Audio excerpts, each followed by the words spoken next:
Hi, Mom. Pretty girl. This is Eva. Nice to meet you. Thank you very much. Your dad's just making his favourite dinner. It's duck. Come on inside. They're all probably too gruesome to tell you while you're eating at the table. How's your food? Is everything okay? Good, good.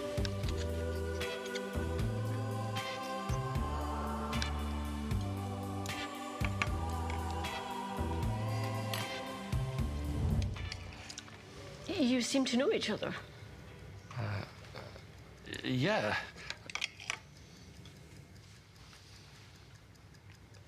This is the new ambassador for 1xBet. Oh, I see.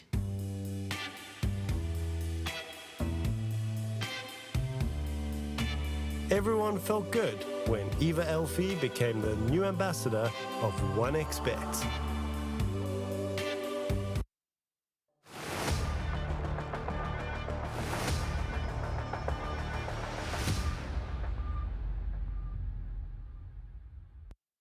Good afternoon, ladies and gentlemen, and welcome along once again to the Oriez Regional Series for LATAM playoff time. Ted, we are getting very excited because we are going to be seeing who is going to be advancing, who's going to be racking up all those relog points, and who is going to be qualifying by the end of this to Belgrade. Of course, that LAN coming up later on in the year.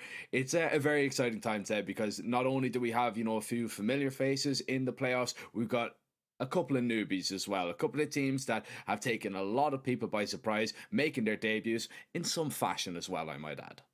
Yeah, I mean, obviously we're going to take a look at the games early on. The two names that I guess blend out of everything else are Crew and Insanity, right? The two teams that we probably didn't expect to see in there. And then you look at Pain, you look at the Red Canids, Imperial, Bestia, Team Solid, 9Z. Those are all teams that are in one way or another still in the fight to qualify for that LAN event in Belgrade, right? So it's going to be really interesting. Crew and Insanity on the other side, just playing for, just playing for the prestige, right? They've gotten some great victories so far, but with that being said, we're going to have to wait out a little bit longer in order to see those two play. They will be taking place in the third and fourth game of the day. For now, though, we're going to focus on Imperial Bestia and Pain Red Canids. Those will be our first two games of the day, Jack. And you know what? I'm extremely excited about this. We have four teams that are all fighting for a spot in Belgrade, and every single one of them that loses today will automatically lose their chance of qualifying for the LAN event. Yeah, it's really now a time that you cannot make any more mistakes. Yeah, it's time to put up or shut up, and if you do come up short now, then well, it's gonna cost you. It's gonna cost a lot as well. All that work that you've done over the last, 3 LATAM events, and then this one on top of it as well. If you fail to, even make it into the semis or final, or if you don't take the trophy home at the end of the day, it could cost you greatly. So that's what it makes it more exciting as well. On top of that, you're going to be battling it out for the prize pool, which is no minor prize either. Looking forward to our opening game, Ted, though, and this is one that has to get a lot of people excited. It's Pain Gaming taking on Red Canids. Pain were absolutely perfect all the way through the group stage, taking down Crew and W Setiemi, teams that you'd be expecting them to run over, especially with the form they've been in, but especially with the new addition that they've brought to the table. Of course, we're talking about Snow, this young kid, only in the team for Pain. I believe he was announced around 6 days ago, but this guy is full of talent, and Pain, to be honest, I think they've got quite a pickup on their hands. Yeah, I mean, this team is just looking incredibly well right now. You obviously have the old face of Big Zero, who's Mr. Pain at this point, right? He's been a part of the organization for a little bit over 5 years now. And then you look at all the young talent around him. You're looking at people like Lux, like Cowes, like NQZ, and now Snow coming in from KC Sports, who, as you pointed out, has been a part of the team officially for 6 days, having played only 12 maps, but he's on 1.12 rating, which considering the role change and the role shift going into the team is going to be, of course, an interesting topic to talk about as the game goes on, is quite impressive. And as you said, Pain has just been looking like one of the best teams in the South American region right now. You're looking at the number 13 in the world, Jack. A team that is off after doing a great job in ESO Challenger recently. You're looking at a team that was just able to win the trophy in a LAN event in Brazil just a week ago. You're looking at a team that has been playing some incredibly good Counter-Strike, and what they did at the major, the fact that we had that unfortunate situation with one of the players, Nissim, who had to step out, I guess, in a way, right? Because of all the contract problems. That hasn't really been too big of an issue for Pain after the fact, and this is a surprise for me. I feel like that's opened up the door for Snow, and now with that new lineup, they've certainly looked really, really powerful, which of course will trouble Mr. Two-time Major winner and MVP on the other side of things. Yeah, I wonder who you're talking about as we look towards Red Canids, we look towards this lineup, and of course... What do you mean? I'm talking about Venom Zero, man. Yeah, of course. Man, there's a lot of zeros here. Did you notice? I mean, we've got Cold Zero, we've got Venom Zero, we've got Bigger Zero. I wonder. And of course, we've got the one and only. Wonder who's the biggest zero. Yeah, I know. We've got the one and only. Very much imitated, but can never be replicated, and that is of course Cold Zero. Just joined into this team around 15 days ago in replace of Destiny, who was only back with his stint with Red Canids, I believe, for just under a year. And you know, it's a big addition, obviously, to pick up. You're picking up a wealth of experience. I think there was a little bit of a surprise to see Cold Zero actually go from his last team and move away from Legacy, but he's here with Red Canids, and he is here to make a difference, and it's looking like he is making a little bit of a difference. He's bringing that kind of wealth of experience that I suppose Destiny had before him, but probably to the next level to help some of these, you know, young guys really maybe make a dent in this scene and maybe take that next step. Maybe that's what the goal is, you know, to chase a team like Pain, who have already gone and proven that they can do it, not just domestically, but at an international level as well. And well, the best place to start is domestically. It's in an event like this, and well, we're going to start by looking at the veto, Ted, and we'll have a look and see what maps we're going to face off on. Now, I will say that these two did face off against each other yesterday, two best of ones on Nuke and Anubis in ESL Challenger. It'll be interesting to see if either of them make it through the veto here today. Yeah, but I guess if either one of them would make it into the veto, it would be the decider map, right? Because you're playing, especially in Challenger, you're kind of playing two maps in best of ones that both teams are comfortable with, and you see the Vertigo pick coming in from Pain. Obviously, into a game like that, you'd be trying to punish as much as possible. Pain's Vertigo so far this year has looked incredibly strong, right? Big Zero feels like this is one of the most comfortable maps for him to call on, and individually a lot of players have been just popping off on this map. We talked about NQZ, we talked about Snow, we talked about Lux a little bit as well. Red Canids decide to go for the Mirage. Guess it makes a lot of sense. They've played it close to 20 times so far this year, and if you want to look at the numbers, you're going to see that it is one of the few maps on which the Red Canids, even though a pretty solid organization that has been struggling against some of the top opposition, one of the few maps on which they've actually been able to take down some big names. So you see the Mirage come in, making a lot of sense, and then as you pointed out, a new third and final map, a map that those two played against each other yesterday, a map that, well, not yesterday, actually. Yeah, it was yesterday. You said it. I thought it was 2 days ago. But yeah, they played it yesterday. Red Canids were able to actually win that in a 13-11 fashion. So probably going into this one with their heads held high if it goes to a third and final map there. Yeah, definitely. I mean, it's a very close game. I mean, a 13-11, it does kind of come down to, you know, one mistake, you know, if you get maybe resetting around, you know, something like that. It's a very, very close game. So, I mean, Pain, I don't think are going to be too disheartened by that one. But yeah, Red Canids will definitely have the high ground, I suppose, before we get into that third map. That is if we get there, and it's a big if. We've got Vertigo on the cards first, Mirage up second, and if Pain are able to stop Red Canids from getting there, that nuke might not even be a factor. But what I do know is, for sure, we are going to be looking at a Vertigo 51 floors above the ground. Red Canids starting us out on the CT side, and it's a T side A run up the ramp from Pain Gaming. A lot of veto from Pain. You're probably looking at seeing those two smokes going towards the left and right hand side. Your variation, of course. One of them landing on top of 51. HE lined up from the CT. That's going to do a lot of damage. It's not going to net them a kill, though. There's only the one nade. Not quite a second. Snow tack down low. And oh, there was a second nade. Actually dropped for Nighton. Missed that. But Snow will go down. Bomb will eventually get planted. But Red Canids at least going into the retake with a man advantage. Yeah, you could see Snow was kind of waiting out for that second HE that never came. The delay on it was just enough, and he couldn't get off the site in time. The CTs, this retake is going great for them as the defuse being stuck. Knighton with the kit, Big Ozera trying to knife him down, but he just couldn't get the knife in the right place. A left, right isn't even enough to taking him off the bomb, and Knighton will pull off that defuse. The kit just too powerful in that scenario, but Payne, oh, they're not going to rest at all, Ted. They're going to come back straight with the investment.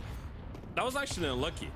I mean, you look at the knife in the end. They probably would have won the round. They had plenty of time, but with the right click, he knifed the player that jumped on top of his head. That's why he didn't get the kill onto the diffuser. That was really awkward there for Big Ozera, but yeah, as you pointed out, pistol round still goes in favor of the Canids, but a force bite coming in and a quick play in towards middle. This could catch him off guard. Davy Diaz, he's got some support. Gets the first one, and Venom Zero elsewhere will shut down Lux in towards the round. This is a great start for Red Canids. Snow has found a bit of an opening into the B bomb side, but needs a little bit more, and he's not gonna get it. NQZ doing a little bit of damage with that Tech 9, and he could have maybe found a double, but he has set his leader up for maybe a winnable round. That's if he gets the right fights in the right places, but it's a zero battle over towards mid, and it's Venom to come out on top. Red Canids really just keeping Payne out of the game early, which is perfectly ideal. They swat away that force bite, and now Payne Gaming, if they want to go for that investment, it is only going to be a few upgraded pistols. And perfectly ideal for Red Canids on the CT side. If they can just keep Payne down for long enough, build up a little bit of confidence, build up their money, this could be a very difficult half for Payne to get into. Interesting thing to mention as well, as we're going to take a look at the lovely quad HE.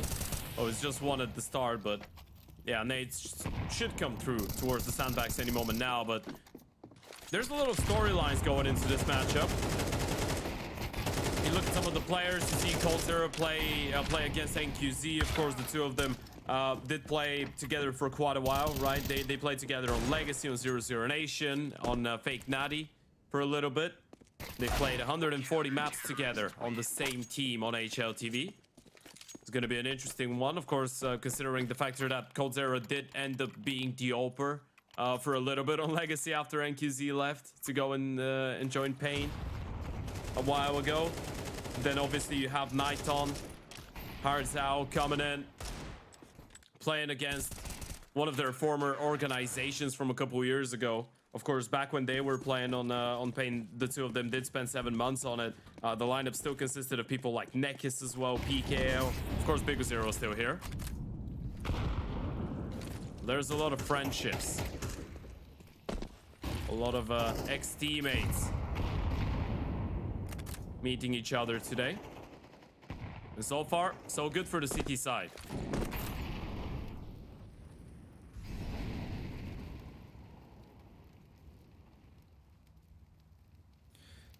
It's been a really good day so far for the Red Canids. Nighton is in a little bit of trouble here. If the molly lands flush on him, and actually coldzera is going to take down the only player with a Molotov, that would have actually forced Nighton out of position. They'd have a little bit of a smoke from his teammate to land in front of him to try and help him out.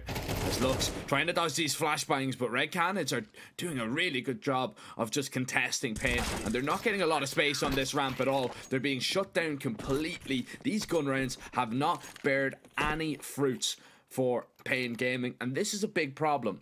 When you don't get going on your T side at all, when you really even struggle to find any control all across the map, Vertigo becomes a very difficult map to play.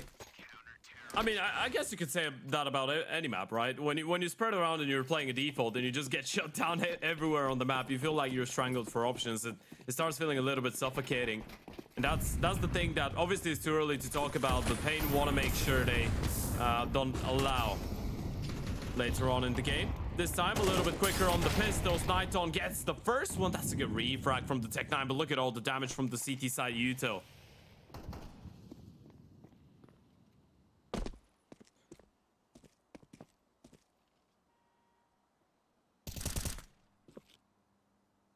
Cold on the elevated angle.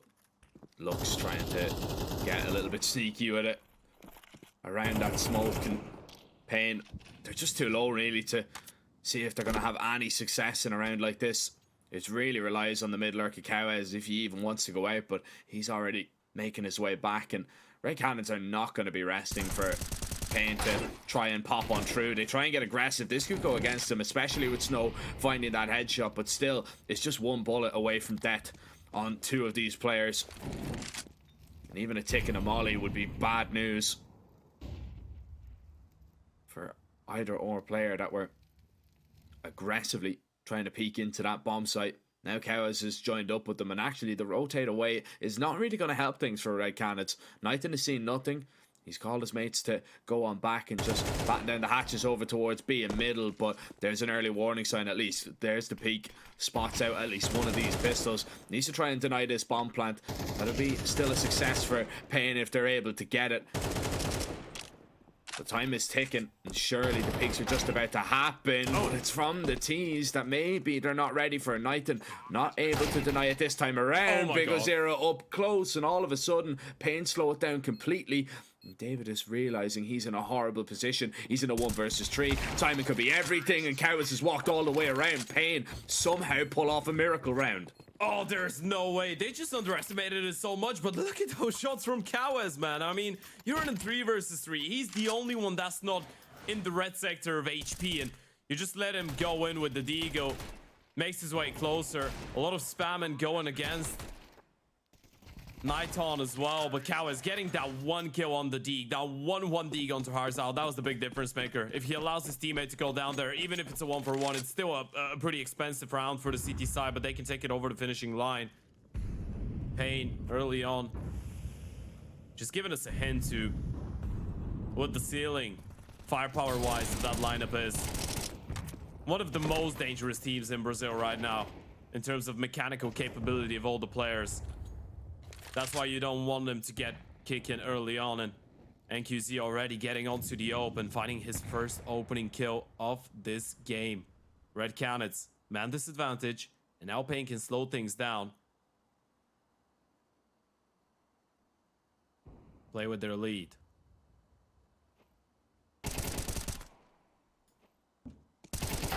Zera, whoa, nearly comes away with 2. Because Zera stands tall over towards A, and that's going to pull the rotations of the CTs and spread the defense just thin enough for Kawes maybe to strike. David is completely unaware that the mid walk was going to be happening, and now Cold aggressive, just going to be cleared out. Didn't know left or right where the peak was going to come from, and it's the new blood, it's the young blood of Pain Gaming to absolutely take care of business. It's a second round on the board now for Pain. And Red Cannons have to hope that Hards Out is going to be able to somehow avoid all these T's. Kawes is close, and the reaction's just not there. Nothing saved. Pain, 2 rounds in a row, and that one was very comfortable. Yeah, now we're starting to cook. I mean, this is one of the that's one of the strengths of Pain, and I've already seen it as such. Even back when they still had a little bit more experience and not that much young blood and firepower on the team, but they are a team that's full of really capable riflers. So you can put your money on the fact that their defaults will most of the time work out early on. NQZ doing a great job at picking up that opening kill, and then from that point on, you're just holding spread around the map. You're just waiting for a mismaneuver from the Red Cannons pretty much. And even though Venom Zero does a really good job in towards the gap to actually find a kill and a half, if he does find a second, it's a completely different round. But him going down there, getting the refrag for Big Zero opens up the space in towards middle. Kawes gets into a really comfortable position. The moment that you spot that player and you catch him off guard in towards mid, round's pretty much over. Cold might have been in a prime position to do something. That is, unless, of course, he was, or if he was playing against a team that is not as diligent. Snow showing some good awareness. As we pointed out, the young gun, 17 years of age. Myself and yourself at the start of the year did make the pretty brave comparison to donk, I guess, in a way. Yeah. Saying he looks like the Brazilian donk, right? Which is not quite the case when you think about this team, obviously, because now you're playing with Big Zero, right? And this is something interesting because Snow, who used to be the more aggressive element on the side of on the side of Case, used to be given a lot of freedom, a lot of setup, a lot of dedicated plays, and towards him just being put in a good position to get the kills. Now, especially on T side, on Pain, things are not going to be quite the same, right? He's given the chance to maybe lurk at times, be a bit of a pack player, but we know that most of the time Big Zero is going to be the one initiating first contact. So things for Snow are going to change a little bit on T side, which so far hasn't really proven to be that big of an issue. CT side wise, though, I'm really hopeful that we get to see the same performance from him that we did see on Case, because his mechanical ability has looked incredible. And you know, the best part of this, I feel like you don't really have too much pressure going into this team that you need to perform as a rifler, because, well, you have 3 more riflers on the team that can pack a punch if it's not you. And I guess this is one of the most dangerous aspects of Pain Gaming as a team right now.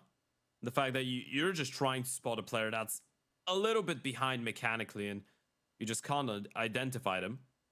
I mean, I'm throwing Lux under the truck right now, because if you're looking at the scoreboard as of right now, he's 1-6, but you get the point. He's not usually 1-6. No, I mean, he's the second highest rated player in the event for Pain. AQC, I believe, is first over the 2 games that they've played. Now, the 2 games that they played, they were complete whitewashes. We were talking about NQC's them. on 1.54, I believe. He's 4th overall. We have a lot of high ratings from Imperial, but we're gonna talk about that later on today. Yeah, it's due to the fact that they were a little bit of a mismatch. Now, as you can see, ladies and gentlemen, we've got Red Canids, I believe, a little bit of a technical issue with them and their boot camp. So I think we're going to have to send it to a little bit of a break. Hopefully, it won't be long. Ladies and gentlemen, definitely stay tuned. We will be back in just a moment. I have a very complicated job, but I love simple things so much. One move, one push.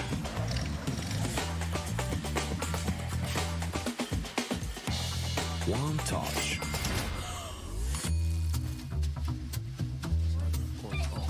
One love.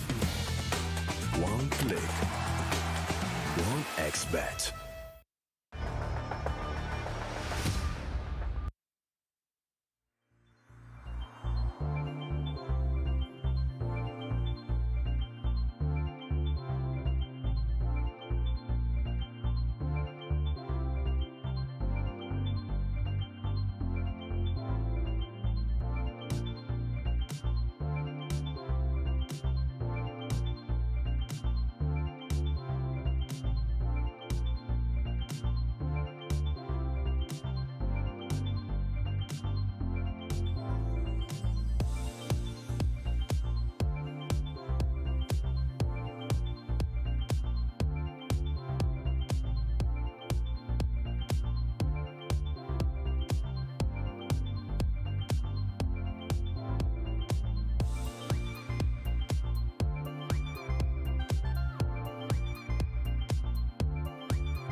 OneXBet and Eva Alfie present betting on all esports events on the website and in the OneXBet app.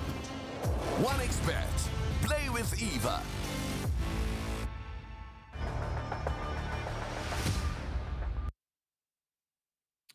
Welcome back, ladies and gentlemen. Just a little bit of an update on our ongoing game. Unfortunately, Red Canids are still experiencing some issues. So, in agreement with both teams, this pause is going to be extended for 20 more minutes in order to help Red Canids be able to play out the rest of the match.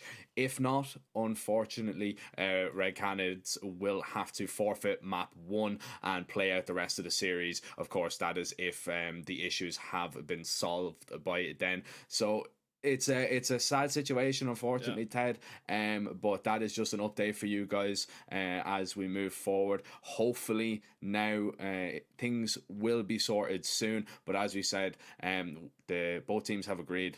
Pause will be extended for a little bit, so we have a little bit more of a break to go. Hoping that the issues will be resolved shortly, and we'll come back with another update as soon as we can. We'll see you in a bit.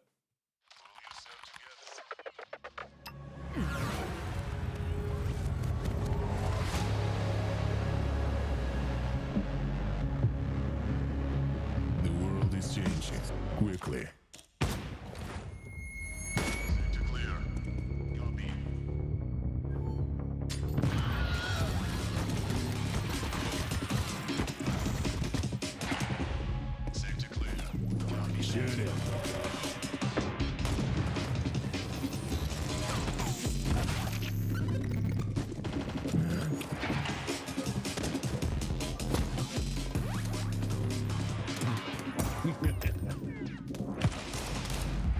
The world is changing, but one thing remains the same: victories with OneXBet.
OneXBet and Eva Alfie present betting on all esports events on the website and in the OneXBet app. OneXBet. Play with Eva.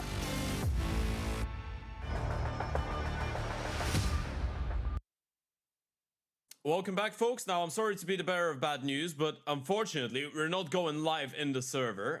We are just coming in quickly to let you guys know that due to the Red Canids not being able to come back in time and join in the server on Vertigo, they will be getting an FF loss on map number 1. So the series will commence, I guess, from map 2. And in just a couple of minutes, we will start things off with Mirage, which is the map pick of the Red Canids. So Vertigo, unfortunately, without really being played out fully, will have to go in favor of Pain, meaning that they will start the game in a 1-0 lead. And yeah, sorry to inform you, map number 1 unfortunately couldn't be played out, but fortunately we get to see map number 2 and potentially a third map if Red Canids are able to win that Mirage. Now, with that being said, we are still going to throw it back into a little bit of a break. We should be ready to start off with map number 2 and around between 5 and 8 minutes, so don't go anywhere. We're going to be right back. A very complicated job, but I love simple things so much. One move. One push.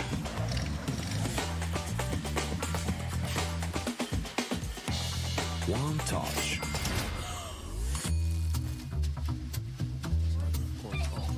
One love. One click. One XBet.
son. Hi, Mom.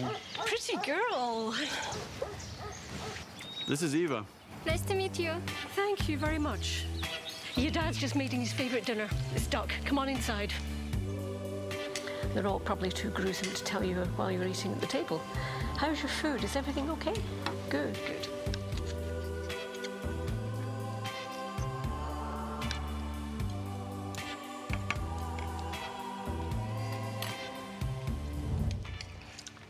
You seem to know each other. Yeah.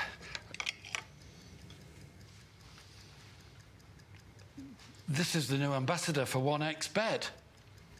Oh, I see.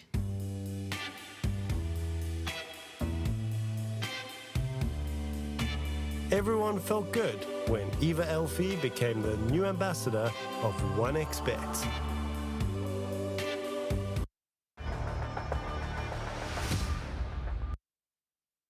Welcome back, folks, to the RES Regional Series for LATAM America. Now, unfortunately, day one of the playoffs did start with a little bit of unfortunate circumstances happening to one of the teams. Red Canids couldn't really participate in map number one. Well, they couldn't participate. They were stopped by some external factors. Thankfully, they will get to play map number two. Map number one, of course, for those of you that are just joining in, was supposed to be Vertigo, which was supposed to be the map pick of their opponents of Pain. Pain have now gotten a win in this one without even having to play the map in all seriousness, Jack, which is not great, but going forward, at least we get to watch map number two. We get to watch map number three, so potentially, of course, if the Red Canids win, and they still get to play their map pick on Mirage. So we're going to be jumping into this one. Quite unfortunate, but hey, I guess the Red Canids still get to play their own choice, right? Yeah, I mean, look, it would have been a competitive game. It was kind of getting to a stage where, like, Pain were kind of getting got back into that kind of map one. Unfortunately, these kind of things, especially with online tournaments, they sometimes can't be avoided. And at least, you know, you have to look on the bright side. At least you didn't have to forfeit the whole series. It looks like they are going to get to play out at least a map two and then possibly force a map three. But it is kind of, you know, a little bit annoying as well, because, you know, you're not only playing for your tournament life, you know, you're not only playing your opening game in the playoffs, you know, this could possibly affect them when it kind of gets down to, you know, earning the points to qualify for the LAN in Belgrade later on this year as well. So being a map down is not a perfectly ideal situation, but look, completely out of your control. You just have to crack on with the game that's in front of you, crack on with a Mirage, hopefully see a nuke in there, and maybe take down Pain in reverse sweep style. But Ted, I'm excited to get going. I'm excited to, you know, look into a map, because we haven't really watched much Counter-Strike. We only got, what, 6 rounds, 7 rounds before it was before it was a ended. 4-2 lead, I believe, for the Red Canids when we got those technical issues. So yeah, excited to watch some CS. Mirage coming up though, and I want to hear your quick thoughts on this, because on paper this is supposed to be one of the best maps for the Red Canids, right? But then you look at the two Mirage games that we've seen from Pain so far in this tournament, and you're looking at a 13-4 and a 13-3 wins over both Crew and W7M. Now we are holding the Red Canids to a bit of a higher standard, I guess, but with all the firepower that we've seen on Pain in the last couple weeks get unveiled and unlocked and showcased to the world, I guess it could be a long day for the Red Canids. Well, long, I guess it's a bit of a metaphor considering how short map number one was, only 6 rounds in, but it could be quite difficult to deal with that much firepower, especially if Pain get a good move on early on. I think Pain are going to be a tough team regardless if they get going. You know, I don't care who's in front of them in this event. I don't care, you know, if it's an Imperial even that they're going to be facing. You know, you're going to have a tough time against them. These guys look just incredible at the minute. Red Canids, as we said before in the pregame, they've got, you know, that nuke going for them, that they were able to, you know, beat them in a best of one yesterday, of course, in ESL Challenger. But that's a completely different story. Then, you know, playing in a best of 3, especially with the circumstances. You don't know how that's going to affect Red Canids. You know, they're going to be maybe a little bit tilted that they weren't able to play out map 1. You just don't know. It's just going to be an uphill battle, and especially with the form the pain have been in with, you know, those results. I know we're holding Red Canids to like a higher standard, but still, you can only play who's in front of you. And when they played Crew, when they played W7M, they absolutely dominated them, you know. So what more can we really say other than they look unbelievable right now? And Red Canids, look, they're gonna have to bring their A game, gonna have to improve on the mirages that we've already seen in this event, you know, losing to Solid on that deciding map, and then also, you know, intense game yesterday. It was an intense game because it went to overtime and they just managed to pip it away from them in the end. So it's not the cleanest of maps in recent history for Red Canids, but still, you never know. Playoff game, anything can happen. You know what's the thing? What I wanted to emphasize a little bit more on, because we still get some time before we jump into the server to talk about that.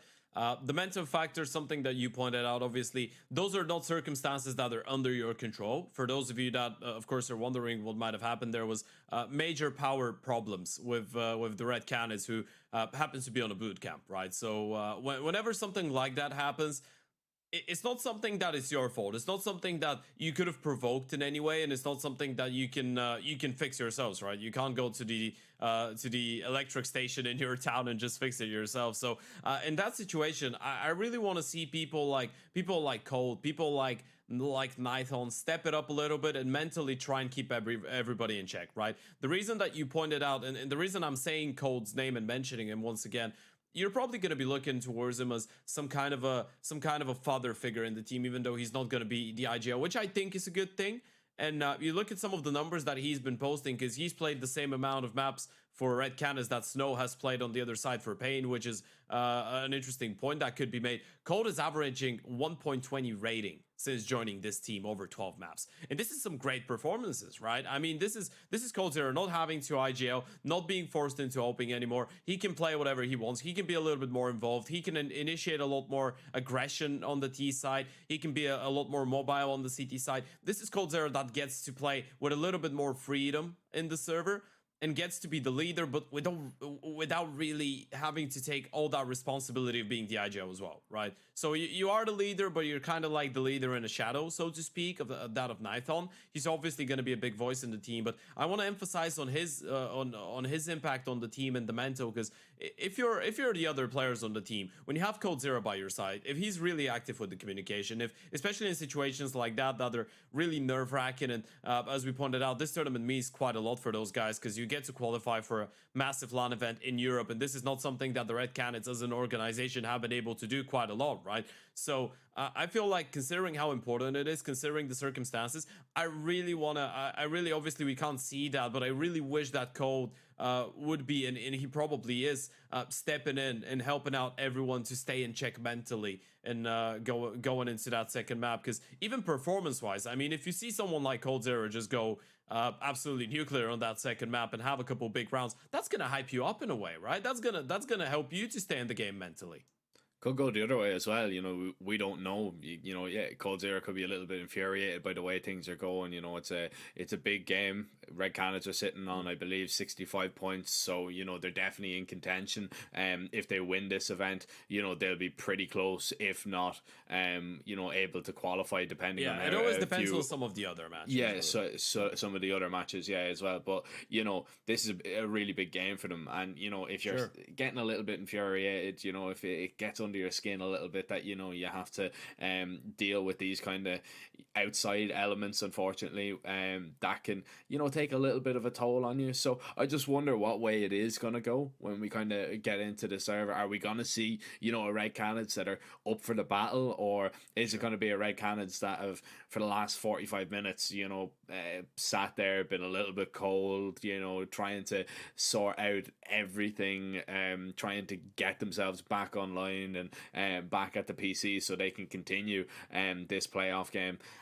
You just don't know which way it's going to go, because it is, at the end of the day, sometimes a coin flip. But you'd hope you could lean on a few of the experienced players and kind of go, All right, okay. These guys are saying, all right, just keep calm. Eventually, we're going to be in the server, and eventually, we're going to show Pain what we can do. We started Vertigo the better, because which they did. They went, what was it, 4-0 up at one stage, and then all of a sudden, there was that pistol round that they managed to bring back. So, you know, they were playing well before, unfortunately, those tech issues started to happen, and before we got a real idea of where Red Cannons were going to be. So, yeah, look, I think it's just one of those things that we'll see when we get in the server. But as of right now, unfortunately, we are still waiting to jump on in. I am just getting word that it won't be too much longer, ladies and gentlemen. So, Ted, I'm just going to throw it back over to you. And we've spoke about Red Cannons enough, I feel. Let's talk about the new guy on the side of Pain. Let's talk about Snow here. And you kind of hinted at it a little bit on map 1, but didn't really dive too much into depth with it. And that is Snow going through a few role changes in joining this team. He had to be the big star when he was on Case. He had to be, you know, that kind of aggressor. But now he's got some very, very heavy hitting riflers around him. And do you expect to see his rating maybe drop over the next few months when he's playing in this team? Or do you expect him to continue to, you know, hit the highs that we've seen from him in the past? Okay, so if we're talking Snow, let me get comfortable, because I can't be talking about this little fella quite a while. Well, little fella, he's 17. I mean, he's not little. He's just a young talent, man, and you know, he's been really exciting. I feel like one of the main main talking points when you're talking about a player like that is to know what to focus on, and I think this is something that Big Zero is going to help him out a lot. And just to bring in some context, as you pointed, the rating could be dropping. In my eyes, if the rating for Snow drops, that's not an issue.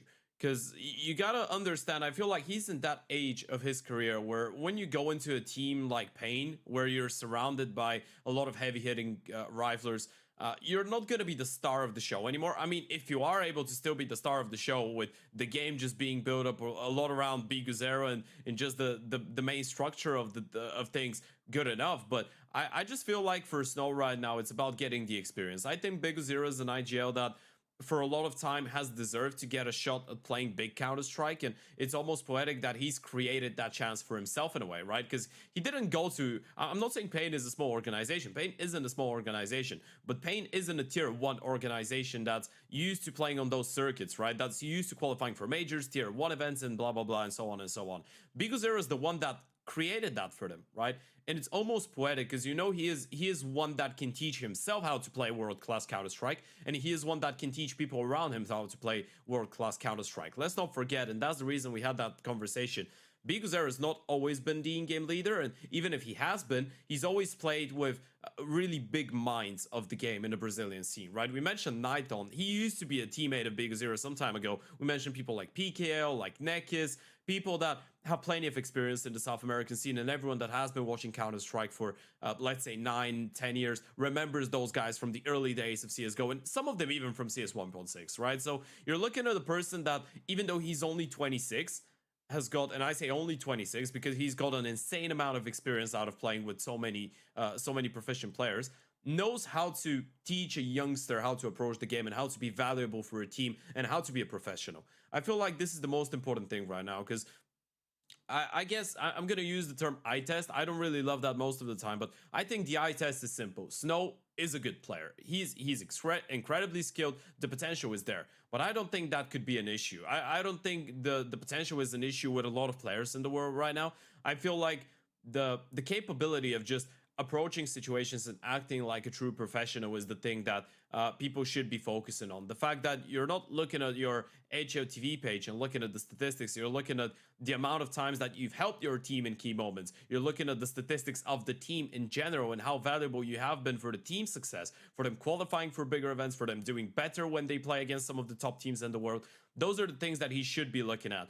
And in my eyes, as I told you, even in 3, 4, 5, 6 months time, even if Snow's rating is significantly lower than the one that he had on Case, which I don't think is going to happen, but even if it happens, I really feel like for him it's just about the long road. I truly believe that he's got enormous potential to play big Counter-Strike one day, but yeah, I mean, God forbid Big Ozera gets picked up by a big team at this point, because, you know, I'd be happy to see him in there, but I feel like what he's doing with Pain is great, and I don't want to just be putting the emphasis on Snow. I want to mention people like Lux, like Kawes, like NQZ, because Big Ozera has just surrounded himself with great talent and a lot of young players, a lot of hungry players, and I feel like this is just a great and healthy atmosphere for Snow to thrive in, especially if they're on a good note as people outside of the server as they are inside of the server.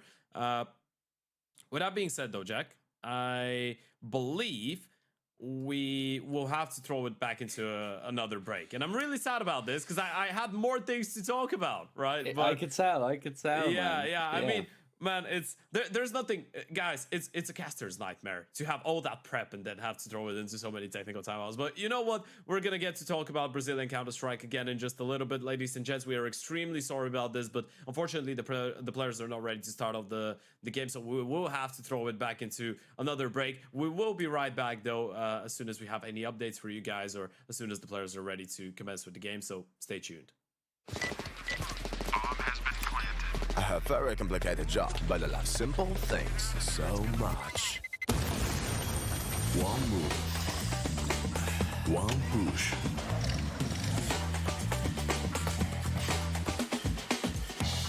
One touch.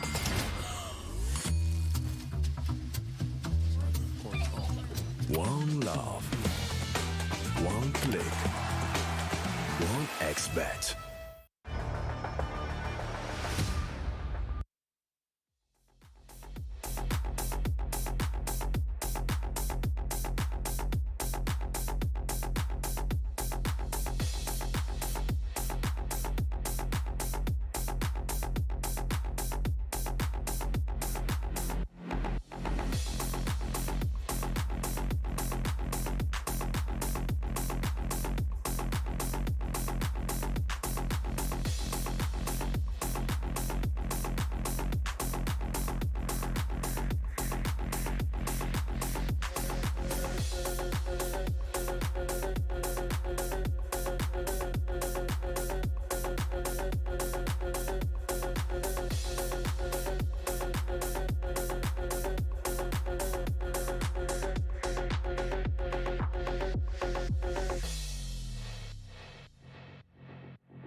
Yeah, we are sorry for the technical difficulties, but we actually get to watch some Counter-Strike today. Hey, this is great news. So, yeah, Pain taking on the Red Canids. It is a quarter-final matchup, so it would have been a little bit sad if we weren't able to get to play out at least one map of action. But Jack, we're back. It's Mirage. We're already live. Yeah, we're already live. We're ready to go. Felt like a million years. Yeah, it felt very long, to be fair. You know what that is? Building suspense. Yeah, building suspense for now an uphill battle The for Red greatest Canids. mirage of your lives, ladies and gentlemen. That was going to be pure entertainment. Well, starting us off in the pistol, Red Canids on this T side. Pain, let's not forget, a map up after, unfortunately, Red Canids had to forfeit map 1. We'll see if Red Canids can keep themselves alive in the event. Speaker Zero is going to try and do exactly that, escaping through the murder hole. The opening duel lost to Venom Zero as the bomb goes down. Red Canids have got a lot of control here. This is going to be a difficult retake for Pain to even get close in.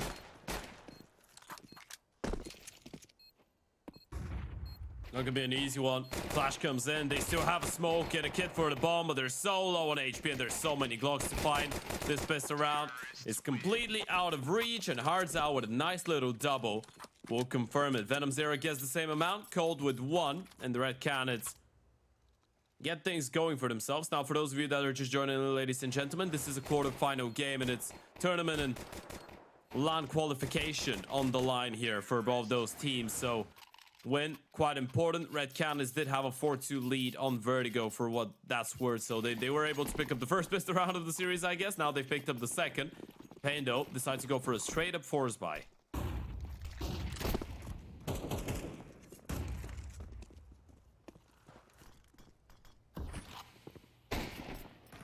Looking to try and take a little bit of a risk here and be rewarded for it. Not the first time, and definitely not the last time we're going to see it. Oh, Cold. That is some lovely tracking through the smoke there to find Bigger Zero. A little bit fortunate, but if you have your crosshair in the right place, the Mach 10 will do the rest. Now, steps being heard up shore as they're trying to clear out this ladder room. It's getting a little bit awkward as they run right into a stack of SMGs, really, and connector as well. But unfortunately, Pain Gaming do not get anything out of that situation, and that risk doesn't really pay off at all. Only a single kill, I believe, in retaliation. Yeah, I mean, that was a little bit unfortunate for Pain, I want to say. They were going for a B split. You have one player in towards the top extremities of the connector against the Cold Zero that's low on HP. You have a player in towards the ladder. Cows got boosted with the MP9. One more short and one more in towards the B bomb side. So the setup from Pain was actually quite good. In the end of the day, Red Canids had 4 players surviving. I think their HP combined for less than 100. So a lot of damage done. Around that could have easily gone out of control, but you know what? They take it over the finishing line. It could have, but it didn't. So now Cows all alone with a D going towards the B bomb side. And once again, he's gonna get tested. Something big required. Not really gonna happen. So this one looks like a 3-0 lead here for the Red Canids. Sweet.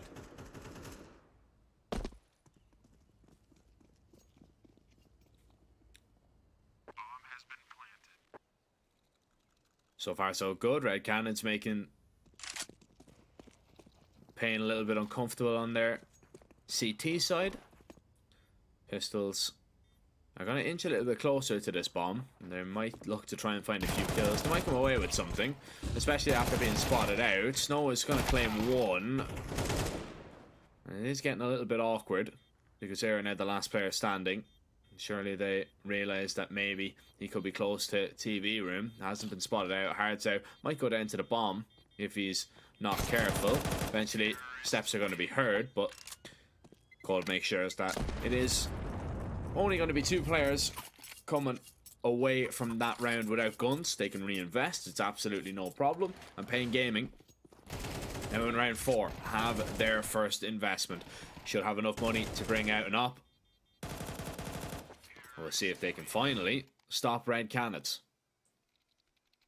Yeah, as we said, Payne not really accustomed to conceding too many rounds here on Mirage so far in the tournament. You're looking at a 13-4 win over Crew and a 13-3 win over the side of W7M. Coming down to this map, a lot of aggression, a lot of success on the CT side, and that's exactly what we're going to see from Bego Zero to start us off. But Cold was ready, playing anti, didn't really need the support of his teammates all that much. I mean, Davey was able to land a couple tags, but the kill goes in favor of Cold. He's on 6-0 already. Hope gonna get dropped over. Early opening found by the Red Cannons. This is a great start to this round, but Payne trying to answer back with some aggression, and it is towards the A-bomb side extremities. They're going to begin to discover not really much outside the ramp area. They're not going to try and force the issue all that much, and they're not really in a position to rotate on over. So what you see is what you get with this defense, in terms of it's 2 towards B and 2 towards A, and that's going to be it. If the 2 B players fall without claiming anything, this will be the save. But a player is deep invested in that ramp push and ramp play. Cowards can do absolutely nothing. Just an awkward fight, really, for him to come up against 2 players. Peek him, take him down. Lux trying to isolate a few fights here on this B bomb site, and he's doing a really good job just keeping Payne alive in this round. Yeah, but with that kill, you might now draw on a rotate. Still, Red Cannons, they sit there freezing. Lux maybe just waiting for Venom Zero to get into this position. He's heard the step, hasn't really moved. The bomb has began to inch a little bit closer. They're wasting a lot of time. Eventually, they're just going to have to put this bomb down, throw caution into the wind. But the problem is, does Lux bite on this bomb plant, or does he wait to find out Venom Zero? I think you're just waiting right now. You're just waiting and hoping that Snow confirms the kill. He can spot him out. Needs to win the fight, Venom Zero. He's just trying to stay alive right now. He's won them the round just by sheer presence. And even if they get the kill, I'm not sure if you can justify it. Not sure if you have enough time. No defuse kit for the CTs right now. And even though it's a 2-for-2 or a 2v2, they'll have to call it off. Venom Zero doing a whole lot of work. And the Red Cannons get their 4th round here on the T side of Mirage. It's a great start for Cold Zero and Co. And I'm saying Cold Zero and Co. because he's on 6-0. Yeah, really good start from him. Terrorists win. Let's go down to the bomb. And they do maybe lose that AWP. So we're going to have to invest in that once again. I don't know if they were able to recover it with the single player that remained. We are going into a little bit of a technical pause here, as Venom Zero has disconnected, it would seem.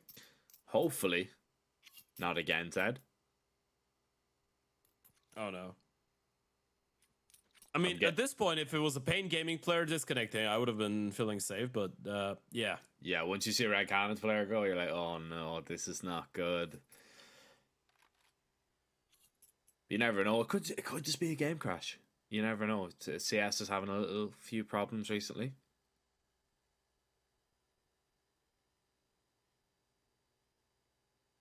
And I believe it is actually just a game crash. So that will be sorted in just a moment. We can talk about the perfect start though for Red Cannons. It's 4-0. And just coming out the gate swinging.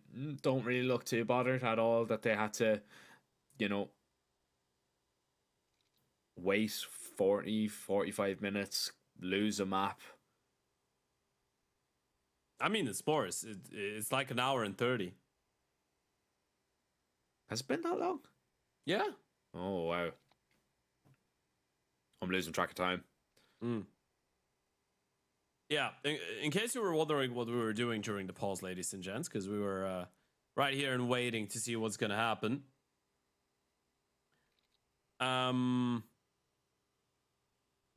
Well, we were talking about cuisine. And Jack shared some traditional Irish dishes with me and our production. And you know what? A sandwich with crisps was what we ended up on. And yeah, you heard that right. You get the potato chips and or crisps, depending on where in the world you live. And you put that in a sandwich. Yeah. And but not a full-on sandwich. It's just to two slices of bread and crisps in between. Yeah. People, like, you didn't agree with it at all. I'm telling you, don't knock it until you try it. Oh no, I'm not saying. What do you mean I didn't agree with it? I agree it exists. I also agree I'll never try that messed up thing. See, you're just afraid. You're just afraid you might like it, Ted. That's the only problem. Maybe I'm not as eccentric. But you know what? Counter-Strike is being played out, so we can talk about that instead. And this game, you look at those two teams, it's not looking like a sandwich with crisps. It's looking like a sandwich with a good old steak in between the slices of bread. Biguzera, aggressive in towards middle, does find one, but look at the response in towards the bomb side. The CTs have left that completely, and it's just that presence in towards the jungle. P comes in Snow with a massive pickup. Yeah, Payne are just shutting down this play completely for Red Cannons. Knighton might be able to get a bomb down. Hardtower is going to try and just provide as much cover as he can. Now Knighton only has the cover of the default box. Oh, lovely collateral that made me think for just a moment if he gets set, Big Ozira might fall to the same fate. And still, you get a bomb plant there. You end up in a 1v4, killing 2 people. That's a lot of damage done to Payne's money. And still, even though you're unsuccessful in the round, technically, it hasn't gone too badly.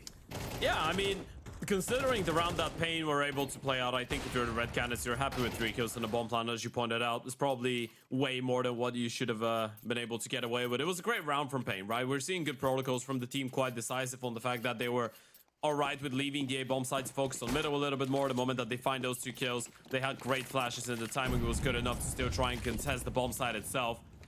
Never let Red Cannons feel comfortable, but a bit of a switch in approach here. Straight up playing towards the A-bomb side. Smoke should come in any moment. Yeah, smokes are down. Payne are going to be locked out of this bomb site. Snow gonna spot at least 3 players out towards the ramp. The HE isn't going to do all that much, and his teammates are really in a horrible position that they can't push past the smoke. They can maybe just hope for a little bit of damage, and the danger really here is with that top con smoke, because if the teams decide to get aggressive and want to take control of jungle, Bigozera is in real hot water. Coldzera finds Cow as Bigozera at least stops one player from taking all that space and control. But Payne are on the back foot now, and they need to find out where these teams are hiding and where they are lurking. It's hard now to come out of his cubby and hidey hole first to shut down Snow, and it's just all falling apart for Payne. Not really too much they can do. Red Cannons will be back to winning ways, keeping 4 players alive as well, and Payne's money going to be thrown into question one more time. I'm liking what I'm seeing from Cole so far. I mean, we did talk about how important it is for your most experienced player, your leader, so to speak, even though he's not the IGL of the team, to come in hot on a map like that after all those technical difficulties that they had to go through, all the misfortunes, and you know what, he's been firing on high cylinders. We get to see another triple kill from Coldzera in this round. Looking at a 9-1 start, and I love the switch of approach from the Red Cannons.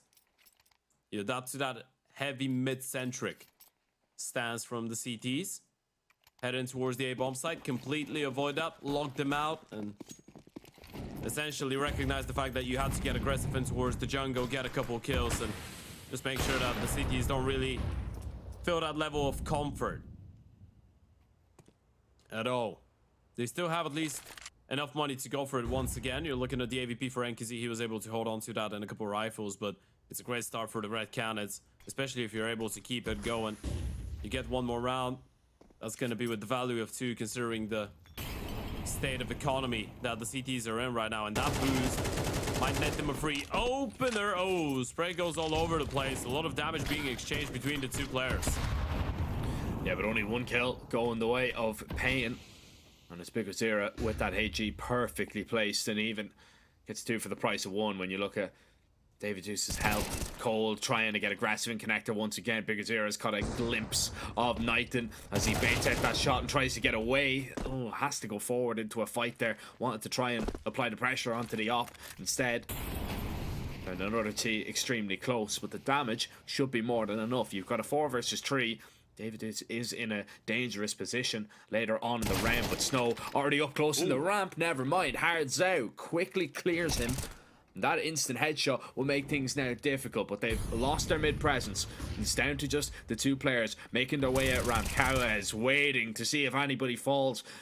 It's going to be Nathan just jumping out, back turned, Hearts out, trying to get his clutch juice flowing. But it's going to be very difficult with the positions, and NQZ locks sights and locks in his very first kill of the map. I'm not sure if this is intentionally targeted at Snow, because we did point out that obviously is going to be a little bit of a change for him to be playing some anchor spots as well on the CT side, right? You're looking at Mirage, and seeing Snow playing towards the A-bomb side just doesn't feel natural when you've seen him play on Case. But they have been targeting a lot those A rounds. I mean, a lot of presence in towards mid was shown early on. It feels like this is a bit of a protocol thing. Feels like it's part of the sequence, but a lot of A rounds.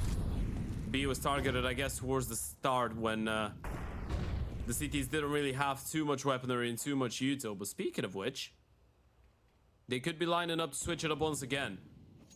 A B split could be on the board right now. 3 players in towards top middle with the bomb as well. Venom Zero coming in from under to help out his teammates to clear it out, but you still have Hearts out lurking in towards that B bomb side. So Kawas, any moment now, might get tested. Another opening. Bigger Zero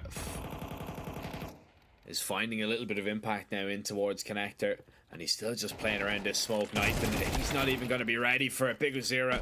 If he can continue to find multi-kills in that position, this could be a very dangerous prospect for Red Canids, because you'll feel like you can't really get any control of this part of the map at all.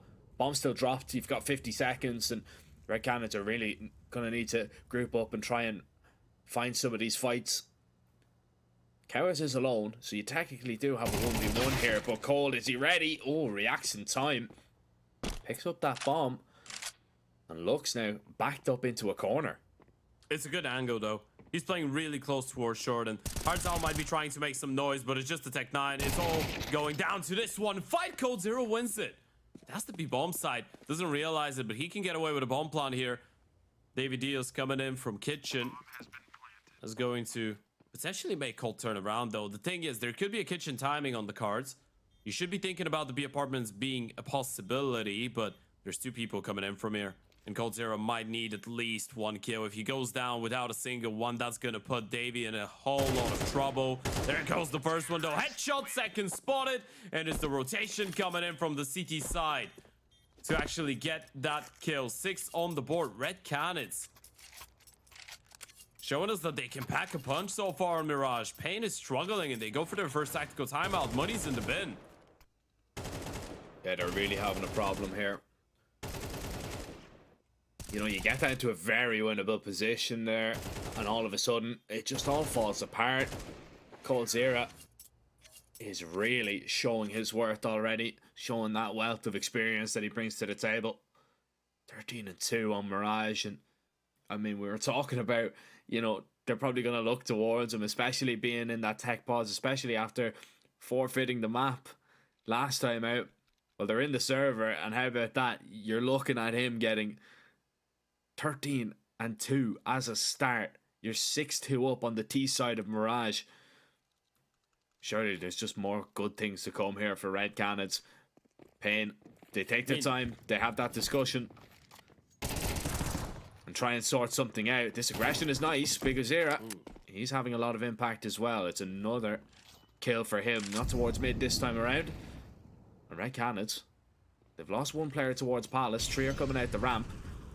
And 3 pistols and a rifle, excuse me, are on the other side awaiting them. Yeah, you want to switch it up a little bit now. You were lining up for a straight up A execution, but then you spot the rifle and you know there was 1 pistol guarding it. So this is really risky, but they're going to walk forward. Look at that aggressive move from Lux. The CTs have a 4-man stack here, and they know it's the A-bomb side. Zero still doing damage with that rifle. He's going to be forced out soon. The pistols now will get in on the act and try and do some damage. They've lost a rifle in play. They'd love to get their hands back on that right now. As you can see, Lux might think that they're going back, but they're still going forward into this bomb site right now. NQZ in a horrible position for that rifle to deal with, and Venom Zero just being tagged down lower by the minute. They're buying loads of time for this flank to come in here from Lux, and this is still not a done and dusted round, especially with that kill. Lux, is he too late? to have some impact. Now they turn around and look. No, he hits that headshot. Venom Zero 2 HP. He is a whisker away from death, but he is still firing. And Cowhouse is not looking too healthy either. They're walking wounded on both sides of the equation here, as Venom Zero caught a glimpse. Cowhouse did not. And Venom Zero, he's playing this one to perfection right now. Cowhouse has to come out with the pre-fire, but Venom Zero just makes sure that they will not fall. They walk into the stack, but in the end, they walk over it. Oh, that was so close. That was too close for comfort. So scary for the Red Canids. As we said, you spot out the M4, you wanted to go for an A play, but then you don't get the refrag onto Bigozera, and you need to go into the A bomb side. It was a dedicated play off of spawn. You had no leverage in towards middle, nor in towards the B bomb side. You just had no choice. Had to commit to the stack against the pistols. End that hero M4, and you're barely able to get out of there. Venom Zero on 2 HP. Bails you out. I mean, thankfully, Lux wasn't able to pick up a gun after getting the first kill. If he's got a rifle there and he can just pre-fire the angle, it's all over. He just needed one bullet to connect. Back to the A-bomb side they go, and look at how quick that is. It's so fast, and Snow wasn't ready. Nothing he could do about it. Nade open that smoke. Oh, reaction not there from Venom Zero. Bigozera needs a little bit of support here. He needs somebody to come with him to try and help him. That is not going to help things at all for NQZ. But, I mean, Pain are finding kills. Lux just gets that one straight through that con smoke. Nathan can't quite believe it.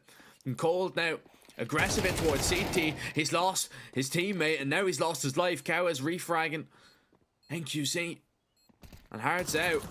He's going to try and just sneak past in the smoke. He's already been spotted though, and Bigozera is just going to take his time, lock in that kill. Pain have found another round, and even though the pace of that one looked like it was perfect for Red Canids, Pain are able to recover. Yeah, they've been giving Snow a real tough time in towards that A bomb side, right? They just run out, and again, it's such a great counter to that middle presence that we've seen early on from Pain. Venom Zero gets the opening straight away. This fight is the real game changer. Bigozera getting down one, Cow is shutting down Davey, and even Lux getting another one that was straight through the smoke. NQZ just straight up sacrificing his life in towards CT to set up his teammate. But Pain just looking really calculated in those situations. They don't feel discombobulated, discomfortable whatsoever when they have to just give the bomb side and play on the retake. They've been doing a great job of just thinning up the numbers of the Red Canids as the T's are making their way onto the bomb side and planting the bomb.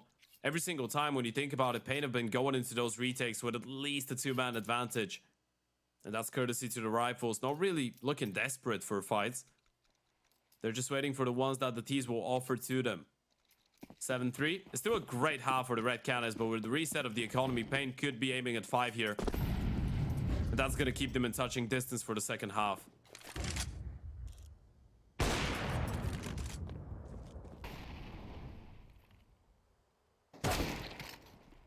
Ooh. Oh. Alright. Yeah, that's not great. Yeah, that's not ideal. It's all hypes and GGs when Bigozera goes for those plays and he gets a double kill every single round. Then he goes for something like that against the Pistols. Oh no. All right, there were. Oh my goodness. No, is still about to happen. Nice. At least I'm from shocked they were NQZ. aware of the timing and he still gets a kill, by the way. Yeah, they were really aware, and he even spotted him first. That shot is not an easy one. Nope. But he could still do some damage here. I mean, they are rotating and leaning over towards B. Cow is now realizing he's hearing the steps above him. Stops one with the AK. Bomb hasn't fully committed just yet. He's going to go back. Are they expecting the flank on a flank? It looks like they are. NQZ. Oh, Cold. He wasn't too far away from that one at all, was he? Nathan making the steps. They've been heard. Red Canids are making this one as awkward as possible for Pain. But you get it over the line. Last round of the half coming up. And honestly, 5 CT rounds wouldn't be too bad. Especially with the way that this one has been going for the likes of Red Canids. I mean, it is without a doubt the most competitive one that we've seen so far. When it turns down to Pain on Mirage, right? You're looking at the CT side against Crew, because both times against Crew and against W7M, they did start on the CT. It was an 8-4 the first time and a 10-2 the second time. So we are for the first time actually seeing Pain being given a run for their money here on Mirage, and it's going to be interesting to see how they react in the second half. That being said, though, one more round here, and again, it's another straight-up A play. Smoke down, Venom Zero trying to get in the faces, and yeah, they are really punishing Snow here on this bomb site, trying to take full advantage of him in a new position, and it's working wonders this time, unless Big Ozera, I mean, continues to find that impacting towards Connector, whether it's in towards middle or out towards A. Big Ozera is finding the kills, and this is still a difficult round for you to convert if you're on this T side. Big Ozera gonna pick up that AWP and move in a little bit closer as Red Cannon's cut down to just 2, but they've got Cold and Knighton left in the round. Cold playing this one sneakily around the smoke. Looks going to be aware of this position. Well, Cold now has to catch them all by surprise. There's 1, there's 2, but not a third. Big O0 was the lowest of the lot, but in the end, he stands highest on the stairs and claims 5 for Pain. Oh, that was so scary. There's some vintage Cold Zero in the server, ladies and gentlemen. You're looking at an 18-6. He's looking levels above, but Big Ozera holds on to it. And as you pointed out, Snow's been having a real tough time in towards the A-bomb side. He's almost happy that the first half ends, I believe. A great retake though. Lux with a crazy double kill, but look at Cole. Look at that off angles. Prey transfer is fantastic, and he just needed 1 bullet to connect to take down Big Ozera as well. That would have been one of the plays of the tournament so far. What a nice try from Cold Zero. And how can you really ride the red cannons off when Cold's playing like that? You can't. He's just rolling back the years. He's looking great. It's lovely to see as well, man. I'm very delighted. There is something with people that are on the streaming grind in Brazil, by the way. No Way, who used to be a streamer up until 1 year ago, is not one of the best players in the region. Cold is farming. He's streaming a whole lot as far as I know as well. And look at the skill, man. Look at the shots. Well, it's all about the streaming. You've given him the curse there, unfortunately, Ted. Yeah, I'm sorry. And he received the P250 bullet to the brain. He was getting a little bit too aggressive towards middle, so that had to be dealt with if you're on the side of Pain. Red Cannons, this is still a round that is a little bit touch and go, but if Knighton can do a little bit more damage and maybe find these kills and relinquish that control of jungle that the T's had, maybe it's a different story, but instead everywhere else falls, and just not the perfect pistol for Red Cannons at all. Not perfectly ideal. This should see us be leveled up.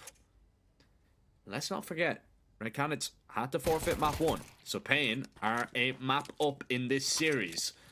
No second chances anymore. This is playoffs. You lose this series and you are out, and you also miss out on the chance of qualifying for that LAN in Belgrade later on this year.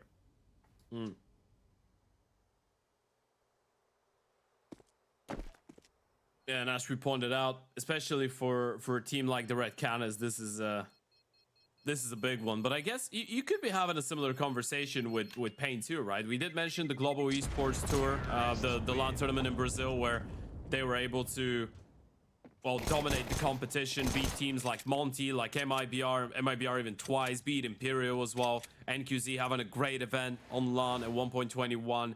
But then the fact that they weren't able to qualify for the Esports World Cup, I guess, was a little bit of a blow, because Pain did play in the final against MIBR, right? But unfortunately lost it. Then you're looking at the fact that they played such a great event at the major, but they couldn't make it into the playoffs, even though they were just 1 win away from it, crazy enough.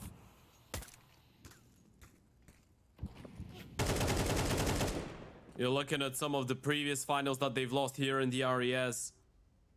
We're talking about a team that did look absolutely perfect in the 3rd edition, taking down Galore Sharks and Odic without dropping a map, and then losing to Imperial in the semi-finals. So you would be expecting them to play some great Counter-Strike and to have that extra motivation. And so far, they have looked like it.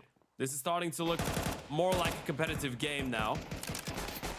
They've been able to bring it back. We should be looking at a tied score. Of course, that was just a full eco for the CT, so nothing too much to discuss here. But what I'm trying to say is I feel like Pain just has the extra motivation to qualify for as many big tournaments as possible. And oh no, that was a disconnect.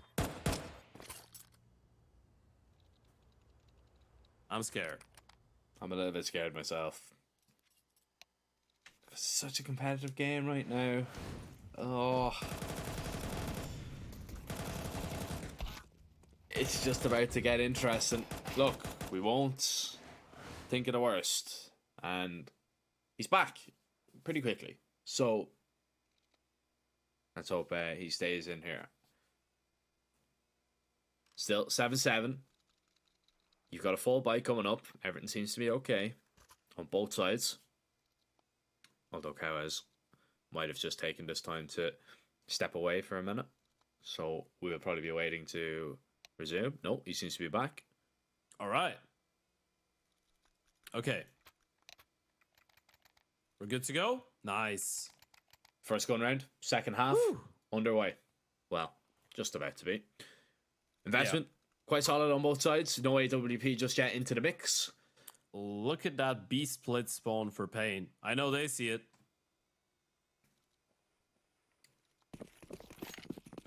I know they see it. And our red cannons going to be aware of it. Or is it just mid-control? Alright. The T's are after here. It's just the default, yeah.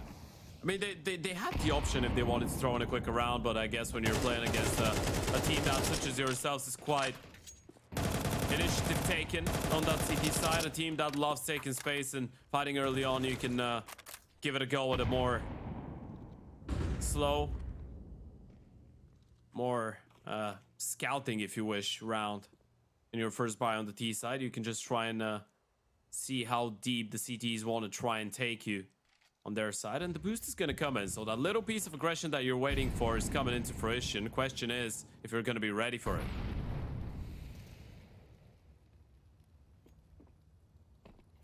Cole's in a really good position. Actually drops off. It makes a lot of noise in doing that as well. Doesn't realize it, but he is in grave danger. Especially even with that molly, Knighton just gets absolutely deleted by Lux. He was trying to peek from short. This A split is going to be happening whether the CTs are ready or not, and they need to be ready. Davidus and Cole are the two to stop it, as all of a sudden the crossfire is just being mounted. Fast rotations were more than enough to keep red cannons up in that round. And Payne, although it was a nice idea on paper and they found the entry, they just run into the wrong places and lose all the fights. Yeah, that was a great rotation from the red cannons, right? The moment that Knighton gets killed in towards short, you realize you have Cole trapped in towards ladder. The B player is still alive. There's going to be only two in towards that A bomb site. You just need to go in. But then again, Davey staying alive in towards triple for a little bit too much. The fact that the site player was able to play their life so well as well makes a massive difference. A good reaction from the CT side, and look at where that's put the economy of Pain right now. You're working with one hero AK on NQZ. Or NQZ. Pistols for everybody else. Are we going for the Z or the Z? For which? NQZ or NQZ? I say NQZ. Sure. It can be either. I think NQZ kind of flows off the tongue a little bit better. If I told you how we'd pronounce that in Bulgarian, you'd laugh about it. What? How do you pronounce it? Well, we'd say NQZ, but if I have to pronounce letter by letter in the Balkan way, Yeah. it would be like NQZ. NQZ. Yeah. Sounds about right. Speak about Davey, though. He's gonna get a double in NQZ with the refrag. It's the one and only rifle, so you're hoping for him to have a round. One of those in which, you know, just a quick pow, and he's opened your way into a bomb site with a couple nice headshots. But the CTs, again, being fairly proactive, staying remotely close to each other, let's say. And, you know, this is all right. You can give some space right now to the T's. You're going to be aware of the possible boosts and shenanigans. We can see that Cole is spotting in towards the kitchen. So if the T's try and send NQZ in towards that part of the map, Cole will have it to the back of his mind. I mean, it's quite important, though. And if Cole falls down, this is now a big problem. NQZ, they might not be ready for him, and Hards out drops the bomb. This is a massive pickup. There's not enough time. No time, so NQZ just has to tuck himself into that corner. Hope he doesn't get taken down, but nobody else was near. Nobody else was needed for the Red Cannons as they claim their 9th. Just went a little bit too thin. The clock there and Payne are going to call their second tactical timeout, making sure that the clock doesn't run thin while they come up with a decision on what they want to do, how they want to approach these things. They realize this is your chance. If you win this map, you close it out, you knock out Red Cannons, you move forward into these playoffs with still possibly a chance of qualifying for Belgrade. As we said, though, it is going to take a few results to go your way. Not quite sure exactly what is needed, but it is a lot. You need a lot of good fortune. Yeah, I mean, I can give you the updated ranking on it right now. So Payne is currently number 9 with 25 points, and I believe you get 100 if you win the event. So not only they need to win it, but they need to hope for some other they need to hope for some other teams not to get too many points. So yeah, and it's not going to be an easy one, not a given, but they are giving it a good go.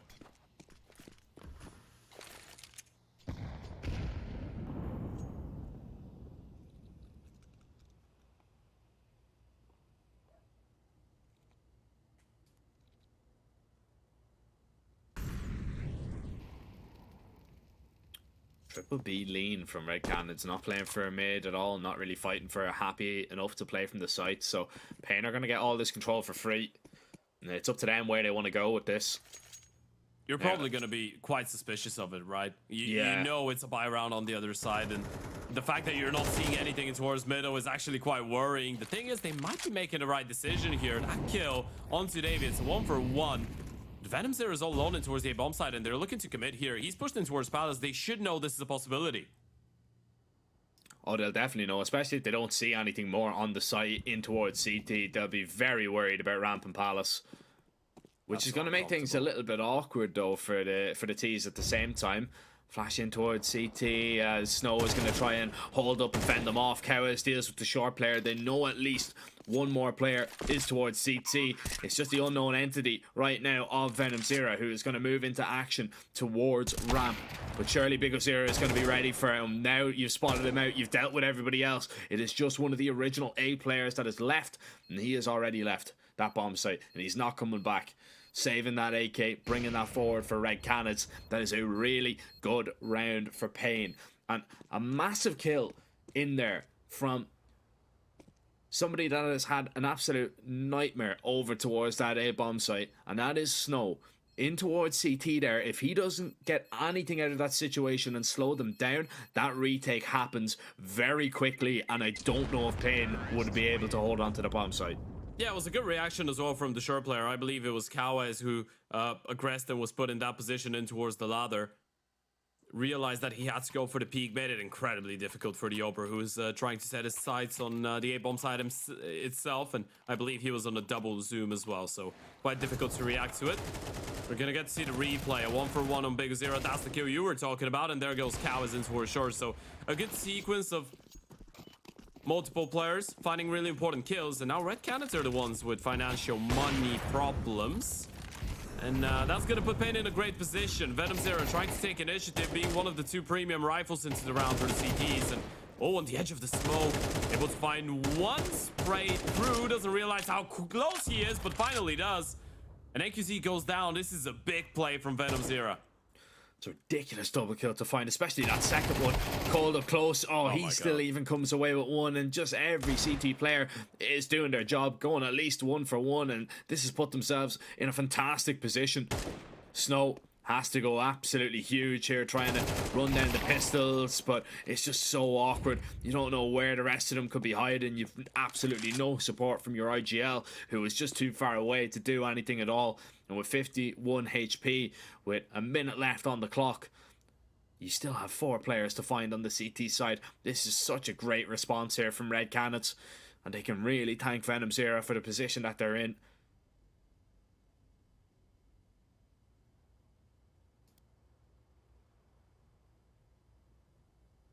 Right, we're getting a game once again.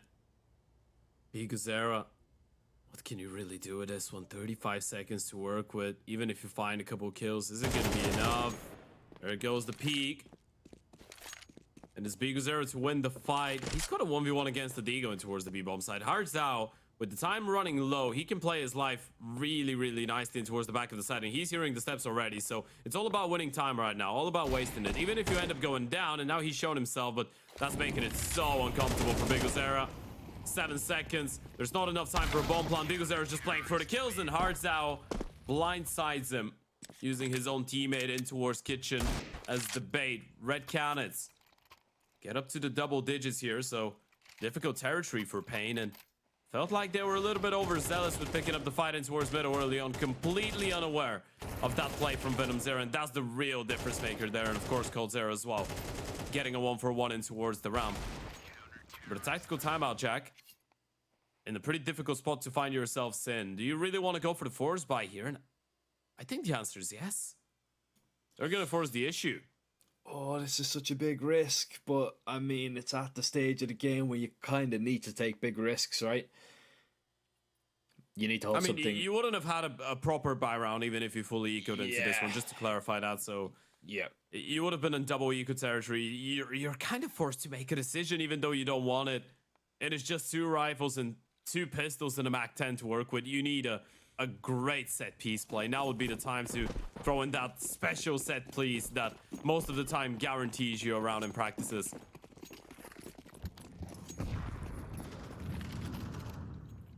Oh, it's looking like a B play. Now the problem is they've got plenty of counter utility already up close and they're trying to catch a perfect timing. Is that molly gonna fail? Oh, Tech9 tries to go over the top and actually the molly did fail. So this is really awkward right now for Hardtown and Knighton on the back of the site, but Knighton's doing a very good job of just keeping his team afloat and keeping the T's away from taking any control here. Big Ozira not even comfortable, trapped still towards the apartments, but he's still doing the damage. He's tagged Cold down very low, but the step has been made. Now he's been spotted and he's seen both players. Big Ozira, he can play this fight to perfection right now. Nearly continues to spray, but Cold, 11 HP and 11 rounds is the magic number for Red Cannons. Oh, what a magical performance we've seen from Cold Zero so far today. That has been a Cold rolling back year's vintage performance. And look at it once again. Great refrags coming in from the T side. Knighton going in huge with a double kill, but Big Ozira almost steals this one away. Landing the insta headshot onto Davey. Cold was in the line of the spray. Not a lot of ammo left in the AK of Big Ozira as well being a factor. And that was a close call. But as the moments for which you need Cold Zero, you need all that experience. And so far it has been translating into firepower and kills. 24 and 11. That's the Cold Zero we love, baby.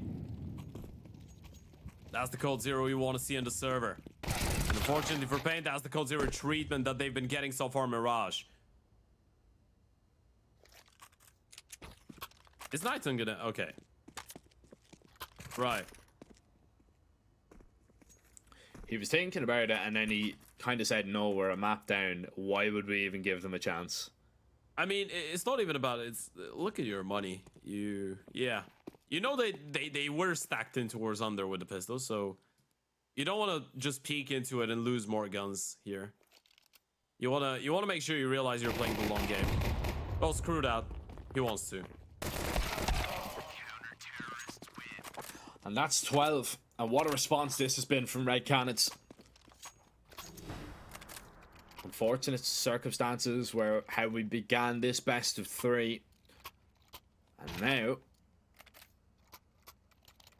they dealt the hand that they were, or rather they played the hand that they were dealt.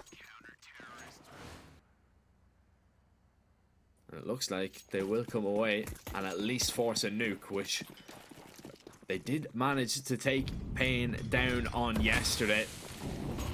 A deciding map. Could change things a little bit.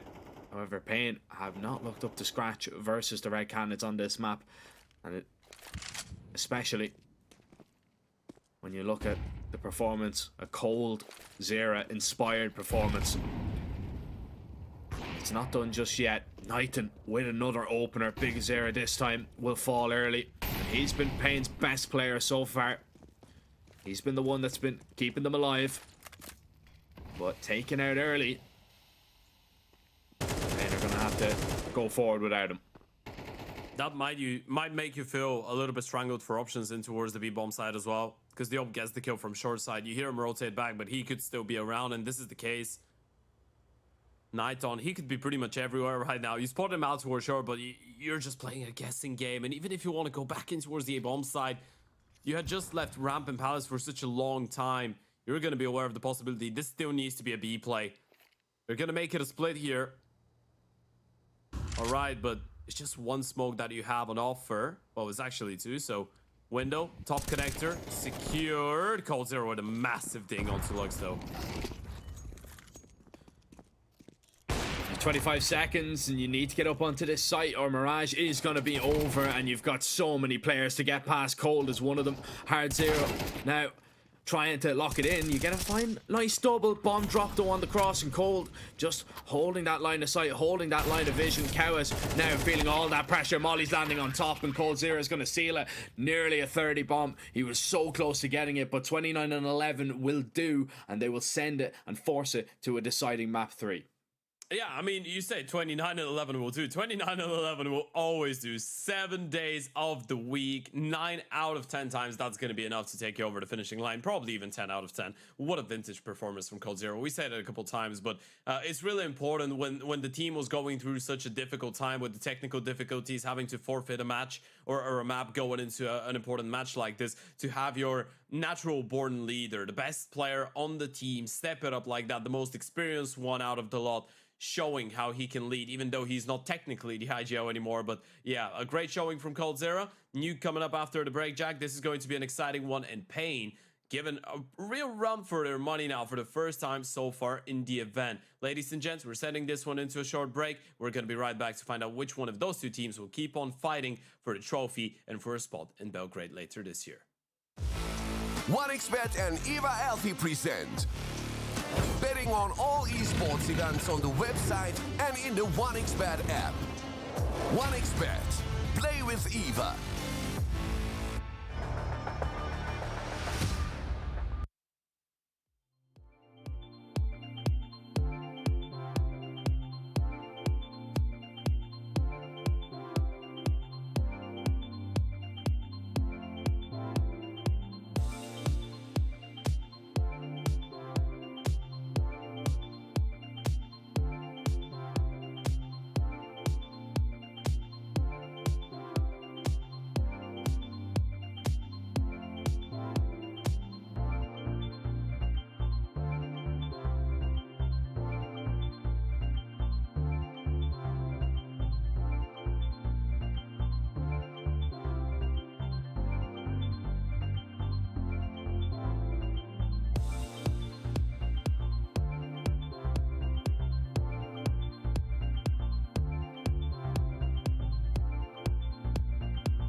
Respect from 1xBet. Respect from 1xBet. Respect from 1xBet. Respect from 1xBet. Respect from 1xBet. Respect from 1xBet. Respect. Respect from 1xBet. Respect from 1xBet. Respect from 1xBet. Respect.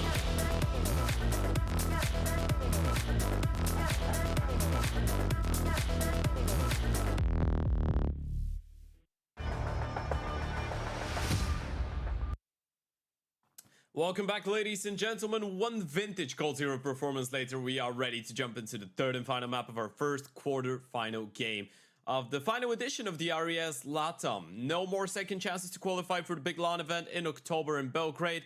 And, as we say that, Jack, the fight has been going on for quite a while, but this second map of the series did deliver on high cylinders. coldzera taking things into his own hands, a 29-11 performance on Mirage to take the red cannons through, and we're going to a nuke. Can Pain respond back, or are we just going to see coldzera carry through the red cannons to the final?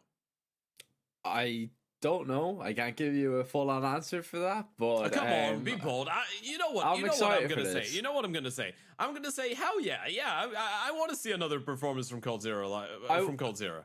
I want to see another performance from Cold. I want to see Pain, kind of come into their own though as well, because Sure. I think they were better than what we've seen on Mirage. I think Snow took a little bit of time really to adjust, to the role and the position that he was playing, especially over towards that A bomb site. I think he really struggled on that CT side. I think probably we're gonna see a different Pain, but Red Cannons, man, let's not forget. I mean, they beat them on this map yesterday. 13-11. It's a close game, but if we've got Cold playing like that, man, anything is possible. I don't want to rule it out. I'm all here for it, and I just hope to see both of these teams live up to the expectations. Yeah, right. It's a really intriguing matchup all in all. I feel like we did see a lot of good things from BigUzera, right? Especially on that CT side.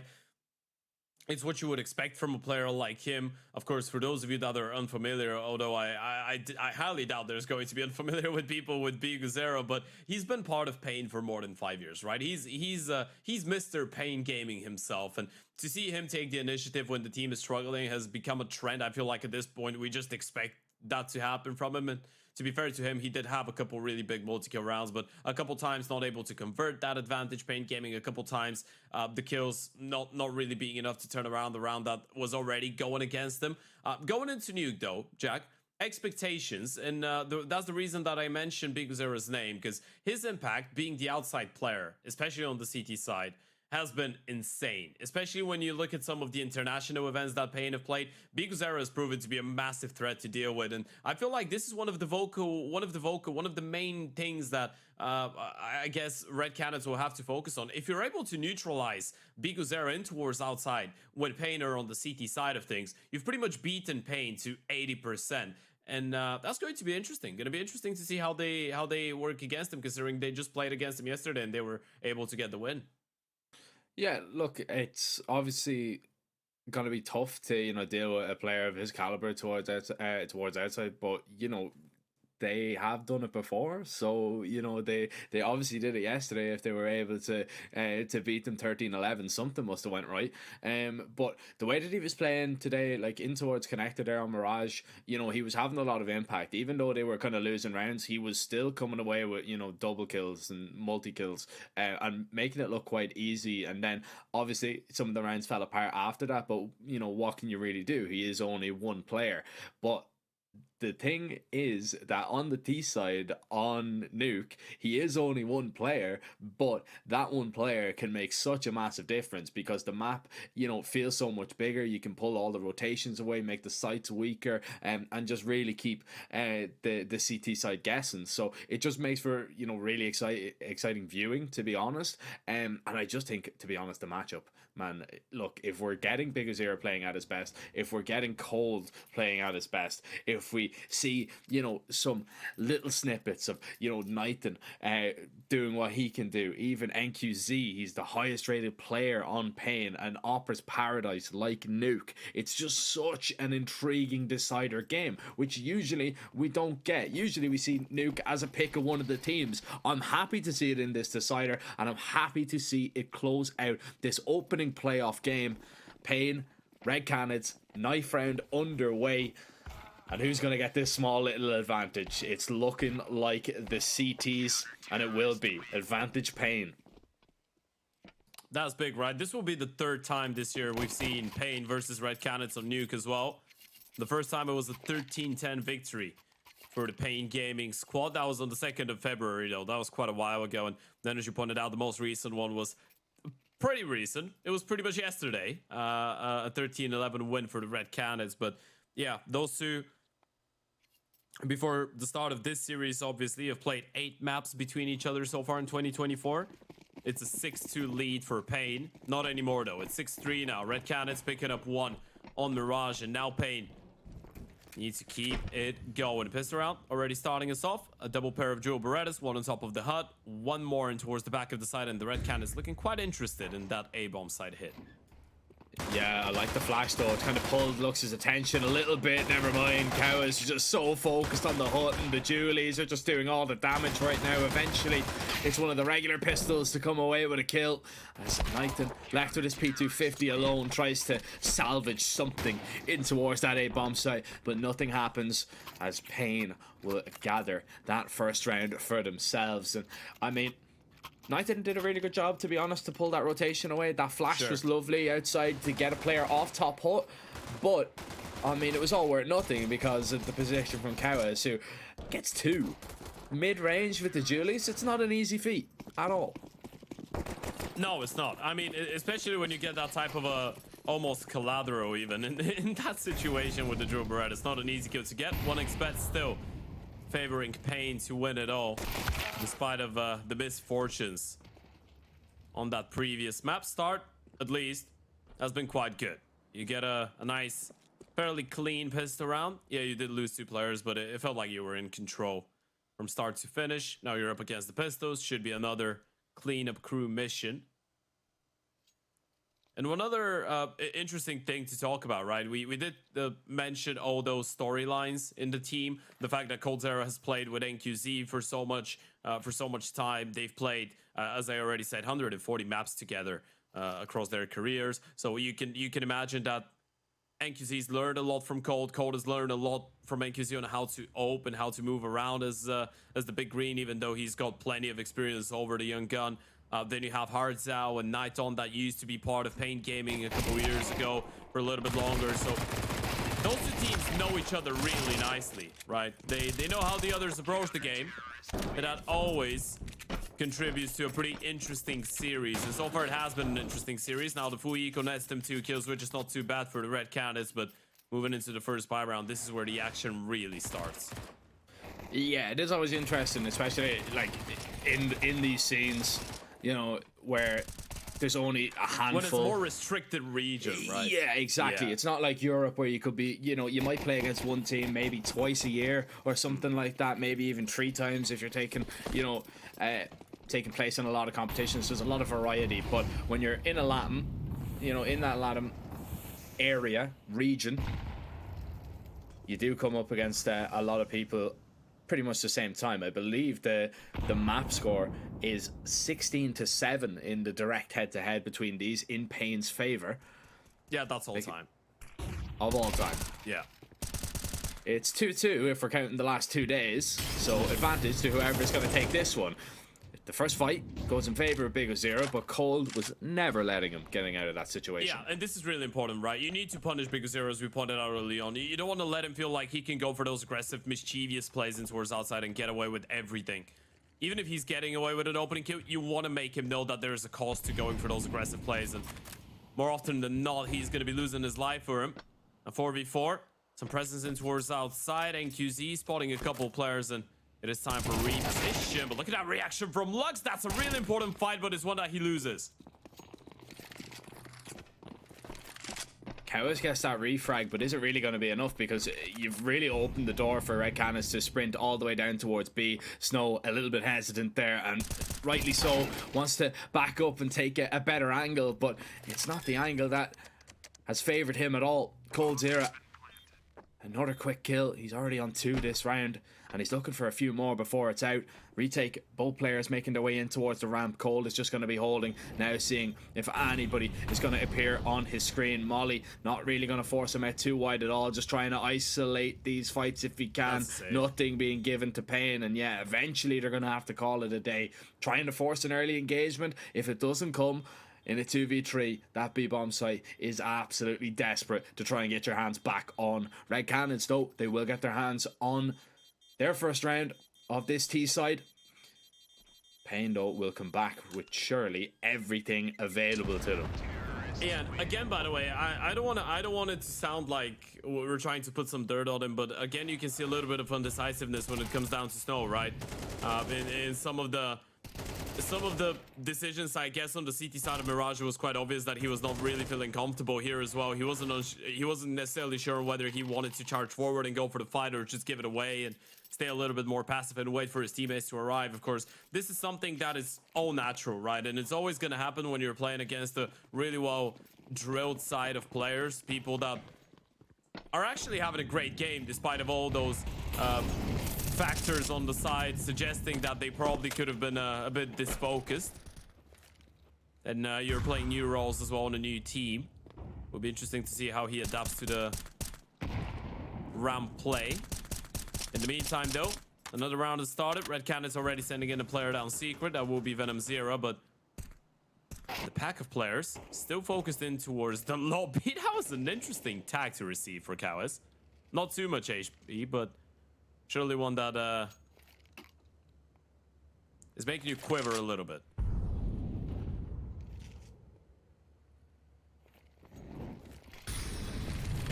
Cannons looking to accelerate out towards this bomb site, and they have done so. They've gotten out towards the door. Kawes has been dealt with, and now Lux trying to just fend them off on the site. Oh, he's got some support from the heavens. His NQZ is going to shut down 3. They pretty much all line up. NQZ is going to knock them all down. Red Cannons seemed like they had the perfect call, Ted, and all of a sudden they just run into their untimely demise. That was such a heroic play from NQZ, by the way. I really hope we're going to be able to see that on the replay. That bomb side was falling apart big time after the kill onto Kawes. Biguzera trapped with an MP9 towards the back of the side, already tagged down. They know where he is. The only way this round doesn't go in favor of Red Cannons is if NQZ does something like that. If he goes absolutely nuclear, and he did, Venom Zero is just going to hold on to the AK. He was the first piece to get moved into our secret early on in the round, and he was waiting for a good moment to activate himself. It didn't really happen, though, and that's because of the mow down that his teammates received in towards the A-bomb site. Check that out, though. I really hope we have a replay of what NQZ just did. That was absolutely wild. Outrageous. Yeah, it was almost like, right, they find that first kill, and then we didn't really get to see it from this POV. Right. That is just lovely reactions there, because we saw the SMG on the site, and we were like, oh, Lux is in trouble here. All of a sudden, fast rotates are going to be your friend. Yeah, the lack of a Heaven Molotov ends up being a big problem there for the T's. Yeah. I mean, just that swing out. You've got vision as well. If there's a molly there, you have to smoke it. Or you need to run through the flames, and that's going to ultimately make you more uncomfortable going into the fight. Exactly. You can't also, just Snow stand. was right behind NQZ as well, so even if NQZ doesn't get a triple, you still have one more rifle. So yeah, great rotations all in all for Payne in the previous round.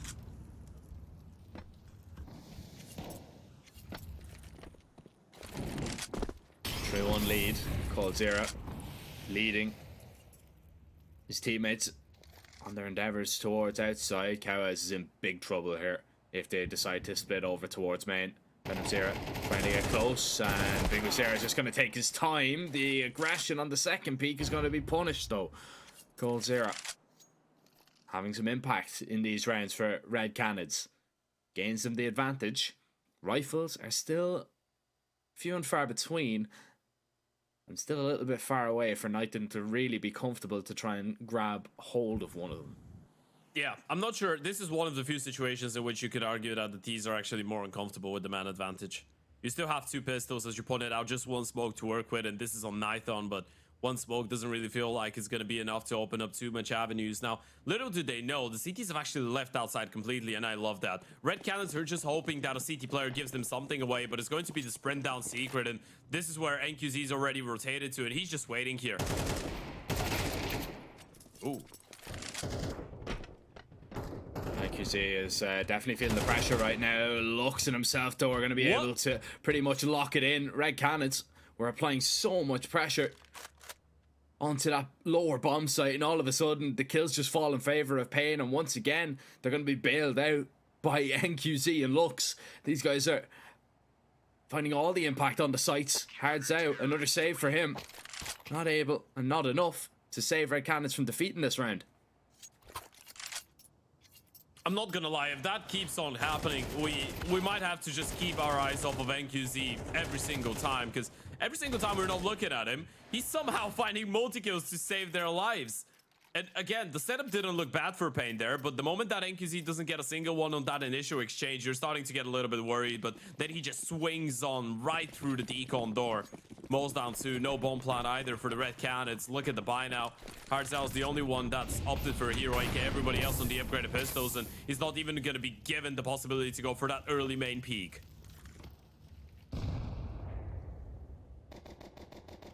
Yeah, it's still an awkward peak anyway. If you just want to open that door and go for that aggressive play, especially when there's a molly in front of it, the door now swings inward, so you have to account for that.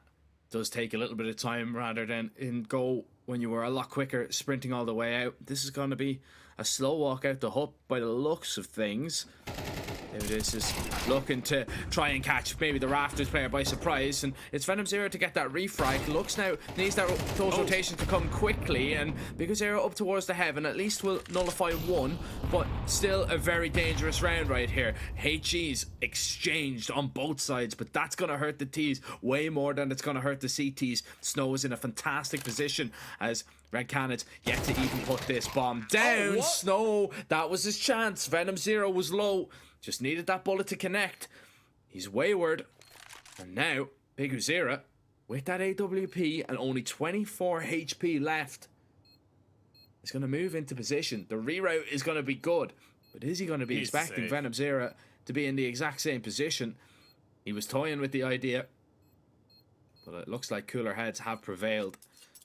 Realizing the money just isn't going to be there. Red Cannons, they get away with one there, to be honest. I mean, Pain, they looked in control of that up until when it came down into that 2v2 and a missed shot cost them. Everybody follows on Red Cannons though, so it is going to be expensive. It's quite expensive for both sides though. I mean, you look at the money of the Pain Gaming side. Lux is on 1400, Cow is on 28. Buy round is going to come in, but it's not going to be ideal. Massive reset potential for both teams. And as you pointed out, it looked really good. Great patience of the HUD player, by the way, to wait for Harzal to walk out and clear out Tetris. That's the real difference maker. What a reaction from Venom Zero. He was not supposed to win that fight, but he does so with an instant headshot onto Snow. Fantastic stuff by Venom Zero. Oh, player spotted. Thank you, Z with Dio, but he's gonna get mollied out towards the back of Red. And now you're screaming for help. You're screaming for flashes or for someone to come in and at least assist you in trying to escape. And ooh, all right. That was quite close, but he's able to get himself out of there.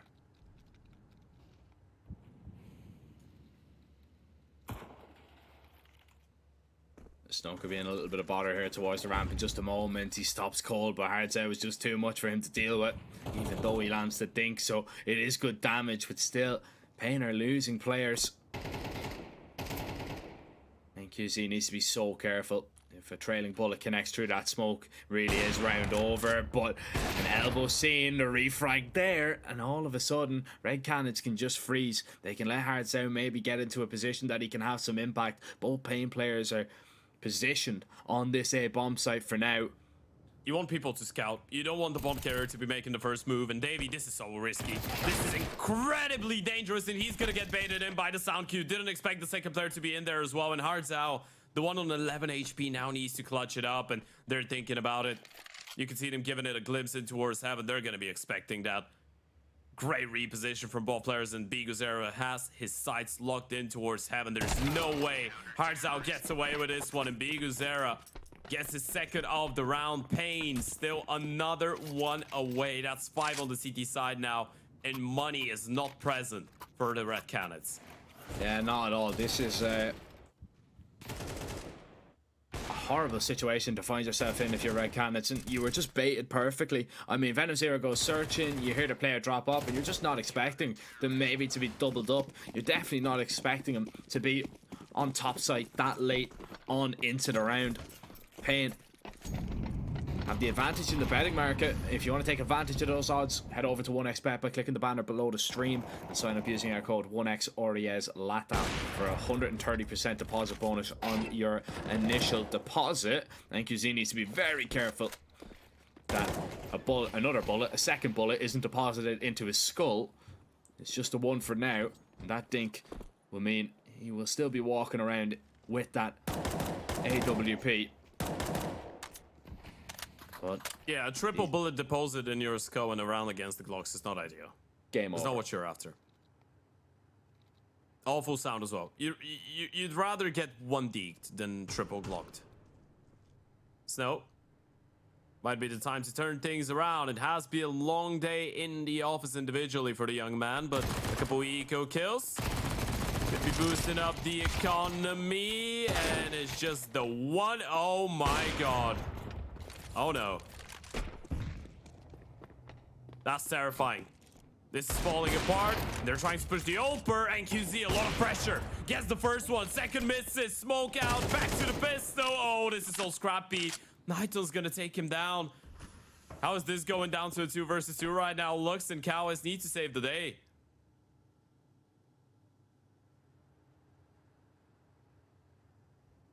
Yeah, but 20 seconds. You need to be decisive right now, and Cowas is going to be so fast behind them.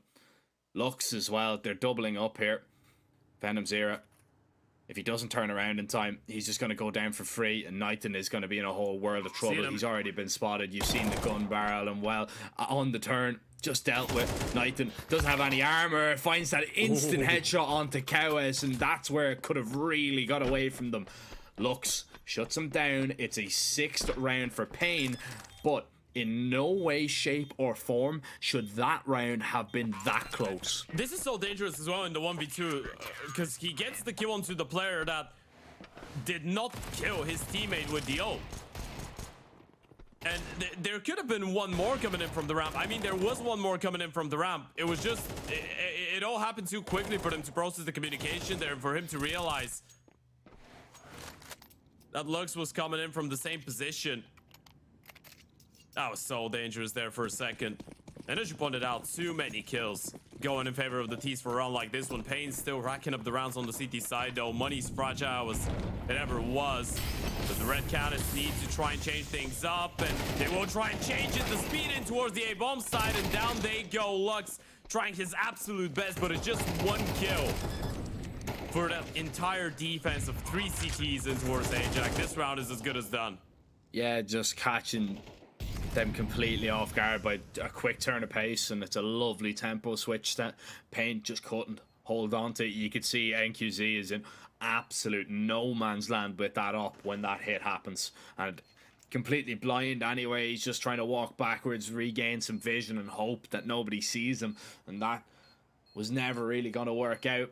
Especially when you have 3 players starting towards A, you only get 1 kill. Big Zero tries to hold on to his rifle, but wants to play it a little bit aggressive and survive with maybe taking a few more players down. You've lost a round. Now you've only 1 rifle left up in this situation. And this is Red Canids, the window of opportunity just beginning to creep open a little bit. I mean, I wouldn't say it's just creeping open. I'd say it's wide open right now.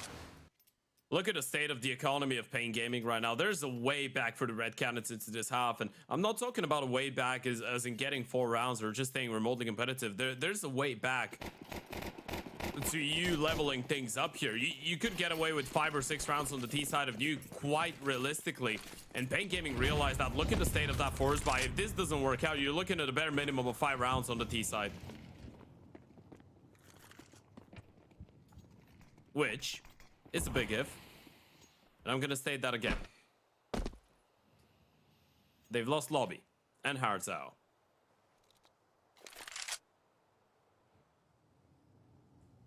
Yeah, this is not one that's gonna absolutely fill you with full of confidence, is it?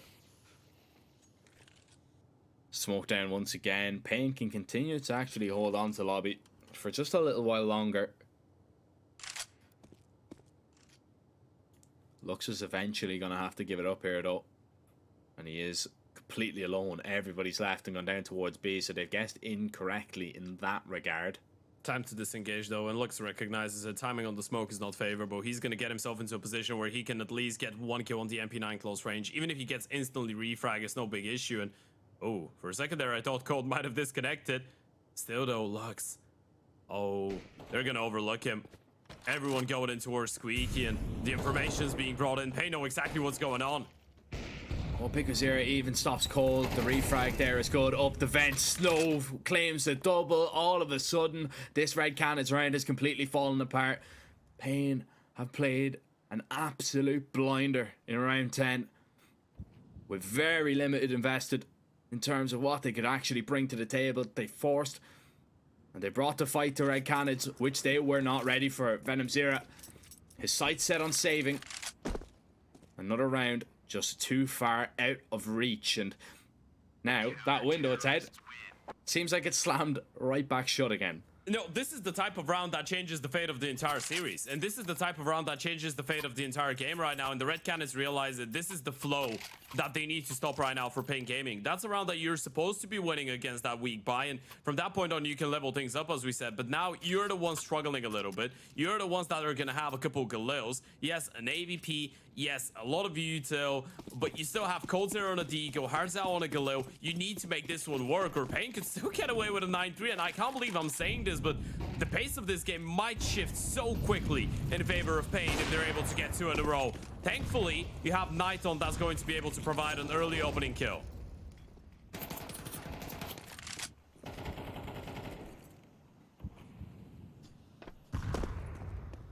Maybe a little bit more. Look at all the space outside that Payne have lost just off that singular kill. Because Era has smoked down towards Secret, and he has just kept them at bay here. The aggression in towards lobby is going to be good, but it has cost you one of your players, which is not perfectly ideal at all. Cold has decided to move forward with an AWP as well, and Red Cannons have decided not to go down. He had a big round last time around. Does he recognize that he needs to hold on, though? He's gonna keep on moving forward, and this is gonna lead into his own demise. Cold Zero shuts him down. Lux needs something special. Great position for the first one, needs a lot more, but Venom Zero with the shutdown. And it's just Bigo Zero left. Going up the vent itself is a big risk. Timing needs to be perfect, and it won't be.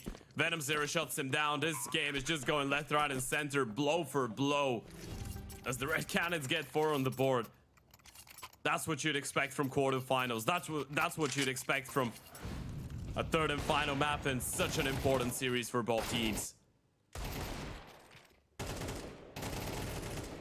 You know what's the crazy part about this? I'm getting, I don't know if it's just me or it's both of us, but I'm getting overtime vibes from regulation half one.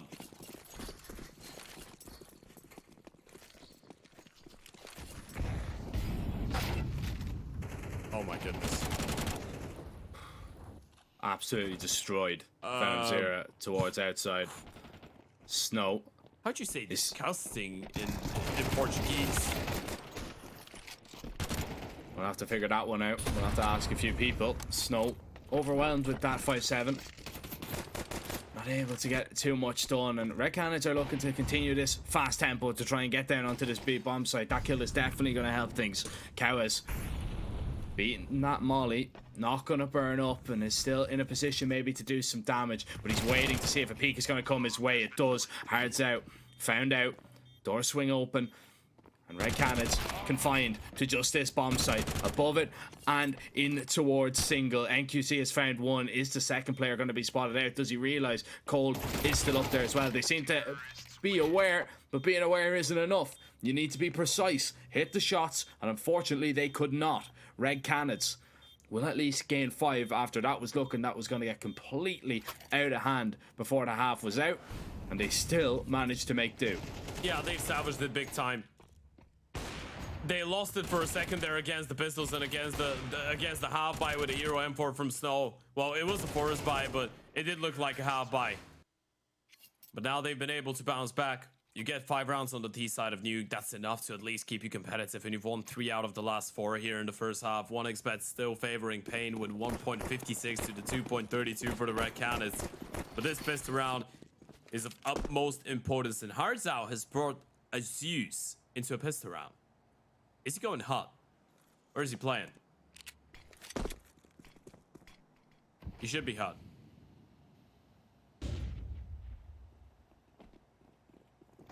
He's jumping across, getting there in secret. Cold is hearing every step being made right now, and Hardzao up close. Yeah, this could be good. Cold, oh, he's going to be spotted out. He's going to actually spot them coming up towards connector. Snow, Zeus, shocked in towards the hut as Pain continue just to bait out steps here, but they're not really committing to any idea at all. And this might play into their hands. This might just keep Red Canids guessing and catch them out. Yeah, and you know, the reason they have made up their mind, right? They wanted to go away. If Snow doesn't go down there, they probably commit, but now you don't really feel comfortable. But look at how proactive the CTs are being, and this is a great move. You're going to start realizing what's going on. Cows is still going to try to keep you at bay, but do they think it's an A play? They're rotating people away from Secret. They're leaving the B-bomb side. They just have one player here, and it's the Drill Berettas.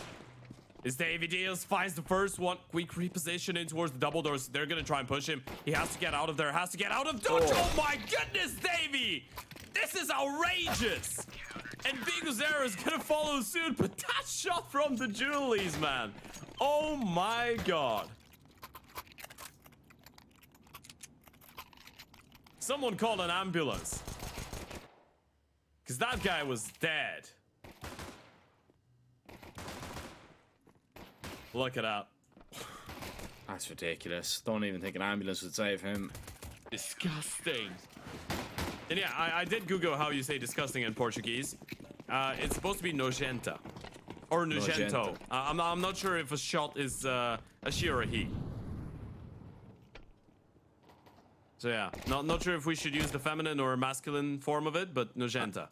I would say the masculine form of it. Sure, nojento. Nojento. Yeah.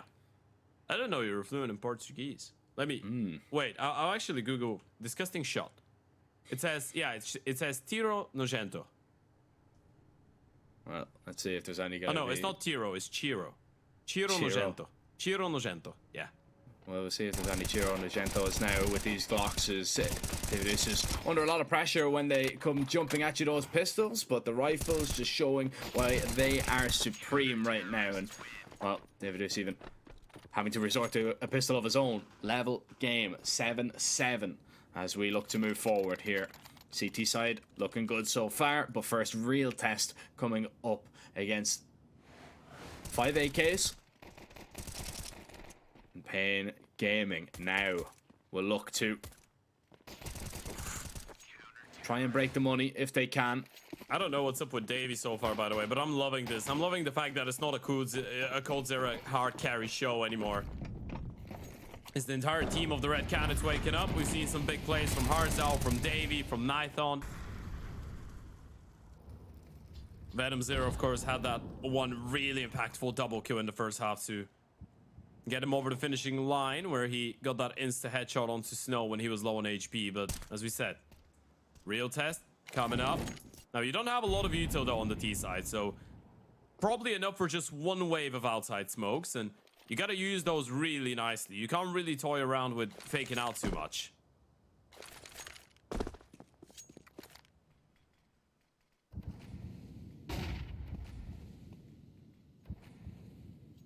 Yeah, this is really the only wave of smokes that you can kind of throw, and you have to make up your mind and commit on this one. Oh, and you might have guessed incorrectly here. Getting Bigazir into this position. Is he going to be ready for Nithon? Well, he was looking for it, but Nithon just the better in that regard, and he's going to get out of harm's way as well. 40 seconds or so to choose what site that you are going to finish up on.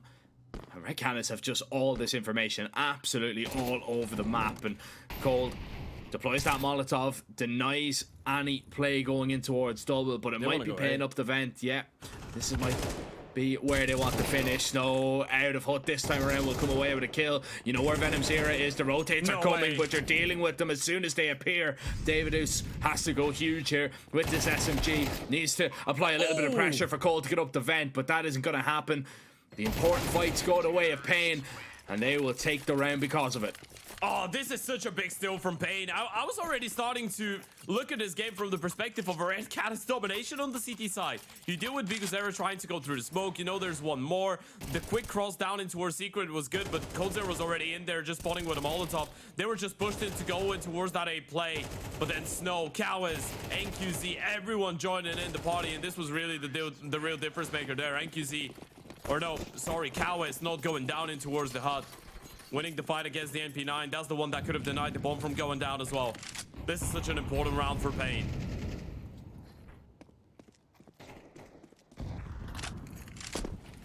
Yeah, this is really going to set the tone for the rest of the second half, isn't it? It's going to really either guarantee you a lot of money and a level game, or absolutely no money and such an uphill battle with just pistols. Yeah. Also, it's a good variation as well of using the diagonal smokes, right? You send one player in towards the warehouse, he goes down, then you're making it look like you want to respond in towards B play, you're pushing, or you're dragging more rotations and attention towards that lower bomb side extremities, and then you go up the vent. So now the CTs every single time are going to be thinking about that being a possibility, and they will have to push in towards lobby and find those kills, or make sure they have full control in towards outside. This time around, though, it is a dedicated B play, and Davy's all alone here. Yeah, he's in a really good spot, though, to at least guarantee himself one, but it's just about how more he gets after the one. That's where it could get a little bit tricky. Ramp player can rotate down as well. That's going to be Cold, but Davey has to now hold on with just himself. He comes away with nothing. Cold is smoked out, and even through it, he's going to fall. This round is done. Snow can maybe take some weapons away. He is always lurking around every single corner. He seems to be very lobby orientated, and Red Cannons aren't even going to risk it. You lose 2 gunfights. There's no way back into the round. You need to make sure that you keep these guns up if you want to have a chance in the next.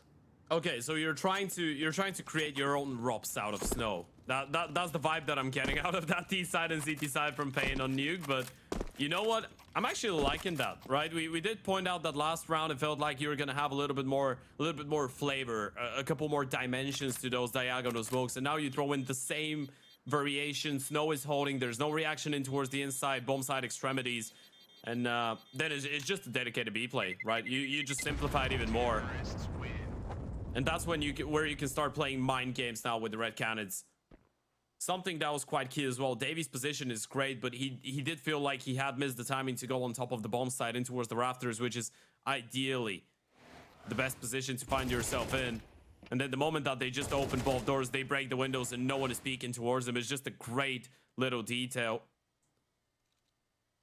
He starts feeling really uncomfortable and needs to initiate the fight. Feels like he needs to make the first move, and that's exactly what they were waiting for. A 9-7 lead.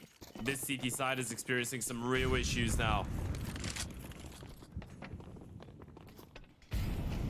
Very fast in towards the ramp here, taking a lot of space, and there's actually nobody here right now for the CTs. Oh, right. But all of a sudden, you lose 2 gunfights. Davy's been forced off the ramp here. Hold my hand. This is so awkward right now for Pain. We didn't even get to see exactly what went on for the first fight. A little bit awkward how big his arrow went down.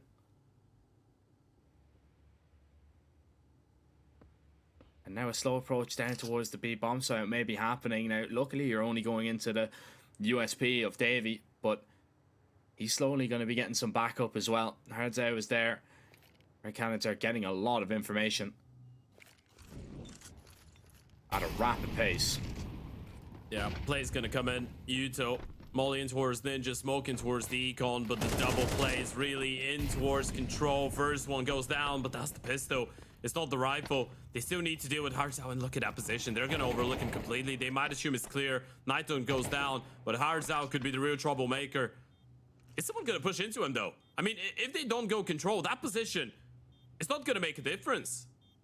He needs to make a move on now.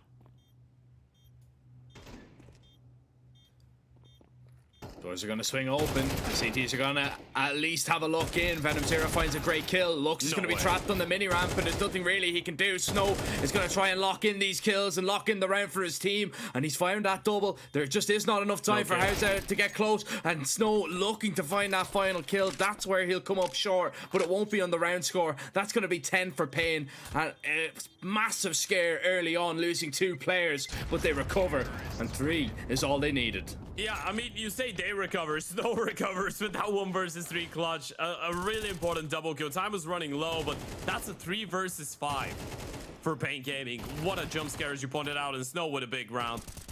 The young gun coming in clutch. We did mention Mirage did look a little bit worse for wear for him. It did feel like he was having a tough time just adapting to his new roles on the team, but Nuke has been a lot more comfortable, especially on the T side.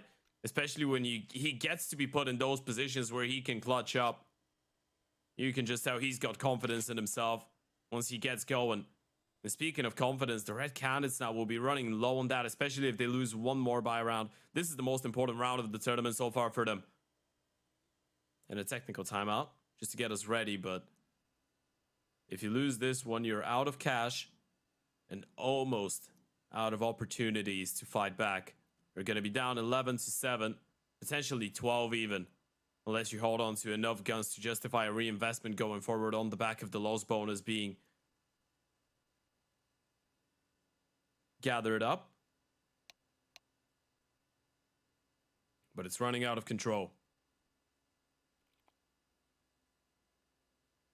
Now would be the right time for a Cold Zero, a massive triple kill. If you want to go back to that Mirage, the 29-11. We already saw that the team is not relying on Colt to carry them through, so it might be the right time for him to go back to that form, or pretty much anybody on the team I think they would be happy with.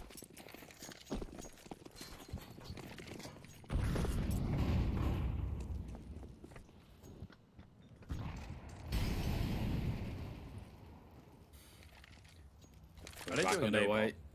Yeah, it's looking like a very, very quick play over towards A, and this might work in their favor. You've only got 2 players here, no real fast rotation, but Hard's out, playing above the site. It's just a great spot, unless the timing doesn't work out for him, unless the flashes are going to be good. He's able to stop the first man. Flash is now blinding him for the moment, but he's a difficult man to get out of this spot, and just raining down bullets from top site is enough to deny anything successful in this round for Pain. Eventually he's dealt with, but it's way too late right now. NQC, he can try and do all the damage in the world, and that's probably going to be what he's hoping for, how he's going to play the rest of this one out. But he's trapped in towards the lobby right now, whether he realizes it or not. The Red Canids will survive and keep Pain at least a little bit honest. Question is, how many kills does he get out of this? And this is it's not coming in without any value to it. The more the merrier, the more the better. Davey does not get hurt going down Tetris, and if the timing's good enough, he should be able to see the gun barrel, and I think he's already seen that. Yeah, thank you, Z. Spotted, frag, great round for the Red Canids, and you know what? We wanted someone to go huge. Hard Sal, let's talk about that triple kill, but the A-pop, usually a call that's actually good to go for in a round like this one, right? You want to shut them down completely. Only issue with this one, first of all, the util did fail, at least the majority of it. It felt like you had too many players invested in throwing in that execute though, right? You have 1 player running out. The second one is the one with the bomb, so he's going to be a little bit hesitant with going for the fight. You gave a lot of time to Harzal to reset going into those fights, and I think you know that. A monstrosity of a triple from Harzal, stepping in towards the back of the side in Pain. Are now the team that is experiencing financial problems. A couple of Deagles hoping to get fortunate. Hoping for something special. But unless it happens, it could be a 1-round game.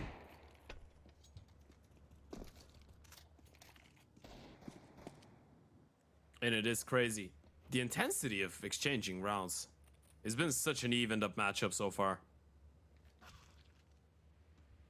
It's been a great game to watch, and it's a shame that we didn't even get to see Vertigo be played out.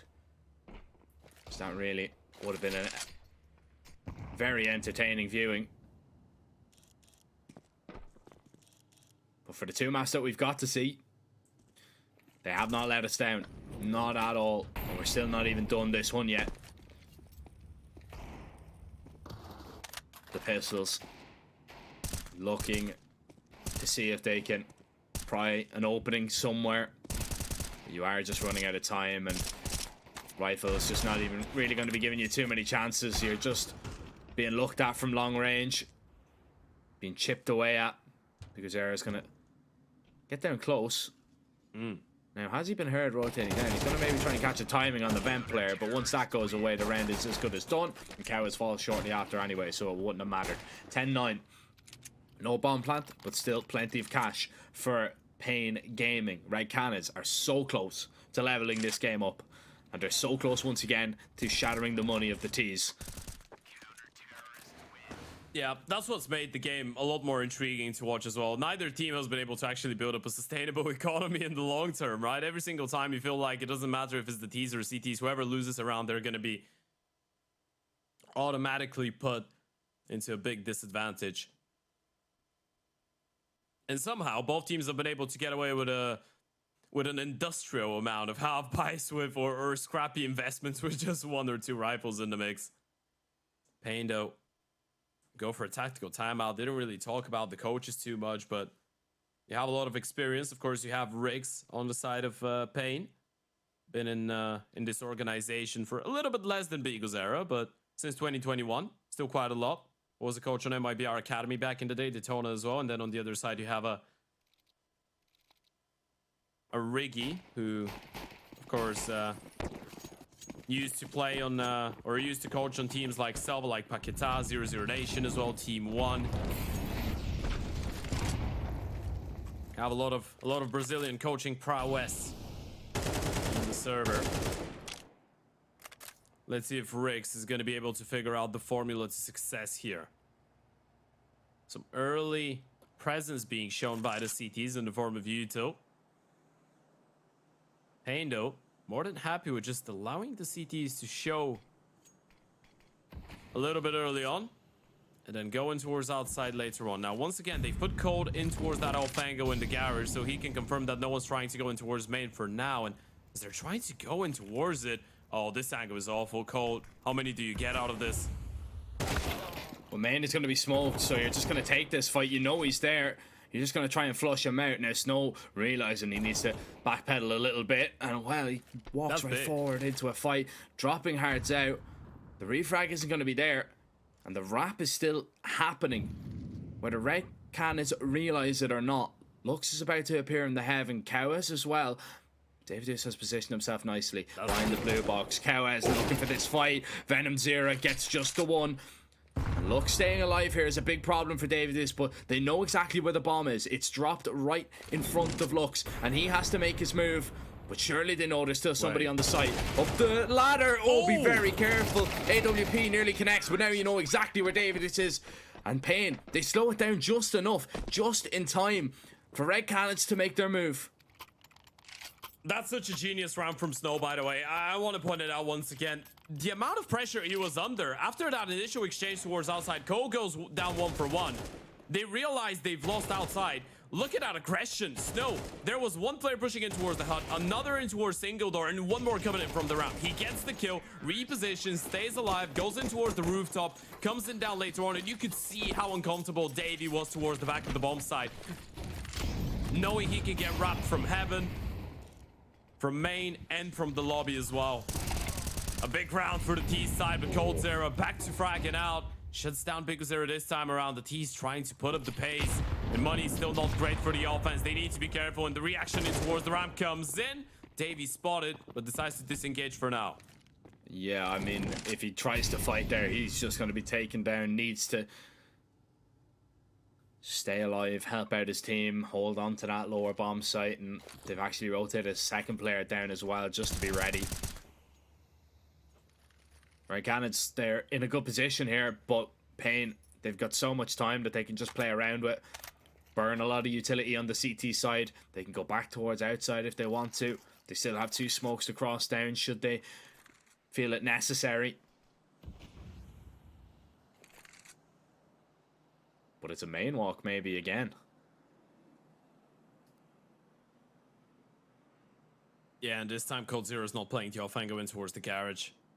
You can't deny it, but they were trying going towards heaven. Oh, Oper spotted him out. Nighton gets the first one, and that's so much information. It's all about staying alive now. He's got a smoke to open up some more space, some more freedom for himself. Sees NQZ, not quick enough on the reaction, though. A much needed refrag, but look at the time. There's only 20 seconds on the clock. They need to wait for NQZ. He needs to be really quick. They've heard Snow. They need something special. They need something magical, and they're delivering. Snow and NQZ find a double. Up the vent, Davey goes. And that drops the bomb. It should be enough to secure the round. There's only 10 seconds. No way, NQZ. There's no way they're gonna let you even dream about it. And he's saving. Wants to make sure he doesn't go down after time, though. This is the big risk here. Davey not gonna see him. This kill is massive. Money on the CT side is problematic, but the Red Cannons still get the round over the line. And speaking about problematic money, look at pain. And yeah, it is painful. Oh, it's so painful. So painful right now. Snow couldn't quite believe it. Look, NQC, he just missed the timing. He missed the shot as well. If NQC connects on that, it's a different round. But Red Cannons now are in a perfect position to deal with this. NQC was going for the fast peek towards outside, denied by just some great utility thrown, and he's even going to burn. So he's not going to be fully healthy, fully fit going into any engagement at all. Pain have decided to go for the investment here. They were on a double eco anyway, but they wanted to put some money behind this AWP. Put some faith in NQC. He has had his moments. And this would be the perfect one. This round could be the backbreaker for both those teams right now. Look at how proactive they're being, but Nighton oversteps the mark, going up the ladder in towards T-Roof, and this is where Snow has been waiting. Gets that kill. It's another opening for the young man in towards the lobby, and now if you're on the CT side, you don't feel that comfortable anymore, but you know it's just Snow. Surely you're gonna start reading into that B play. Getting rotations down could be a bit problematic. Harzao gets one. A lot of damage done, though. Kawes with the refrag, and the vent rotation, not really a possibility anymore. This is so risky. They're not even out on the site yet. They haven't really fully committed. They spotted Davidus. Snow is going to try and maybe react in time. Venom is just going to be holding for it, though. Are they going up? They're thinking about it. They're toying with the idea. No They're way. actually forcing them back a little bit here. Up the vent they come. NQZ hits that first shot. 20 seconds. They still need to find Venom Zera. He sat in towards the hut. Nearly blindsides the first. Trying to line them up. And he does get two. Bomb dropped. But acquired just in time. And now Davidus has to go massive for Red Cannons. This was a round that they should have converted with ease, but instead he finds himself in a 1 versus 2, nearly makes it a 1 versus 1. A perfectly placed HE could find both, finds none, but the molly forces them back, and this is going to make it so awkward. He doesn't have a kit though. He can't fully stick it, but surely you're uncomfortable right now if you're paying. They're going to try and run him down, and that's exactly what they do. NQZ, the hero, a shot up the vent from the op and a shot from the MP9 gets them onto 12, and Red Cannons, that was your chance. Your economy was flourishing. Now it's been completely shattered, and so may your chances of Belgrade be. Yeah, those rounds have been absolutely outrageous. The amount of times we've seen enormous impact. Look at a shot from NQZ. Flying up the ladder, turns around, sends that player into oblivion. And look at the buy right now. It's despair, it's heartbreak. Red Cannons, 4 pistols and an MP9, and you're attempting something aggressive, but you're already losing players in Cold Zera. They know. They know, but NQC is actually alone in towards T-spawn with the bomb, so even though they know, this round is so awkward. The T's could have already won that, but they can't really send the bomb anywhere. They need to deal with Cold first, with Cold and Venom Zera. Yeah, but Snow's just being so patient here, and he's just holding. Cold, taken down, Venom Zera dropped, and now they can just take their time. They can just go together. They can all go back, group up with the bomb, and find out Nathan. The only player that stands in their way. And he's slowly creeping his way forward. Snow, the aggressor, might be the one to spot him. But Big Ozira's seen him. It's Snow to finish it off. And Pain Gaming They win map 1 due to unforeseen circumstances, unfortunately for Red Canids. That's how they took their map pick. It's not how they would have liked to have taken it, but they take the decider in spectacular fashion, shutting down Red Canids, giving us a great benchmark to go off for the rest of the playoffs, I'm sure. But Pain move forward, and Red Canids sadly go home.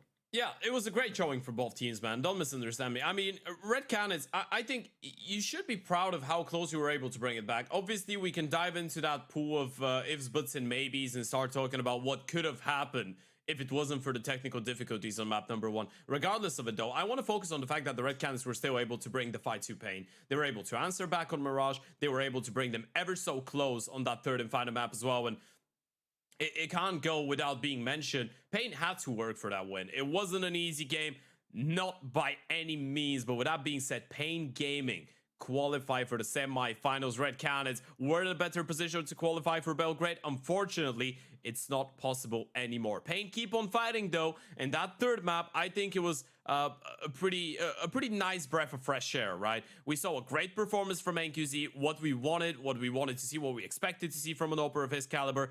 We saw a great showing from Snow. Pain looking solid, but they will have to keep it up, because in the next round, they will be facing off against the winner of Imperial and Bestia, and that's not going to be an easy task. No, not in the slightest, of course. The first of 2 Argentinian teams, Bestia, are going to be trying to take down Imperial. That's coming up, ladies and gentlemen, in just a moment. I believe we're going to have to send it to a short little break, get refreshed, and get ready to go with our second playoff game of the day. Myself and Ted will be back with you in about 5 minutes time when we go live with the pre-game. Ladies and gentlemen, we'll see you in just a minute. 1xBet and Eva Alfie present betting on all esports events on the website and in the 1xBet app. 1xBet. Play with Eva.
clear.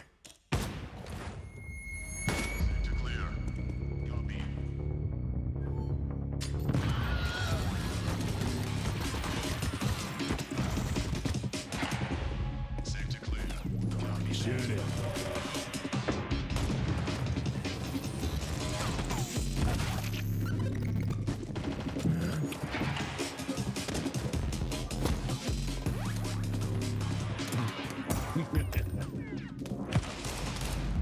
The world is changing, but one thing remains the same. Victories with 1xBet.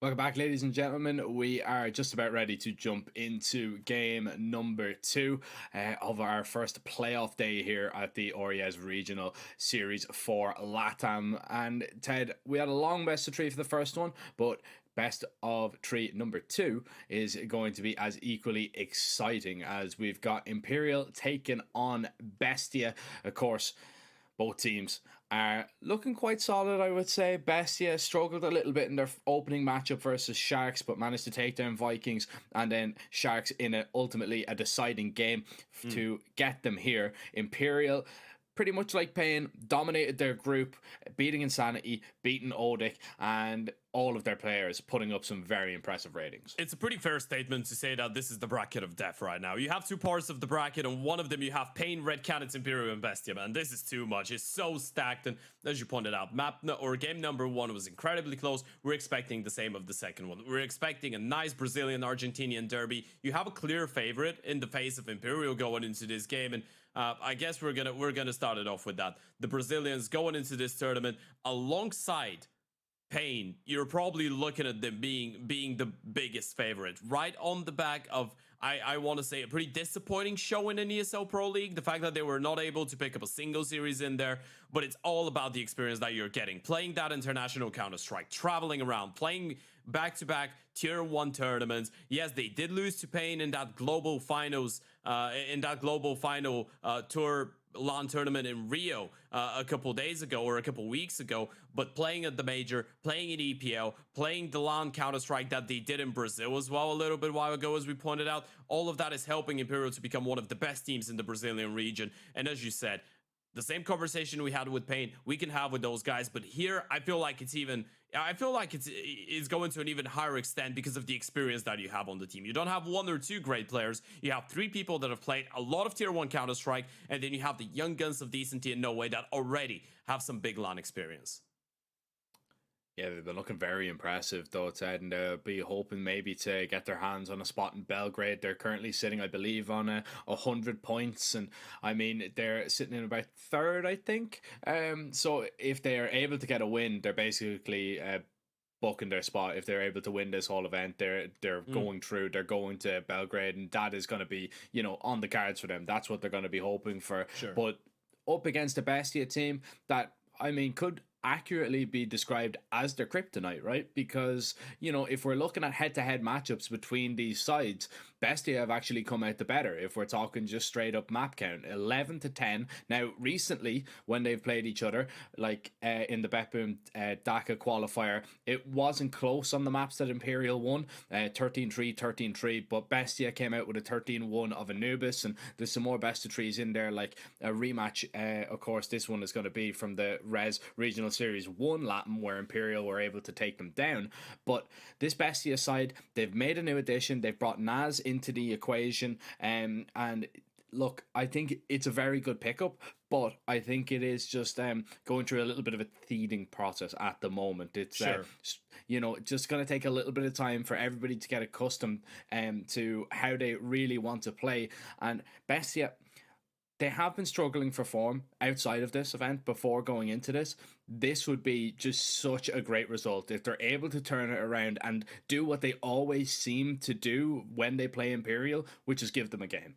Yeah, absolutely. As you pointed out, maps, obviously, just to clarify that, we're talking all time, right? If you look at 2024, things are a little bit different, especially in best of 3 so far this year. The 2 teams have played 4 best of 3s between each other. Bestia have always been able to put up a fight, but have been able to get only 1 over the line, right? 3 of them going in favor of Imperial. The one that you mentioned, which was the Betboom Dacia Belgrade qualifier, Bestia were able to take off a map, unfortunately, on the second and third map of the series, they were completely obliterated, right? That was one of the most one-sided 3-mappers you're ever going to see, ladies and gents. It was, I think, a 13-1 for Bestia on map 1 and then 13-3s on Imperial, for Imperial on map 2 and map 3. So this is always going to be an intriguing matchup, right? And as you pointed out, we're getting a bit of a replay of the first season of the RES, right? Where Bestia were hitting some great form, playing incredible Counter-Strike, and then unfortunately they got eliminated by Imperial. Now, back then, that was in the semi-finals, and that was the first time that Imperial actually lost the final after that. They've lost 2 finals here at the RES and haven't really been able to win a single one of them. And that is, I feel like, one of the surprises. The fact that they've played in a lot of the tournaments, 3 now, and they haven't really been able to win a single one. Yes, they've been able to get a lot of points for the leaderboard. But if you're a team like Imperial, going into this one, you want to, as we say, first dominate your domestic competition and then go abroad and start looking for success internationally, right? And this is what they will be hoping to do now. As you pointed out, we had a pretty recent matchup between those two, so it's going to be really interesting as we get into the veto to see if we're going to get something different or quite literally the same. Well, we will have a look, and as to be expected, we are not going to see an Ancient, and we are not going to see a Vertigo. So Mirage, Anubis, and if this decider is Nuked, we're getting the exact same veto. And right. Yeah, we are. Okay, so we're getting the exact same veto. And well, it switched away because last time it was Anubis first and then Mirage because Bestia got first map. But yeah, it is the same. Same, but just in a little bit of a different order. Yeah, sure. As we were saying, look, Imperial dominated Bestia 13-3 on Mirage and Nuke up a couple of days ago. I believe we're talking, well, I say a couple of days, it was around a month ago. Sure. If I'm not mistaken, Bestia will have played, this will be the first time that they will be playing with Naz, or... Yeah, so maybe that's the difference maker. Maybe bringing Naz into the equation, you know, it'll be a little bit of rejuvenation. You never know what might happen, especially with a playoff game, especially when they know that Bestia, they don't usually look at Imperial as, I would say, a massive threat, like an unfathomable beat. They always kind of look at Imperial as, you know, a beatable team. And I think that's just the style of Noxic calling against them as well. They play with no fear. They play that, you know, if they lose, they can always go, well, you know, it is Imperial. But they seem to really always have their number in a lot of these games. We always seem to see 3 mappers. Very rarely do we see them done in 2. So I'm just excited for this series as a whole, man. I don't think this one is as straightforward for Imperial on paper. And I think Bestia can cause a real shock today. I feel like you're making a pretty valid point. Obviously, going into this game, the way that we love painting that picture most of the time is you have on one side of the South American continent, you have Brazil, where everything is just wild in the north, right? Everyone is just going and running around, going for headshots, wild, crazy plays, all that unorthodox style of Counter-Strike. And then you go to the south a little bit, you go into Argentina, and then suddenly things make a lot more sense, right? You're seeing a little bit more structure, you're seeing a lot of good reactions, you're seeing good fundamentals, you're seeing good preparation for some of their games. And I feel like this is something that we can connect kind of to what you were saying, and the fact that Bestia rarely get 0-2 is the fact that they prepare really nicely for their opponents, or at least this is what it looks like from the outside. And that's the reason that going into a game against, let's say, a team like Imperial, where you know they're going to be trying to play correct Counter-Strike, you know they're playing against some of the best teams in the world, it could be a little bit easier even to read at times, because you know Imperial will be trying to play the correct by-the-book style of Counter-Strike at times, even though they still have that wilderness within them. And I feel like this is a thing that obviously it makes you a better team in the long run, but as we've heard from a lot of players, it sometimes makes it for the enemy's IGL a little bit easier to read into what exactly you're trying to do, what your reactions will be, right? And especially if he is one that's trying to play proper Counter-Strike, it could be a much more interesting game. So yeah, I agree with you. I feel like Bestia are going to be able to give them a run for their money. I hope so. And you know, there's another interesting angle that we can look at, and I really want to hear your opinion on this one, because you have a lot of firepower on the side of Imperial. 2 riflers that we've been talking about quite a lot are Decenty and No Way, obviously, right? No Way, especially the fact that 1 year ago he was just a streamer, and now he's one of the best players in the region. But then on the other side, you have a lot of individual prowess as well. And before hearing your opinion on Lucio and Thomason, the only thing I'm gonna say, Thomasin was in a streak of 6 consecutive events where he was in the gray or red sector in terms of rating, so not above 1.3 or 1.04, and not 1.30 but 1.03 rating, which for a player like him is quite a rare thing to happen. It's a rare phenomenon.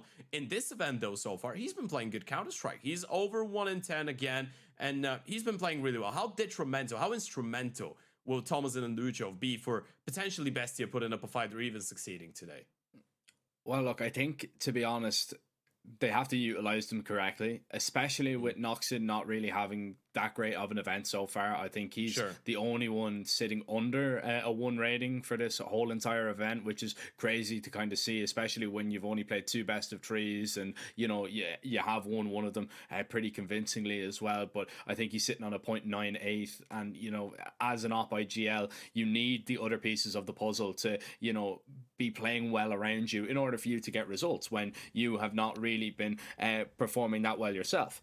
And to be honest, I have been always impressed with Thomasin. I always think of him, you know, I think of his best map in my eyes would probably be his Inferno in terms of the understanding that he has, especially on that in that lurker position, T-side Inferno. He's a very, very tough man to deal with. Now, unfortunately, Inferno is something that we're not going to see in the veto today. I was maybe looking forward to seeing these two battle it out on it, but it hasn't made it all the way through, and instead we're going to have to look through a Mirage, an Anubis and a Nuke. But still, I think Thomasin can have a lot of impact, and we're seeing probably one of the best events from Luchov as well. So Bestia's riflers are hitting good form. It's just the Opera that is a little bit of a concern for me, especially when we're looking at the Op-V-Op matchup on the other side. When we're looking at Henny, we know what he can do, and we've seen him do it time and time again and in this event. But what a start to the pistol.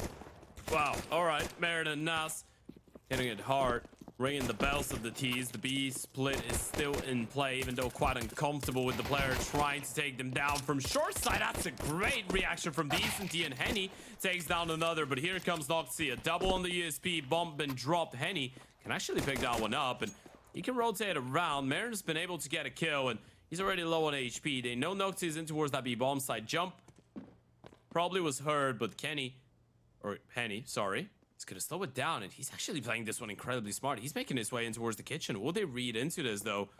Noxy doesn't seem like he's ridden into it too much so far, and he's not gonna hear the steps, so bomb will go down for Henny. Question here is, do they realize it's B straight away?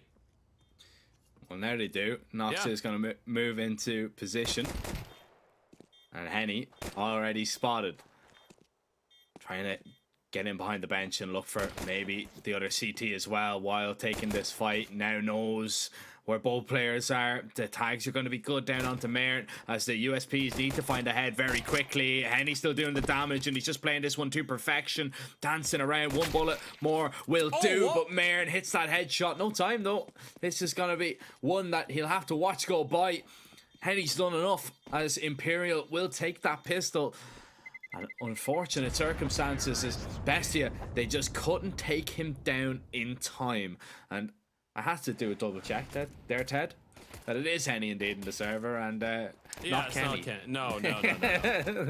Yeah.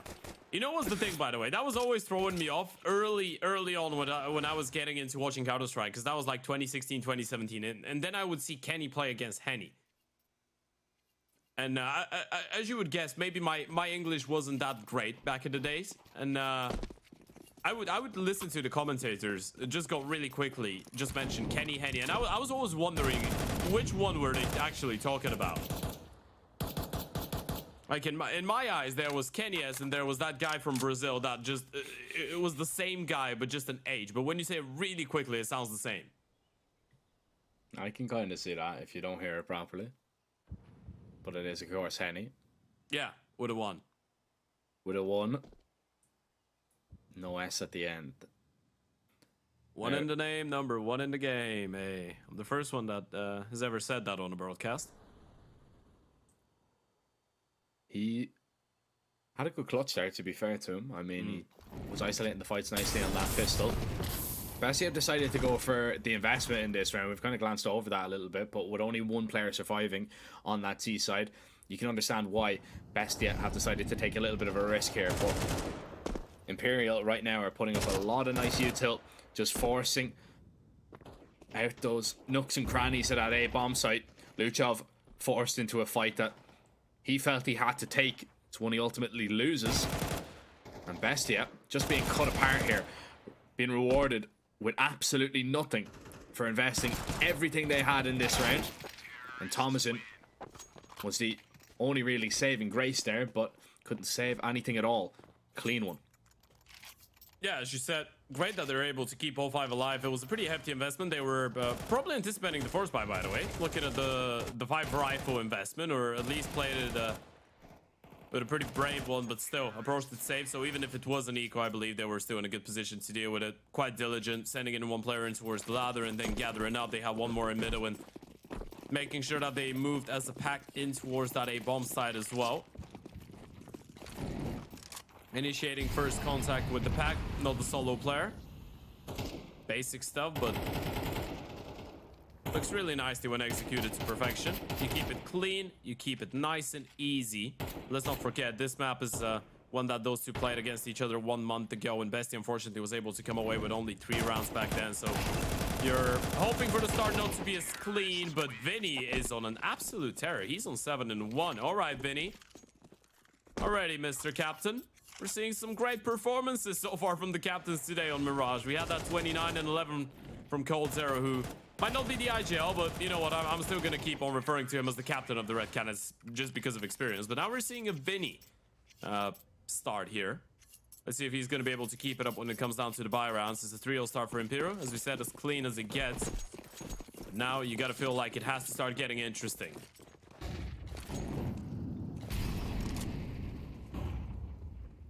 So you have to try and stop them from just running away with it.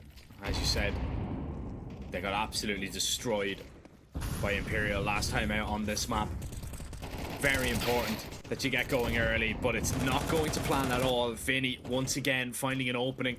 This time it's Marin falling in the middle of mid. Nas won't be forced out because of that Molotov, so he is safely positioned in towards the ladder. But Bestia, they need to try and find this kill back in their favor, if at all possible. It's going to be very difficult. No way forced out of under.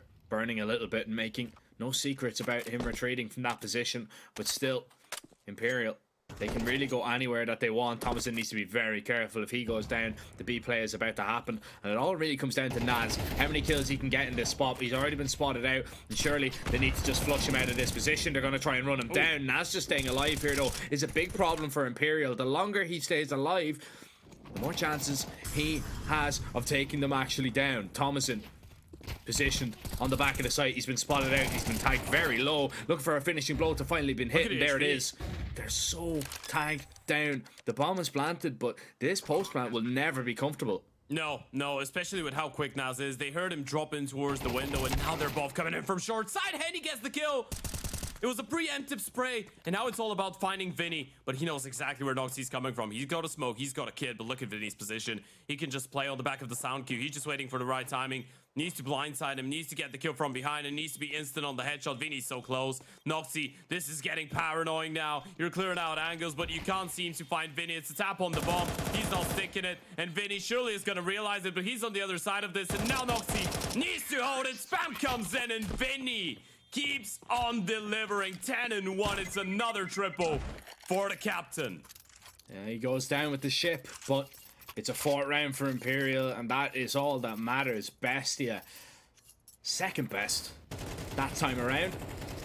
And it was because that he was hearing all the footsteps, right? I mean, Noxie was making his way close to that bomb site. That's a huge kill there from Henny. Naz didn't even see it coming.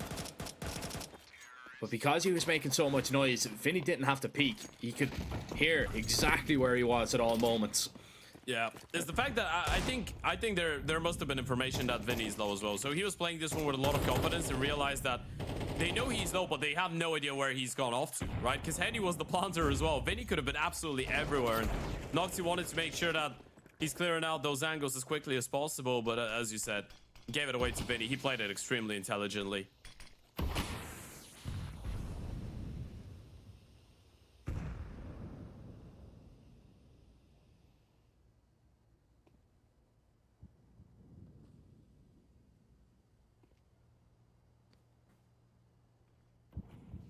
Ten-1 captain. My captain. Speaking about my captain. That sounded crisp. Akil's going to pull a rotation. Luchov down. Oh, the drive-by dink there. Vinny is going to fall. This one isn't as cut and dry right now from Imperial, but they are going into this A bomb site with just 2 players trying to defend. AK picked up from Naz. A few players tagged low on the CT side, but still, you need to flush these players out of position. And Noxia with that deagle is still doing all this damage. It's down to a 2-on-2. Henny's still extremely low. Oh, does he catch a glimpse? Yes, he does, but it's too little too late. Decenty went for the wrong fight at the wrong time, tried to cover the planter, and Naz is going to punish. Bestia's new boy gets them their first round. Yeah, and this is big from Bestia, picking it up against all odds, and a hot bite. Oh my goodness, didn't realize how nasty that shot was from Noxy. Naz having a great round.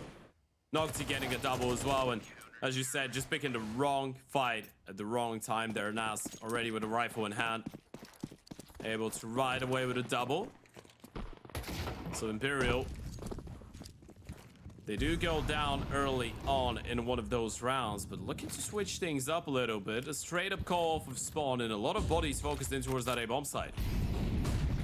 Yeah, this is very fast here, and Luchov has really struggled to keep Imperial out of this bomb site completely alone, but this time he's got Noxia as backup, mollied off though, so he can't reface just yet. The T's are trying to gain this control, but Luchov has had enough time off for him to do some damage. The rotations are in, but it's not going to be enough for now until Decent D gets going. Noxia moves into position, and yeah, I think he has him locked in. Decides to give up the angle though, so maybe on second thought, has absolutely no idea. No, I meant, did Decenty see the Oprah? I think he did. I think he saw him fall back. I don't think he caught a glimpse of him.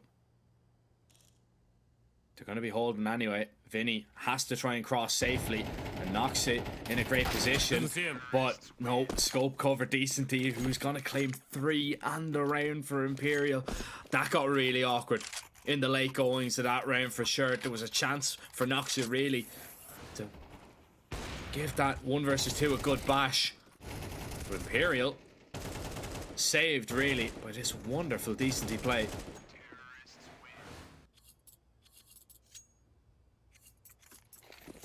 We're seeing the multi-kill potential early on from Imperial here. There was even a little bit of mismatch, I guess, on the initial execute because the flash for stairs came in before the deep jungle molotov, right? And that's what enabled the ult to get the kill. Still, they were able to recover Decenty with a massive sequence. That's what's so dangerous about this team. Even if you shut down Phelps on the entry, especially when Vinny's delivering, you have a couple more guys that can pop off. Oh, that pistol has been seen and fragged out. Great patience shown. Henny on top of the boost. Of course, this is another eco or a half buy coming up for Bestia. They still have the op of Noxy though, and this could be dangerous. Could be unaccounted for as well. It is a brave financial decision from the captain to go for this. Let me remind you that was not saved up from the previous round. He did initially go for that play, or initially go for that purchase at the start of this round, but he makes it work at least for 1. Reposition quite key now, though. You want to keep yourself as mobile as possible.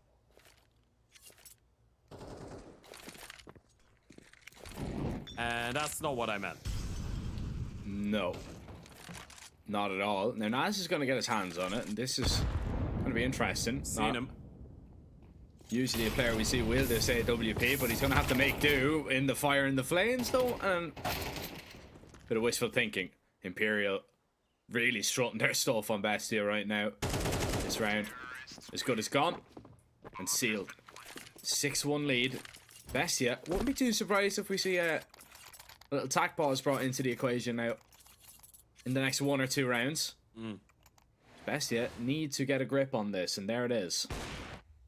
Yeah, I mean, at this point, it was really hype. It was really nice when Noxy and Naz found those double kills with the pistols, and you were able to steal this one away. But by round wise, you haven't really been able to pack too big of a punch against Imperial. And as we said, you can't really rely on the fact that you're gonna be one digging people every single time. Not quite how it works. 1xbet though, not really given the Argentinians too big of a chance. 7.61 for Bestia and 1.06 for Imperial. It's quite obvious who 1xbet think will win this matchup.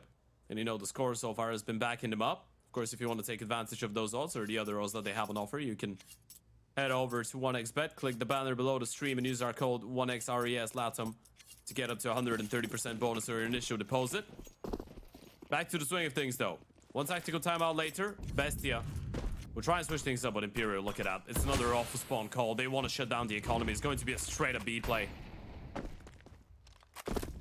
And Vinny's ahead of the Yuto. They don't know. Yeah, they have no idea. Well, now they know, but is it too little too late? Flashes are perfectly timed. Vinny catches two players completely blind. And Bestia, this round is cooked. It is done. Get out of there. And Imperial. That shutdown call, it's always beautiful to watch when it's pulled off to perfection like that. And for Bestia, there quite literally is nothing that you can do. Yeah, it's almost perfect as well the moment that it comes into, right? You can see the experience on Vinny now as the IGL. You see them go for a tactical timeout. You know they will be struggling, being down 1-6, having picked up only one half buy. You don't want to let them get comfortable and execute whatever they wanted to. This is the time to throw in a massive disturbance play, right? This is what that B-pop is. But the real difference maker is the fact that Vinny was so quick. He recognized he had the spawn. He was ahead of the Yuto. The player that was jumping in towards the car had no idea it was possible for Vinny to be that quick. And now you need to make sure you hold on to those guns. That's what it all comes down to. Luchop. He stays alive? What? Right. Bit of a traffic jam trying to get to him. That just happened, yeah. But take a look at that from Vinny. That was absolutely outstanding. Even if no weight doesn't help him out for the second kill, I believe Vinny would have gotten it. Gonna back him. Bestia. Go for another tactical timeout with the Lowe's bonus. Racking up, you're still gonna be able to throw in an investment. But this has been a nice and relaxing walk in the park so far for Imperial. Quite the opposite for Bestia. You're just walking in mud. A lot of it. Now, this is when you wake up in the middle of the night in like a cold sweat from a nightmare that just seems like it's never ending. This is a horrible scenario to start a playoff game right now for Bestia, who, as well as Imperial, are still in contention to qualify. Sure. For Belgrade, but it will take a couple of results going their way. And, well, a couple of kills going on. Henny Lovely finding architecture. Noxa to begin. Henny's in trouble, though, and eventually it's just going to be cleared out of that Delpan corner. Mayor finding that double. Not Dink again. is good onto Vinny, but now the space can be taken here. It comes down really to this kill and decently gets it, but the trade is good. Vinny's still low. Phelps needs to get in on the action as he moves closer in towards Con. Oh, he's hearing the Bestia. steps. Yeah, if they don't read into this, I mean, Phelps can just begin to move. They know they haven't spotted the bomb right now, so they might assume Phelps was actually the one going back for the bomb, and that's created a massive gap. You're not expecting Phelps to be in here. This fight is everything. This is clear him out. Phelps! This is the kill, and Thomason stands tall. That's so much damage. Vinny might not be ready for another player towards the B-bomb side. This is played to perfection. Even though it's Nas, even though you know is the B player, you see Thomason watching for that boost in towards the window. You're not expecting another one to be in towards the B-bomb side. This is a massive round for Bestia to pick up, and that would have been too much if Vinny and Phelps were able to scavenge it.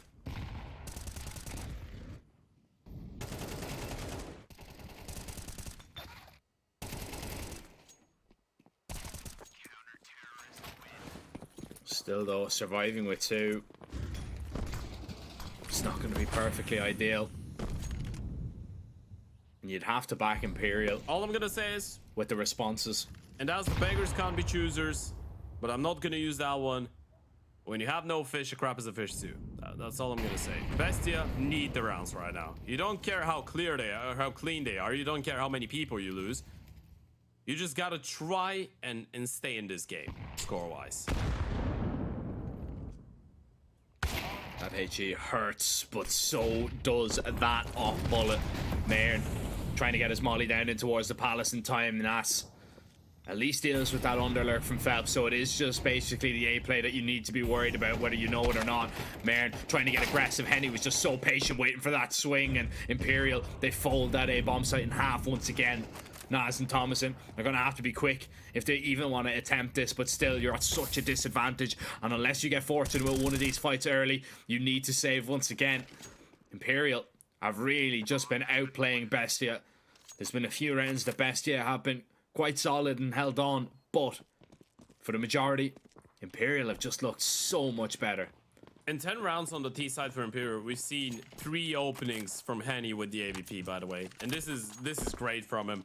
The fact that he's taking the initiative, he's putting himself in that position. And you can see that Imperial is just looking like a proper team with time, right? The initial execution comes in, Henny opens things up, Nate's come in, you know you're flashing off the rifles, you know you're not letting them go for fights, and then you just freeze. You've pushed them back from the bomb site.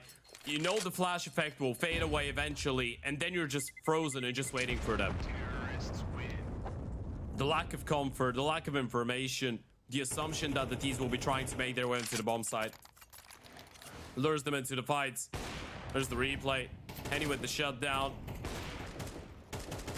That's the one that we were talking about. Vinny and Henny just punishing the CTs, trying to get a hold of the situation, trying to see what's going on exactly. You're essentially trying to stop Imperial on their way to the bomb site, but they're in no rush. They know they have a lot of time. They know they have plenty of chances to get that bomb down, and they're just gonna wait for you.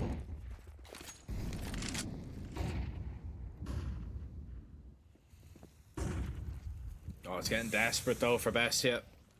You need to find rounds, and they think the mid aggression is going to be where it's going to work out. That Molly just keeps Phelps penned back at the minute, but Marin, he's caught in no man's land with zero help at all. Their re-aggression comes in, and oh, it's good for a moment, but all of a sudden, the smoke clears and Imperial are on top once again. Luchov burns away half of his health, trying to find a straggler going up connector. And it's just a readjustment over towards B. Bestia feel that they have a read on this round, and they do. It is going to be the run-up cat, the run-up short. Luchov's going to be holding, but Henny has been perfect so far today, and Thomason needs to be exactly that. The fast flank already being accounted for. Finds the first. As soon as he peeks, though, Henny finding headshots for fun on the up. And Imperial, they want to get this one over and done with, man. They must have somewhere to be, because they are getting off Mirage in very quick fashion. Yeah, Furia had no work removing Henny a couple years ago. I'm just gonna put it out there. He's a phenomenal oper. Someone tell him he doesn't need the headshots to get a kill with it all, please, by the way. He's been tormenting them so much. Early round, mid round, late round, you name it, Henny's got it. What a performance we're seeing. This is a great day for Henny. And the thing is, Noxy, I feel like he hasn't been spectacular, but he hasn't been doing a bad job. It's just how great Henny has been. And this is T-side opening as well. How can you really match that if you're Noxy on the other side? Do you really feel like you're still in the matchup if you're Bestie on the team level? You have the right call. 4 people stacked in towards that A bomb side, but surely they slow it down and give some time for Phelps to work with in towards middle. He comes in actually, and it is the player with the bomb. This one could get a little bit hairy.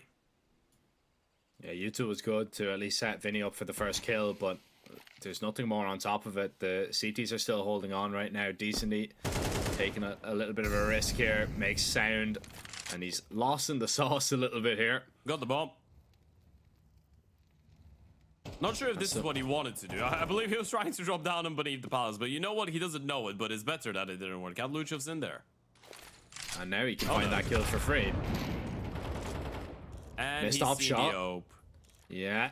Henny can just begin to creep on him. Nox is just trying to bait out the shots as Phelps is just causing absolute carnage, and Henny finishes it with a no-scope. Phelps was a nightmare towards middle. He had very little impact on those lurks. They seemed to always be accounted for when they ended up on that A bomb site, but when they needed him most, he finds that double. And Imperial, a 10-2 lead going on to the CT side. I'm loving those freezes so much from Imperial. It doesn't matter if they have the man advantage, if they don't. They realize when they can make their opponents uncomfortable in certain situations. And Phelps, by the way, he was on 2 kills before the start of this round. He finds an insanely impactful double kill there. So you're looking at the quantity of kills of people like Vinny, Henny, and Decent D, but Phelps comes in huge in the most important of times. And I'm gonna say it, if you're Phelps, or no way, you don't give a damn about your kill count right now. All that you're caring about is the fact that your team has a 10-2 lead on the half, and Bestia go for their 3rd and final tactical timeout. Not a lot could be said there.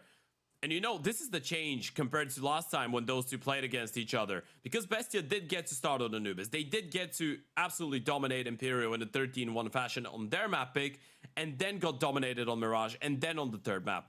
The questions will start coming up if Imperial are able to just run away with a 13-2 or a 13-3 victory here. If Bestia can recollect themselves mentally before the start of this Anubis. This best round is of massive importance right now. Not only for the map, but for the mental state of the Argentinians moving forward. Could go the other way as well. You're walking right into a very heavily manned site. Decenty needs to come away with one from this position, and he does eventually, but falls over. Luchov. Oh, the jumping Glock is enough to at least seal Norway's fate. Phelps and Vinny now are going to have to try and clutch up if they want to continue on the path to victory in very quick fashion. Luchov still sticking around towards missiles. Vinny moves in, encroaches just a little bit closer, but eventually overwhelmed. And Phelps hasn't had the best of times on that T side, and he isn't going to be given too many chances to start off this CT side right. This should be just a save from him.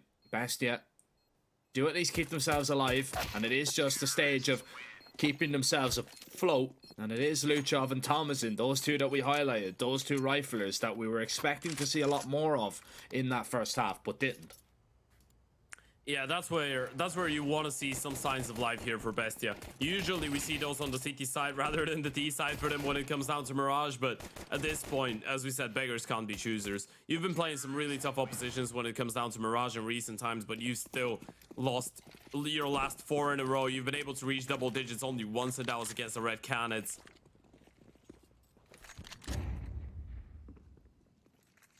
You want to switch things up right now. You're after something different.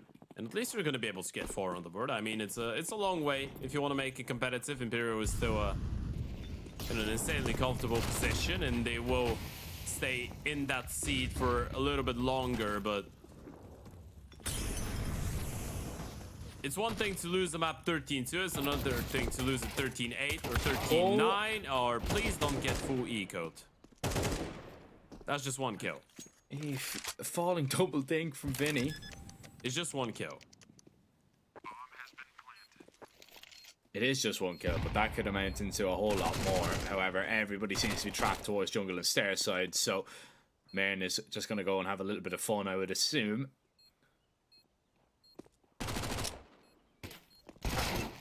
As he was baited in perfectly there for Decenty to find that kill, but I think 2 kills is where we are going to draw the line in this one. Bestia, they will have 4. But Imperial do at least make Bestia sweat on a round like this. Oh my goodness. Okay. Yeah, he's in the zone. It's not a rifle, but it's still nice damage. Gonna get that confidence up even higher. I mean, he's on 15 and 5, and at this point, it feels like he's just not losing a duel whatsoever. There's the replay, Vinny. Not making it a better day for Luchov either. And considering what you had brought in as an investment, getting away with 3 kills is great. We're gonna take that every day of the week.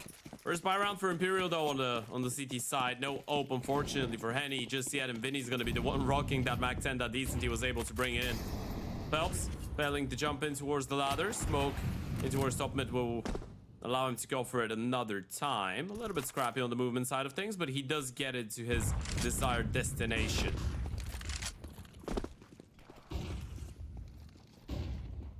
Yeah, and luckily he is here because the short play is about to happen. Phelps is going to shut down the first, at least needs a little bit more because Naz has done so much damage up towards Connector, Vinny. and he's still sticking around. Vinny has to go huge. It is all on the captain here, who at least passes the first test, but Marin trying to creep his way forward. Goodness. Vinny's got 2, surely not. Molly's going to force him back, burns him up just a little bit, but he is still standing. And Decenty, if he's quick enough, he'll find the flank.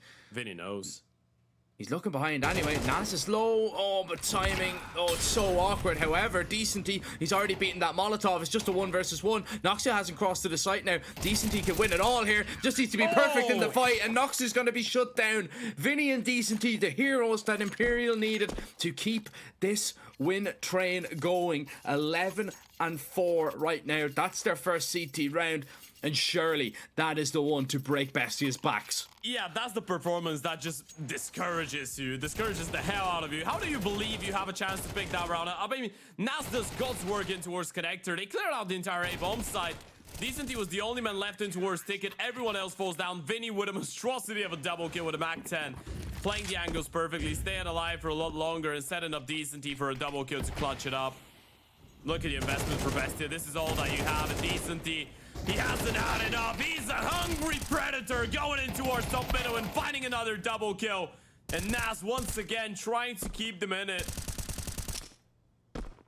But can you really stop Decenty and Vinny at this point? I mean, you've been able to cut off the first head of the two-headed monster, but Vinny's still in the server and you're still a man down.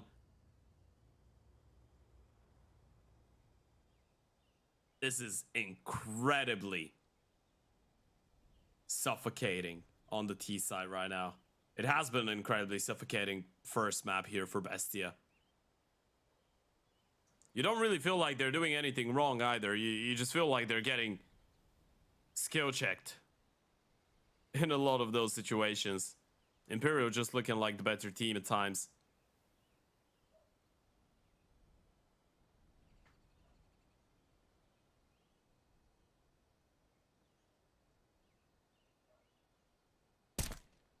Henny catches the timing, catches the information, but also catches a few bullets. Nas really is trying his damnedest to keep Imperial alive here.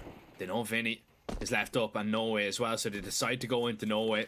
Gonna ignore Vinny, which is probably the better option, but still, No Way could be in any position at all. He's hearing these steps every step of the way in towards the sandwich, and No Way will strike. Where can you really go? You don't want to run into the captain, but instead you run into one of the hottest riflers in the Brazilian scene at the minute. This time with an SMG. Bestia surely down and out this time around. And even though, I mean, Nas does everything and more he possibly can, I feel bad for the guy, because he is just trying to keep Bestia afloat, but there looks to be too many holes in this ship.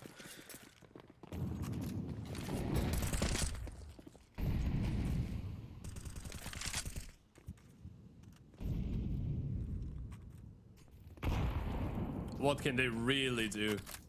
That's what we wonder. What can you really change? Imperial is just running over you, and look at Phelps. He's waiting for a flash to go through the smoke here, is he? Might just be fading it though. Yeah, it's just the fade. And he's gonna keep on moving now. No need to turn the angle. Only issue with this one, Vinny's all alone in towards B, and he's playing an aggressive angle. That could be the ultimate test for the captain here. It's a dedicated B play, and he's all alone. He's got the A4 though. 30 bullets. Can make a lot of them count here. Luchov is going to go on the entry first of all, and he's not going to be cleared out. Vinny dropping down, trying to dodge all these flashes as they make their way in. He's been spotted out. It's just the one for Vinny this time around. No multi-kills available as Nas, with that deagle, finds a head, but the rotations are here. The rifles are still up, and Thomason pirouetting left and right. Flicks down two, but Henny on the flank. He can lock one kill in for good, and now it's just a straight up 1v1, and Henny has been near perfect, but Thomas in. It was about time we seen some brilliance from him. 4 kills, another round for Bestia, and still, life on Mirage yet. Yeah, I mean, it could be a little bit too late, but it's nice that we're seeing Thomasin get alive. He is the one that we expected to go toe-to-toe with people like Decenty, like No Way in the server today. Picks up the first one on the Tech 9, switches to the rifle when the 30 bullet M4 is the one that does all the magic for Thomas, and 4 kills for him in the round in total. 4 buy for Imperial, so there could be a way that Bestia at least win 7, 8 rounds here on Mirage. Maybe give it a good go at a comeback. Of course, it's too early to talk about this. They're 7 rounds away, but if you're able to keep that city side economy at bay, there might be something more to this game. Marin and Nas will start it off really nicely. Force by falling apart. We are seeing some Argentinian hot blood in the server right now. It's not that easy to put off that fire.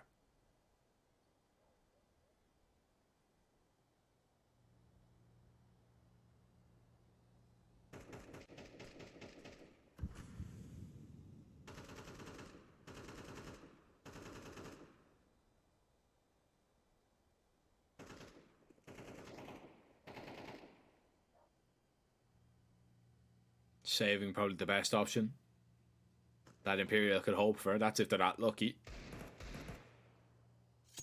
And Vinny will not be so. See, the odds still heavily favouring Imperial, of course. It does have a feel to it. It's only a matter of time before they close out this opening map. But Bestia, they are still not down and out just yet. And it could still get a whole lot more competitive until we see that final round. And who knows, overtime could be on the cards. It is a playoff game after all.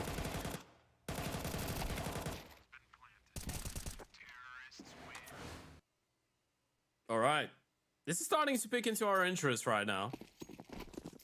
I know it's a long road, but if Naz receives some support and he keeps on delivering the performance that we've seen from him so far, one thing that we also haven't really mentioned too much is we have a pretty interesting matchup every single time we see Mayern play against the Brazilian team, right? You remember the fact that he was given that big chance back in the day when he got signed to MIBR, and a lot of people were expecting big things of him, and he was pointed towards as one of the biggest prospects, one of the biggest talents of the South American scene. Now that was quite a while ago. Please, not like this. Oh, you've got two rifles to play Not around while with I'm here. hyping you up. Oh, careful. And I don't think they know Vinny's hiding ticket. The bomb is still short. Where do they want to go with this one? Oh my goodness. Oh no, Oh, the no. USPs. Phelps knows Luchov is there as well. Phelps can just stay alive. He doesn't even have to peek. You don't have to give him this fight at all. Vinny's going to be spotted though. And that at least will soften this A-hold a little bit. No but ways however, yeah, no ways here. He's just waiting for a peek. You're being tagged up through triple box. Naz is forced into a fight here, but needs to win that one and does. However, rifles acquired on both CT players, and Naz goes down through the box. It's a 1 versus 2. How has this gotten into a 1 versus 2 for Bestia, for Luchov to try and save the day? Nobody has armor. That's going for him, and the element of surprise is in his favor, but that is now gone. It's been taken away. Phelps with a lovely jiggle. He is still extremely low. Luchov has to line up both of them, but he can't get it. The defuse needs to be pulled off. There should be just enough time for Phelps to get this one in Imperial's favor. And that should be the map with it. 13-6. Bestia fall to just USPs in the end.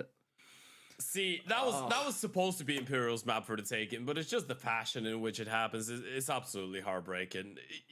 We were starting to see something in there. Maybe not making the comeback work in general, but just getting 7, 8, 9 rounds on the board, encouraging yourselves a little bit. I feel like that was the worst poison ever. You felt like you were on the right path to make it a little bit of a game out of this one in the second half, and then you get absolutely ecoed against, well, absolutely decimated against an eco by 5 USPs. But you know what? We move, and so will Bestia, I guess. Imperial closing out their map pick, ladies and gentlemen, showing a great performance, and for sure making a statement that they intend of staying and keeping up to their name of one of the most dominant teams so far in that entire tournament. The only team that is yet to actually drop a map after we saw what happened to Pain earlier, even though they were still able to win their game. So Imperial keeping it up. 5 in a row now. Let's see if they're going to be able to make it 6. Right after the break, we're going to be jumping into Anubis, the map pick of the Argentinians, to see if Bestia have something more to show off in this tournament. I have a very complicated job, but I love simple things so much. One move, one push.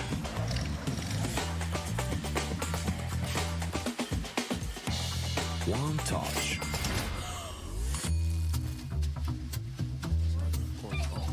One love. One click. One XBet.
OneXBet and Eva Alfie present betting on all esports events on the website and in the OneXBet app.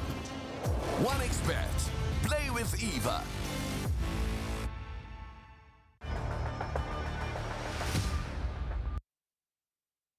Welcome back, folks. We are ready to jump into map number 2 of our second quarterfinal game of the day here at the RES Regional Series 4. LATAM America is the one and final tournament of the series, Jack. We have the LAN event coming up in October, and unfortunately for all teams that haven't been able to win a tournament so far and haven't been able to actually make it into the playoffs for this one, reaching that global LAN final, I guess you can call it, is quite impossible. For the two teams that we have in the server, though, still fairly possible, right? Imperial, Bestia, going into map number 2. Of course, the first one was nothing close to, I guess, a competitive affair. Imperial completely running away with their own map pick of Mirage, but Anubis coming up, and this is a map that, even though they played the last time a little bit over a month ago, was a pretty competitive, well, not competitive, it was a pretty swift win for Bestia, dropping only one round, actually. So we're expecting a little bit more of this one, aren't we? Yeah, I mean, the complete opposite of competitive, Yeah. I suppose, last time around. But yeah, that could be a little bit different this time around, especially already being, a map up, especially knowing what's on the line. Imperial do look a lot better right now.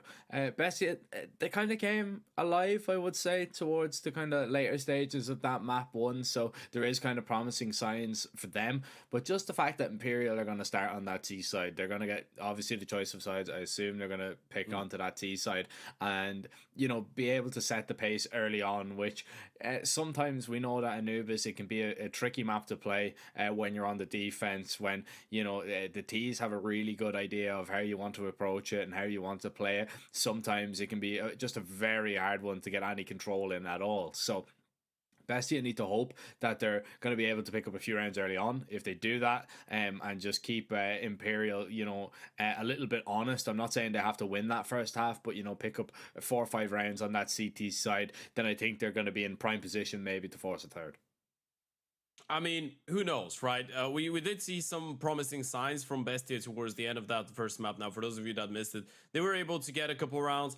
Nas had a great showing. Thomason coming in back to life. It was really unfortunate the way that they let it through, and I feel like it must have been a little bit disappointing for them, the fact that they got ecoed to end that first map. But you know what? You move. You were able to find your groove, so to speak, on that CT side, and first things first, jumping into the server, first thing that comes out to my attention, Imperial have chosen to start on the CT side of things. That's intriguing. Yeah. Fast pistol, drop in towards canals from at least 2 players, as the CTs aren't going to call for the rotation just yet. They are actually just going to sit in place, because this looks like a fake to me.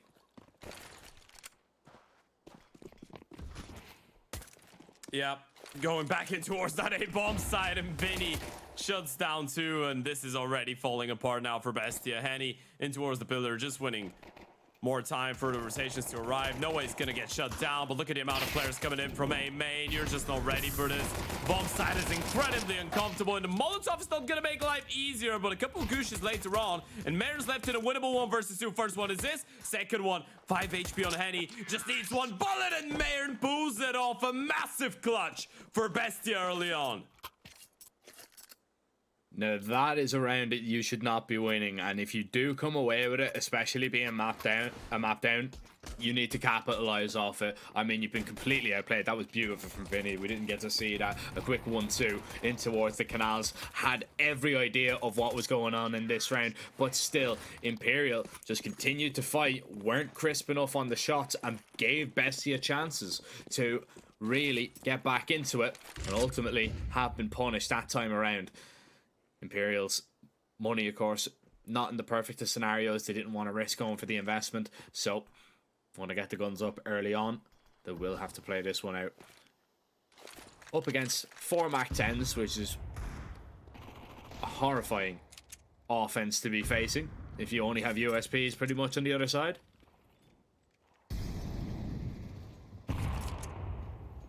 Yeah, that was the kryptonite. If they had Mach 10s instead of AKs in the last round of Mirage, they would have won it against the USPs. And I'm incredibly sorry, that was a low blow. I realize it, I understand it. I love Bestia, but it was an open go, and I wanted to score. Henny will be hoping to score with that pit 250, not quite able to get a good connection. Foot to bow, and yeah. It goes wayward with the shot. Not even near the crossbar. That's going to be a 2-0 lead here for Bestia. What do we expect from the Argentinian side? One thing that I wanted to mention as well, because we put a lot of emphasis on the good performance of Nas on map number 1. You're looking at Thomason, who was able to wake up a little bit. Merit being on 8 and 17 was a bit of an unpleasant surprise. We're talking about one of the highest rated, actually the highest rated player of the team in recent times, and it was quite purposefully that we did mention his time on MIBR, the fact that he was getting, I guess, I don't want to say recycled. He's still 21. He's extremely young, but he did make his way into a lot of teams. He was changing teams quite a lot across a couple of years, and ever since arriving on Isurus and now Bestia, of course, I feel like he's started to show that potential once again, and especially so far this year, he's been playing good Counter-Strike. Even though Bestia did go through a couple of hurdles, not qualifying for the major, especially between, I guess, I feel like March, April was just a really difficult moment for that team, but he was constantly playing well, and now he's been performing really nicely. So going into this, Anubis, want to see a better performance from him. Already on a 6-0 start. Going to be hoping to carry through that momentum. Bestia do go for a tactical timeout before the first buy round, so putting a lot of emphasis on it. Let's see what they've got.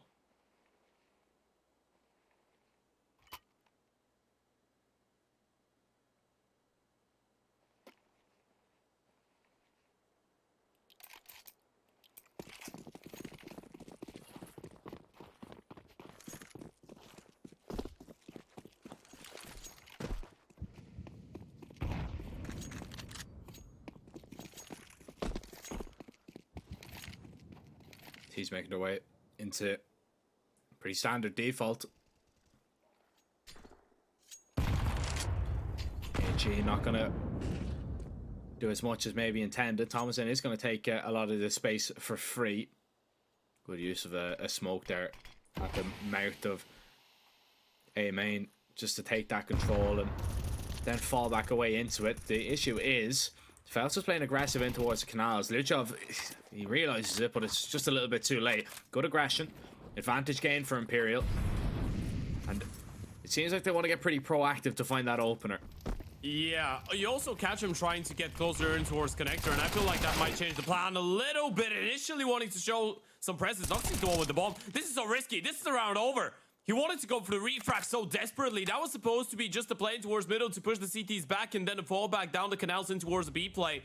But it just gets completely crushed on the way there.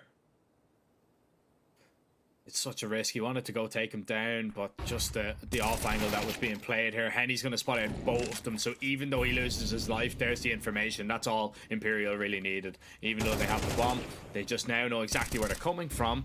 No, still need we to don't deal want to with give them. too many lives away, boys. No, not at all. You want to keep your guns up here. Plus, you have no chance of winning this round, so don't give them any more fights, and that's exactly what they're going to do. Just everybody go their separate ways. We'll play this round out in the next. Decenty, if he goes down with the op here, that would be an absolute disaster, but time is just ticking on way too long for Thompson to even warrant the peak.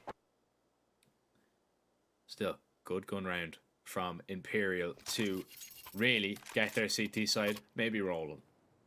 It feels like it's a nutshell performance of Phelps when you're just playing against him on the CT side and he just goes for that 115, 112, 110 push somewhere on the map, right? You always got to be taking this one into account, and then obviously the double kill in towards middle was absolutely key for the success. Decenty carrying on with his great performance. For map number 1, he is one that you'd want to slow things down, especially with that key position in towards middle, right? He is the last person that you want to see being able to deliver multi-kills. We know how difficult it is to be the mid player. You're kind of like an ambulance around the map, and a lot of the time you're going to be put in disadvantageous positions. If you're able to get away with multi-kills, this has a lot of impact, and he might get called upon in towards A now to support Vinny. As is true, he hasn't seen too much. He hasn't needed to. Flashes are going to be good this time around for the CTs to just inch a little bit closer. But it's down really to Vinny if he can find any success at all, but won't get anything. Decenty still trying to play around that smoke. Collects the 1 kill, but it's a 1 and done. And Bestia now are going to be able to put this bomb down comfortably. And Imperial are left with a decision. And the decision is save. Bestia just using everything they had there, accelerating into that bomb site, and it was met with little resistance. Yeah, it was a great little detail. The fact that Naz was a bit ahead of the execution of the util than what you would expect usually, right? That's why you see Vinny miss out on the timing as well. If Vinny gets that util down in time, and it was actually a good job to make sure that he isolates Naz from the remaining of the players, but he was already underneath him and he didn't realize it. If he gets that kill to Naz, then this is a completely different round. Decent, he still did a whole lot of damage. You look at the low HP of Luchov and Mayer. One more of them goes down, and then you're surely going to see the CTs attempt that retake, but you don't want to tempt fate too much. You just picked up your first buy round. You know you still have enough money to work with, and you don't want to risk it. going for a retake like this one preemptively. So with 3-1 still, Bestia in the lead, and this is a second tactical timeout that early on.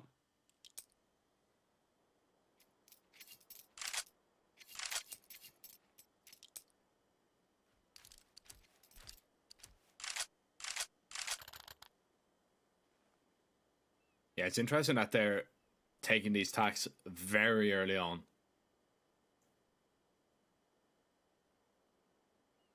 Maybe understand they know that the position that they're in, maybe know that they can reset the money here. Know that, you know, that was a good round. It was a good call. Need just one more of them pretty much, and you'll put Imperial really down where you can, you know, open up 4 or 5 round advantage on them. You just want to make sure that you have everybody on the same page, the plan in place. Need to try and avoid that off of Henny, though. That could be a real difference maker for Imperial. We haven't really seen all that much from him just yet.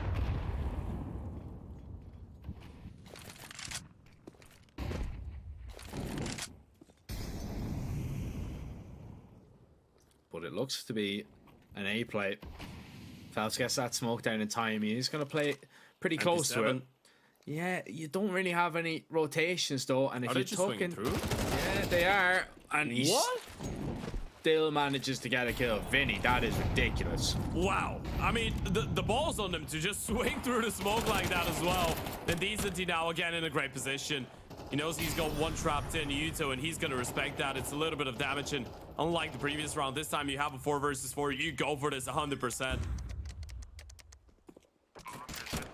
This Midler could be everything. Oh, the FAMAS not able to find any success at all, but the T's are being tagged down. However, you have lost a lot of players, and you have still the op in the equation. Phelps gets executed, and Henny, he's going to wave goodbye to his chances at this round with a scope sound heard, and Naz will take full advantage. He'll take that op for himself and bring that forward. Bestia, another good call, another kind of fast play in towards that A site.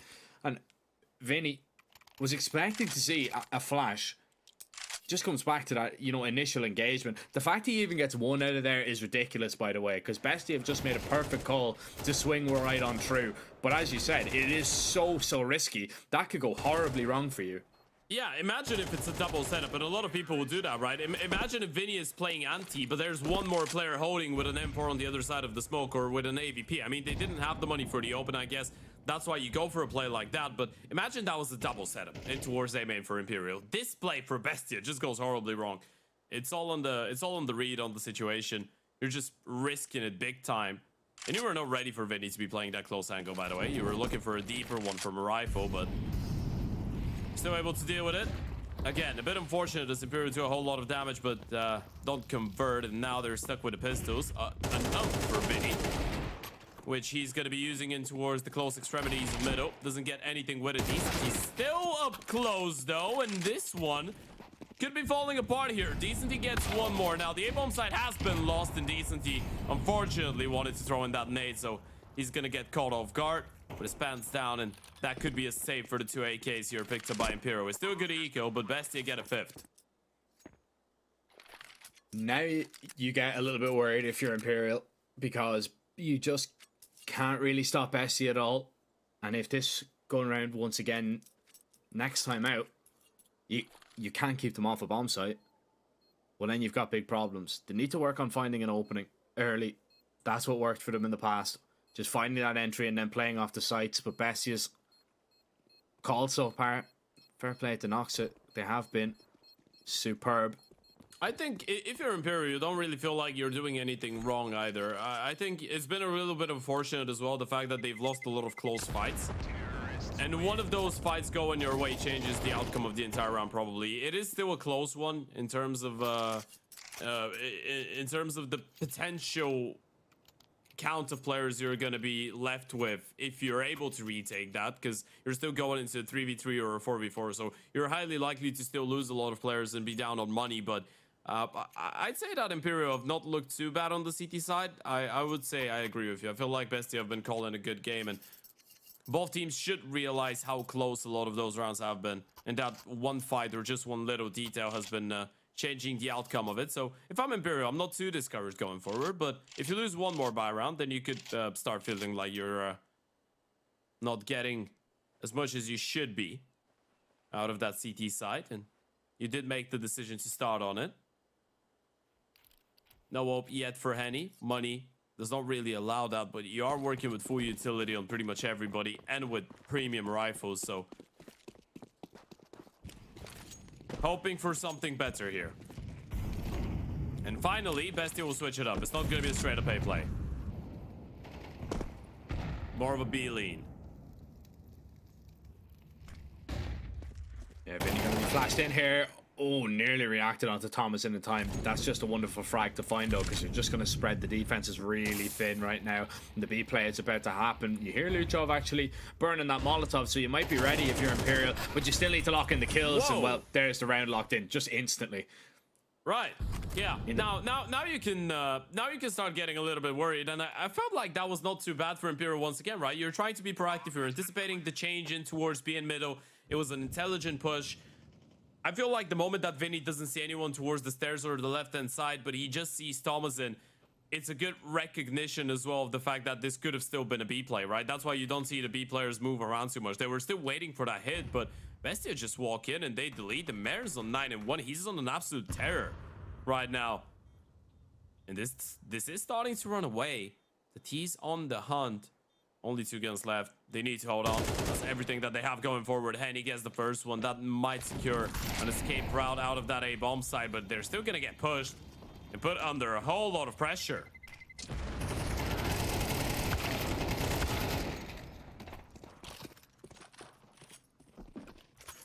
Now it's time to be very worried. You don't even get to save anything at all. This is looking already like map 3, Ted. I'm already looking towards a nuke. Just by the way that Bestia are playing. I know it's T-side Anubis. I know. Yeah, but it's 7 rounds in. All I'm going to say is we're 1 multi-kill round away from Imperial getting a second, getting the ball rolling, and potentially getting 3 or 4 rounds on the CT, which would keep them in the game. It would, but the Bestia have given me absolutely no reason to think otherwise. That's a lot better from Decenty. And look, the aggression towards the canals as well. They are now taking the fight to Bestia. They're looking for that space, but Decenty over peaks and over commits into that angle. Phelps sticking around here is very dangerous, but he is still in a good spot. I say he's in a good spot. Nas, he's ready for it. That? Wow, that's just good communication, right? Between the players that are spread around the map. You realize you had no eyes on canals. I mean, you could be aware of the potential aggression. I'm still impressed by the fact that he pre-fires that exact angle, but it's great awareness. A man advantage for the CTs early on. Collapses in a B play might be on the cards. You have both Henny and No Way towards that part of the map, and this is a good decision. Vinny can confirm that nothing's happening in towards A as of right now. You still require something spectacular out of those two, though, and look at Bestia taking their time. The thing is, they still have only 2 players punching in, and that's the bomb on one of them. No Way forced out of the angle with the Molotov, and Henny just now will start realizing that he's gonna get tested, and he is still on his lonesome. Rotation not gonna be as quick as Henny might want it to be. With 25 seconds, unless he catches one of those on the spam, and after losing Vinny, he might try to hold on to the M4, but I'm not sure if they will let him do that. No, there's no way out here for him right now. He's trapped. Thomason realizes he has him trapped, and Henny's slowly but surely realizing it now. He turned the steps all around him. He's going to try and stand and fight. But it wasn't a great fight. Now you can start getting worried. Now I'm in the same boat. Because we did see the 5v4 round. It collapsed. You could start making a point about Bestia just running away with this one. This is desperate right now for Imperial, and still, I mean, it was such a risk picking onto this CT side that, you know, it had us kind of scratching our heads a little bit. Now maybe, I mean, I wouldn't say scratching our heads, because there's a couple teams that do that, and I feel like it's really easy to see it not work out and then be critical of it, so I guess we just gotta respect it. In this situation, though, apparently not really working out for them. No way has registered his first kill. Vinny has caught Lucha from behind. They realize it's a... Yeah, if Henny had a different weapon, maybe we could consider Henny having some impact here. But he's stuck behind a smoke.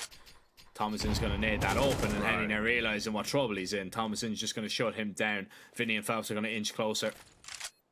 They are still going to attempt this, especially with Vinny finding that kill. Phelps is now going to try and hightail it and get closer to the site. They don't have a kit, so they need to go really quickly. Knocks it up, shuts down the rifle, spots out the SMG and deals with both. Dispatches of both. And Bestia are not going to be beaten, it would seem, on their T side so far. 8-1 right now, 6 rounds in a row, and all of them looking pretty damn comfortable. Yeah, this is great T side so far from Best. Even the awareness from Thomason in that situation, blowing up the smoke. It's just the little things that make you believe that they know what they're doing. Not really getting caught off guard by too many things.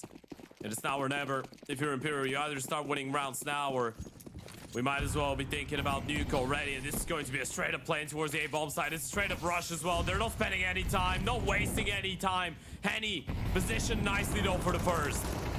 Yeah, and they've kind of stagnated a little bit, which is a big problem. They try and speed it up and go for a little shutdown play, but instead they just get shut down on the entrance. They're still going to risk it and go all the way through, baiting out the shots, but Henny's able to pose himself. He set himself to find the shot, and you only find a single kill on that A-rush. Vinny, the only casualty for Imperial, as those flames are going to be extinguished, and you pretty much give that round away to Imperial. And Bestia, just trying, in my mind anyway, to take a page out of Imperial's book. Remember that kind of shutdown call that Imperial went for on Mirage over towards that B bomb site where Henny nearly found a double? No way actually took the last one away. That's what I feel Bestia tried to do there, but Imperial were just ready for it. Not a bad try. Didn't work out though, and Decenty won't commit to the angle. Now, this is a position you're not ready for if you're trying to retake middle later on, and the fact there's no Decent towards Canal, Decenty's getting a whole lot of information. Phelps just gets spammed through, and this is a big issue. No Way is all alone right now. He needs to go for help, and he needs it quickly. Waiting for that molly to burn out before he moves. He's going to meet Marin in the smoke here, and he's good for just the one, backing up, but exposes his head, which is a big problem. And now the T's are just going to walk their way into this B bomb site. Vinny still on the other side of the smoke as Decently gets into position on a nice little flank, but right now Imperial are just hemorrhaging the wrong players at the wrong times. Decenty tries to get in front of that flashbang, but Naz is just there to peek. Doesn't matter if he lacks vision. He still has mouse 1, holds it down, and it rewards him. Henny, he's going to give this one a go. Nade on top of the smoke. Exposes maybe a player out in the open. Unfortunately, it doesn't. Thomason still up close. Henny needs to be good on the pre-fire, but Luchov had his teammate covered this time around as Bestia get back to winning ways, and Imperial still on the hunt, on the search for consecutive rounds. But there's none available on Anubis, it would seem. Yeah, if you're Imperial right now, you just feel like nothing's going your way, right? Even if you get a man advantage, they just go in towards B and they kill Phelps through the smoke like that. He made no noise. No way. Getting the refrag himself, just getting refrag through the smoke as well. Vinny, another spam. I know all of those CTs, well, not all of them. I know Vinny made a lot of noise there to get refrag, and Decently gets one kill, but you still feel like everything's designed to go in favor of Bestia. Noxy finds another opening kill. That's been a great response from the Argentinians. This is what you wanted to see. This is what a quarterfinal looks like. And Bestia's looking to run away with their map pick right now. Vinny's all alone in towards the A-bomb side, and he's probably going to get split upon unless they slow things down. They have a 5 versus 3. You want to see those double digits next to your team logo at the end of this, and look at that decision from Bestia. This is a great mid-round call. You slow it down, you're ready for the aggression. Noxy misses the shot.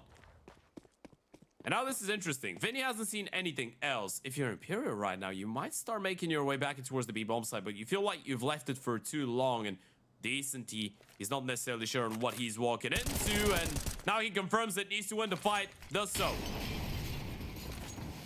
A little extender smoke, so he can maybe get out. He's not going to be able to run through that flame, unfortunately.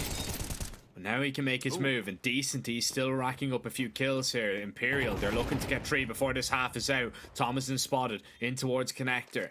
Vinny, nowhere near Decenty right now. Needs to hurry it up as Thomason. He wants to take this fight now. That's wild swinging out, but it might be the perfect bait as Luchov surely might go unchecked and unnoticed. They know he's here. He's been dinked up. He's been tagged down, but Luchov does enough. It doesn't matter that Thomason was a bit wild there towards the end of that post plant, because Luchov can get it done for Bestia. 10-2. Exactly the same scoreline, just reversed. Yeah, what a response that's been from Bestia. We were wondering whether they'd be able to bounce back and do the same that they did to Imperial 1 month ago on Anubis, on the back of losing that Mirage in such a convincing fashion in the first one. And the answer's obvious. Thomason, by the way, I just wanted to defend him a little bit. It is wild. I guess it's because of how long Vinny took. He was 100% sure that Vinny was coming in on some type of a flank from either Canals or B main, right? That's why he goes for that wild swing. He just thought that he had a 1v1 against a solo player, and he was right to assume so. Just couldn't win it. Imperial now, this pistol round is your chance, your ticket back to try and at least get a couple rounds, and so far so good. That's convincing.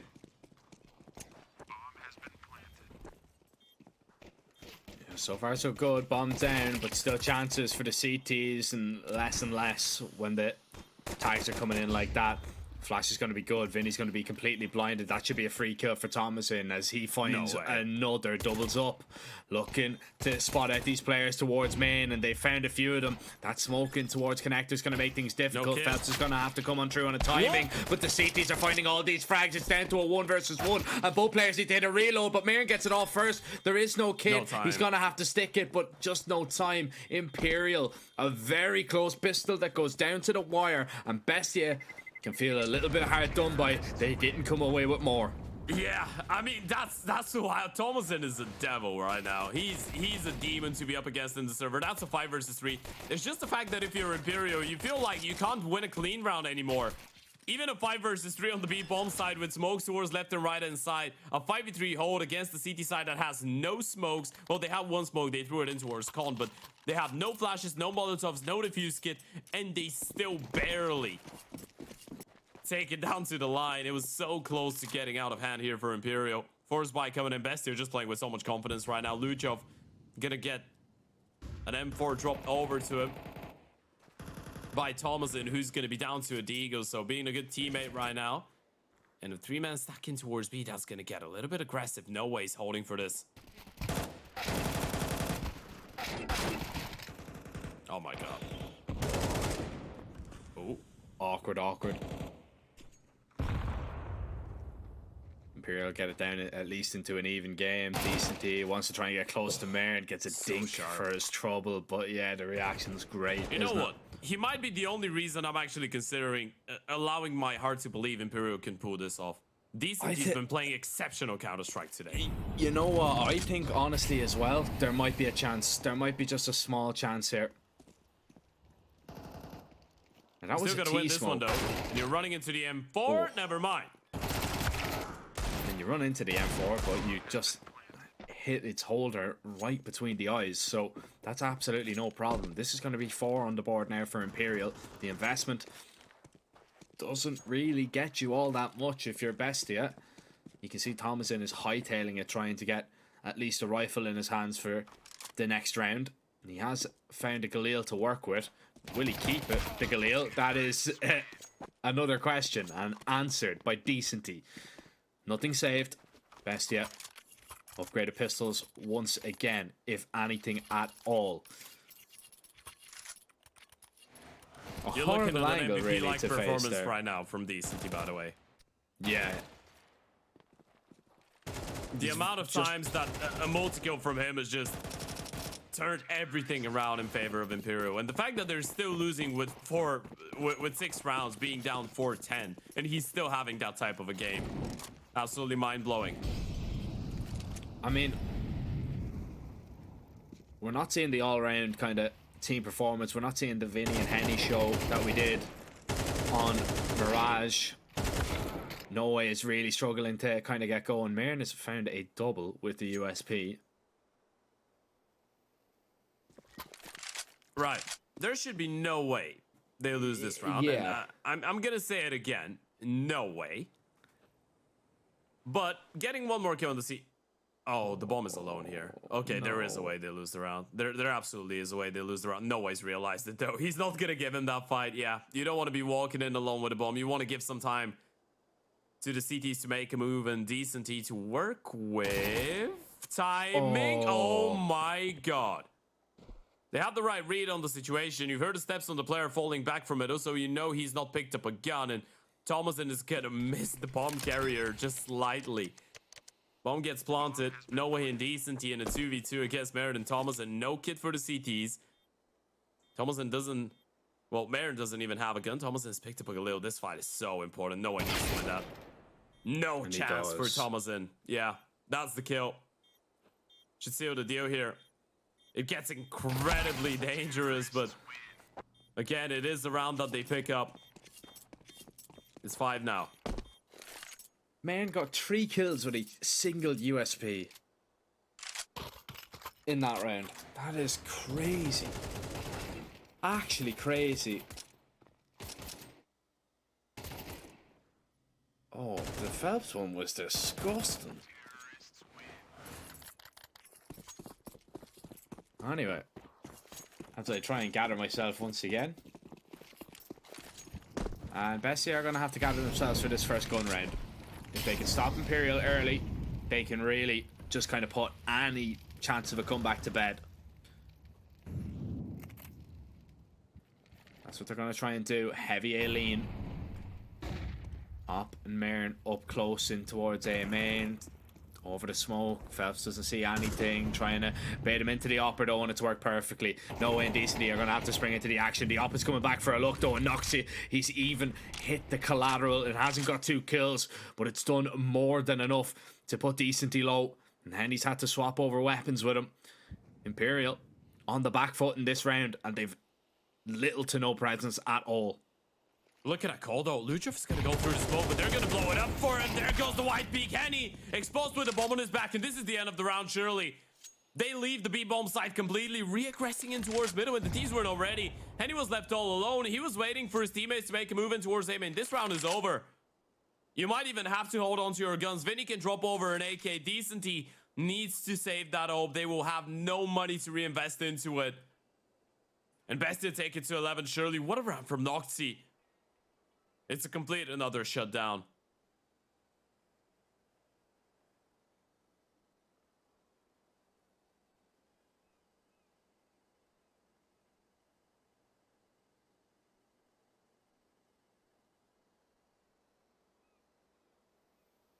And sometimes you gotta wonder, how do you play against that? I mean, you go into this buy round, you're putting so much on the line, and it's a perfect call for Bestia. A triple man in towards the A-bomb side, and look at him on the prowl right now. They're hunting. It's a CT side hunt right now for Bestia. They know how valuable the guns are, especially after time. Down goes the Decenty, and Vinny will be able to just barely hold on, but Imperial's in a whole lot of deep trouble. And that has to be a buy. It has to be.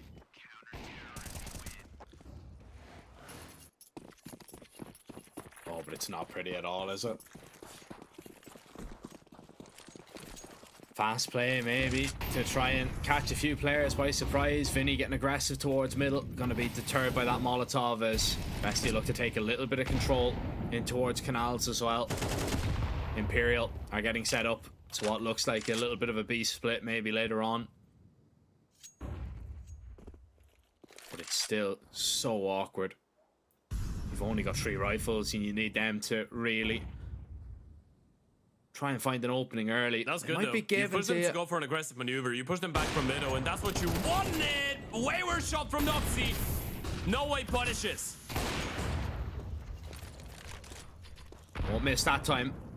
It's a nice headshot. He's going to walk right into Vinny here, who is patient, but patient won't reward him. He needed to hit the headshot. It's not going to be found. Nox is still doing the damage as Mayer tags up Henny into the 1 versus 2 he goes. And he begins to creep his way forward, looking to try and find the Opper, who's already just too quick. Swaps over to the rifle to shut him down. And it's 12 for Bestia. Surely they'll close this one out now. Force a decider of Nuke. And Imperial just not up to scratch on Anubis.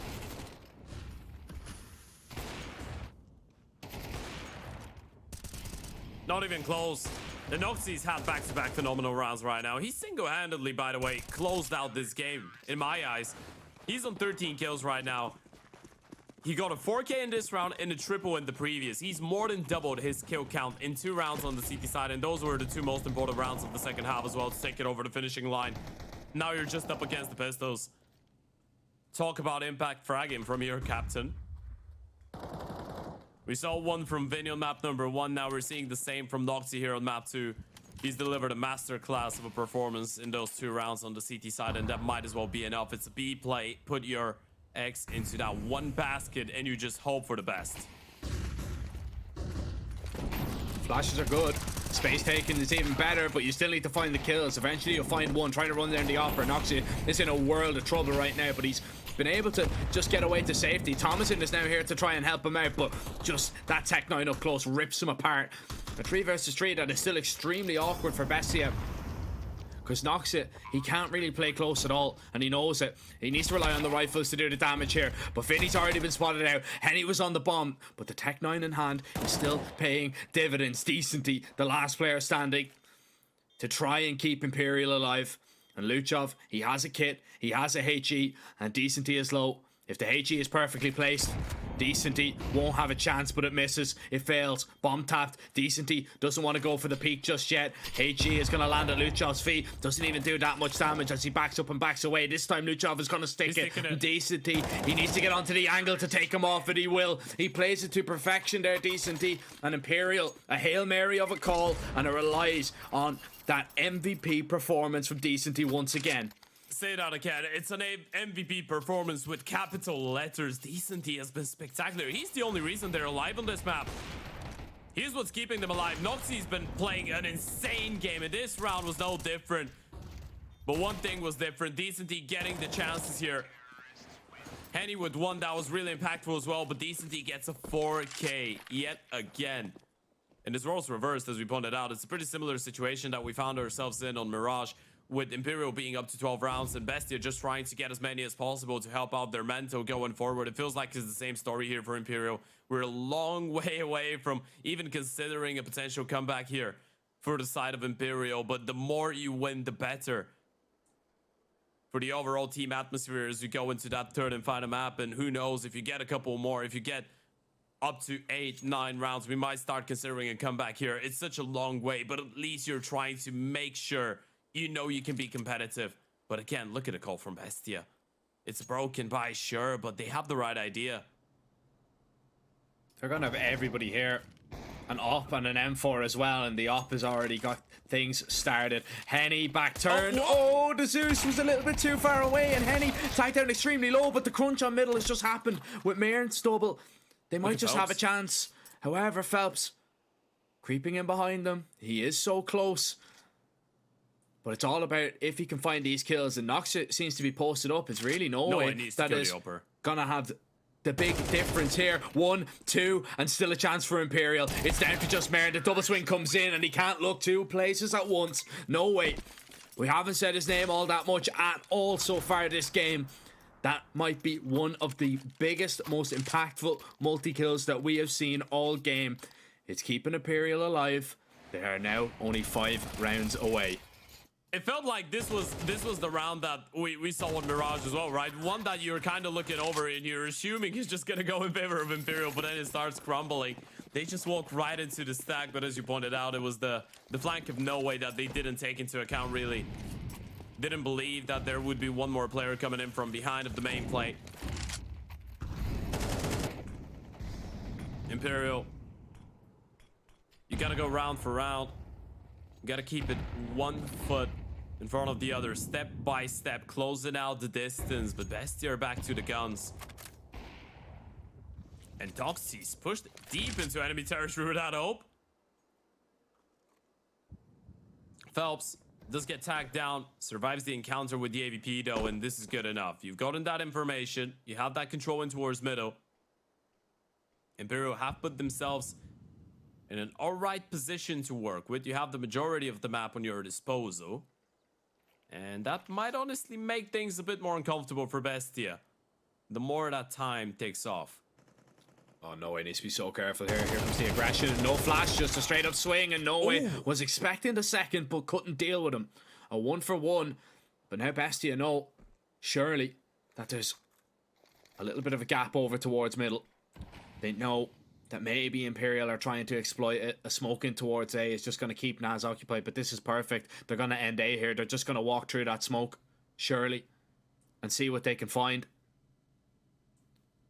Bestia still think it's going to be a play. Phelps, nade out, doesn't realise the push is coming. This is so awkward right now. Spotted with a flash out. Marin has realised what's going on, and they've doubled back here from main. There's only 18 seconds to try and get a bomb there. This is going to be so awkward. The molly's good, but the CTs are already so close. The bomb's gonna go down. Henny can't miss a shot, and he does. Nas punishes. Vinny needs something spectacular. Lineup comes in. Vinny collects a double. Decenty, where is he? Vinny goes down. Decenty needs to clutch up once again. There's the first one for him. Full HP. Knows the second player was in there as well. Knows Thomason was coming in from the same direction. Sees he's not on the bomb.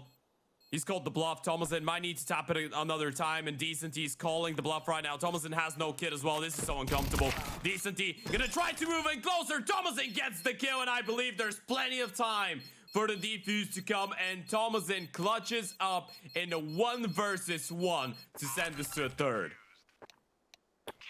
A more competitive game for sure, Ted, but in the end, Bestia are going to take Anubis, and we've got a decider on our hands. It's going to be Nuke once again to decide who is going to move forward in the playoffs, and I'm excited to see this Nuke, to be honest. You know, this is maybe a chance for Bestia to right their wrongs from last time out. Ladies and gentlemen, we've got a short little break coming up. We'll be back with you in around 7 or 8 minutes time when we will see who is moving forward. Will it be Imperial? Will it be Bestia? Find out in just a little bit.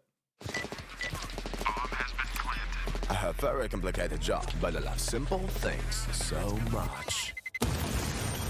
One move, one push.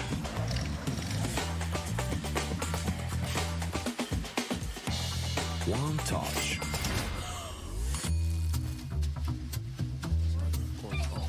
One love. One click. One XBet.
Respect from 1xBet. Respect from 1xBet. Respect from 1xBet. Respect from 1xBet. Respect from 1xBet. Respect from 1xBet. Respect.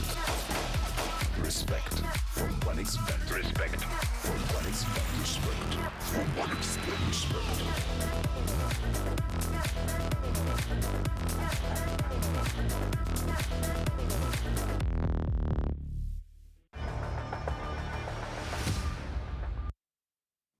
Welcome back, folks, to the RES Regional Series for LATAM America. Quarterfinal day here at the RES as we jump into our third and final map of the second quarterfinal of the day. It's Brazil versus Argentina. It's Mirage versus Anubis, ending on Nuke. It's Imperial versus Bestia. Jack, who's going to get that third map and why? Oh, that's a tough one. It really is a tough one, to be honest. I'm not quite sure. I think maybe we've seen, a little bit of a resurgence from Bestia. My original prediction was that Bestia were going to be no easy feat. So I think I'm going to have to side with the Argentinians, although I have been quite impressed with Imperial, what they've kind of brought to the table. I'm expecting just a spectacular performance from Noxy here in on this nuke. I think that real op battle we're going to get between himself and Henny is going to be simply magical. But yeah, I think, look, at the beginning of the best of three, I said Bestia, so I'm going to stick with them.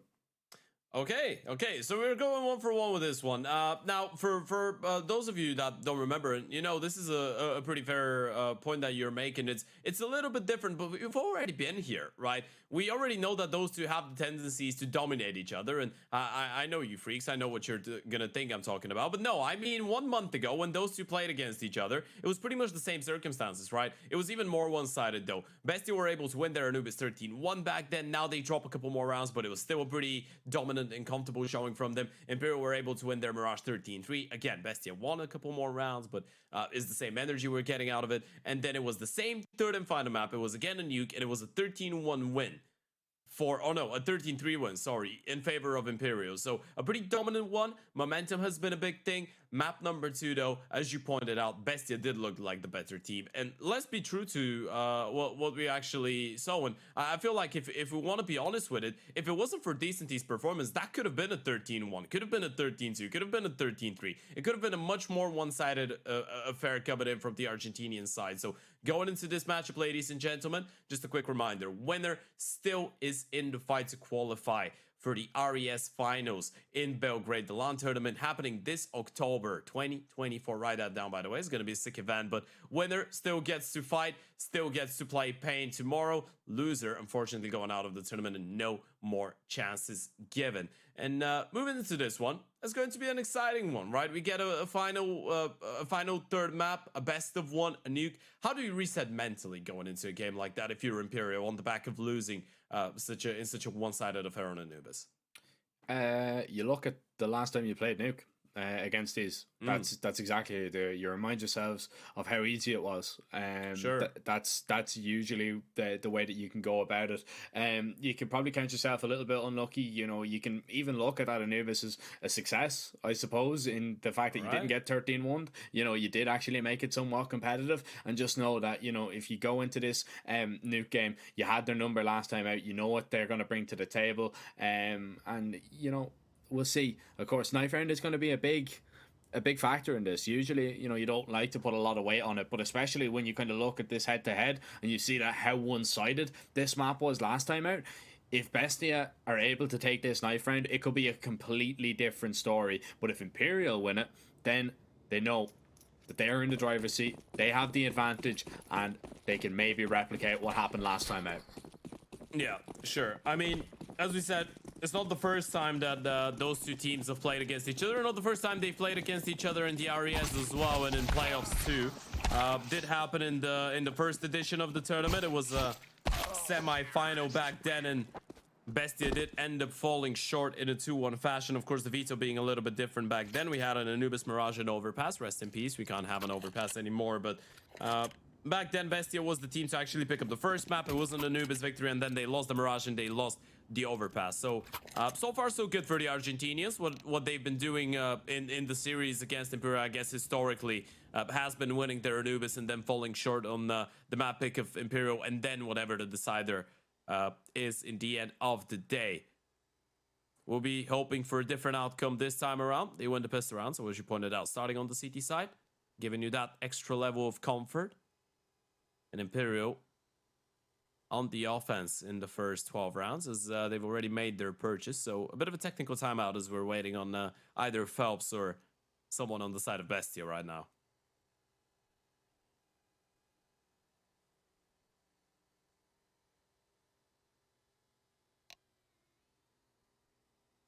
All right. Well, we're about to get underway. Believe it was just an issue with a set of headphones that weren't charged.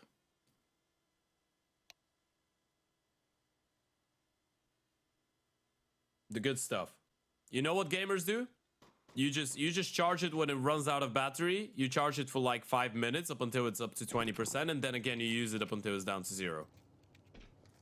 The good old stuff. That's how I do it with my mouse. Imperial getting ready and getting set up for this A-pop. Mern gonna try and dodge these flashbangs. They're gonna be making their way in now. Felt's gonna burn a little bit coming out of the hut, and Mern is gonna be able to stop them on entry. Nas as well. This is getting awkward right now for Imperial, but all of a sudden all the frags go in their favor. Thomason, the last player left up in the heavens, but instantly dealt with, and a T-pistol is a perfect place to start on a deciding map for the Imperial boys. And again, I'm just impressed, by the way, something that we discussed on Mirage, but the amount of times that Imperial are just willing to pause when they realize that going forward is not going to give them any good results, even if they're in a more unfavorable position. Meren starts it off really nicely, Nas comes in, and then it felt like every single CT was just trying to peek and catch them on their way out of the hut, but they weren't really going out of the hut, right? They were just holding for the fights. A big double for Henny, the same for Vinny. 1xBet still heavily favoring Imperial to get away with this one. A force buy for Bestia, though. They're not really giving him a rest. And look at that aggressive stance in towards the lobby. Yeah, Phelps is playing around this smoke, toying with the idea. This is a dangerous situation for No Way. Decently holding towards back door. Gets one here in the steps of Mare now as well. So Bestia, with this investment, it has already been spotted. And Phelps, well, that's a nasty surprise. Around the back door, and Mern never saw it coming. Only one player above the ground for now. As 4 people, technically, I suppose, lie below it. Yeah, that was a scary one, you know. And then people tell me that Counter-Strike can't be a horror game. That's one of those moments when you just feel like an enemy spawned right behind you. You just see Phelps stare right into your soul. Henny with a nice pickup in towards outside. Steps have been heard here. It was a full investment from Bestia, so I'm not completely against the fact that Imperial did try to take as many guns away as possible in towards outside especially, but now you're probably going to prioritize holding on to the AKs, the Galil for No Way. Even if Nas and Noxy hold on to that Deagle and the MP9, it's not going to be that big of a deal. So Imperial counter that A push really nicely. Again, pretty patient in this round, just anticipating the aggressive play from the defensive side of things. As we said last time around, it was a successful story for Imperial. In general, I feel like Nuke has been a really good map for those guys. It's one that they play quite a lot. Of course, Pro League was a little bit disappointing, but as we pointed out, the entire event in general was just not great for them. So losing to both Soul and FaZe, I guess you can't really make too much of that, and it's still good experience that they're getting. But domestically, they've been having some success recently. After coming back from Pro League, they played it twice in this tournament, beating Insanity 13-4, Odic 13-7. Now, even if you're holding Bestia to a slightly higher standard, you're gonna feel like momentum could be a thing when you've lost it a lot of times, but now in your most recent 2 games, you've been able to get that confidence up a little bit. Feel a bit more in the groove, so to speak.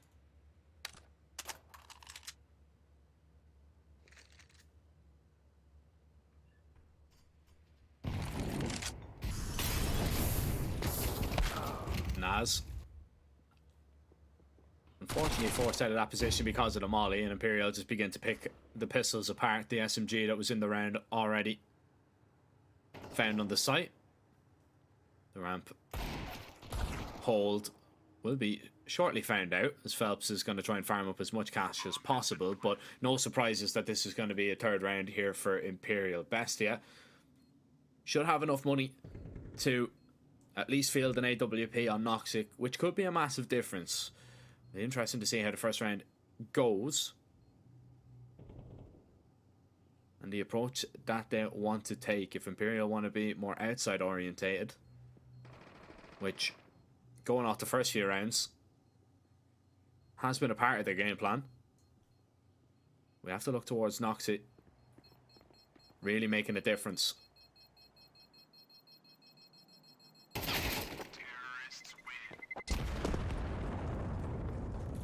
Pretty clean so far. This is where it can get a little bit messy. This is where it can get a little bit hairy. And the last thing you want on the side of Bestia is to give Imperial any kind of confidence, because you know what they can do on their CT side. Yeah, one of the main talking points I feel like must be Phelps and in his velocity in towards outside and just in general taking space on that T side. He is the one that you want to make respect you and feel like he can't get away with just stealing space away early on. We're seeing some of that space early on. In towards outside he goes. Smokes come in, and Phelps is thinking about going in towards main though. This could work out perfectly. Noxie's not looking. Phelps has got a lovely timing, but it's a team flash right in front of his face. Yeah, Luchov was going to deal with him, but they dropped down the vent. It was all a ruse. They were just applying the pressure right now, and the bomb is just going to drop all the way down towards B. Noxie fast going behind him. Marin has spotted out decently. Noxie just turning around. He's just not turning around at all, expecting his teammate to get it, but it was been held for. Bomb's going to be planted, and that's a massive misplay there from Bestia. But somehow they're in a position that they can make it work, but they need to find these kills, and they need to find it quickly. Luchov already... He's got a double, but needs to find a whole lot more. No kit in play. Taps the bomb. Here comes the swing. Realizing he's off the bomb as he tries to isolate these fights. But there was absolutely no way he was winning that one. As Imperial, they take this 4-0 lead. And Bestia, it's a little bit awkward there. They're going to call a tactical timeout. And I have to feel, Ted, that is due to the fact that somebody has got down the vent behind him. And Noxie, just complete disregard. You know what's the thing? It wasn't even complete disregard. He turned around partially, and then it was like he was thinking he could be behind him, and it felt like someone from the team gave him a confirmation that he's good, right? That's what it looked like. Obviously, it wasn't the case, because it's impossible to give him a confirmation as... I mean, you've missed the player going down behind him, but it was like he turned around partially, but not fully. Or just thought that the vent player would just play later on, knowing that he's been spotted out or heard. He was just in an awful position there, Noxie.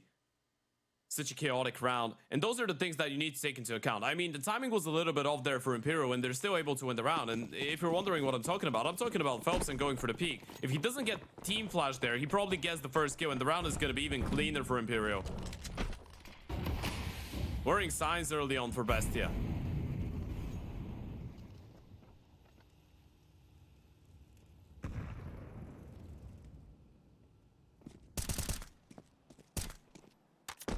It's a good place to start though. Luchov seems to be the man doing damage towards outside, which is at least a promising sign. Neutralizing Phelps, it's going to be a massive part of the Bestia game plan to try and stop them, but you need that hero rifle in this round to be quite mobile. And that's exactly what Luchov is trying to do, just trying to peek up every which way out of every possible corner to catch Imperial out. But the problem with Imperial is, as you said, and as you've hinted at the whole series, is even when things aren't going Imperial's way, they've just been so good at freezing and making Bestia make the mistake. Yeah, the thing is, you catch Phelps in towards the outside, that doesn't really give you away too much. You still need to have Thomas in down secret. You're unaware if there was more players crossing down, and Phelps in towards outside doesn't really give away too much. Spends 80% of the T-side rounds towards that position, and Luchov's gonna get tested. You have the M4 here, but he's all alone. Off angle's good enough. Flash not gonna blind him, dodges it, but no way, he's perfect. Doesn't let the M4 connect onto a single bullet, and this is the issue now. 25 seconds to look at Vinny. He's still waiting in towards outside. The thing is, do you really want to commit down B? I mean, all of them are down there. You don't really have the time to go by heaven anymore. You need to deal with the MP9. Oh, they know it's the commitment here, but they need to try and find these kills. Thomas in, is he going to be known about? Well, he is now. They've dealt with him. Oh, this is so problematic right now for the T side, as they're just running low on time. There's no chance of a bomb plant. The CTs have done enough. They just need to try and survive, and they will do exactly that. Anyone going to fall after time? No. Luckily, not for that T side, but Imperial, they just leave it way too late. Bestia had players in positions to lock in that round. And sometimes, Ted, all you need is a little bit of good fortune. Yeah, they thought... I feel like it might have been a little bit of overcomplication here from Imperial, right? Because it feels like the obvious choice after you take down the M4 in towards the ramp like that is to either go up heaven or fall back in towards the lobby and use the presence of your outside player, right? The fact that you know outside is clear. It feels like the logical thing to do, but they decide to send it down the B-bomb site and overthink it a bit. That kill... What? He was in the warehouse. He was in Pardon? Okay. Okay. Look at the minimap. Look at where he is. What? I mean, Henny doesn't realize how mad that is, by the way. He's gonna see that when he's rewatching the game.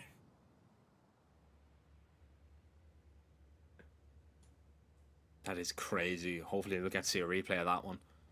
I want to see a replay from the CT side's perspective, by the way. A-play's coming in, though. Util, really good, and Phelps gets the first one. Mayern with a singular refrag, but the spacing is quite decent. This round is over. You gotta save. That's gonna be 5 on the board for Imperial, but please rewind. That opening kill, Henny. Disgusting. Yeah, that's one of those ones that you can't quite believe. No. And Henny might as well have thought that that kill was... No, he thinks that's a main player. Yeah. Bro. How? Like, what? That's the most ridiculous. I've never seen that happen before, by the way. I don't think I've ever seen that happen before. He's playing the left-hand side deep warehouse of Fango and gets spammed from lobby. That's criminal. Have you seen that happen before? I'm asking you a genuine question. I don't think anyone has seen that happen before. Is that even... I didn't know that was possible. What angle was he even on there? Like, Luchov, what angle was he even on to even be open to that? He's playing on...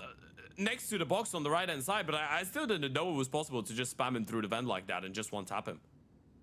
I don't think he was really aware until now, and then all of a sudden, when he figured it out, he was, you know, so ecstatic about it. I'd say his desk probably flipped over.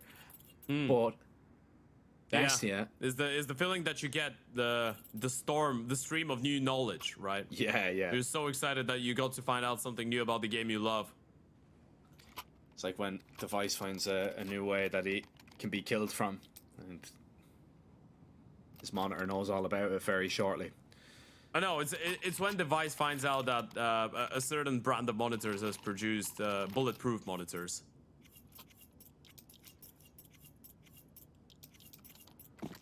Well, couldn't be left hook proof either.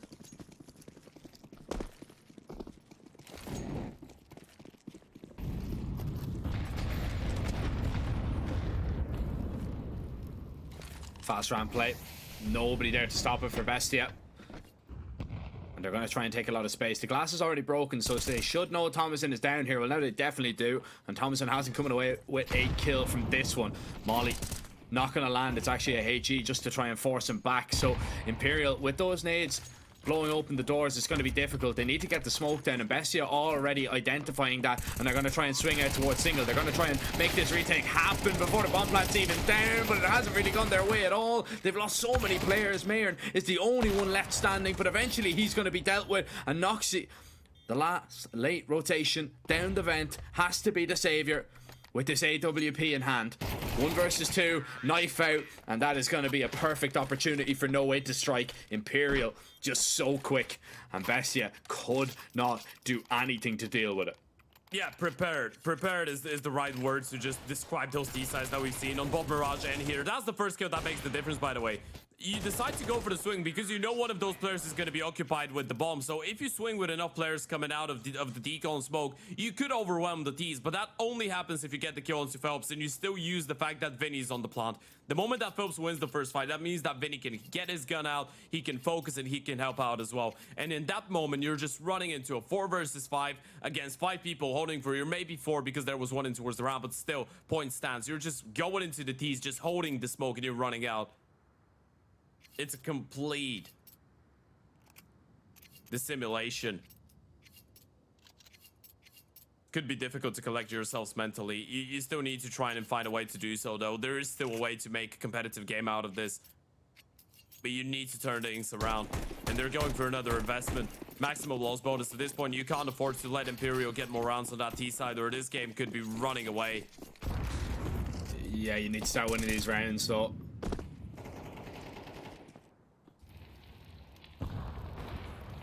We've seen 2 10-2 halves already. One in favor of Imperial on the T side of Nuke. Would be absolutely horrible, horrible news for Bestia. Knocks it all. He's already on silo. Completely missed it. Minute 25 and he's killed 3 people in the back.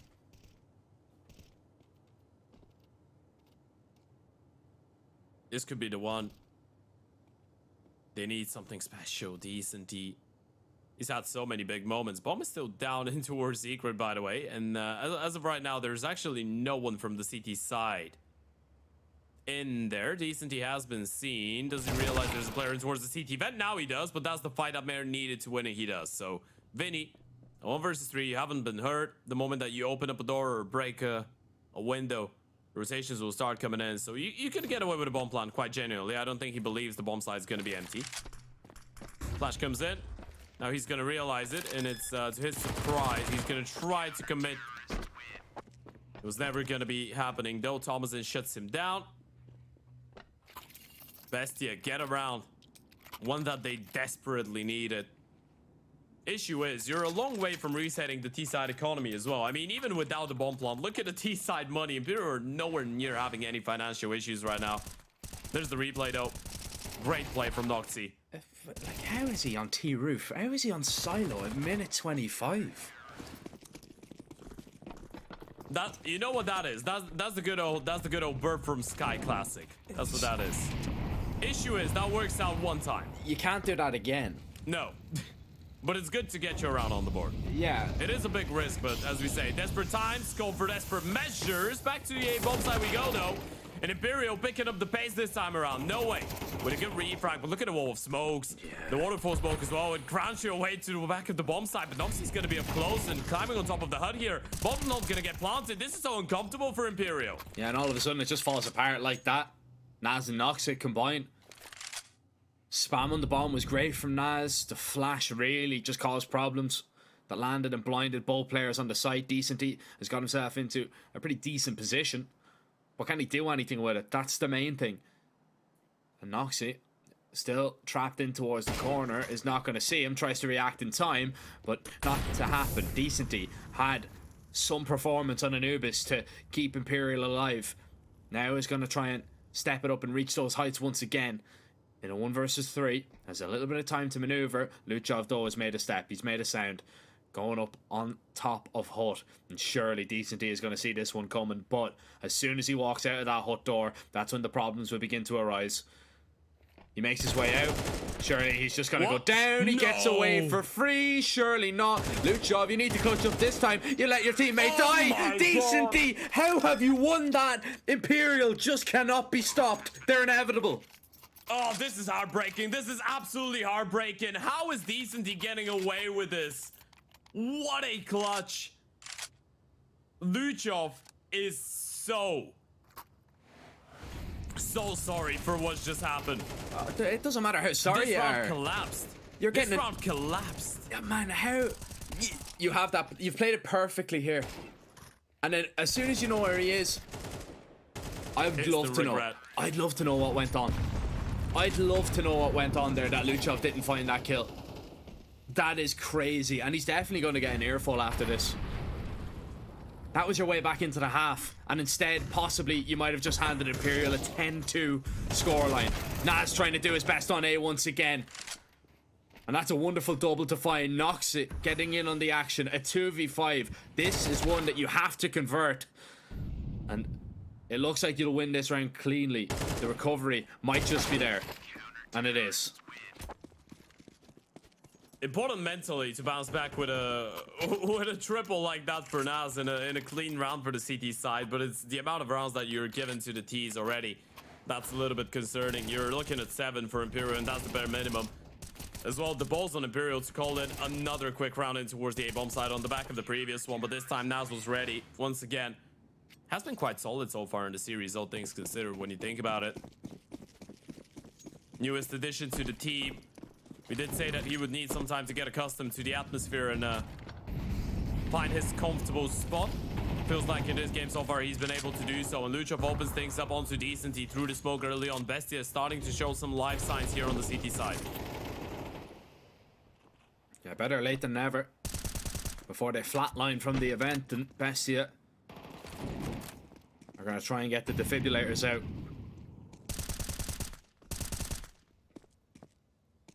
A lot of damage done there. As they cross down Secret, Naz has already rotated down, and he's in a really good position. Over towards Single. It just depends how aggressive he wants to play it, and instead he wants to just play for the information. He's spotted out Phelps eventually. That was maybe just getting a small bit scary. What is scary though is he's made a lot of noise getting up towards top site. He's got Thomas in company. Imperial don't have to commit if they don't want it, but no way, aggressive in this position with the bomb. This could really go against him. He's going to give it up as the T's are going to look to sprint up the vent, and especially with that kill on Phelps, Vinny has to make a move, but he's still being spotted. He's still being tracked by the CTs. Bestia have all the information that they could want in this round. Still though, Imperial have been able to find out fascinating ways to steal rounds away. Naz gets one. Henny with the refrag. Bomb dropped, and Vinny needs to get a move on. There's only 20 seconds. He's gone down. There's just Henny. A 1 versus 4 clutch. Alone against the world. Double peak will come in, and no chance to react onto Noxy. That's 7 on the board now for Imperial and 4 for Bestias. The gap, the lead, continues to thin up. And if you're a Bestia right now, you're just regretting that 1 round that could have made the game even closer. You could have been looking at a 6-6 tied up scoreline right now. Instead, best case scenario, you get away with 5 on the CT side, but it's still better than nothing. You're up against a couple Tech 9s and 1 Deagle on the other side. A whole lot of util though for Imperial. So I'm looking at this one. Phelps is the type of player that can make 1 Tech 9 and a couple smokes towards outside work wonders. Yeah, but he's going to have to do it. Lacking a lot of HP. That HG was perfectly placed on top of him. Imperial, if they could steal this one away, this would really just rattle the mental of Bestia. Rotation's going down towards B. Henny beginning to occupy the space. And Henny might be in a position to do something here. Noxy has to get down and out of harm's way. The ramp play is already happening. Thomason positioned perfectly above the site. And Thomason just dealing, swatting away all those pistols with ease. Phelps has at least upgraded. But again, he's still the man that's low HP. And the bomb lies on the middle of this B bomb site. The adjustments being made as Bestia want to get down into position to try and defend here, as Phelps begins to play the mind games, but he doesn't have too much time to work with. No. What you're praying for right now, I'm not sure if they know they have the bomb, by the way. Okay, now they do. Mayor was thinking about going down the vent, realized that a rotation around the world in towards the ramp is the better decision, and Phelps now will realize that they're all praying from the same position, trying to bait out a peak so desperately, but they're not giving him anything. All 3 of them in towards that ramp position, and Thomason moving in for the ace, and Thomason will confirm it. All 5 kills. He's more than doubled his kill count in 1 round, but how important was that?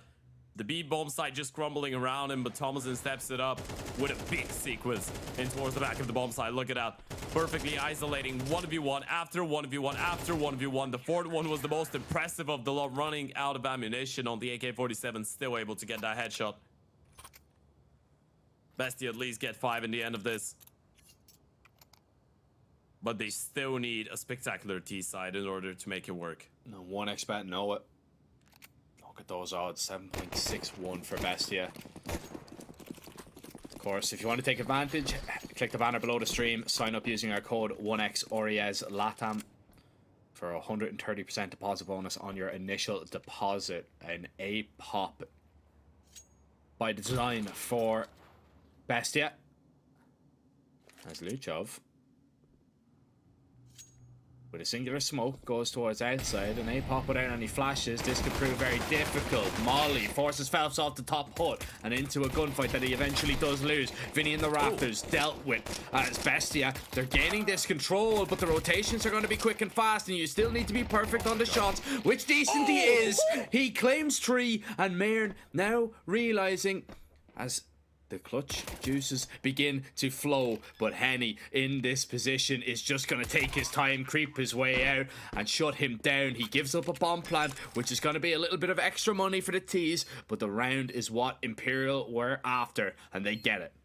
Yeah, but well, at this point, I'm just mesmerized by the amount of times we've seen Decenty save them up from nowhere, by the way. Going up the vent, getting the first one, and then turning around. Check that out. I mean, the playing towards the A side works out. Phelps gets one, but you refrag him straight away. You get the kill onto the player up the rafters, and then goes Decenty. This is the difference maker. That triple kill and that third shot is the real deal. Henny clutches up in a 1 versus 1, really important, but Mayer, as you pointed out, at least secures the bomb plant, so the buy will come up for Bestia. You have the util to work with, you do have the upgraded pistols. That's the reason that you're down to pistols, because you want to have the nades, so they better have an interesting round planned out, and they have only 2 rifles. They need to make it work, though. You can't possibly allow Imperial to start running away with 3 rounds at the end of that CT, or at the start of that CT side, sorry.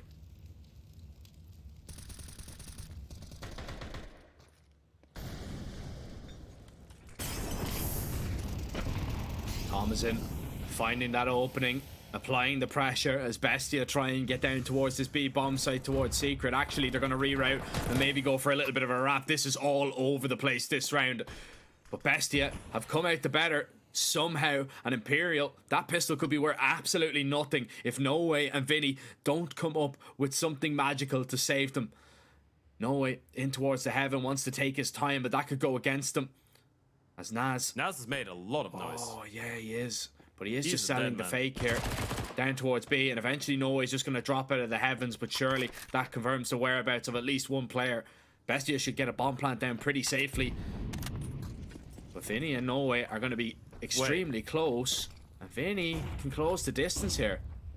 That's so risky. Vinny's going to be on the edge of the smoke. Marin might not be ready for this. There's the tap of the bomb. They're going to try and run back. This is so risky. Vinny's going to be on the prowl. They're running back A. Oh, it's a foot race, and Vinny will catch Luchov before it's too late. But the bomb is planted. Thomason around the world, a flank once again.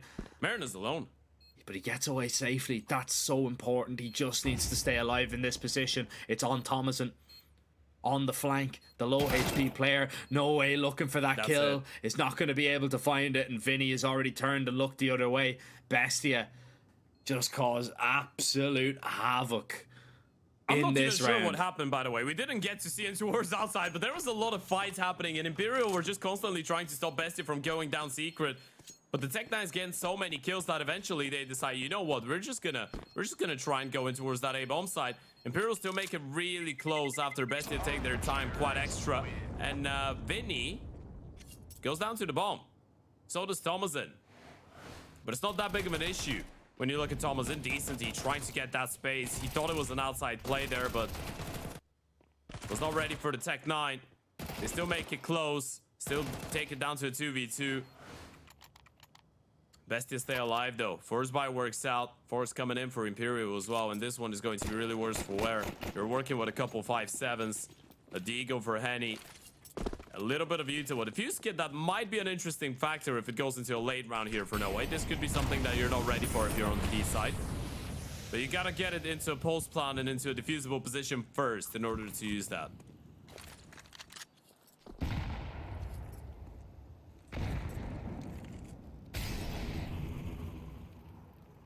A lot of nades being used towards outside. Phelps is in a really good position just to deny any T's from making their way in towards Garage. Henny playing this pixel angle. He's going to get an early bit of information and doesn't even take any damage. Yeah. They don't really know it, but they're pretty much trapped here, the T's. However, Phelps is just staying alive in towards the warehouse, right? I mean, he's just holding the cross. You can rotate everyone down to B bomb site. You just need one more person. It is only pistols though on the other side. That's the only other thing. So they're like dominoes. Once you get one of them, they all seem to fall in place, but it's just getting that first one. And there it is. Henny overwhelmed as Bestia continue to accelerate, but they're not committing into B. They might want to go back up to A here. Look at Phelps. He's coming in from behind. This is so risky, but Thomason's holding. They pause. 5-7's coming. So many players going into the fights, but the T slowed down. And they waited out. Patience prevails. Vinny, the one man left, and he's been spotted out as well. He's not going to get away with a single kill. It gets a little bit scary there for a second, but Bestia showing great diligence. Really collected. And that will pretty much guarantee that they'll get onto a level game before Imperial have the guns up. Unless we see them lose to USPs once again. I mean, we've already seen it once in this series, so let's not rule it out. But surely they've learned their lesson by now.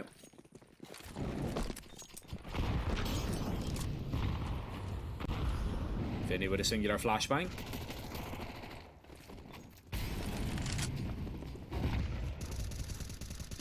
As you can see, Bestia are so cautious. They are so afraid that those pistols are going to run at them at any given moment.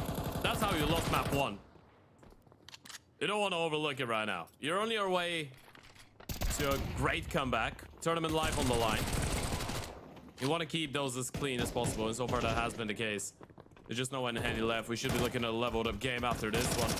With the first buy round, without a note, by the way, coming in for Imperial. So this is still a new series of good news. A new set of good news here for the T-side camp. They're still not up against the big green for Henny. And that limits the possibilities on the CT side a lot, because especially when we talk about nuke CT side opening, it all comes down to a lot of the times good communication, knowledge of what space the T's could be taken, knowledge of what you can get away as an aggressive play, and how you should be moving around your teammates and the information that they're gathering. And a lot of that comes in with experience and understanding the map to a pretty high level. This is something that Henny has, and the longer you stop him from having that big green on his back, the better for you on the T side.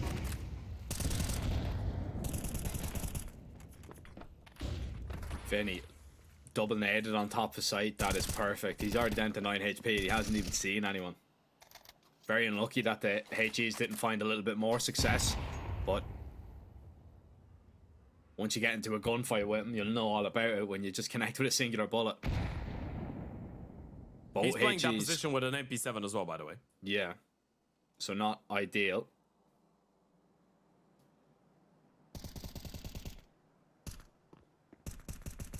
They're gonna re-smoke outside once again. The double nade that Imperial already put down came away with nothing. And there's no more HEs to blow up in these smokes, so you'll have to rely on a spam like that. Phelps is gonna go back for more and nearly gets a second. Doesn't quite believe it. This time the spam is his enemy. Dinked up. Loot Job knows it. But still, Bestia down a man, 40 seconds, and very little map control at all. This is so much information for Phelps as well, though, right? He gets one kill and then he gets dinked up. He knows there was at least 2 players on the other side of this, and you get the kill onto Mayer, who's not usually the one lurking in towards outside, and now they can hear the steps of the players running in towards the ramp. This is just a fake, though. They want to go back in towards main. They want to go back into a B play, but no way gets one. And now you know it's not the B commitment. Vinny needs to be on high alert in towards the back of the bomb site, and now he realizes it, but he's all alone. There's not a lot of time. 10 seconds. Do they clear him out? They need to. Surely they do. They must. Vinny, he can get him off the bomb, and that could be the round. There's not enough time. He's won it. Vinny knew what he needed to do, and the task at hand he will accept. 9 rounds for Imperial. It doesn't matter if you double nade him down to 9 HP in the early seconds of this round. He's the hero. And Imperial will pull themselves into the lead once again. Bestia can feel pretty hard done by. They got so close there. They win that fight. They take him down. They get a bomb plant. That round completely different, and maybe theirs. The investment comes back.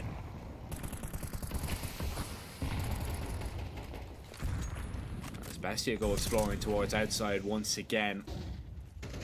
Still being slow. This time a little bit quicker than last time out. Phelps could expose them with this nade. Is he going to see all that much though? They're playing on the fade. This is so risky though when Phelps gets one. They wanted to get those fights. They wanted to challenge, but the smokes fade in and Phelps will fade away with a double. Decent, he gets one. Mayern with a team kill. This is going from bad to worse for Bestia as they fall to pieces. It's just Mayern left. A 1 versus 3 clutch on the board, on the table, and you've already been spotted out, my friend. Double P gonna come in. Henny shuts him down. This is 10 for Imperial. Bestia don't even get a bomb plant. Money's still not that big of an issue. Luchov can drop one over, but Imperial is starting to get that momentum going on the CT side.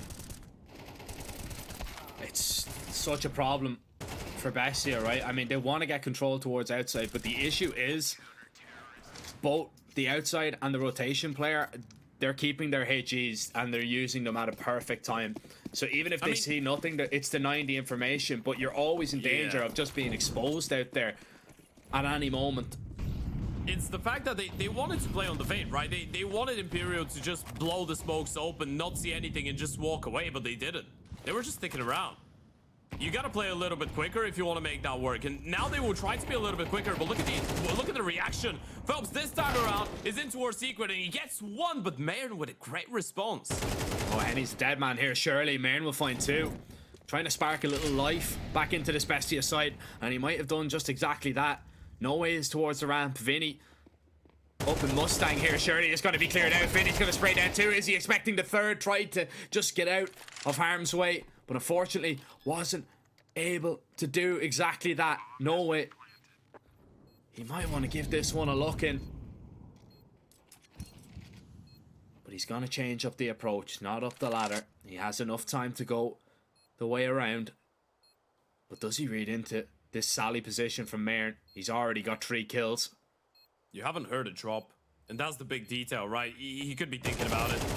Oh, Bri fires it straight away, Noxy! Needed to get that instant headshot. That gets so scary for a second, no way. And as we said, it's just the thought process, right? You can see the intelligence going into the clutch. You haven't heard a drop. It might have as well been a silent one. But you still just go and preemptively head into it. And it's such a blessing that Vinny was not ready for a third player. I'm not sure if Mayern would have been quick enough to get that kill before Vinny gets a third kill out of Mustang. Bestia though, get 9 on the board. And you could be looking at a leveled up game. Back to the eco we go for Imperial. This one is going toe to toe. Both teams just refusing to give it up. They are running into the pistols. Oh, surely my not. goodness. Oh, not like no. this. Not like this. Oh, Bestia's kryptonite pistols once again, possibly. They just run through the smoke. It's so risky. And now they've given away an AK as well. And Noah's got armor. This is just awful. And you can tell they're so scared. It's not like you got anything in return, right? You didn't get any space. I mean, yeah, you got Luchov in towards Secret, but that doesn't mean you have to be bomb site. You can't go through ramp. Bomb still dropped in towards the extremities of the outside area in towards lobby. And you need to pick it up and you need to go back ramp where Henny's just waiting with the other AK. And this Ofanko, usually not great for multi-kills, but one is all he needs right now. You just get 1 kill out of this. Even if you get refrag, you don't give a damn. That's gonna be enough. Henny. This could be round defining right now. Molotov spotted out. Just needs one. Just needs one. Running out of ammo. No, needs the headshot and he doesn't get it. That's what they needed. Thomason confirms the kill, but there still is one more player down the B-bomb side. And this is the big unknown. Luchov gets that one, but you still need to be worried. You still need to read into Phelps. You gotta clear him out. You spotted him out. Bid 250 and the fight time is running low. This is getting scary. And players are rotating. More damage done, no way. A 1 versus 3, they might be able to salvage this one. Luchov through the smoke. Bestia survive. But look at the HP. Oh man, they pulled that one out of the fire, didn't they? Holy, and Phelps disconnects, so we're gonna have a technical pause. We're gonna have a little bit of a a breather, and Bestia definitely needed after that round. How that one nearly got away from them so quickly.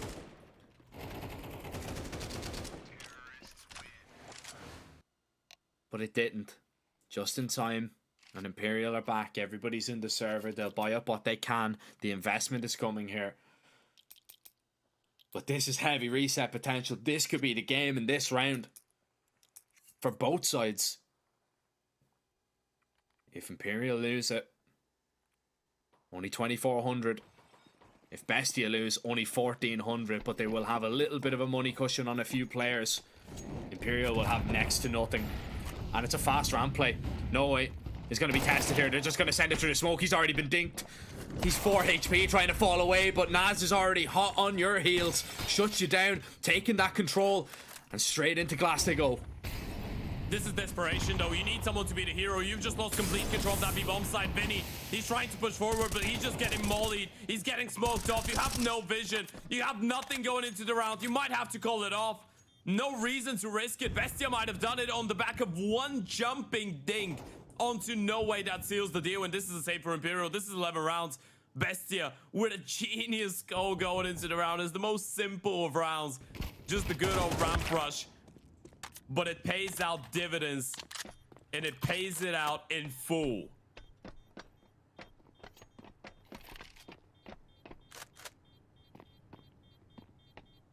And that one kill is enough. Imperial, as I said, the reset potential is there. They know their money is going to be absolutely snookered going into this round. And they'll just have to invest whatever they can. Drop over whatever they can. Yeah, it was the jumping back 10. Yeah, I'm sorry to interrupt you there, but Naz, there was no assist on the kill. He was the one that jumped in. That was so unlucky for No Way. He just dinked him while jumping with the Mac 10 mid-range. And No Way was the dead man from that point on.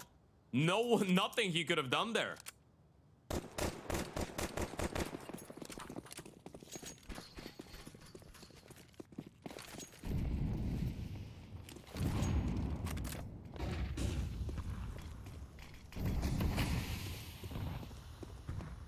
Luchov down in towards Secret. He's been heard every step of the way though. Phelps knows he's here. Thomason praying that he's not going to be tagged down as a lobby crunch is happening. And Imperial have control. Thomason is going to try and fight back, and Imperial have no other option but to fall out of that setup and give that one up, especially with Phelps going down towards the lower extremities. But Decency is still trying to keep Imperial afloat. A 3 versus 3. And we still have so long to go in this round. But Thomason's got a timing. Look at the walkout towards A is happening. He's clearing absolutely everything. And Vinny might never see this coming. Might not expect him to be out. No, he shouldn't. He's not looking the right way, but neither is Thomason. Nearly a fumble of a perfect position. Bestia are getting a bomb plant out of this. And Henny and Decency, it's a horrible decision, but it's one that they have to make. Go or save. Can you really justify? I don't think you can justify it. You really want to find a way back into the round. You really want to find a free kill. That's going to make you think about it. But this is so difficult. You don't even have leverage in towards heaven. I mean, as much as you know, Decency could be climbing up into his own death right now. Goes in, but you have no Yuta when the time is running out. The T's are not giving you anything. They don't care if they go down to the bomb right now. Even if Thomason goes down, that has to be an extremely late retake. They have a kid. They find another one. Henny's got a kid. He needs to get on the bomb though. One kill and it's done, and Noxy gets it. Decency's out of there. Does he stay alive? Absolutely not. Both of them go down to the bomb, but it's despair for Imperial as the money and all of their chances for this map and the series might have just left them. Bestia on the edge of eliminating Imperial. The second highest seed going into the tournament.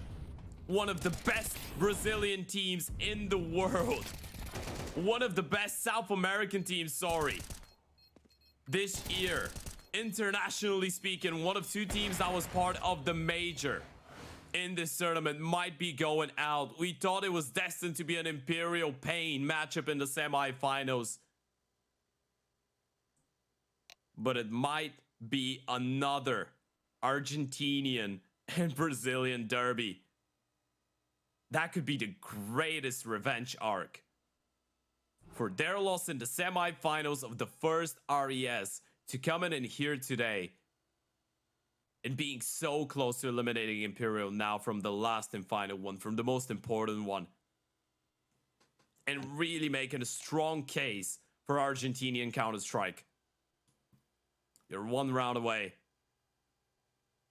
To single-handedly as well be the team to say no Belgrade for you, Imperial.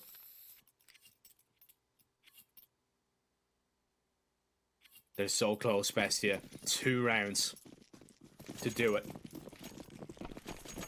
And the investment, it's so slight.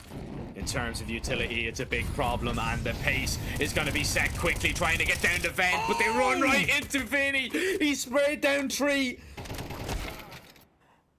And in the ventilation shaft, Bestia, they're strapped for air. They're strapped for players. It's just Marin left. Imperial. They've literally next to nothing put into this buy, but it's one of the rifles to do the business, and it had to be Vinny. And Marin is already calling this one a day. They'll give it another bash in the next round, but the fast tempo does not work. I can't believe it, by the way. I rate the character, I rate the balls to go for a play like that, but it kind of feels like when the weaponry is so low on Imperial, it's such a big risk to run a play like this. And Vinny steps up huge. Of course, it has to be the captain. It has to be one of the most experienced players on the side of Imperial. One of the veterans to step it up, and Marin doesn't realize it, but he's getting hunted right now. Phelps is already on the prowl. Marin is not even going to be able to hold on to his AK, most likely. Any moment now should get spotted by Phelps coming in from behind. And there it goes. P comes in. Vinny with his 4th kill of the round. Imperial stay alive. The first one does not work out. And it's a team effort. Look at that kill distribution on Imperial. Now there's the replay. Great nade on top of the smoke. Not a single one of those players could even smell the vent. They just got absolutely shattered on the way there.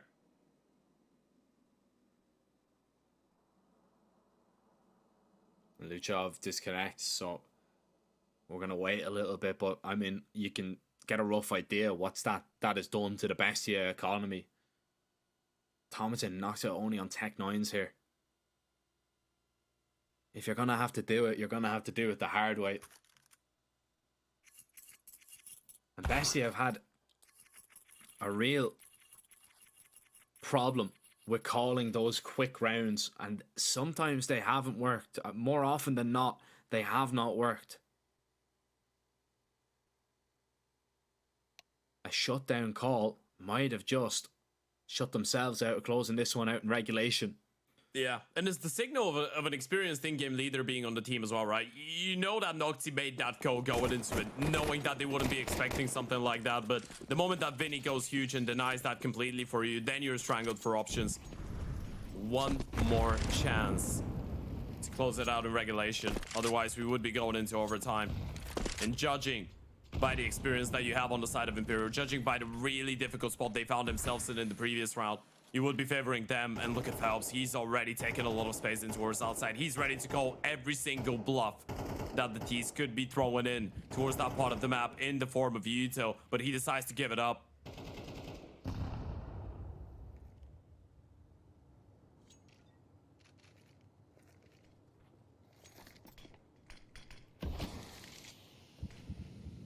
If they call an A hit right now, this bomb site is very weak. Vinny has a molly in his hand, but he's going to need to get that down.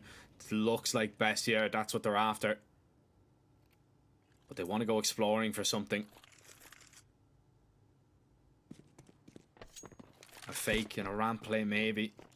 They haven't fully made up their mind just yet. 45 seconds, the execute is going to be thrown in, but Henny isn't going to be moving. And because of that molly, nobody is coming out the hut. Surely they're realizing that it's all smoke and mirrors. And into the ramp play they are going to go. 35 seconds. You need to make up your mind. You need to go quickly. A re-execution.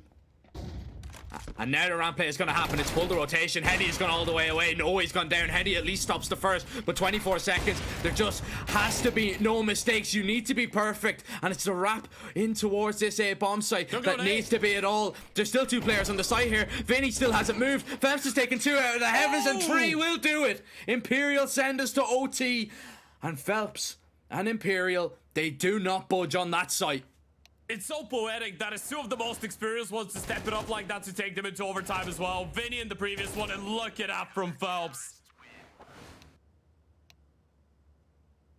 Bestia overcooked it. You were so anxious to call in the perfect round.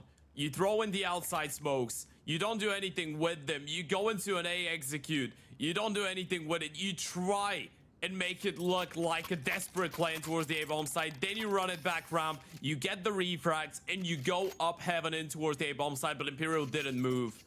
They called your bluff every step of the way. Phelps was just 1 step ahead. Imperial are not out of this one just yet. Remember the story about the team making it into the major, about the team that you would expect to be fighting against Spain. This story is still alive. Imperial's not out of this one just yet. Bestia had 2 chances to qualify for the semifinals. Couldn't convert, and now they're in a whole lot of trouble. And look at Henny go. But where can he go right now? He's just trapped towards back red. It's a great opener, but he needs to find a little bit more, and another failed op shot this time is going to cost him his life. Bestia get that refrag. It does cost him a lot of util. It does cost him a lot of manpower to force Henny out of position, but it was needed. And Vinny getting inquisitive here. This really could throw a spanner into the works if Bestia aren't careful. But Thomason shuts down decently. They're going to spring into this A-bomb site. Vinny is going to go back to look for more. And they trade headshots. The AK is always going to come out on top. Bestia, they just needed a 1 round to go. Phelps wastes all of his ammo spamming and gets punished. No way thrown into the clutch. And 2 players are low. Hold on a second. This one isn't as nailed on as maybe you'd think. He's ready for Thomason in this position, but he's not ready for the AK to win that duel. Bestia will strike first. And that was a much needed round, especially for the confidence. Yeah, especially after Henny goes in outside and manages to get that 1 kill. The fact that you're able to punish is such a difference maker. If he gets that 1 kill and then gets out of there, it felt like they didn't really have a lot of support to provide to him though. He was stuck between a rock and a hard place. Oftentimes, when you get away with a kill like that on the AVP, the toughest part is to recover from that position. On the rifle, it could be a little bit easier. Oh, not quite. Mern as well with some important kills, but it's really Mern, Luchov, and Thomason, the young rifling trio of Bestia, to get them that round. Imperial use their bonus tactical timeout that they received going into an overtime. You realize how important those CT side rounds are right now. You've already conceded 1 in that first half. You can't afford to give Bestia a second on that T side. You simply cannot.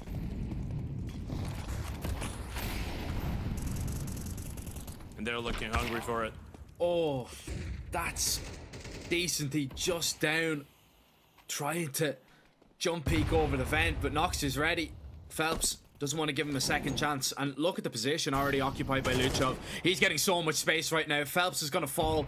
And it's a 5v3. The Bestia find themselves in the driver's seat of. Vinny needs to be so careful right now. That smoke is going to help him in no way. At least finding Naz will settle Imperial for a moment. But still, it's the ramp play that's about to happen. They run right into the op. And that 2-man advantage in a matter of moments, in a blink of an eye, it's just gone. Wiped clean. You know where all of them were, though. I mean, Vinny was throwing in nades towards outside. You run into the AVP and towards ramp, and you know no way it was down secret. So back into the A-bomb side feels like the safest option. But Vinny's still in here. Molotov, he can get away. He can get ahead of it, and that fight was everything. Mayern gets the kill, and now you know. We have the bomb side to work with, but no way in Henny you surely give this one a go. Thing is, Henny's so low on money. If that one doesn't work out, Imperial might be experiencing some financial issues. And you're just hoping that No Way gets an early opening into the round so he can enable Henny, but look at the smokes. They're going to waste so much time for them. On the fade, No Way needs to be perfect. There goes the smoke. Molotov to force Luchov out of position. Flash comes in. He can hear him burn, but he's lost his over. And No Way gets the kill with the flames. But it's Mayern and Thomason to secure 14 for Bestia. Oh, they're close now, and Bestia surely can feel it. Thomason expelling a few bullets from that Tech 9. Celebration of that round. That's 2 in a row. One more, and you have to feel that Bestia should close it out. Such a horrible position to be in when you're in towards heaven with just an AWP. Henny this time in towards the heaven with just a scout. And again, Luchov taking so much space towards outside, trying to punish Imperial again. He's down secret, and Imperial have no idea. This is such a big move from Luchov. Question is, how do you want to really use that position, though? You want to try and bait them into a rotation down the vent? A ramp play looks really logical, right? If you get that 1-for-1 in towards No Way, if you just put enough pressure on him, they might assume it's clear, it's safe to rotate down the vent. And that might lure them right into the open arms of Luchov. The ramp play comes in, No Way needs to step it up big time. Oh, Henny with that scout. A scout bullet right between the eyes. No Way's been taken down instantly. Comes away with nothing. And Henny, he's just going to be mollied. He's burning up right now. Ran down. Luchov locking off the rotations in the vent. And Imperial look locked out of the round once again. Vinny and Phelps, you may as well go for it. But how do you even approach it? Both players get down the vent, but Luchov could be absolutely anywhere, and he is hearing nothing towards secret side. He might be in a perfect position for the flank, but he might not be needed. Phelps, knife out, tries to go for that reposition, and that is going to be it. Bestia, they lock in that first half, 15-12, and they're now just a single round away. And Ted, it's a single CT round is all they're after. It feels like we've seen everything in this tournament so far. The craziest comebacks, the craziest plays, clutches across the line of tournaments as well. But a comeback like this on the T side of Nuke might be a little bit too much even for Imperial right now. Bestia didn't close it out in regulation. Struggled to get 1 round out of 2 chances to send Imperial packing. But they might be able to do it in ulti. A perfect, flawless T side on Nuke. Might be all that they needed. 3 more chances. You're looking at 5 in total to book their places into the semifinals up against Pain Gaming. And disappoint Imperial once again. That's the 3rd time Imperial have made the playoffs of the RES LATAM, and it could be the 3rd time they get eliminated without winning the tournament. Without securing the bag, without securing a spot in Belgrade. And it might never happen. We might never get to watch Phelps, Vinny, No Way, Decenty, and Henny on the stage. But Henny says not yet. Not today. Opening kill found. You need a little bit more than that, though.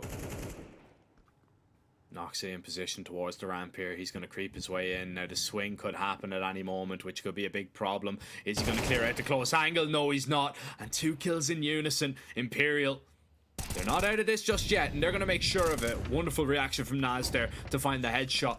The flick was enough.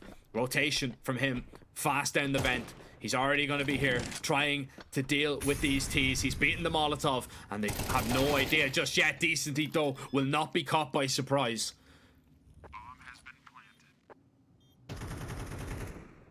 Might stay alive.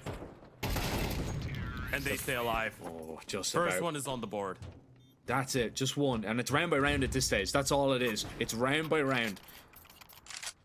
Don't focus on Bestia winning. Just focus on not making mistakes, finding your kills, and clawing your way back into this one. And what a wonderful opening there from Henny. Noxie, he is a risk taker as well. So I'm not too surprised to see a play like that coming out from him. But he won't be able to get it done just yet. And Bestia are going to have to do this the hard way.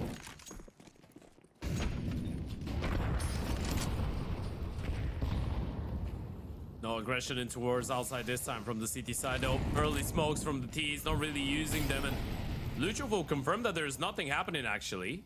There's no second smoke as of right now. I'm not sure if that was intentional or they just missed that little detail. I don't want to play on the fade once again.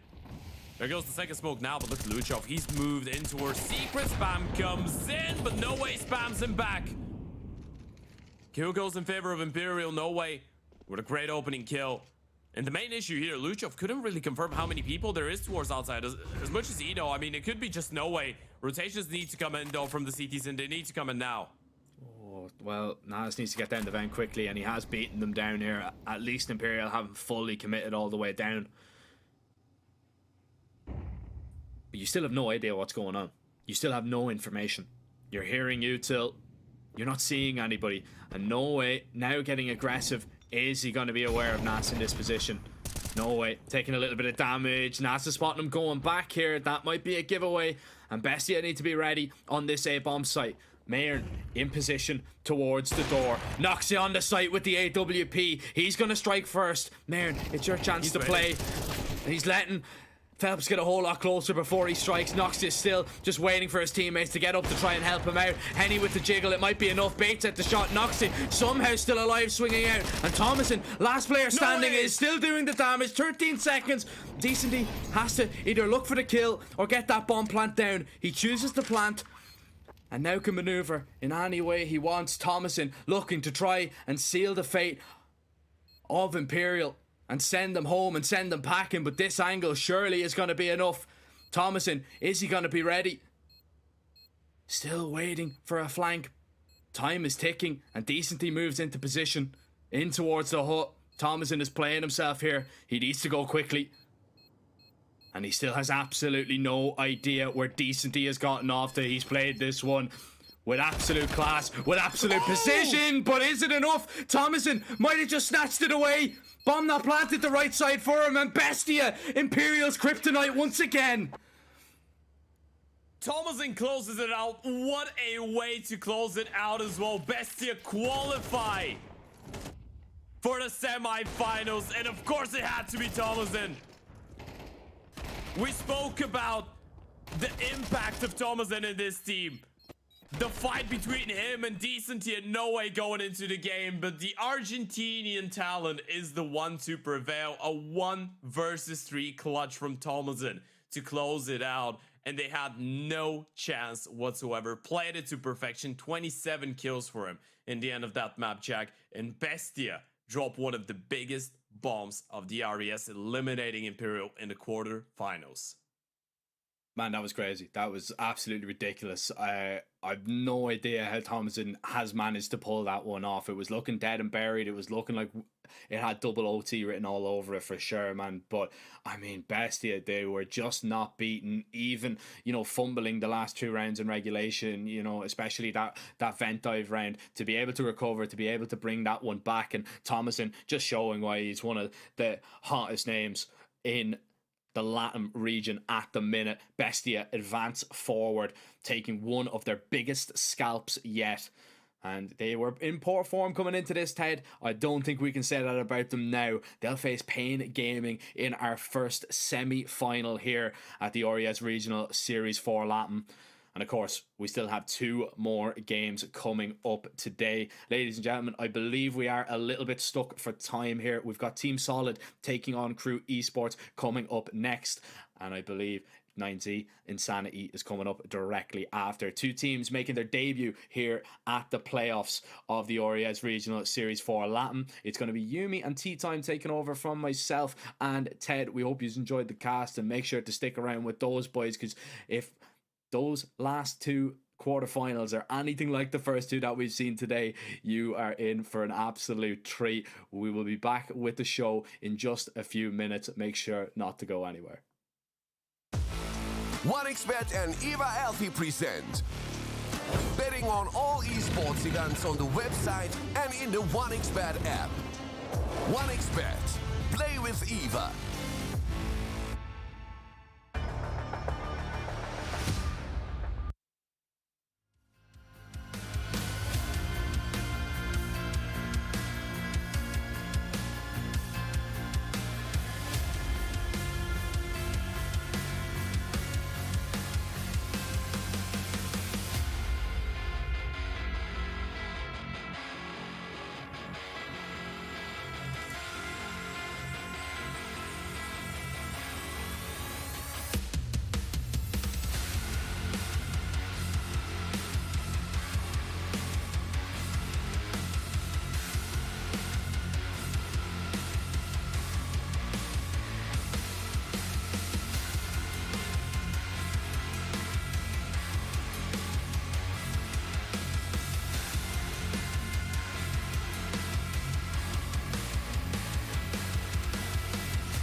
one thing remains the same: victories with 1xBet.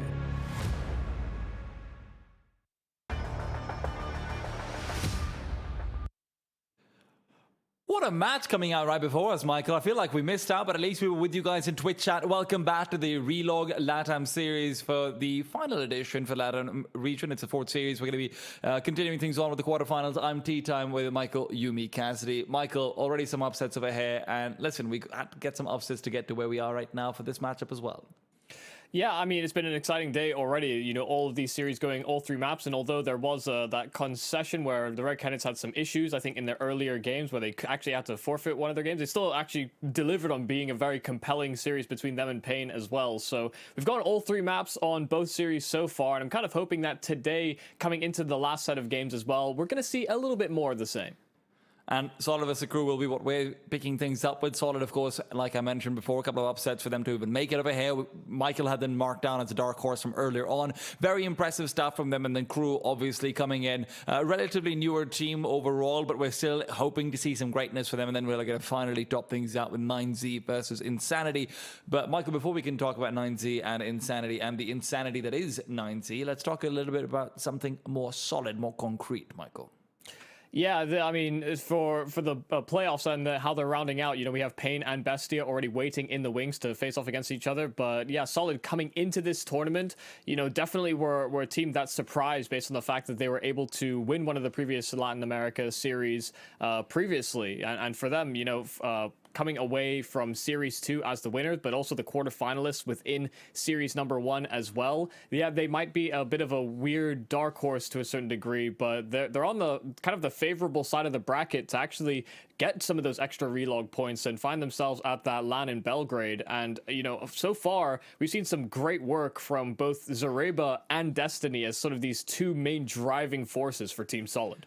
Oh, Destiny's addition over here has been fantastic. And as much as Zareba and Destiny are definitely the driving forces, it feels like everyone else can step up really nicely as well. We've seen some great moments from LCM where he's come into his own in a map or two and he just takes control of the CT side. LA, obviously, on the T side of maps like Mirage can be very controlling. And then GBB as well comes through with a couple of his good moments. So this is a well-rounded roster with, you know, the new addition of Destiny adding a lot more firepower. And it feels like they already had the structure to try and play off of. But on the other side comes Crew, and Crew's a team where, you know, I'll be honest, I do feel like the individuals aren't quite there in the same way necessarily as everyone else is. It does feel like sometimes there's more gaps, but, you know, you look over towards a player like Laser, lots of fun keeping an eye out on him as well. I think the opping department is where LCM could shine more so, right? When you compare that matchup between him and Ataraxia, when we look at that Crew lineup, it can be a little bit daunting. Yeah, I think so far from this tournament, you know, we've actually seen some good opening work from Ataraxia in that regard, whereas LCM has been a little bit more hit or miss, a little bit more CT sided in terms of how his opening has actually been able to deliver, whereas Ataraxia, I think, shows a little a bit more impact within their T sides as well, and I don't think his rifling has been poor either. I'm really looking at Riggy to be that guy on this squad, youngest player on the team, but is putting up the biggest numbers for Crew on their run to the playoffs. And if they're going to sort of maintain good stead within these playoffs, they're going to need Riggy to perform, because we haven't been able to find that much consistency across the other riflers on this core.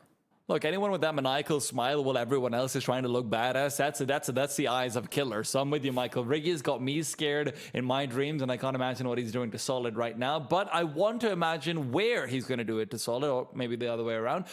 It's about the veto, Michael, because, you know, I already did, you know, sneak a glance out over there, so I'm not going to cheat and pretend like I don't know. Michael, I'll let you cover this one. Where do you think this one's going to go? Well, Nuke and Vertigo are already going to be out of the pool. I was spoiled a little bit based on what one of the maps would be what one of the maps would be played, and that is going to be Dust 2. And given the way that we saw Solid play that against the Red Canids, I think it's very obvious that they are feeling confident moving into that. And I'm kind of expecting a Mirage, Ancient, and Anubis as sort of the final maps. So Crew, you can't have four maps in a BO3, Michael. I know, come but on. It's between those three maps, and Crew picking into that Ancient, Mirage being our decider. It's actually Solid that ban out of that Anubis, which I guess not terribly surprised by, but I didn't think that we saw the greatest performance from Crew the last time we were able to catch them on that map, so maybe a little bit of a surprise there. But Mirage being that decider game, if we should even need the third map in the series.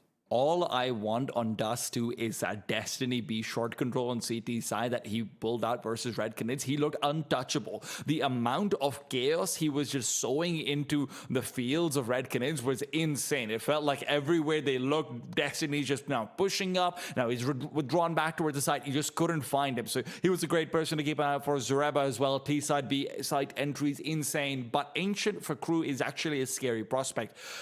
You have to keep in mind, Michael, that this is a Solid that has played a lot of Ancient, right? These guys have 22 maps on the field in the past 3 months. That's a lot to be going off of. Decent win rate over there as well. So given the fact that it's a team that makes good late round and mid round decisions, can have effective rotations, and has individual firepower to back it up, Crew seem to be fighting an uphill battle. Yeah, I mean, for them this tournament, it was always going to be the case. You know, this was definitely a newer project. You know, Crew only really being built together towards the March of this year. So, you know, you're not expecting that they're going to have that same level of rapport or the deep history or a lot of games played in the same way that Solid have, given that they've stuck true to the majority of their roster.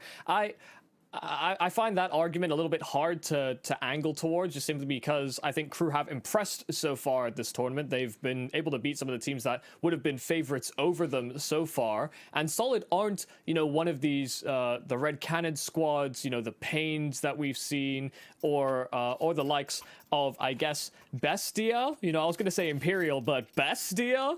You know, these are the teams that I want to be able to see Crew up against at later portions within this tournament, because those are the biggest tests that they'll have. But Solid are a squad that have had a couple of moments of capitulation. Whether or not these playoffs are going to be a start for that is still yet to be seen. First map in our series between Crew and Team Solid for another spot in a semi-final.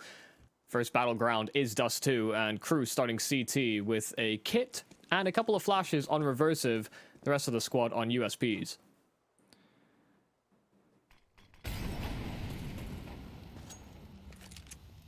Laser's going to be chancing it from behind the smoke, while Ataraxia just pushes in. He had a Molotov to spur him on, but Laser in the meanwhile is getting the beautiful shots out from middle that you characterize a USB for. If you ever want to show anyone why you take a USB over a P2K, give him a clip of Laser. Yeah, it has been a few times that we've been able to catch Laser in these multi-killing positions where he has just instantly deleted players. Truly living up to his name.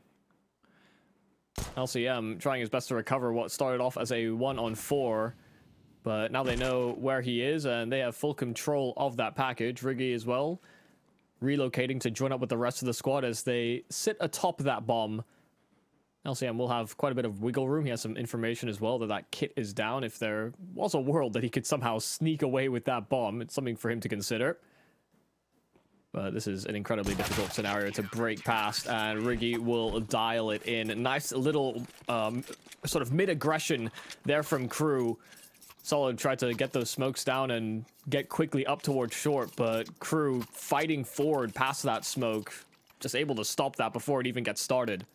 And I mean, before we got started, I wanted to point out the fact that if Crew are able to take this one home, it's going to be so much of Reversive scalding that helps them get across this finish line. Reversive is a veteran of the scene. He's been around for so long. It feels like he's played up against all of these, you know, up-and-coming players at some point or the other. He's seen a million teams that have been featuring the stars of tomorrow, and he has snuffed them out. Now, LCM, that's a strong start to things. Ataraxia shut down, and the scout of LCM does shine through, but Reversive, in the meanwhile, has got ants in his feet, and he is trying to stomp them out over towards the T-spawn. Ale seems very aware of this possibility, but whether or not he goes in for the full clear towards suicide is a whole different matter. He's the one with the bomb. They do start to navigate their way back, and Ale does go to check it, but Reversive too fast on his MP9. Zoreba tries his best to trade, but Reversive is just sowing so much chaos here for Team Solid and does significant damage. GBB doesn't fare much better. 3 kills from that forward push, even though Destiny or rather LCM did get that opening pick at the start of this round. I'm sure they recover the bomb, but they are still working at a disadvantage. And with only one smoke to hazard that journey, it is easier now to build a wall to cross into the bomb site with the expansion of the smokes.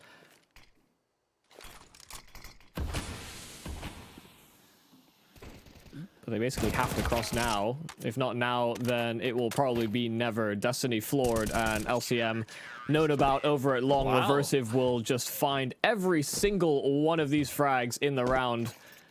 From MP9 to M4s, a very clean ace from him. They don't call him Reversive for anything. You get a 4-spy kill onto his flare, he turns around and aces you. Like a really painful wall. Yeah, that's not how things are typically going to go. But he made sure that sacrifice wasn't in vain.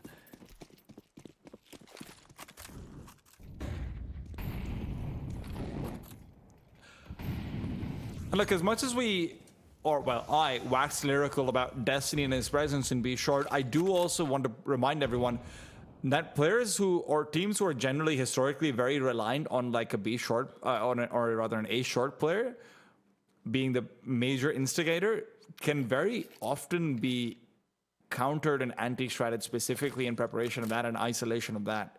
So let's wait and see if that becomes an issue at all. Of course, that's for the second half, but for Solid to even get there, they need to put up a decent showing. And it started off again with a kill right now. Reversive, come on, do your thing. The conditions have been met. It's not a forced buy, I will say that. Yeah, well, it's not a complete non-investment. You know, these pistols can be a little bit threatening, but they don't have armor, nor really the utility to make this work. One flash, that will force Ataraxia off the angle, but even as he succeeds on finding these first kills on the AWP, there's still Reversive waiting in the wings, hiding in from Goose, and they will have no safety to plant. They do find Ataraxia fighting from that corner, but Reversive is looking sharp to start. Destiny finally dealing with him, and Ale cutting off the rotate 1-on-2. Do they know about Lency? Answer, no. A quick kill that comes in, and he knows exactly where Ale is coming from, trying to pursue from spawn, and he'll have to journey past that smoke, and Lency has all the advantage. That's a lot of damage done in this round where Team Solid only coming off pistols. It comes down to a good clutch from Lency. It's not that it comes down to a 2v1 over there, and the idea that predominantly the only reason why they're even able to get the bomb plant is because they're worried about a flank coming in from short, so they're not able to get the bomb plant. Otherwise, that round is just over. A slight adjustment and make it so Lency has to be the one aggressing, and yeah, it's gonna be rough. Yeah, but even with those rounds of success, even with Reversive having the ace versus the 4-spy, Crew don't have a lot of reserve cash left, courtesy losing 4 versus the pistols. And I mean, Reversive did drop the AWP as well for Ataraxia in the previous. Yeah. So coming into this first proper investment here from Team Solid, should they strike success, could be in for an easier round to follow. Oh. Ooh, that's awkward. Is it fine on the other side, though? I think that smoke just needs to go towards one of the sides. I think it landed perfectly in the middle, so it actually didn't spill down the doors. I thought maybe it spills on the other side and it's a better lineup. No, that's broken. Well...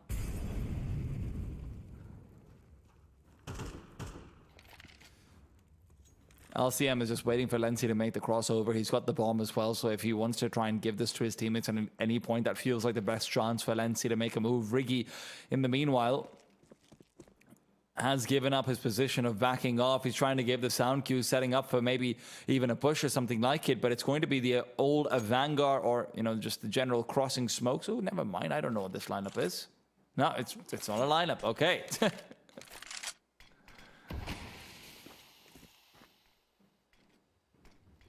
Ataraxia is going to have a lot to do, but at least there's not going to be too many flashes coming over his way. LCM's the only one holding one, but he's missed out the first chance, and a deep flash comes in as Ale's already scaled. This could be opening things up for a great entry, and Ale will have to settle for one. Ataraxia's been enough of a focus that his teammates can deny the bomb from being planted and the time runs out, so GBB will not be relevant to the round. Yeah, they were taking so long to make up their mind about whether or not they were going to progress or not. Even just that small amount of indecision where we look at them sort of bouncing between different spots to line up smokes.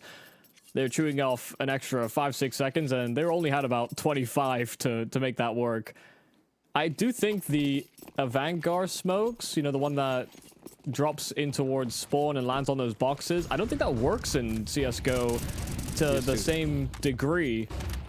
Smoke spills down. Reversive gets a double kill, in fact. A spam over towards long in the Molotov is what finishes off Destiny. And he didn't get a real confirmation on what the buy was looking like here from Solid. Maybe anticipating that it would be an investment, but so far, Solid have not been able to make much use of these rifles. Is Reversive the Dust 2 GOAT? He may just be. Well, Riggy is hoping to get a little bit of bleating and hoofing away as well, but only good for the one. Still, it's enough to make the T's hurry back over to the B-bomb site, and honestly, it might be a good call for them to save at this stage. Laser's in a solid position. He can chuck out that smoke right as they are getting to the entrance of the tunnels. And Laser's still keeping an eye out for it. Nice little third-person perspective as they start to come out. GBB's gone, and Allay's delayed swing gives him nothing. Crew up to 5. Also about the Vanguard smokes, I have tested it out. It's nowhere near as effective because you can obviously shoot and get some visibility over there, but you do still hide yourself from car completely unless someone's shooting. Huh. Yeah, it doesn't seem like it covers the cross anywhere near as well. Yeah, it's not quite as good, but as long as you're crouching down, you're not going to be visible. Because the strength before was that you could effectively use it as a one-way as well and start peeking the corner, so...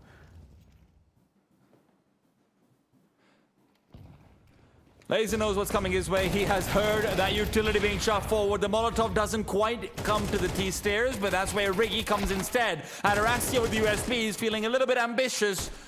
And listen, I don't blame him. He's not been able to get the most action so far. It feels like his leader is stealing all the spotlight from him. And Allay's had his life stolen away. Solid, unable to find a single round so far. I'm, a little confused by Ataraxia's decision-making there. You know, held a deep line into the B tunnels, but as soon as the util starts sending out, he doesn't even fire off a shot, starts fumbling for utility instead. And sure, he gets a Molotov down, but then switches immediately out to the USP.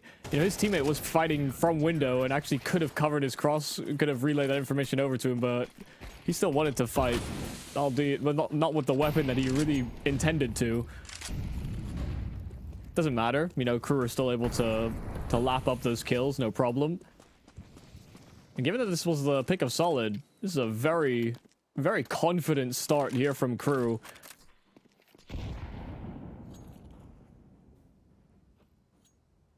This will be one of the potential pressure points here for Solid. You know, you pick into a Dust 2, which is pretty undocumented by and large. That's why a lot of teams aren't picking it right now. If they're going to play it, they're often moving towards decider games just because you don't know what your opponent is going to have prepped, how well they're going to play that map. You know, when they came in against the Red Canids, at least the Red Canids had played it previously within the group stage. Crew don't have a demo to look on.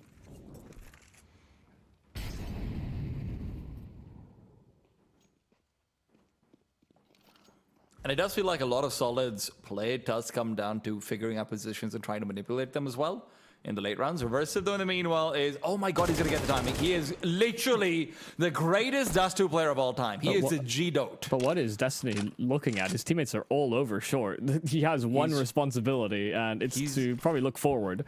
He's actually watching for spacing. I'm not even joking. That sucks to hear, but Ataraxia, well, he's hit the shot this time over a deep flashbang as well to make sure they can't scale, and without those smokes, it's going to be difficult. Elevator smoke will give them a bit more space, but in the meanwhile, Reversive is continuing to be a menace. Yeah, he's the best. They actually can't stop him right now. I mean, he's Destiny. But better. And against him. Destiny was cosplaying the CT side. That's the last time we had fun on Dust 2.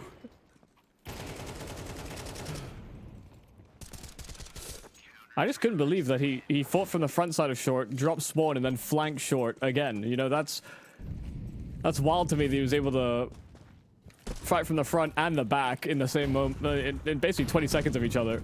Oh my god, Zoreba's going straight down middle with the Tech 9s. Him and GBB are hoping to be able to scale up, but look at this B side setup. There's 3 here. So actually trying to go for a B split is going to be nearly impossible. Zoreba makes it even more difficult. GBB taken out by his teammate, and Zoreba's blood sacrifice gives him nothing more than 1. They've left Lency behind on the A site, and with a smoke to delay, that means there's going to be enough time for the CTs to start rotating over and retaking middle.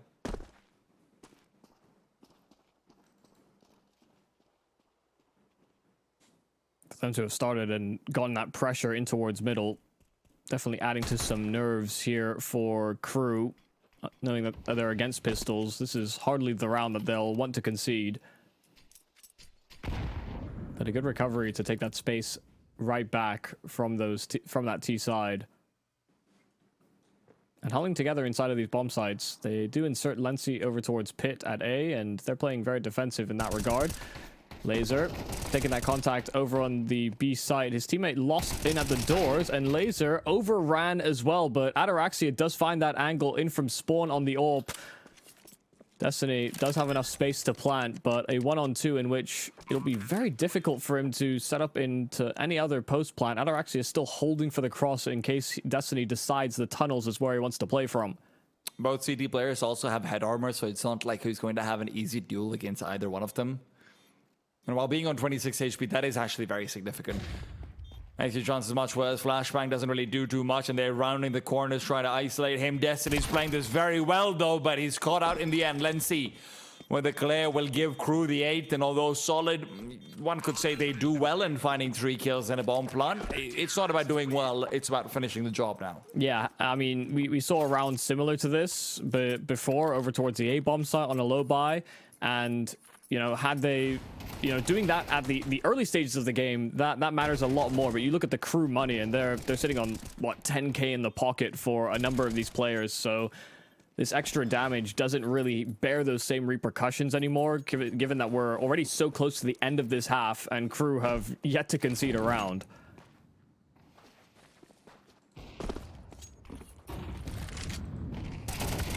In goes Ale. Out goes Ale. Riggy is having a field day. USP now pulled out. Zoreba wasn't really ready for that full swing, but he gets the adjustment.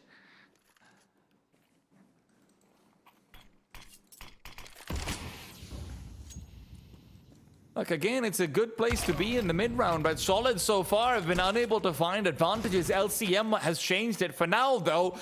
Lency just pushes through and makes me eat my words, and GBB eat his bullets. Every time they think they've got an advantage, it's stripped away almost instantly. It's, again, equal numbers. Zoreba has to be careful. Oh, Laser spotted him out. Could have been instant Molotov flashbang combination just to try and back out of there. Both CTs are blind, but what they have to be worried about is LCM's rotation back towards long. Could be anywhere. And now the split is called.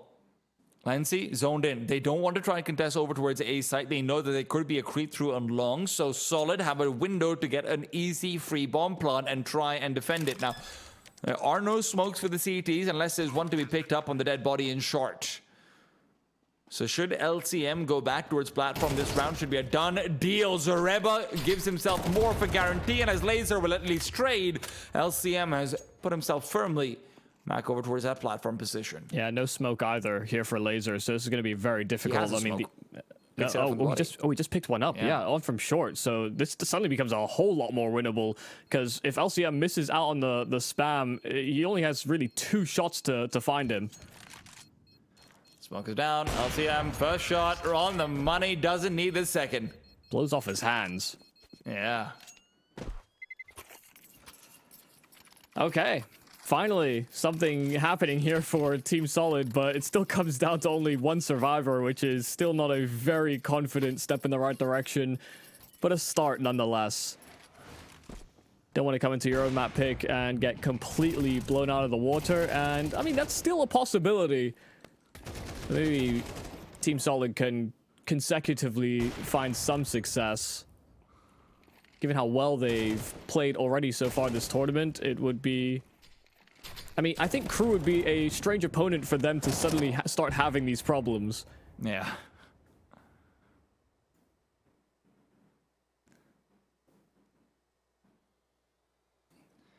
That if you don't want any problems, check out our partners over at 1xBet. Hey. 1xRES LATAM is a code that you can make use of to get 130% first deposit bonus with our partners. Check out the link in the description, or I think there's a bot in chat also sending you the right direction. Up to 130%, guys. Keep that in mind. But yeah, plenty of percents. That's what matters.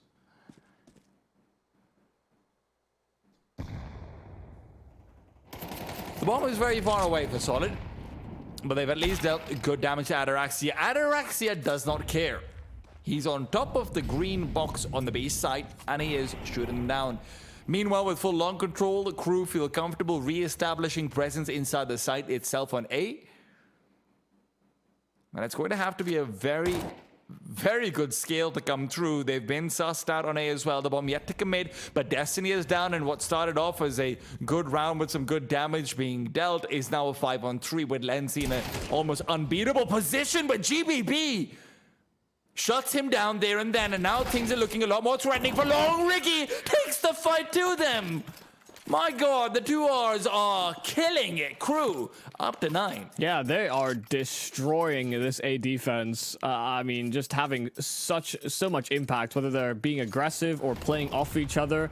You know, I think that's one of the big positives we've seen here from Crew is that, you know, there were a few rounds at the start where it was just reversive, finding multi-kill after multi-kill. But even in these rounds where they're able to deal with reversive and find these trades, Crew have been able to salvage and get other pieces involved. Riggy now having a round of impact himself when all attentions were drawn to reversive. Hey, poor reverse has gone from 16-2 to 16-4. Damn.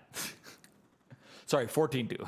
Yeah, I was gonna say he definitely was at like 15-3 or something, but I wouldn't say poor guy. You know, he had his time in the sun. I feel so bad for him. He's only getting 1 kill a round now. Okay. Smoke works this time. Thank goodness. If that had messed up again, then suddenly Solid would be probably more annoyed than the scoreline already has them. That knight's gonna do good damage. No, it's No, not. I'm lying. Yeah. Wow. I was born without a truth in my mouth. And apparently I have not changed that. 45 seconds. Lenzi's still staying on short as well, and his teammate has fallen back and discovered that there is presence out long. So this is very worrying. This rifle can get very easily overrun, and 1-for-1 is not going to be enough. Reversive cannot fight for this A bomb site, so Team Solid, off of pistols and that solitary AK, have been able to crack into this A bomb site in time to get a plant. There's very good offensive utility available to the CT side rather, so Ala's flank is going to be incredibly important to pay.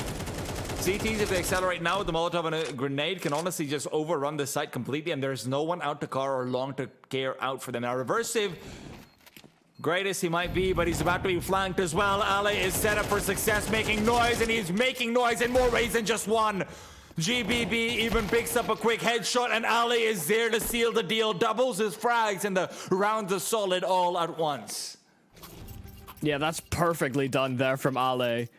He was the low HP member. His teammates had already found enough success in getting off a short and immediately started hunting for that flank. And even though Reversive was watching out for it for a moment, you know, Crew wanted to get a move on, make use of that offensive utility you were highlighting. And that's when Ali comes into strike, perfectly leveraged. You know, he was the one willing to take that risk. Didn't want to try and play for a post plant and just rely on some nice clean shooting, instead shooting them in the back. A good way to maybe bring Team Solid back into this map. Aggressive play here from Crew, pushing up towards top mid, and Ale just clothesline, guillotining both these players on their aggressive pursuit. Sit back on your sites, boys. I am nothing if not a prisoner of the moment. LA is now the Dusty Goat. Round's not over yet, even if it might seem so. 3 versus 5, and the CTs are trying to bring it back. Riggy backs off and fades back to the B bomb side. That's what might still be the avenue of attack over here. The T's feel safe, and Zoreba's the one ushering them over here. But they still have to be careful and worried. I think their drop down might have been audible. I'm not 100% sure. But now Riggy definitely knows what's going on. Molotov is going to force him out into another shot from Ale. Keeps it going, and Zoreba's got 2 for free. 3 found by Solid. At least they've got a foundation to fight with. Yeah, some wiggle room at the very least. Crew were just so dominant at the start of this game. It's nice to see that Team Solid have some level of fight to them on this first map. But Crew were playing cleanly. They were getting away with heavy multi-kills. They never really sat back and just let Team Solid go about their business. And even if they did, they always had one of these aggressive avenues that they could serve to spoil Team Solid's plans. Some of the most threatening rounds at the start of this game were, honestly, Team Solid on pistols more so than on their rifle rounds. And even with this heavy advantage that Crew have, you see the odds from our partners, it's neck and neck. That's how much Team Solid were seen as favorites, and will continue to be seen as favorites until we start seeing the second map in the series. Alcium's not too happy about that one. We'll just be able to back off. Fortunately for him, and the CTs are quick to reinforce. There is going to be the smoke available, but man, Lenzy's not gonna have too much of a leg left after that nade and the shrapnel in from it. In the meanwhile, they're just trying to buy some more space with GBB to leg it back to long, and Lenzy is scaling, but he scales to death. Molotov to continue delaying them for a while longer, and the CTs are unable to find more fights, even if they're finding a lot of damage. Now, Laser jumping in through the smoke is isolating Zoreba as well, looking for more frags, and Ataraxia's late activation comes in. Riggy as well finds a man in Gandalf, and GBB with the dualies is not wielding the right weapons for the long-range fight. He's left on long. Zoreba left to take point. Good damage found. Can he find the last kill? Ataraxia's just not turning. He's hoping mobility will save him, but he had so much ground to cover. I'm a little perplexed as to why Ataraxia has just not wanted to fight at all in that post plant. Might have run out of ammo. Wasn't sure if he was on a P250 or a USP. I mean, that's the only line of reasoning that really makes sense. I think he must have been, yeah, P250. That's why he ran out of ammo. Need to try and find a gun, but there were no safe avenues to grab another weapon. Both those players were so low, it was going to be a hard site to hold, but an important round for Team Solid, continuing a little run of form towards from coming away from that first half rather into the second, and can now start to close in on that gap that Crew have accrued. It just springs into your mind, doesn't it? Like, you always think accrued whenever you're talking about them. I try not to be crude, actually.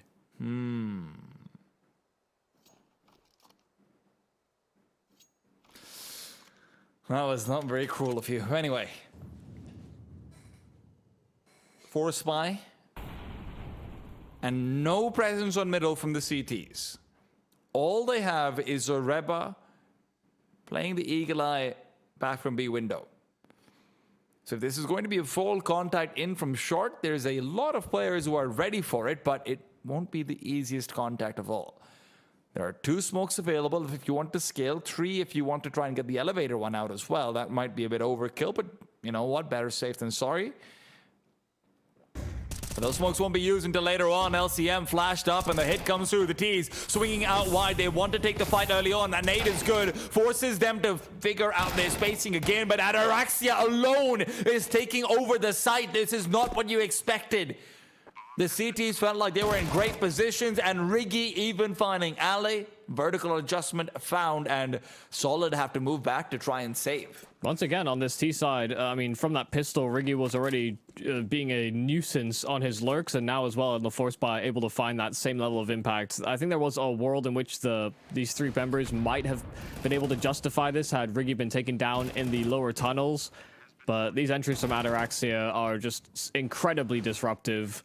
It was already a huge argument to save for Team Solid, given that their first gun round investment, they wouldn't have had a lot of utility to spare. And the good news for these Solid members is that they should still be able to save these rifles. Crew not hunting so intently. But yeah, not what you want to see from Solid, given the prospect of being able to come back into this map.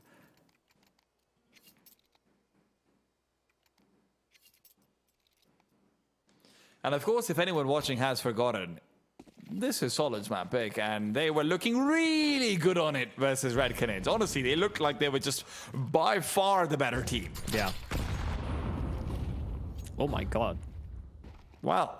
That could have been a full-on kill. 2 HP remaining on Reversive.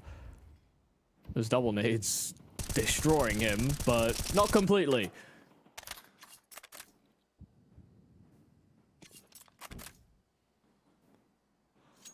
I imagine Reversive will either be sent as a piece of dangling meat out towards one of these areas just for information, or he'll be left on lurking responsibilities, but more likely to be the former. Just because I keep calling him the GOAT, you don't have to, you know, really make him actually a piece of meat.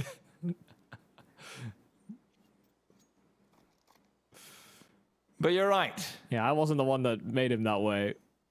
Counter-Strike dictated. LCM's about to get either the most embarrassing moment of his life or the freest kill, and it turns out to be the former off the back of some fantastic flashes from Ataraxia. LCM didn't want to reveal his position, so the T's are able to find the first frag. Now the question is, do they read into the stack? Every CT is leaning in here, and the first fight taken by GBB, but not won by him. Ataraxia still alive as well. These players are getting lower, but they're not falling. So Zoreba now would be the ultimate round for him to activate, but he's already wasted his magazine. And with that, wasted any chance he had of getting a couple of freebies through the smoke, coming through, putting on a cape, and calling himself Superman. And it's going to be one of the hardest parts about playing Dust 2. It's what made Crew's CT side that much more impressive as well, is that so many of these players were heavily attached, and even on Zoreba's save attempt, gets hounded down by Riggy, who's in hot pursuit. You know, when we looked at Crew's CT, they were always finding trades back. They were always restabilizing back into equal numbers. They were finding trades pretty much guaranteed. But you look at the comparison here for Solid, they're very heavily spread. And even though they have these three players on A, it's just so difficult from those positions to get away with even more than one kill. And even then, they end up empty-handed. You know, the only kill they finished off was Reversive on his 2 health. And that's after he'd already found a frag. Yeah.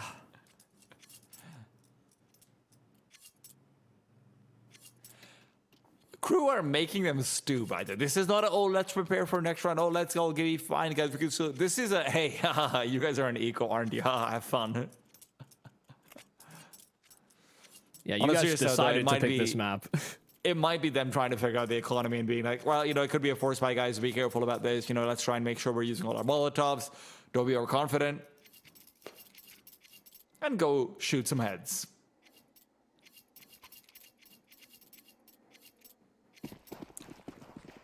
Oh, LCM buys a scout. Conceding himself to having a scout in the next round, too. Well, he wasn't going to have an op either way, so. No kills this time. It's reserved for the T side. Waiting for a timing flash over at long. 3 players there ready to swing. Allay's not... Oh, actually, he'll throw it in time. Oh, they're actually getting a fair bit of damage out of it as well. Ale comes out on top of a lot of kills. Now, unfortunately, LCM was too far away to be involved, but fortunately, he's got a scout, so a couple of good headshots could go a long way. Already the first stack comes in, and although he would like to continue fighting, Riggy's taken down. You're one headshot away. Not even that now. Laser is low. LCM is making himself pay off the Molotov to try and force him off, but he's still holding the angle and the bomb out of reach. LCM rotates through, and that is a stolen round if I've ever seen one. Yeah, I thought Ale was going to hold onto that flash for far too long. He was waiting for his teammate to start rotating in. They all draw over towards that long fight, and they get a lot of value out of that flash and those USPs, but those shots from LCM couldn't have come at a more important time. Had every opportunity to catch them off guard, and did a number of times over. Some nice sharp shooting on that scout investment. And maybe this could pay forward here for Team Solid. Of course, you guys could pay forward all of the entertainment you're getting with the help of relogging our partners over at 1xBet by scanning the QR code and downloading the 1xBet app on iOS or Play Store, wherever you'd like to have it. If you didn't scan the QR code, you can just go search for it on the stores and let them know we sent you by using the first deposit bonus code of 1xRESLATAM. That's 1xRESLATAM for up to 130% on your first deposit extra. Yeah, and if you ever forget that promo code, just remember 1x for 1xBet and then ResLatam for the tournament that this is, actually. You know, that's the tournament you're watching. Man, they thought this was the major. No, because sometimes I forget. I forget promo codes all the time. It's like, what was that one that I was trying to remember? It gives me 10% off. And then I end up paying it because I forget the promo. Don't be like Michael, guys. That's the takeaway over here. But Crew are also not being like Michael. They're actually winning their officials. What? So far, we don't know. This could turn around. Man. 4A, though. And Crew are slowly walking up that long wall towards that A-bomb site. If they manage to fall into this stack, things could blow up in their face. They don't even wait for the smoke. LCM and Ale able to collect on those first two, and I think Crew realized that there's heavy numbers on this A-bomb site, and they just simply don't have the time to do much about it. Couldn't guarantee the trades. 10 seconds left by the time they take back into that longhouse. After losing those first two, the round is done. Team Solid, a good read on how Crew were starting to approach the end of this round. What's the stage at which you start getting really worried if you're Crew? I think it might actually be one gun round away. Not because of the score, not because of, hey, their form's going to be worse than anything. At the end of the day, in the back of your head, you've got this. We lost to 4 USPs and a scout. One flashbang is all they had in utility.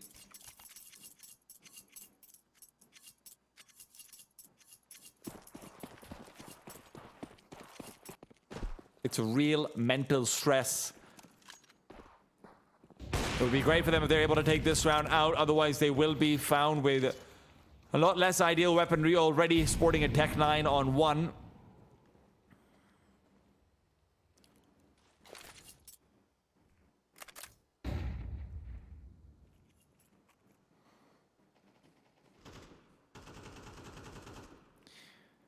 Oh, reinforcement into middle. There's going to be a 2-on-2 setup over here. Ale will have to take point initially. Destiny doesn't want to reveal his position, but now he's been spotted out. Reversive refaces and takes him down. Early 5-on-3 when Solid aren't able to get a concentration on a bomb site. Now, fortunately for Solid, there's still time left while the bomb is recovered. Zoreba is in a position where he can do a lot if he gets a little bit overlooked. And he's found the first kill off the back of a missed shot from Ataraxia. Still more of that came from inside of those tunnels, though. And it looks like Riggy might decide to link up with Lency towards that top side to beat. Zoreba will have a lot on his plate. His teammates are too far away to provide any support. No quick drop down to CT where they can cover the cross. It's all on Zoreba here. That being said, it's a really good position for at least one kill over here, and they're going contact in. The flash will not matter. Zoreba had a chance for a double. But it'll be a double across the round, sure, and Solid have a chance in bringing this one back, but it will be without kits. And they might be deciding they are without a chance. They're backing off over to the A side to try and save these last 2 weapons. Yeah, you simply needed a double kill out of Zareba in this position. It's a lot to ask, given that he had already found a kill earlier on, and he's still able to strike in on this first frag, but Crew just had a significant numbers advantage when it comes to actually breaching the bomb site. Only way that GBB and LCM justify is if it was into equal numbers. This is a really small criticism. Like, it's not even a criticism. It's just something I don't understand completely. As we're going to wait to see whether the CTs are actually allowed to save. They are going to be contended with. And yeah, they get the frag. I always find it weird when players at car, and I've seen this a lot in CS2 actually, they don't continue crouching after the first kill when they're on flash or anything like it as well. Because if you're, I know the issue is like being pre-fired or something, but it's really hard to get like an instant headshot through the car and everything. It's actually a very annoying angle. So I'm always surprised that players tend to stand up after getting the first frag. Yeah, I mean, I'm kind of there with you, to be honest, because the penetration through the metal parts of the car are not great. But it is likely to do with, you know, there's multiple ways you can be peeked at car as well. They could also jump up onto the, like, the double stack box next to the tunnel to hunt down that trade. You know, you have to worry about multiple elevations, and standing up just means you have higher mobility between these fights. You're just kind of hoping that you can throw their aim off that way instead, because if you are sat or if you are crouched, you are a bit of a sitting duck. So with armor. Yeah, the thing is, you know, there are positives and negatives, I think, to both plays, but choosing the right time is I guess the most important part about that.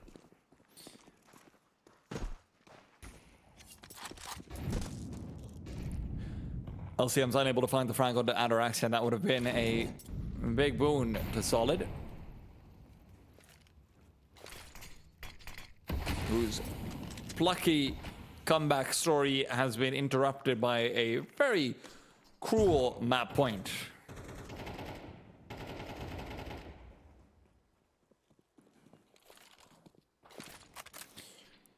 Short presence from Destiny, which was such a menace before, is now looking like it's not quite the most important. I will say I quite like the idea over there.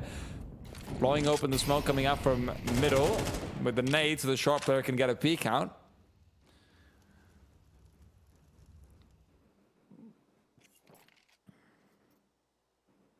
LCM in the meanwhile, though, an angle that's so difficult to deal with, especially when you've got a rifle behind it, and he's able to get the return frag. GBB got aggressive, trying to make up for LCM's earlier missed shot, but now LCM has to deal with 2 flashes all behind him. They will not whiten him at all. And while he's been occupied, it's going to be Destiny called to task inside the site should Crew attempt to hit now. Yeah, I mean, he sent them away from long, and it means there'll be only one prong of assault into this A bomb site. Destiny should, be set up for decent success here, but they're actually not even targeting this A bomb site. 20 seconds? Are they saving? This is a very, very late commitment. I think they're going in for a late B-side hit, but they're hoping to have had rotations forced over to the A site, and that's just simply not happened. LA's been stalwart at window, and although they're trying to come in from 2 angles, one of those is already dead. AK recovered for Zareba. The bomb can be planted, but Zareba's already found the teammate, and the bomb was even planted afterwards. Ataraxia could go down after time, and that would be a disaster. Destiny a footstep away from shutting him down. Yeah, when you see this lack of urgency and players still walking around at 25 seconds, you know, they haven't gotten deep territory towards B. There's no safe passage guaranteed. That's where you really start to get nervous. I'm surprised a snap decision wasn't made earlier on. That's why I was saying the idea of them saving is a little unusual, but given the circumstance they put themselves in, seemed like the most likely path, because breaching into this bomb site was going to be incredibly difficult when they don't have a read. They don't have firm information on all these positions. Maybe just hoping Team Solid lower their guard because of how late it is in the round, but able to keep their wits about them and stop them from getting any progress out from mid to B. Again, that first kill on the bomb carrier. So add seconds onto that clock. Or rather, pull seconds away from Crew's clock. Bit of a curious choice.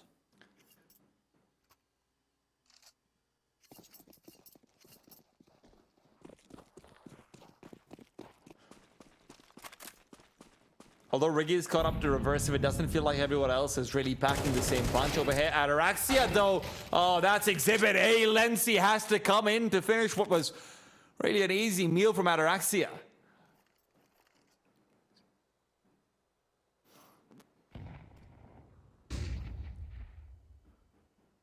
Flashed across, they will not be using their smoke early on, and with a Molotov nearby, LCM at least will know where the player is. A wallbang. Funnily enough, Reversive keeps himself alive.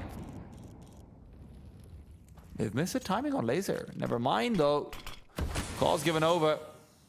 Ali will be aware of a player inside short. Yeah, LCM did actually spot Laser as well. Jump up towards short. He just kind of couldn't do anything about it. He had a nade out. So that's why Ali is so prepared. LCM still finds another kill, though. Albeit, I say another. He only found one, but it's very close to converting on Reversive as well. Oh, he re-peeked? He uncrouched? That is a major mistake there from Ale. Straight to a headshot angle. That Deeg will thrive in that kind of a fight. GBB still fighting out from pit, but Reversive trying to close that gap with the bomb, and that's now firmly at the feet of GBB. This round is looking pretty well cooked. Laser can't do anything to cross in towards long. He'd have to jump right over and hope GBB didn't peek him, and that's not the most likely of scenarios. Another save for Crew, and another round for Team Solid. And it's going to be another round where Crew are just in such a difficult decision and buying patterns because of the save. I know this is silly because, you know, objectively it's higher value and everything, and it sounds dumb, but it feels like Laser might be better off just trying to go die and equalize the money with this team. This was such a big missed opportunity, though, over here. You could have had another rifle picked up. You could have had a man advantage, really try and reconvene into long, anything like it, but no. Had to be a 1-for-1.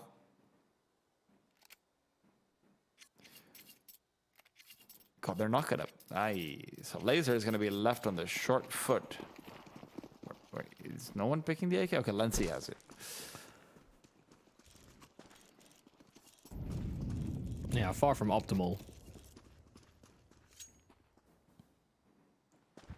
I think Lency also only got it because he has the most money. That would be correct. So he could buy the Kevlar without feeling like, oh, I'm just gonna have everything taken away from me. LCM, though, has had it frags taken away from him. Destiny happy to pad some stats and give himself a bit more confidence. He has had a much better game ever since we switched over to the CT side. Ale as well. Will pepper up Laser, and he's made a meal of him.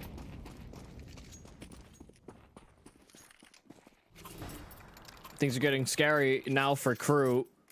They're getting themselves further and further along that loss bonus track, which will allow them to make these investments. You know, a buy here, a save in the next, perhaps, if they should concede, and they'll have another buy by the end of regulation. But right now, Team Solid are feeling much more in their element. You know, you talking about Destiny coming online on the CT side has certainly been a factor, but Zareb was been able to have some impact as well. Yeah. And LCM, since he's had that AWP, as has been the case, I think, many a times we've caught Solid so far, once he's gotten that AWP on CT, he's been able to find these picks pretty consistently. Yeah. That's the thing about LCM that I really like. Sure, there'll be some missed shots here and there, but it doesn't actually deter him from going for those fights. Yeah. It's not, oh, I'm having a bad day, I won't take these risks anymore. That's a good old, oh, I'm having a bad day, let me turn this into a good one. Yeah. Destiny, oh, this nade could be juicy. It's gone quite deep, so not as much damage as you would hope. The cross had already come in, but guess what? He's got more nades where that came from. Flashbacks to Alexi B versus Sprout when he was an OG, and the day the nade dropping update came out. Yeah. That like 1,000 damage game that we casted for Alexi. Yeah, and Sprout just kept going short and tanking the nades. Right. Surely we'll catch him this time. LCM though, Angela is very hard to play against. And with the flashbang, he has left them wondering, could he still be in window? Has he backed off into B? We'll never know. Let's go A. Destiny will have a lot to do. Double pit, but they're starting to rotate over to see if they can provide some support. GBB lining up a flash, but they've taken to spawn, and Destiny goes out hard clearing for it.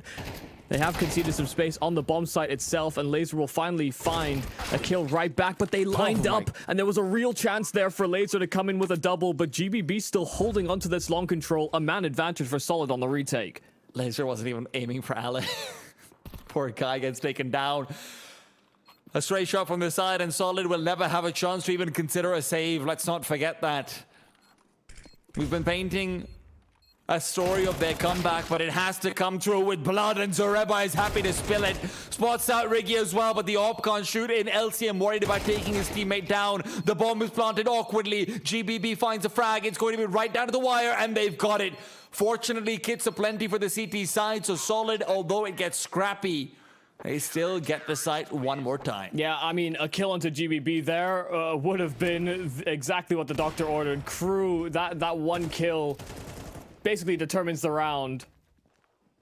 But Team Solid is still so afloat here on their map pick. I mean, that is kind of ridiculous that Laser could have had a lineup and just gotten 2 kills without even realizing that he would have gotten those 2 kills, but then also shot at the person that he wasn't really even aiming at. All right, let's get some spawn smokes going in. It'll be window and doors, and we know what to do when the going gets tough. They're tough, go B, and they die there. Well, that was unsuccessful. Yeah, that when the going gets tough, the tough get spammed. Don't seem so tough anymore, actually. Only thing tough about this is how difficult the round will be to salvage. Crew don't really have a hope over here. Solid are ready for 11, but they have to be careful not to trip over the molehill in front of them. They've already climbed the mountain. Riggy, though, on the other side, gets himself only the 1, and all will be forgotten. 11 for Solid, Michael, yeah. And all the momentum behind them. Absolutely, but, you know, getting a bomb plant in this scenario is not to be underestimated. They were already on max loss bonus. They all floated $2,000 here on the crew side, so, you know, guaranteed at least 5,400 really. And now with the extra money that they get from the bomb plant as well, they're living lavish on this last round. They will have everything that they could ask for, an AWP, every bit of utility. They could have afforded sidearms too, but no one's really opting to optimize as heavily. This will be the hardest buy that Team Solid will really have to face throughout this entire half. This could not be the moment where they capitulate. A great comeback after a pretty disastrous T-side half, but they've made Crew suffer much the same fate.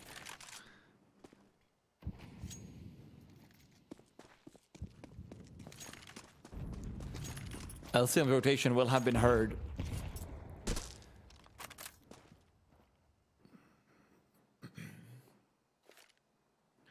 Destiny is here to substitute.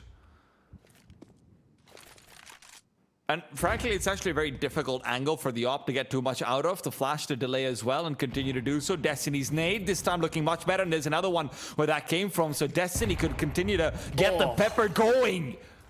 Man, these guys are well seasoned. If that third nade, I think that actually missed. Oh, speaking of miss, that's a smoke where it's not supposed to be unless they're planning on jumping down into CT, but that doesn't seem to be the call. Destiny's there to intercept just in case it is, and the tease, it's going to be a tough scale, but with LCM missing the first shot, the bomb could at least be planted for short when they'll try and reinforce into the turtle back, and Solid are in a full 5v5 retake.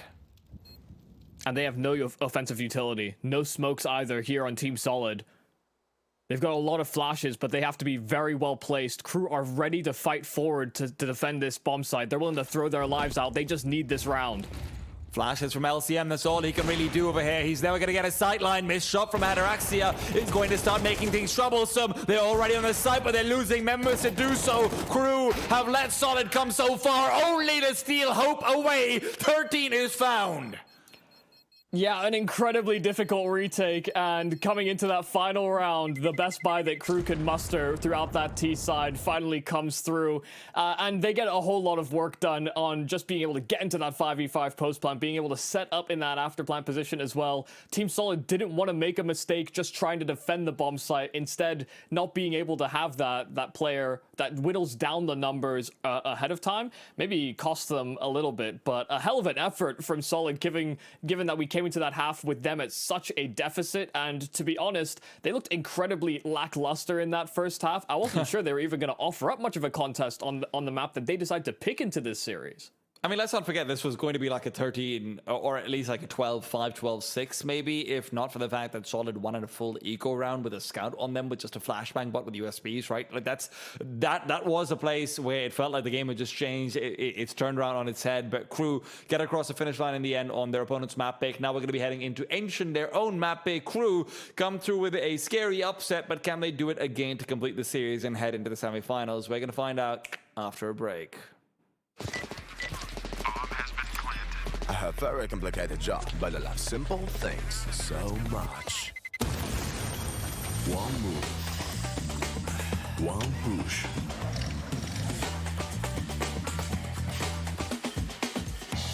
One touch.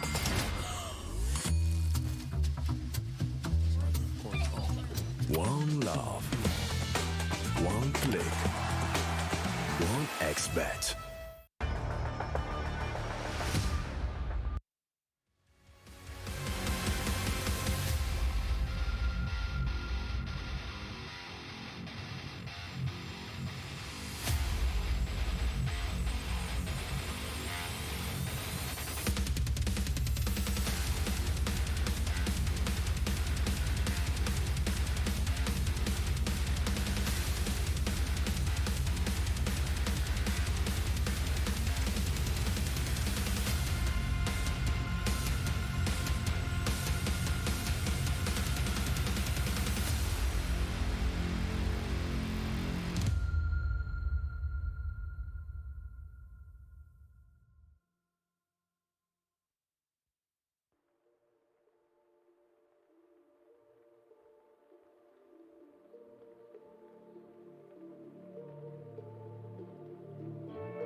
Hello, son. Hi, Mom.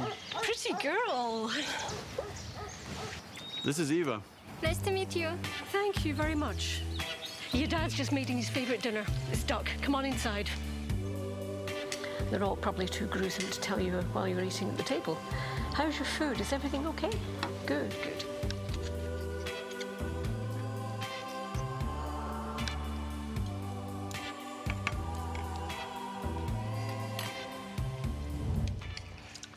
You seem to know each other. Yeah.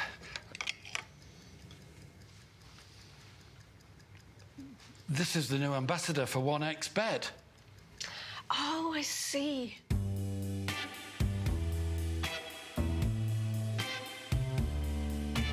Everyone felt good when Eva Elfie became the new ambassador of 1xBet.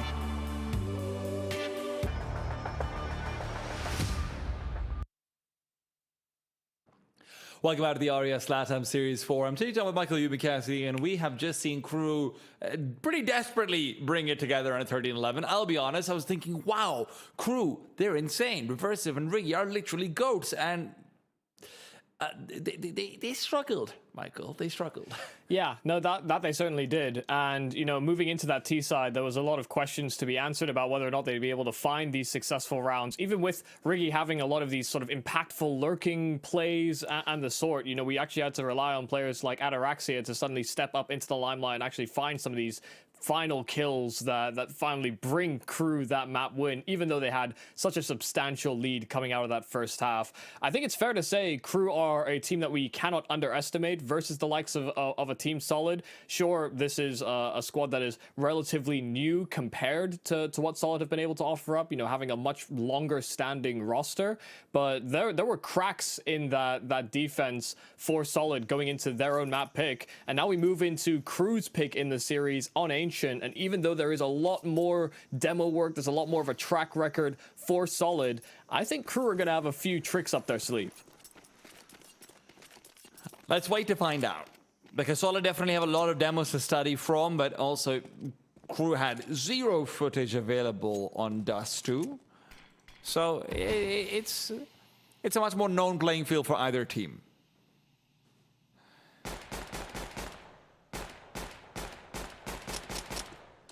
Well, we'll smoke down towards the red room at the start of this round from Crew. But no actual presence or shots being fired by Crew right back. Ale started spamming through that smoke in hopes that he might find just a chance kill through it. The Crew are starting to make some noise over towards B. GBB with dualies in cave. GBB is able to start things off nicely. So one more player to potentially deal with it, and Ataraxia can't cut him off, so GBB turns around and punishes him for that discretion. GBB going all the way through. Quick 4K found for him, and he is really happy with how that started off. Yeah, absolutely. You know, got a little bit of forewarning before they started peeking him inside of Cave, and as soon as he realized that the fights were coming, all attentions raised and just kept on firing away on those dualies, even able to take those fights towards the B ramp as well. A very slow burner pistol from Crew that's met by unfettered aggression by GBB.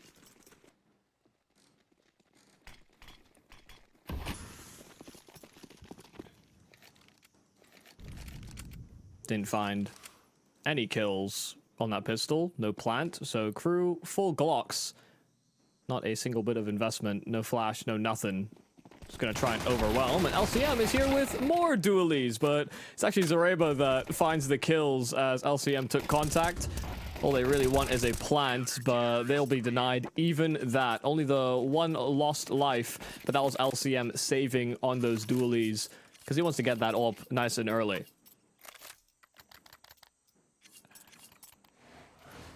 I'll be honest, Michael, I actually think that Ancient's going to be a really rough time for Crew.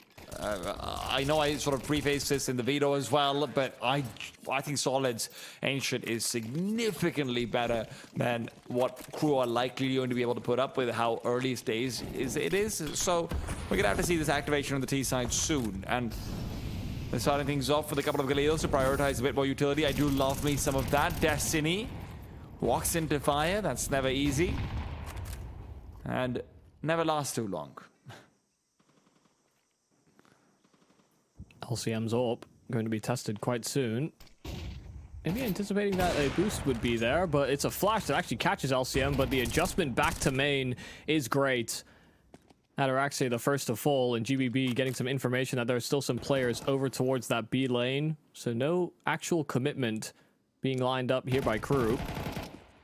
Even the ascent from ledge. Destiny trying to swing and line up with GBB, but it's actually all set up for GBB to get all those kills. Even Zoreba made the ascent to ledge, but he's the one that falls, and not this man in cave. I mean, GBB is a player that we haven't necessarily been giving the most love, but now he's been given love from Lenzi, taking down Ale with the MP9, trying to get ahead of the duel, and as the AWP is looking to retreat, it's caught out as well. LCM was worried maybe about a red lurk, but Crew in a round where it felt like they didn't really have a chance with how that started off, are still able to bring it back. Yeah, the snap decision there from Solid in a man advantage to just triple push down that B ramp was a little half-hearted. You know, with Lenzi finding that first kill, they tried to break out of it, one separating, the other chasing, and had both those players continue to fight to guarantee that trade onto Lenzi. I could certainly see a way in which that, you know, the 1v1 could play out in these many different ways, but Crew were able to stick to their guns, hold on to their angles, and Team Solid just fall right into it.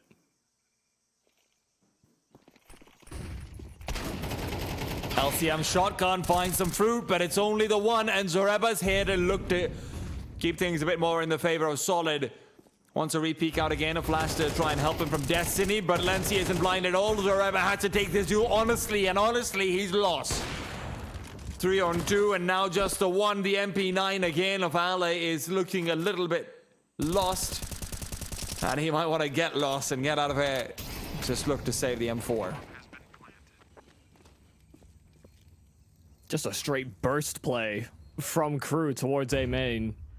The fact that LCM even got one from Tree on that Nova was a major surprise, because even when they started to get out from main, there was no smoke towards Donut.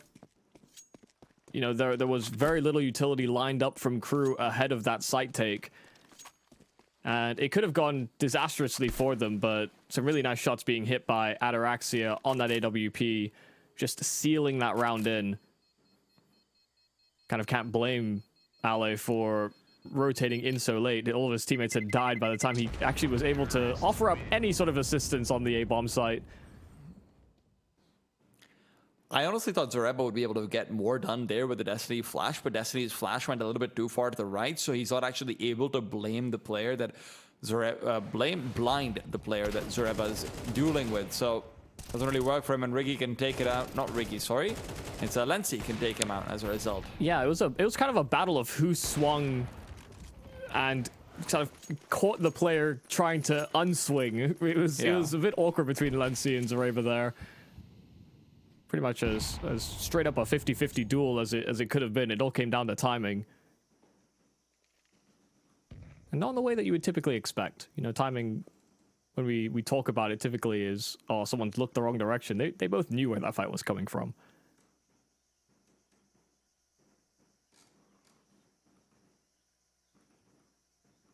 It's a great decision here from Crew. Walking out through mid into Donut. The Emperor of Ale is inside of main, but Lenzi actually picks apart the A-side defense to spot Zareba and pulls him down to 3 HP. This guy does not have armor, so even though he gets his hands on an M4, wasn't likely to last very long.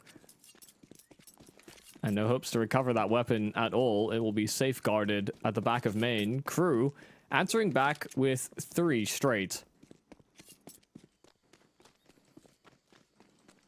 And all off the back of kind of recovering this 2 versus 3 scenario that was in favor of Solid at one point or another, but that decision to walk down ramp as 3 by Team Solid has blown up in their faces quite dramatically. Yeah. And it's always that one round you look back to, you're like, God damn it.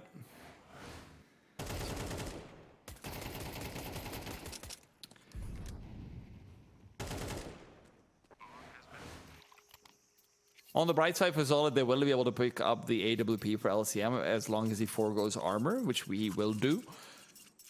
Likely going to be sticking to an A-side anchoring role, I would imagine. If he's playing without the armor, it's really hard to try and play in from middle or even B. There's so many places you're likely to get naded in, spammed. It's just a whole different pain.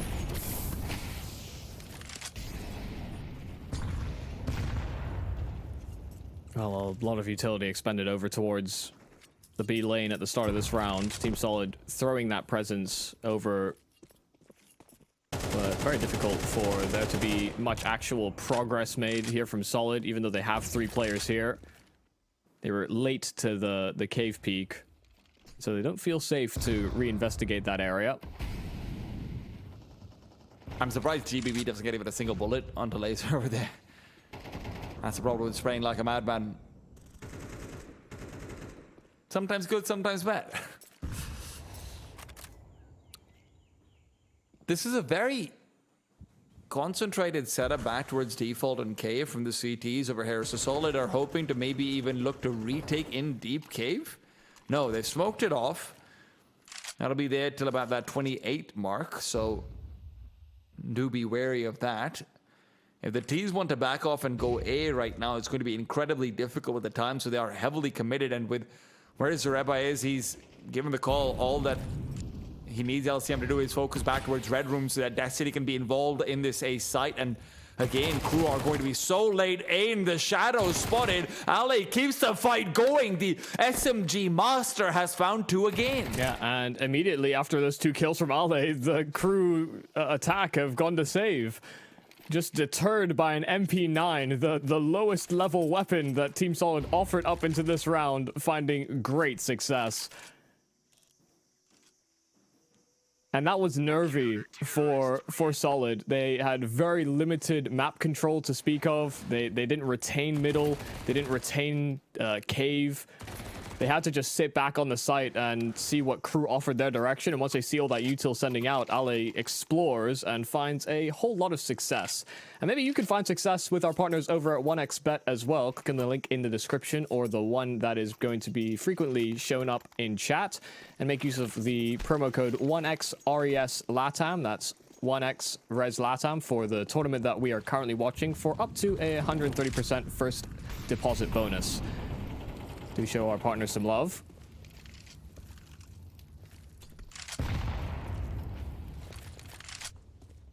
So far, there have been many series to enjoy through this Res Latam circuit.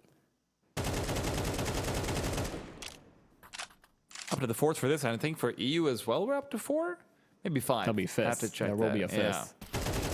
Oh, Eve's got up to 6. So reversive nade in his face, but he's happy with the kill that he's found. Riggy's over here to give him some backup as well, although a little bit further away from him, I suppose.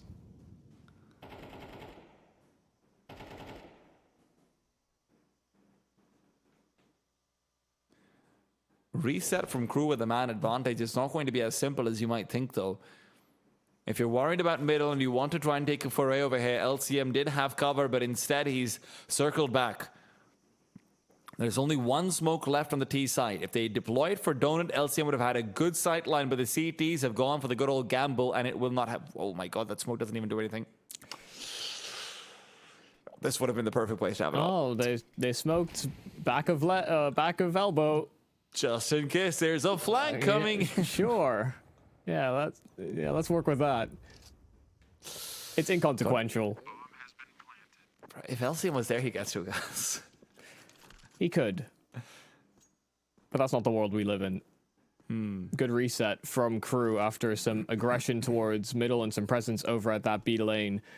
Team Solid, like you said, gambling, just expecting that because of those two frags, the Team Solid side might have spread themselves a bit too thin, and had they played sort of a 1-2 setup on either B or A, then very likely that Crew are just kind of set up in a post plant anyway. Maybe even lining up for a trade. There were possibilities. The money, a very important piece here for Solid. Start off this map with the pistol and the conversion. Things went swimmingly, and now Crew have answered back in a pretty substantial way.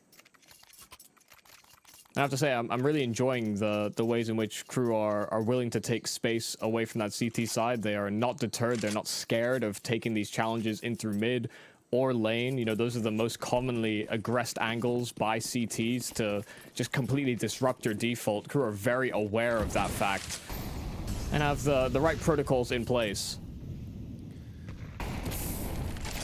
They've used 4 Molotovs early on from Solid. They really want to get aggressive over here. But with the Molotov, that's all it takes for Crew to force them off. They've still got utility for days. Yeah. I mean, again, this is really well read here by Crew. They hear all of these extra Molotovs being deployed over towards that B lane, and they don't start swinging out through middle. They use these counter Molotovs to deter Solid from that attack avenue. And because of that, you know, we're likely to see these A players start to probe in towards this primary bomb site where LCM is alone. Sure, an AWP is a good weapon to have in this kind of a scenario. Especially being posted up from Temple, he can very quickly fall back and maybe even play for the retake. Oh, beautiful shot from Laser. And they do want to go for a retake into lane, but it's not one with flashes to accompany. And Araxia kept his scope on rather than getting his util out. And now as he's heard the CTs retreating, there's going to be a world where he can fight with the Tech 9. Riggy and Ataraxia striking both at the same time. And with that, the bomb can be planted. Deep scope in from the AWP, even gets a sightline onto LCM. He can't get the frag. That smoke's not quite where it's supposed to be, something tells me.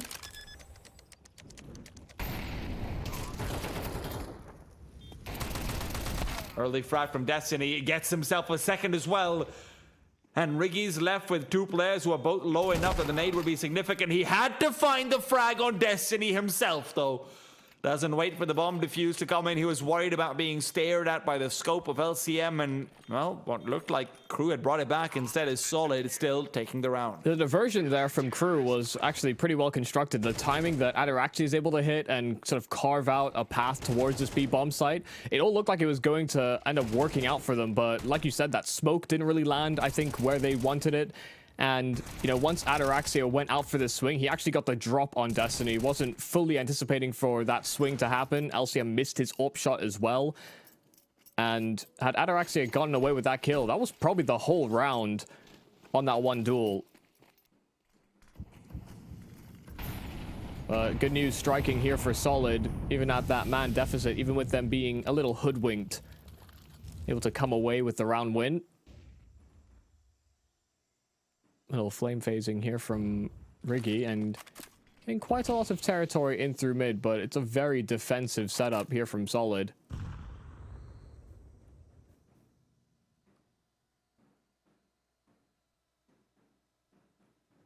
How much early aggression there has been from either side. This was quite a passive start from both squads.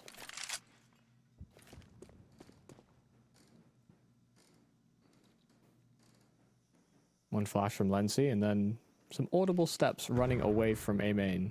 Wonder if that might serve to be some misinformation that Team Solid won't be too wise to as of right now. Ale. Careful now, Laser's been flashed up, so he's got an easier duel. Zoreba seems to be ever at the right position whenever it's an A site hit coming in. Unfortunately for him, the right position comes with a lot of pressure and he simply can't deal with it. Lency takes him down, but Destiny buys some space for himself to come in and give himself a chance for two. Only one found, and GBB forced out by the Molotov. This execute is looking so damn good for Crew. The clock is their only real enemy, and even that is not a factor. Yeah, they just kept on trailing out from spawn. I mean, this entire round felt like it hinged on the fact that Ataraxia was able to just simply outduel LCM on that AWP. Peeked straight into Temple, found that frag, and that's why Crew started to make their way back over towards this A bomb site. These two players crawling their way in through Donut as well, able to overpower on this fight. Just meant that there were so many different angles that Solid had to be concerned about with very little foothold on the site itself. And there was a few chances for Ataraxia to just kind of dominate them on that ult, in all honesty. They just kept swinging out through spawn, and Ataraxia didn't punish that, but he at least relayed that information over to his teammates. Yeah. Always have a plan B. This is a real worry for Solid now, though. They're out of cash. Losing this round will likely have 2 rounds of implications. Yeah, some dire repercussions. That said though, Michael, we've seen them do more with less. Yeah, Ale doesn't have an MP9 this time, though. I was talking about the Dust 2 USP, actually, but yeah. That's fair. Full scale into the B site. Reversive finds himself uncontested. Worried about anyone sneaking into a corner, worried about anyone pushing through, but the CTs have now rotated, and GBB might have even seen Reversive as he looked away. Ataraxia takes him down, Reversive finds Ale, and the CTs yet to push, waiting for the bomb to be planted, just trying to find a favorable duo for the life of them, and that life is ending. Bomb planter taken down. Laser, however, can just shut out the round. That's actually not too bad from Solid, all things considered. You know, they didn't have much presence on the bomb site itself, and even though Crew got themselves into a pretty safe after plant scenario, there were just a lot of players willing to throw themselves out into the bomb site, and Solid did get quite a few of these trades right back. They kept that pressure applied just as they punched in those digits, but there was always somebody waiting in the wings on the side of Crew to trade right back. They didn't play position and play the bomb. They knew that frags were the most important part of that. Team Solid, I don't think they had a kit either, from my recollection. But it didn't matter. They didn't end up in a scenario where they could even threaten the defuse.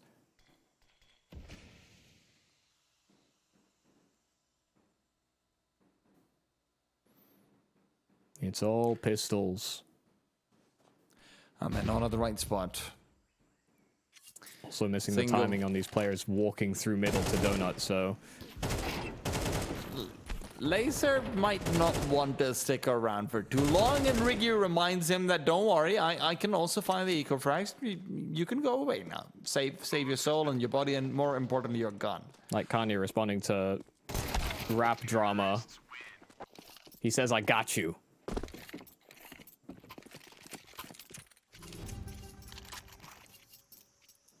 With all the rap beef going on right now, is this the reference you give me? Yep. The only one I don't know about? Basically, he did his own diss track. Wait, is this recent? Yeah, backing Kendrick, yeah. I don't know if it's not recent, but like it happened in this week or something. Yeah. Okay, all right, I didn't know that. And he notably says, "K-Dot, I got you." Which I'm not sure they reached out for the support, but I'm sure they're happy some support's gone their way anyway. Solid would love some more support over here. Predominantly, they'd love some financial support. If anyone can airdrop them an op, that'd be great. Hell, they'll settle for an M4 for LA as well.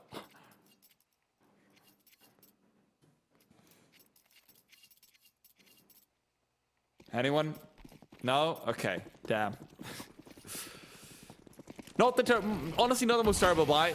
The predominant issue is going to be the lack of a kit. And an Ancient, that is a big problem.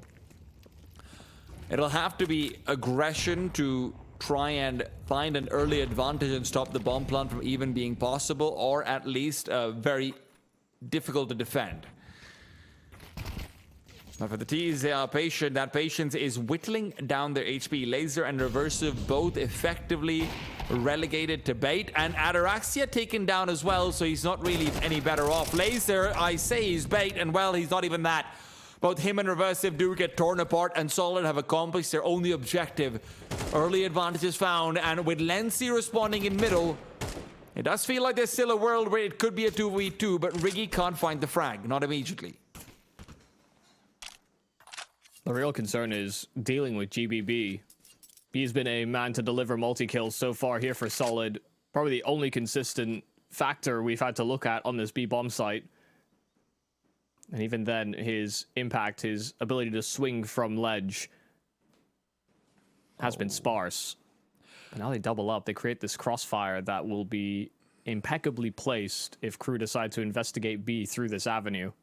I really like this as well because Aled revealed his position out towards the B long area initially, so he doesn't really want to stick around consistently. Meanwhile, GBB pushes forward. His death has been found, and where you asked how they'll deal with him turns out pretty easily. The problem, though, is Ale. They don't expect a second there, and with that, Solid will scramble together a fifth. Yeah, not quite as one-sided as that first half on Dust 2, but there were certainly moments there for Crew to have gotten to a very similar scoreline. So for Solid, this is a much better look. It is still within arm's reach. Win the pistol, you'll be right at their heels. You'll be tied right up. But it can't be understated how much impact GBB is able to have from his position. Even these kills that Ali gets, you know, it's kind of teed up for him because his teammate is willing to play forward and just continually apply that pressure.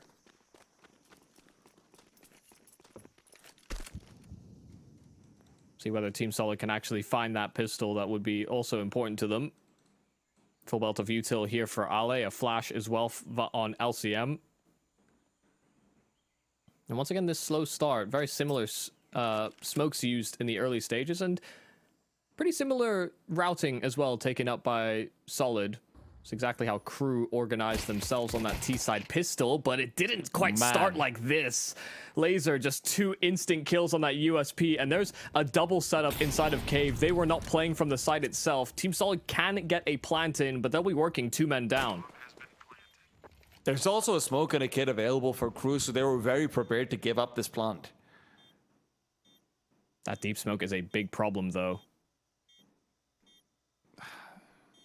Interesting, they've got a smoke out so they can push through it, and they've lent into death for themselves. Ale as well, looking sharp, always is on the pistols, but there's too many numbers to deal with. He's been overrun. LCM provides him barely any support, and the defuse will come through, no problemo. Yeah, have they bought 5 more seconds somehow? Lenzi was a little confused about where that plant actually even was, so there was a world where things could have gone a little awkward there for Crew, but yeah, just having too many numbers, even with that deep smoke down, you know, those 3 players rotating in through spawn didn't want to just jump through, because had they played forward from long and short, they could have gone straight into the meat grinder. Even with those 2 players still holding onto Cave, if they're unable to link up with them, things could have gone very dangerous. It was a nice effort from Solid to try and recover that round, but a task too large. It's an interesting smoke deployed by Zareba himself. Throws it right behind him on elbow so that if there was a deep molly, he'd be able to disperse those flames and see past them.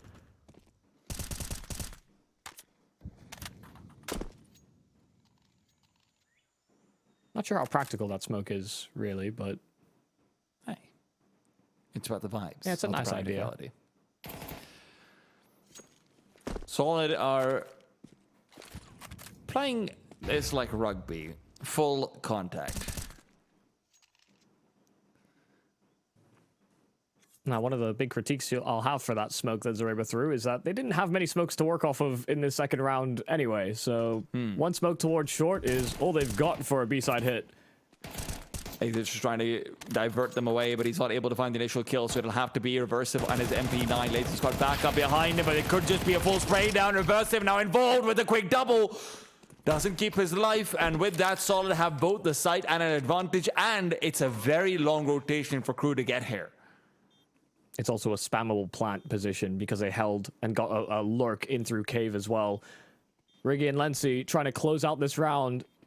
Alo the pistol that they got together, but LCM fighting from long down to low HP. Riggy unable to find that trade. He does have a smoke, a kit, and a flash, so finding LCM quick, if he's able to bridge into that bomb site, get that smoke down, things could still get awkward. They could still get weird here for Solid. But Ale stopped him from making that journey, stops him from making the cross, and even though Ale gets blinded, still able to adjust on his hit. Right away, after losing the pistol, the force buy from Solid bears fruit. I actually really intensely dislike how Laser and Ataraxia play over here. I mean, you can see here, the problem is that because Laser's playing first contact after revealing position, Ataraxia can't ever fight with him. If they wanted to fight together and swing together, Ataraxia has to be playing towards the back of long. Otherwise, Laser needs to just duck in and hope that when they're looking to clear him out, Ataraxia is over there to try and swing out and use the distraction in his favor. So instead, because they don't have the setup to fight together and Laser doesn't duck in, both players are effectively useless. Yeah, because they're scared of lining up as well. For, you know, the spacing would have been terrible had they both decided to fight from their spots. So yeah, actually, I do agree actually with that. Why do you always sound so surprised when you're No, I just, it wasn't something I was even really thinking about. But you know, I looked at those fights and thought Ataraxia just can't swing behind Laser, because if they get collided, it's even worse. I don't know, Michael. I'm also surprised when I'm right about something. It's okay. No slide against you. You and me both, brother. You opened up my eyes to a different perspective. And Solid have opened up this game to being much more contestable as well off the back of that one. Timeout call from them to try and figure out what the economy is likely to be like. Let's not forget there's been MP9 kills. A couple of them are Reversive, obviously picking up a few for himself, but he's actually lent into full utility instead. So we're likely going to see a B lane push, something like it. If Solid can read into this, or if Crew can read into the read, that's going to be an interesting dynamic.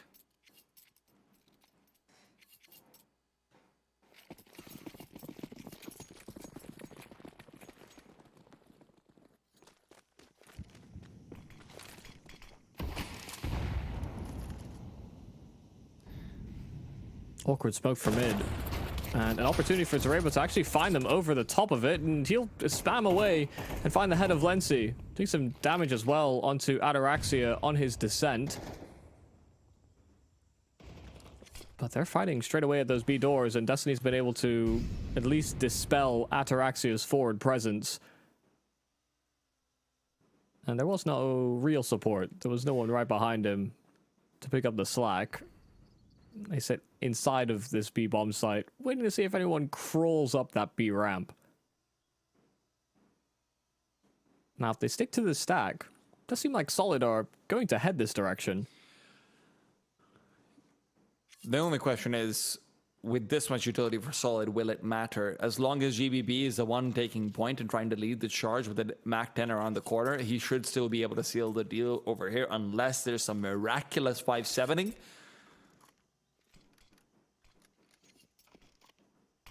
Smoke out to long will also interrupt Laser from doing anything beyond just chucking out this flashbang. That's the only thing he had to do anyway. Flash is good. It should be keeping a couple of players blind. And although Reversive finds one, Ricky was already dead. Laser walks in through a Molotov to meet his own demise as well. Solid on 7.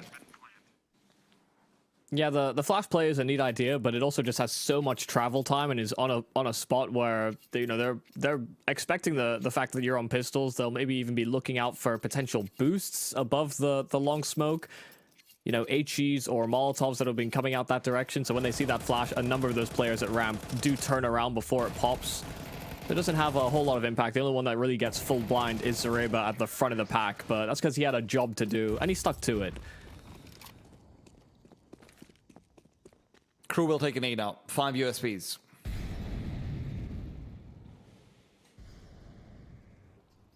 Oh, well, if they walk into this angle, they're in for a bad time. But if they all swing... Oh, they walked in. And yeah, they were in for a bad time. They were in for a bad time. Khalil is also not nearby because I think someone even shot it while it was midair. So yeah, they get nothing. Mac 10 in the meanwhile, it smells blood, and more importantly, it smells paper. GBB will not let him have it. Why did Ataraxia have his knife out? Did he drop his pistol? I'm confused. You know, sometimes at least go it's down set for fighting. fate.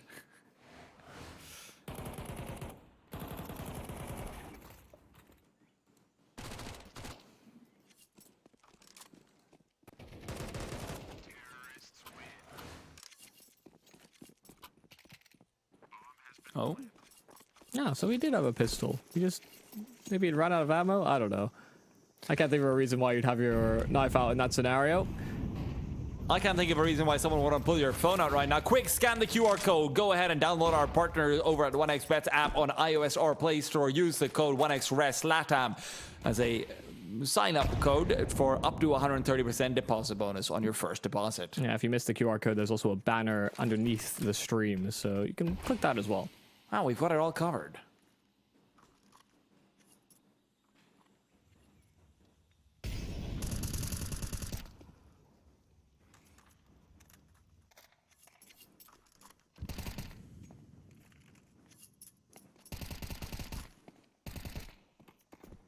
Destiny. Molotov. Forces away one. Please clear the angle. He does, but he's only met with a very violent Riggy. Meanwhile, Molotovs don't stop in cave. Not yet.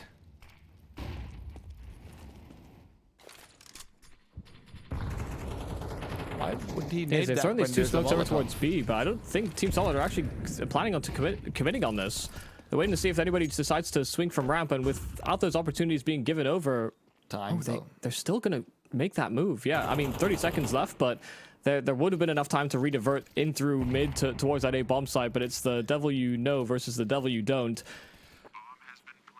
4-on-4 for this post plant. No Molotovs or smokes here for crew, and no kit as well. You know, they need to find these kills quite quickly, and Team Solid are trying to play their spots as long as possible. Oh, that flashbang does sail a little bit too deep. Laser was already past it, so he's able to find the first frag. And now with the CTs all concentrated in from spawn, Zareba can't get the spray transfer. LCM keeps reversive away, but GBB is the hidden ace over here. Bomb planted in for him, but he's taken down, and they know where LCM is from earlier on. LCM takes them off the defuse, and the round is over there. And then Lency, even found, cannot save the M4. LCM is the insurance plan.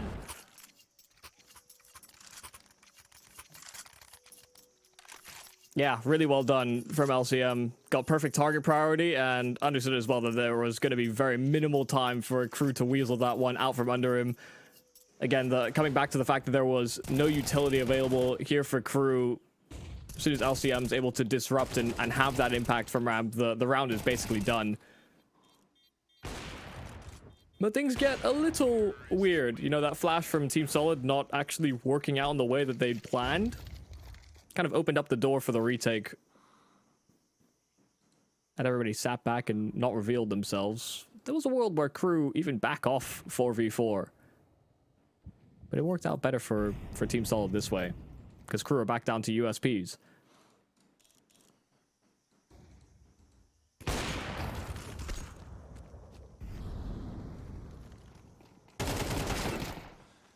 Oh, well, that deal didn't go the way I thought it would. Free AK coming up for Ataraxia. Meanwhile, 3 kills for LCM. But the problem is the bomb. As always, it seems to be LCM looking sharp, though. And he decides there will be no bombs planted. But there will be CTs dead.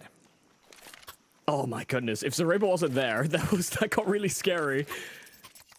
Reversive with those 2 instant kills on the 5-7 in a very hard to clear angle inside of T-spawn. Yeah, LCM hit some real clean shots on that AWP, but had he been alone, had that been the only support he received, those 2 members, the round could have certainly been up for grabs. That was a lot of damage from Crew, but I don't think Solid will mind. They find themselves at that double-digit marker. They are bouncing right back into this series.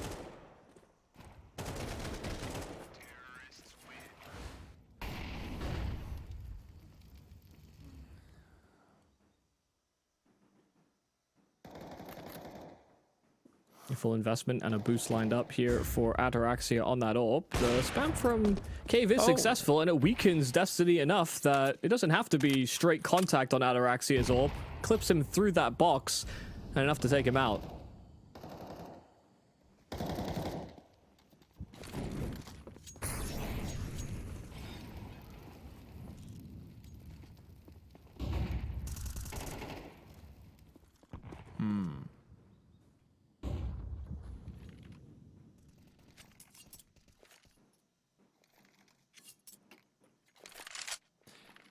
Despite the 5 versus 4, these at least have advantage of utility. And Crew are trying very hard to find information elsewhere on the map. So in doing so, they could leave this B side open to a bit of a timing where there's only 2 defenders. A Molotov is really well placed. Ataraxia is so uncomfortable. Where does he even go? There's nowhere to back off to. There's nothing to do. Zoreba with 3! Wow! What an execute! Yeah, it's just all those layered flashbangs. They throw the first couple, and Crew start fighting and looking forward, thinking that that's all they'll throw at us. They're not going to use every single bit of utility just for the site take, but working from a deficit, Team Solid take no chances. They flash every angle multiple times, and Zareba just has a field day. So many of these players come out swinging blind, but that is some lovely shooting from Zareba on the entry. Oh, that's as nice as it gets. That's actually exactly, well, not exactly, but that's so much like the Zoreba double kill on the B site against Red Canids. Just when he knows exactly where the flashes are going to pop, Zoreba is so confident in just taking these duels and sticking to his guns. Very impressive to see. Yeah. And for Crew, you know, they had a decision to make. They didn't have any utility themselves. Had they, you know, I guess taken account of how much utility was actually being thrown on that B bomb site, I'd be very surprised if they were given that same opportunity, that same scenario again, that they would start challenging or fighting through those smokes. You know, for them, they had 2 players over at long. They could have tried to boost over that smoke to deny the plant. They could have tried spamming it in from long. We see a lot of teams fighting behind the utility before committing to the B-side retake, especially when you have a numbers advantage that you can play off of. I'm sure if Crew could do that round over, given the flashes that they were met with trying to defend, they'd take a different approach. But we don't get do-overs like that in Counter-Strike. You've made your bed, and now you have to lie in it. Team Solid have been doing an impeccable job bouncing back in this second half. Trailed 7-5. Crew came in and won the pistol. And ever since, Solid have not dropped around.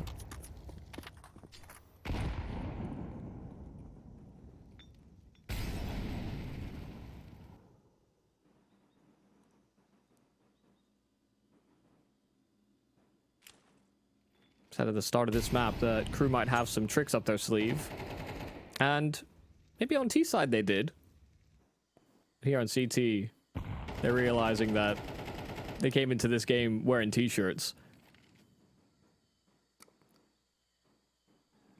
As opposed to crew necks? A crew neck is a t-shirt. Damn, I actually don't know what a crew neck is. I'll be honest, I just know it's a type of shirt. Laser will be called upon very soon. Be it by Solid or by Crew, one of them will force him to take the duel. A flash forward could give you a lot with this MP9 if he's able to catch a timing, maybe see a player who is turned away. But it's not coming.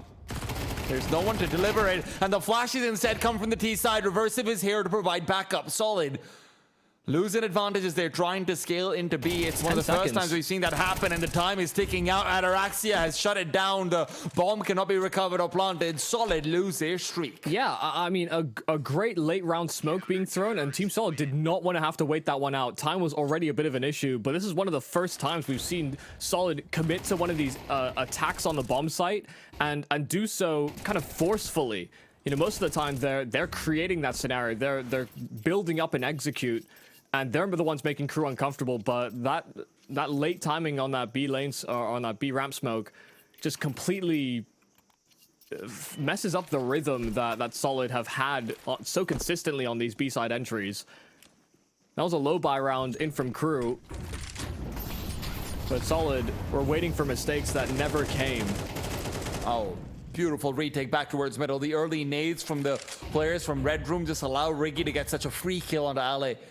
And the T's are still scaling and hoping to find it, but remember, they've used 3 smokes inside middle already, so whichever site they're going to hit, this is going to be retake central for Crew if they want to play it defensively. Oh, beautiful. Lenzy's gonna keep it going. He's completely blind and he's just spraying in. He even finds damage and now a smoke to try and keep him away. The nade will not completely blow it open. And the CT start to lean back to B. As do the T's. There will be 3 defenders here by Crew in Time. And Time was the biggest enemy of Solid that last round over. Not going to be taking those same chances. Molotov down and a smoke as well. That should allow them to cross. LCM still holding in from long and bringing it back into equal numbers. A fresh Molotov as well. That will stop them from combating. Destiny swinging out and getting traded.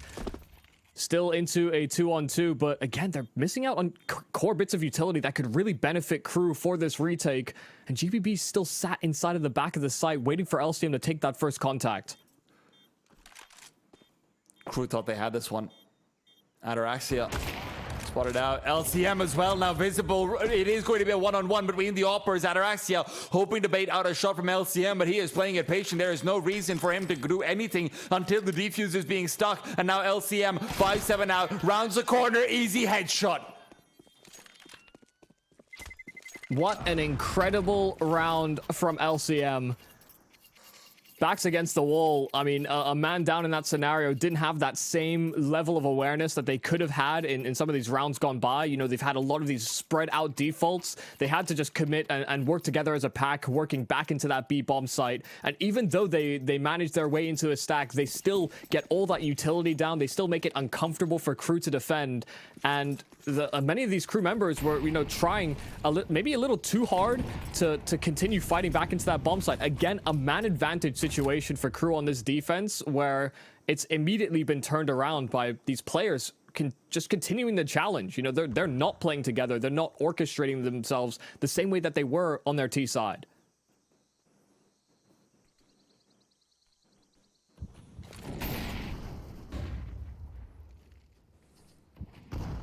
And now Solid within an inch of moving us into the 3rd map in the series. And look at how antsy Crew are, Michael. They're just back and forth. They've seen the util being thrown towards the A side. They're immediately trying to reinforce it. At the same time, they're worried about B. Reversive has to play an aggressive angle because he knows Solid have been fine with rotating in late round and just getting a good execute in. Solid, though, have to be careful that in their process of trying to zig and zag the CTs around, they don't enter the pathway of an easy frag or 2. In fact, I love this reaction coming out from Riggy and company. They're just pushing in. They're going to find another kill for free over here, and it's Zoreba who is turned around. LCM's also only got an op, so you don't really feel comfortable going into the A side and trying to go for a solo play. Even if you wanted to do that, There's now 4 players from the CT side to meet the terrorists at B. Solid are going for an impossible side hit. They should save. They really should save. And they were thinking about it, but Reversive walks through that bottom ramp smoke. Ali with the bomb still hiding inside of it and actually could completely catch them off guard. Oh, but he's whiffed his lines. Reversive was low enough on HP and Ale found out. And the lurk from the LCM AWP will find nothing. He was not going to be in a position to contribute in this round. I think the plan was probably going to be to save, but Reversive kind of forced their hand. I think Solid might not even have had a time to try and get a plan out after they've lost out those 2 players in the middle. They were so caught off guard. They're completely unexpecting that there's going to be 2 players already into Donut who are going to be able to push in and get that aggro play.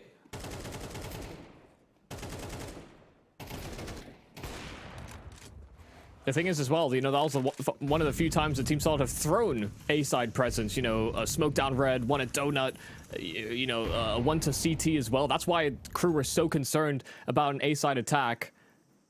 But equally, Solid were flying a little blind. They haven't gone that direction very frequently. Now this time it's a concerted effort towards the A-side, a flash that will prompt the Molotov in response.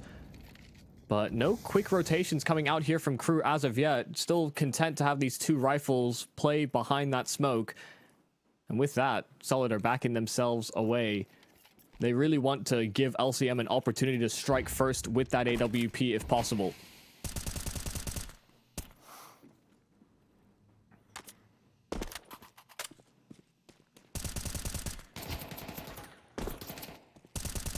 That could have been a lot of damage from Laser if he'd been expecting the late hit to come through. Lenzi in the meanwhile.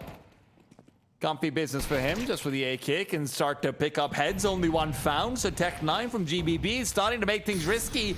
Laser gets involved, and Riggy will start to have the Molotov spread over to him, but with a lurk smoke that actually buys him some more room, he spots out Destiny before he's finally taken down. The CTs did not expect this to be so uncomfortable, with a Molotov will at least force Ale back into a spray from Reversive that's just going to take him down. So a 1-on-2 LCM saved op has to do it all. Good lineup for the smoke as well here from Reversive, cutting off Donut. And LCM on this AWP will have a hard time spamming with. There's an AK at his feet.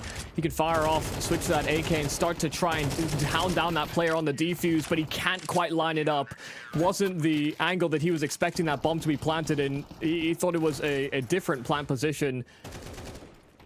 But this is an extremely close round. They mainly came in with Tech 9s, you know, trying to buy around that LCM AWP. But as it was on Dust 2, Ancient is gracing us with every single round of regulation at a bare minimum. And who's to say it doesn't go overtime here too? That would be a real heartbreaker for Solid. It felt like they were completely in control of this game. But all that utility that we were waxing lyrical about, you know, these great executes that Solid had composed as they came away from the group stage, you know, with a very similar success rate. Now they come into the last round of regulation, missing out on some of those key pieces of utility. Missing out on some of the core weaponry even. Destiny just switched out from Galil to Mac 10 to be able to pick up a little bit more util. This looks like it's going to be a fast B-side hit, Michael. And if it is, then, well, I would have liked to see what happened with the AWP of Ataraxia. Instead, they have staggered, yes, but still plenty of incendiaries. And it feels like there is a game plan. There is a chance that they go for that one last final big old execute. Mollies, nades, all the works coming over to the T side, but no damage actually dealt so far. They're keeping the AWP of Ataraxia away. Reversive wants to be point of first contact as he's managed to get back behind default, but Destiny comes in from the side only to meet his demise. Crew are bringing it all the way back, and Reversive is the one to do it. A double kill found, the bomb on the ground, and GBB's sheeted Foster Smoke to see if he can find a kill or two, and indeed he has. It's a double to bring them back to relevancy. Ataraxia more concerned about GBB's travel back to the bomb, and for the right reasons to have that be a concern. Ataraxia now recovers one frag, and LCM will surely start to think about Riggy coming in on the flank from behind. LCM with the bomb recovered. How long will he take to plant it? Taps it. Worried about cave presence. Time's aplenty to try and make a play, and LCM will bring it home. Team Solid on the 1v1, rather the 2v4. Taking it 13 themselves. Yeah, I mean, a fantastic showing from LCM, this time on the T side. This is a guy that sometimes only finds really his impact on the defensive end, but was able to find so much success on the attack as well. Constantly picking off rotates, constantly reading ahead on his opponents. And this felt way more composed here from Solid, I guess, across the board. Even on their CT effort, there was, I think, more that we could have looked forward to. They brought it to a closer scoreline out of that half. But when push comes to shove, I mean, LCM certainly delivering the goods here for Solid on a map that could have ended potentially in heartbreak. Oh, listen, this is just exactly what we came over here to see in the playoffs, right? We've had so many 3-mappers so far. We've had so many close series so far, and it feels like we're just unaware of where it's going to go. Only time will tell, and we've got to take a bit of time off before we come back for the third map. It'll be Mirage, and we'll be back after a short break to see where this one goes. Respect from 1xBet. Respect from 1xBet. Respect from 1xBet. Respect from 1xBet. Respect from 1xBet. Respect from 1xBet. Respect. Respect from 1xBet. Respect from 1xBet. Respect from 1xBet. Respect.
OneXBet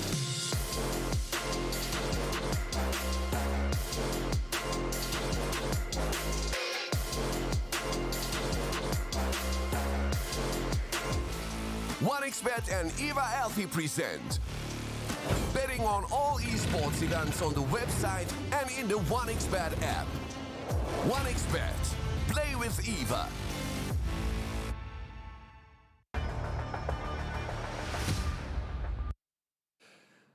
Three mappers all the way, and this is no different. Welcome back to the Relog Esports LATAM Series number 4. I'm T-Time with Michael Ubi Cassidy, and this is all about Crew and Solid. 13-11, 13-11. There's three mappers, Michaels, and then there's three mappers. This is the ladder. Very exciting so far. Wait, you said the same thing twice, so I don't know how to distinguish between those three mappers you just laid out, but I am with you. You know, we have had three mappers all day, but this is the longest three maps could probably go, and I'm kind of expecting that will be the case moving into a Mirage as well, a little bit more middling territory. You know, even if we're talking about longevity with rosters, sometimes these new ragtag groups can actually, this is usually the map that we're looking forward to the most to get a good litmus test on how well they stack up against them, but I think we've seen enough of that from Dust 2 and Ancient as well. This would be a neck-and-neck final map in the series. I can almost guarantee it. Oh, absolutely. Especially when we consider that so many of the strengths of either team might be negated over here, right? So on Dust 2, where we had one or two players coming up and having massive individual performances in terms of Reversive and Ricky, we're almost certainly not going to see that. You're going to see a regression to the mean more likely than not. At the same time, for Solid, to get those perfectly layered, like, you know, triple fudge cake executes that they've been going for, it's very hard to pull that off on Mirage, where the distance to the bomb site is actually a lot more than on Ancient. So it's going to be interesting to see how exactly they both adjust. But yeah, we're going to see some good scrappy Counter-Strike, and hopefully we're going to see a lot of it. Yeah, I think we'll see things return a bit more to the norm. There's a bit more creativity, I think, that can maybe happen on maps like Dust 2, given that it's so new back into the pool, and, you know, Ancient has been a map that a lot of teams have been exploring many different options on, I guess, throughout its tenure within the competitive field. But a lot of people were surprised that Mirage wasn't the one taken away from us. Were they? I thought people were more surprised that Vertigo is still with us. Yeah, I mean, that as well.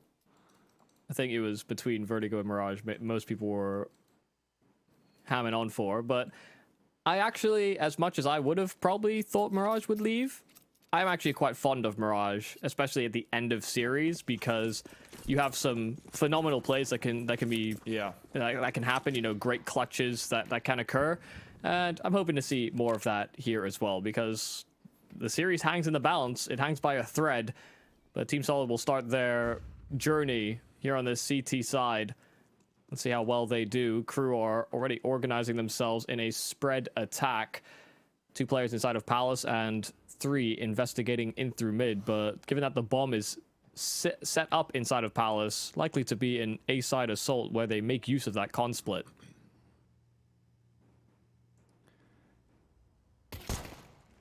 Ataraxia is trying to go for a solo peek in. P250 is not necessarily the best at close ranges, to be honest. He was hoping to get a clearance in short so he can have a better sightline from Connector and just give his team some more cover fire.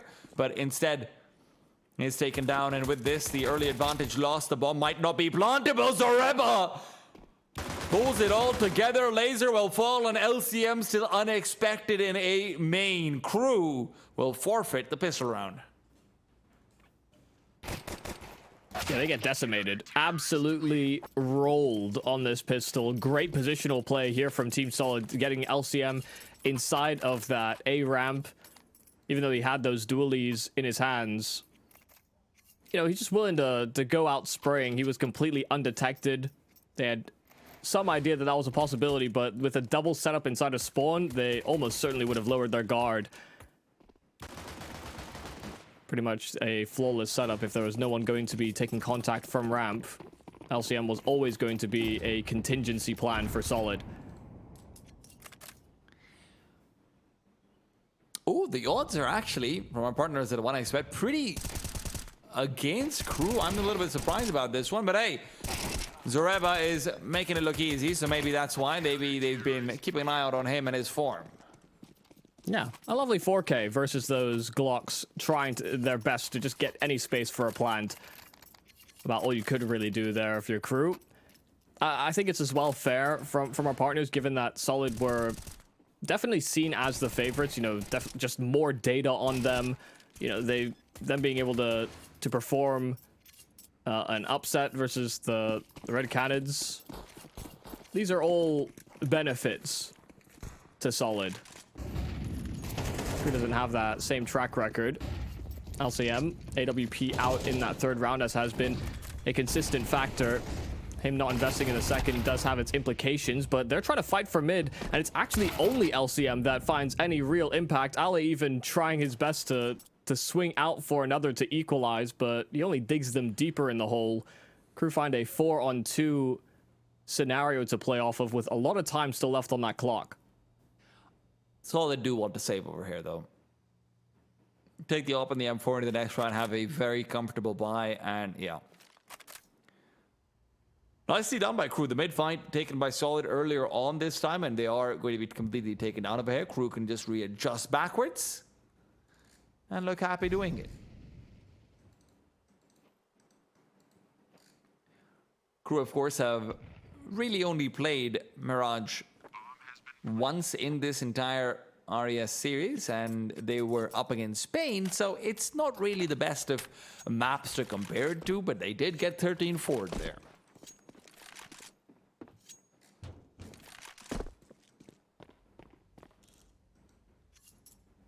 Yeah, I don't think it's fair to reflect too much on any team's losses to 9Z, Pain. Would have said Imperial too, but listen, I think you should say Imperial. It just makes what Bestia have done even more impressive. You know, I'm down on Imperial now. Bestia, the new kings. Well, those kings are on the other side of the bracket, so if you want to have an Argentinian derby for the last LATAM series, we're going to need to see Crew go a long way.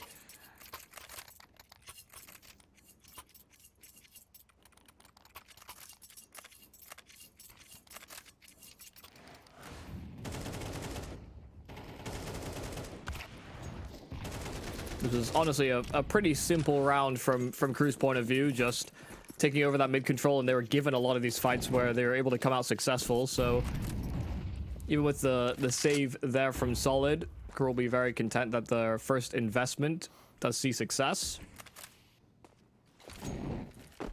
without having to work too hard for it. No mental strain. It's all about the R&R. And LCM has been pretty relaxed all series long. Top performer for his team in both Dust 2 and Ancient. Ancient saw him really pull everything together with a lot of those great clutches he had. Reversive, meanwhile, has not really been falling short either. Crucial kill found onto Destiny, and GBP is going to be caught with a molly in his hand. A Molotov that is deployed in the end, but from beyond the grave. It won't do a whole lot to actually save the A bomb site, unfortunately. Zareba with a lot to do.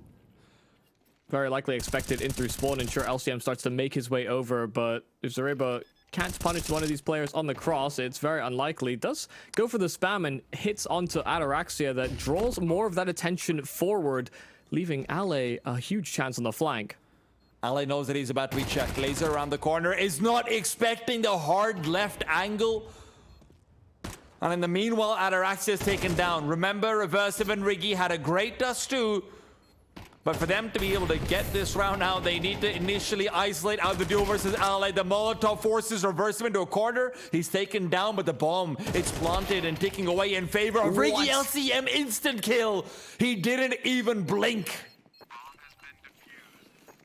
Now, LCM just keeps on delivering this series.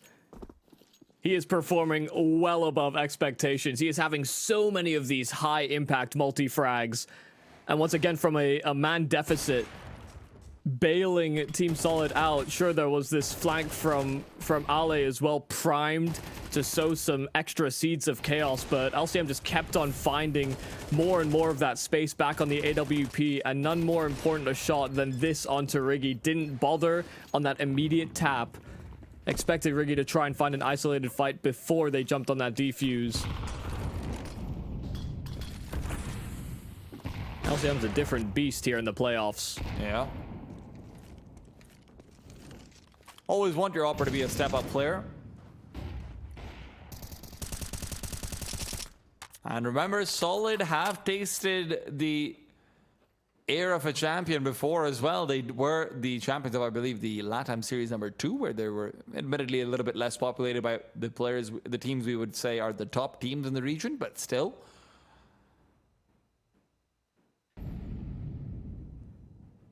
Just for some context, you know, coming out of that group stage, LCM was the lowest rated player on Solid. Man. And now, back-to-back maps, he has been the star man. And he is not regressing to the mean at all. LCM keeps it going. Destiny is using that perfectly as well. And meanwhile, Riggy is taken down. LCM will not stop. Yeah, he's dominating. Truly is. And never really a question when it came to his CT side performances, but it's just been on both sides. And he's being aggressive more so than he ever really was in some of those group stage games. A confident LCM and Solid are a tough nut to crack.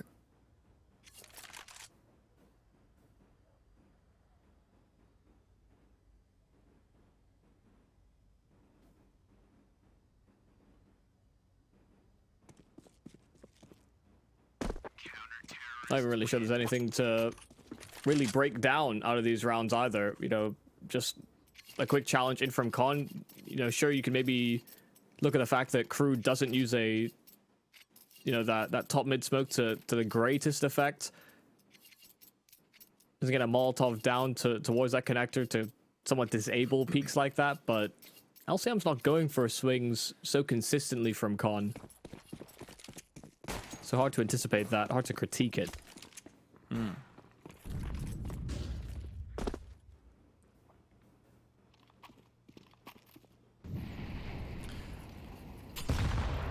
Ataraxia is hoping to catch out a player going for a jump spot. All he catches, though, is shrapnel.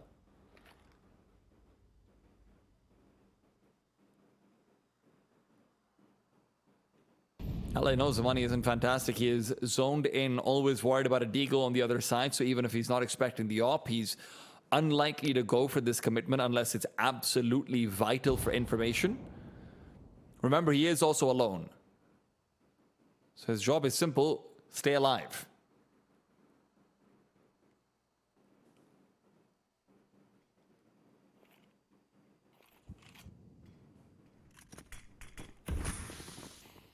Smoke is a little bit deep, and LA now has to defend with only his weapon. Good for the one, no more than that.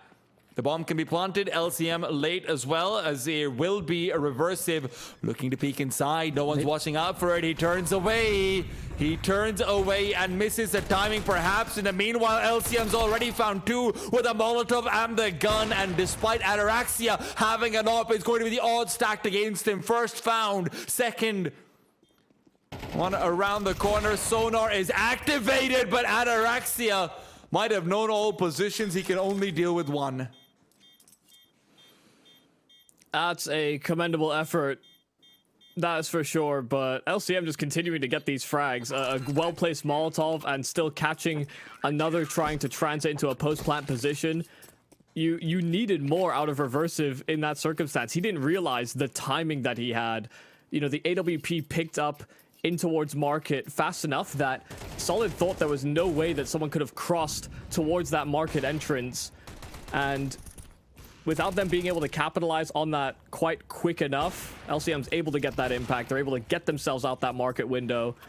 And it just proves to be too tall a task for Ataraxia to clutch right back. 5-1, Team Solid. Once again, just getting off to a nice streak of form. This time, they won't start at a deficit. You know, Crew have had these pretty strong first half performances. Now shoes on the other foot. I don't know if Crew are quite as good at running barefoot, Michael. Playing in from behind is a very different beast when you're already the underdog. when you've already had some heartbreak coming into your life. Thus do while heroic was labored in the end. Ancient was the death of a dream. And Mirage is already looking like a mountain they're going to have to climb. Zoreba is traded, sure, but the tag damage onto GBB makes him only good for one, and Lenzi's moved through the smoke. Crew will not be giving up hope yet. This last minute execute comes in and takes over that ace site. Very nicely done. Ah, see, their problem here was that LCM wasn't with them. Ah, damn it. When will they learn? One of the first few times, you know, aside from that B site hit, where LCM's not been a part of the action, and this time, no chance to get involved. Do some nice kills, especially, you know, Reversive being tentative and continuing to spam in towards the back of the bomb site. Had that gone unchecked, there was still a way back in for Solid. The players trying to trail through smokes and just honestly keep the pressure up before Crew could set up in a post plant or even take control of the bomb site. That ends up working against them. It's not something that's it's not something that's uncommon these days. I think I've talked to you about this before. I think the fact that Spirit looks so deadly on their CT sides, a lot of teams have adopted similar mantras. We see a lot of mid-floor setups kind of across the circuit, and we see quite a lot of these teams try and go for the same plays that Spirit do, and you know that protocol is typically quite simple. Lots of flashes, lots of plays through smokes while the execute is happening. It's very fun, Counter-Strike, to adopt yourself, but it can also work against you quite quickly if you do just get floored immediately going for those swings.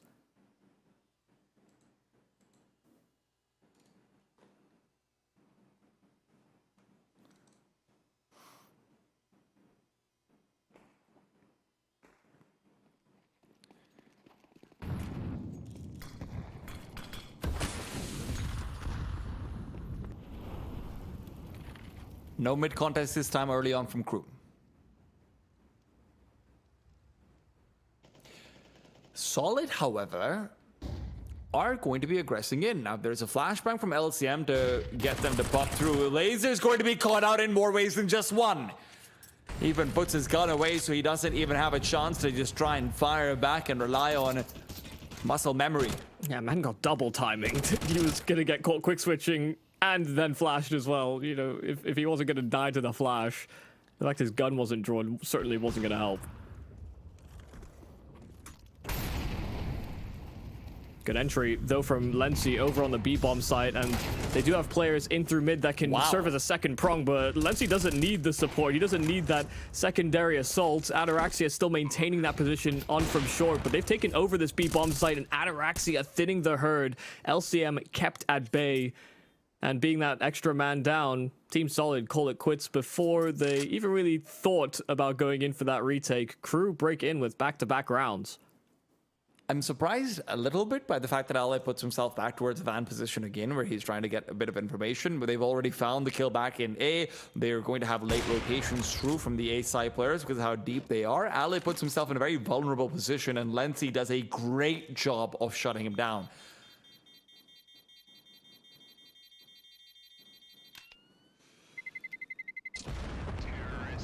But this is one of those rounds that you can't, I guess, always rely upon. You know, just quick double entry on that B bomb site. Yeah. Where, you know, you don't have to worry about these quick rotates either coming in from the market window. You know, the AWP is not going to be posted there in time. Solid were out of position, but then also just taken down too quickly on the B defense. Those rounds are not the most replicatable. At the same time, maybe you don't need to. Right now, Solid, money is looking haphazard. If you take them all down now, Solid will also not have an AWP in the next round, if I'm not wrong. I might be. I have known to be. I think you're correct. Should be second stage loss bonus. Or rather, they've lost 2 rounds in a row, so... Third stage, yeah. And LCM falls early on. The AWP is recovered by Destiny. saving that is genuinely a higher priority than maybe anything else with the performance that LCM is giving right now. Ale's been dealt with quickly. And maybe Ale's death makes him think that, hey, it's going to be a freer B bomb site. Ale was generally been playing anchor over towards it. Maybe this is the call for a stack. But no, nothing of the sort.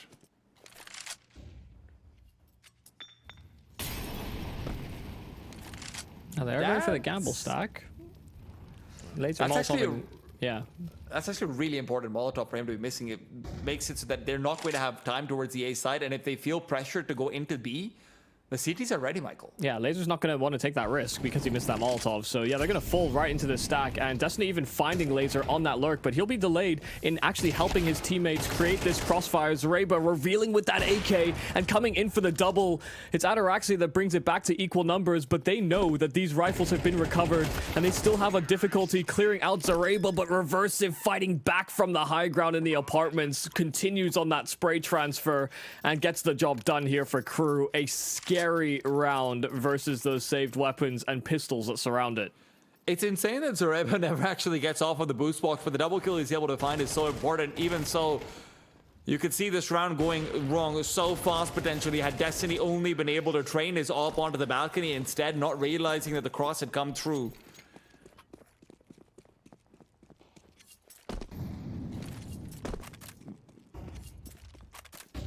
Sticky hands as Zareva's flash doesn't actually leave it. Meanwhile, boost up early in from LCM, and he can do it with more than just the op. He can even get his hands on an op if he decided to feel so brave as to push into those B apartments, but a good move to have evacuated. Lency was keeping a watchful eye.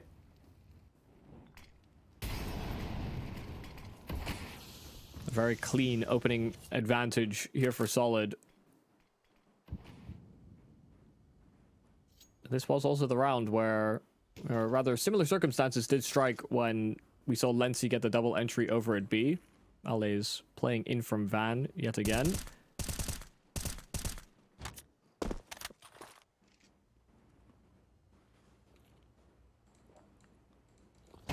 LCM. Oh, Reversive is able to jiggle him out, and again, just testing the angle again and again, waiting for GBB to come. Reversive has completely outbrained them, and Lency, as always, has out-aimed them. Ale taken down yet again. And Solid are going to be left in a position where they've got no choice to save. It feels like it's a perpetual cycle of lose entries, save weapons. Reversive just loves short. Doesn't matter which map. I mean, that's perfect angle management. As soon as he realizes that LCM is playing close, immediately turning back over towards connector to fight a player on that A-bomb site. And had the read as well on LCM repositioning to guarantee that trade. Instead, he's simply another victim. This B-hold is not looking the most confident.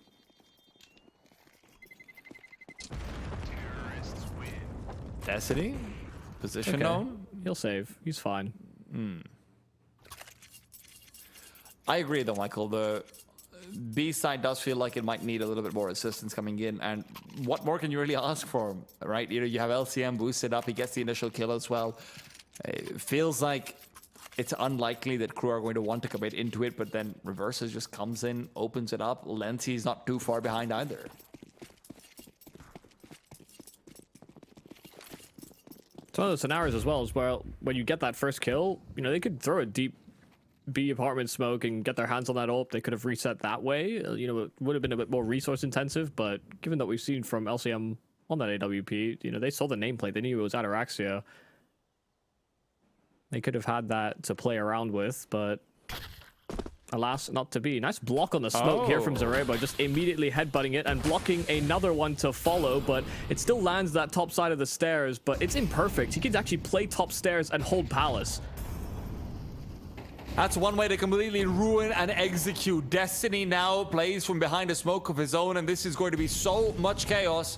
The T's have no idea what went wrong, and Zareba might be about to show them. Meanwhile, good spam, but the kill not found. Destiny is the casualty. Spam right through the smoke that he deployed for himself, and LCM is able to get sightline sure, but now all he cares about is the cross. Flash will not be quite perfect, but it doesn't matter. Riggy gets the kill anyway. GBB, though, comes in from behind, only to meet his death as well. Reversive, ever cautious after the first kill was found, and LCM left in a 1-on-3. As magical as he has been with the scope weapons, I don't think he's got this one, Michael. It feels unfair to even expect it, even if everyone's in one-shot territory.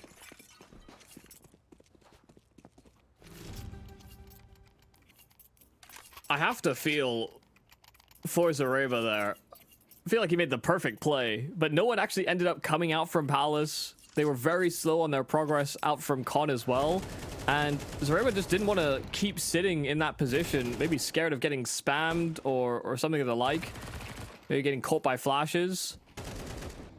But he disrupted this execute so much and kind of had little to show for it, unfortunately.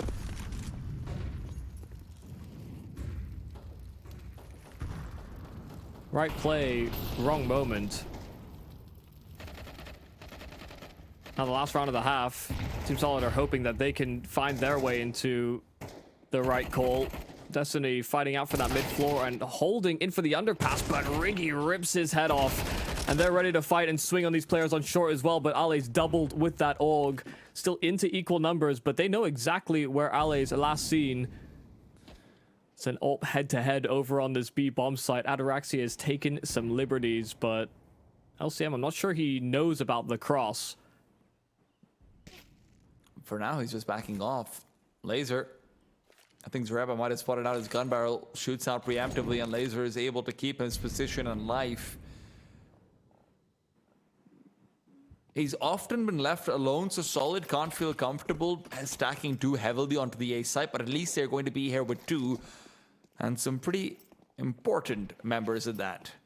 LCM and Zareba, both with a smoke to play behind. That smoke's got about 10 more seconds left on it, but the flashbang is perfect. LCM forced away from the angle. Laser comes out of it. And now, with Zareba around the corner, Ataraxia has to cover this bomb planter. Ale's actually just spammed it down from across the pond and across middle. Zareba has been given the only support he needed, and although he gets fallen, Ataraxia is just locked in and is unable to find the plant, unable to find the round. Nothing he can do over here. The second he tries to tap it, LCM is closing the distance, and Ataraxia is going to have time to plant. Maybe there's time to clutch. Ale revealed position earlier on, and he's going to be unexpected. Ataraxia even ganders a shot, but the 1v3 cannot be finished off. Oh, a lovely attempt, but Ale rectifying some of the problems that he's been having on this B-bomb site, fighting in from mid. He's the one that collected on those first 2 kills and finds these high-impact frags towards the end of this round and the end of the half as well. All he needed was an AUG in his hands. That much is clear. Perfect reposition after getting that spam kill as well. Very hard to read into. Had he not found that frag, Zareba was in a pretty poor position, and LCM could do nothing to really cancel the plant. Would have likely fallen to the AWP. Ale does all the heavy lifting.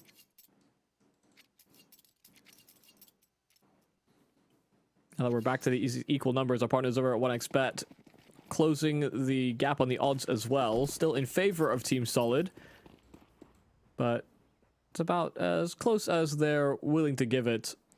See how this pistol goes.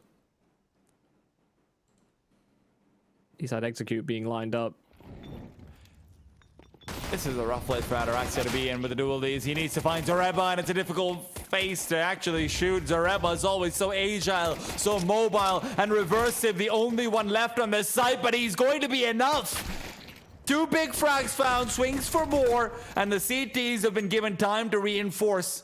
The bomb unrecoverable, it's caught in sandwich, and Laser, well, he's just hoping to chomp down on some more T's on the other side, only to find that it's a meal too great to swallow. I don't know how to feel about that. 2v2 in a scenario like that where Team Solid are content to just slow things down and wait to see what Crew do. Crew start pushing, they just start swinging out. In this circumstance, just after Reversive brought them back from what looked like it was just going to be a clean entry for Solid, maybe a scaling into the site using all that util. For them to have swung out and not swung together in that moment, that may have been a big mistake. That pistol round was within arm's reach for either squad, and then suddenly Crew put their arms behind their back Well, never heard it phrased quite like that, but hey, makes sense. You know what else makes a lot of sense, guys? It's the Esports Era event that our partners at 1xBet have got going on. While we see this eco round being cleaned up, you can go check that one out as well. I'm just going to pause for a second. I think there might be a bit more action. CTs could still find a bit more, but no. Destiny's got a bit of a cleanup crew, and although the CTs keep fighting, they're actually finding a bit more damage. There's very low players here on the T side. It's already gotten expensive, but it could get even more costly. Solid still keep it together. And as I was telling you guys, Esports Era event going on with our partners at 1xBet. If you try and place a correct score bet, you might be eligible to get a free bet even if you lose. So go check that one out. You'll be able to find the details with them. And if you don't know where to go to the description, go to the chat, go to the app on iOS or Play Store. Right, let's dip right into the rounds that really count. First gun round here for Crew. They will not have that AWP that they can rely on. Ataraxia was able to find quite a lot of impact and has done throughout this series. But it's just going to be straight up rifle work from both squads. Ale taking that first fight, and Zareba able to get one in from short as well. But Reversive does get his frag and backs off, only to be chased down by GBB.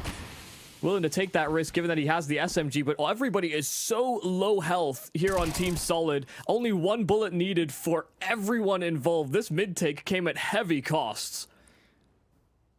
Lance has been a beast on B, on the T side at least. And with the health situation, the medical necessity that Solid come into this with, he's got a 1v3 to try and clean up on his own. The first kill is free. The bomb planter taken down. One more found. And Ale on 2 was really hoping it wouldn't come to this. Well, Lency read the position, though. That's the hardest thing for him. Yep. Oh, mate, Ale's been haunted by Lency all game long. No matter what happens, it's a B side and Ale's being shot to death by this man. Yeah, that gets a little worrisome, even from Lency's point of view. His teammate rotating in through market. You know, Lency kind of sold him down the river just to maintain his position, remain his, and sort of keep his anonymity on that bomb site. Only for him to reveal, you know, cancel the plant and immediately sweep up the follow-up onto Destiny. Who just couldn't recover his gun in time, couldn't recover his aim. And had Lency not delivered the goods there, then that would have been a heartbreaker way to lose that round. Team Solid much faster this time over. A quick split on this B bomb site, and Lency doesn't have support. He doesn't have the info as well that they're up through short, so he gets blindsided. Laser rotating from the market can do little to keep handle on this B play. Team Solid in with the plant instant. Crew have at least played containment to the extent where they know where the CTs are going to be coming in from. Zareba's duo is going to be crucial. If he can take down Reversive and continue to be a threat for the players trying to scale up from short, this is going to be a real problematic situation. Reversive found, brought down. Ataraxia, though, had already struck in, so they've started to scale. Zareba will not be as relevant, but neither will Ataraxia be. Not at that life. The bomb planted in an awkward place where it can be attempted to defuse, but Zareba and his spot in apartments come into play. And at the end of the day, Solid bring it back to 9. That was kind of a cheeky angle to try and get that defuse in for him. You could see how worried Team Solid were there. Both players going down with the bomb as it came to those final few seconds. Only survivor is Riggy, but he wasn't quite so involved on that retake. A great decision to change the pace here from Team Solid. Crew were completely caught out. No presence in from short. Those connector players, I guess, didn't get the information relayed over to Lency on that B bomb site as the sole defender. And from there on out, you know, Solid just simply are able to maintain such great post-plant positions that would be hard to combat.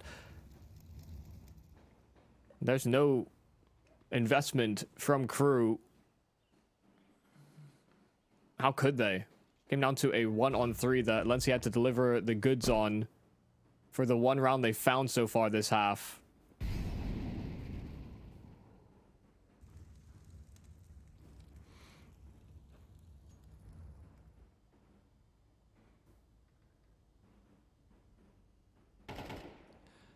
Crew are just trying to caterpillar crawl between sites and figure out what the hell is going on.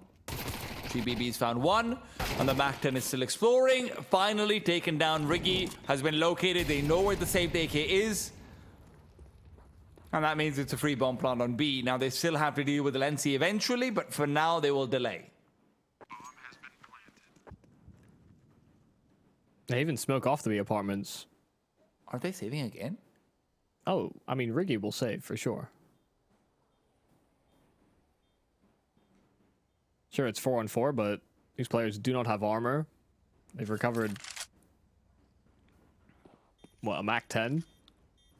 Hey. You're right. Lensi, in the meanwhile, can at least continue to deal damage over here. And honestly, if you're Crew, you kind of want to fling your non-AK bodies at the T side over here. Let's not forget Solid losing out on so much in the previous round as Ataraxia takes the initial peek. Hoping to get just a little bit more damage, put Destiny down to death point from the bomb. He is unable to find it. Oh God, Michael, I just realized. Look, I know it's an oversight, but I try not to look at stats too much unless someone's dominating. Laser is 1-13. Yep. I'd seen it, but I wasn't sure whether now would be the time. But you can't not afford to have a player at that deficit. You know, on T side, sometimes it's very difficult. You know, whether you're the first man in or sometimes put in these awkward scenarios, it can be difficult to find those frags. But on CT, everyone needs to pull their weight.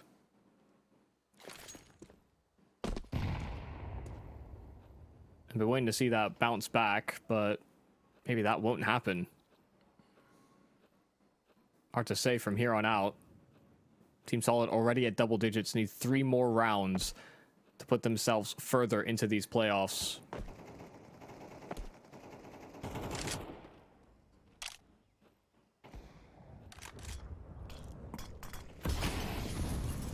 Important Ataraxia. early frag for Ataraxia.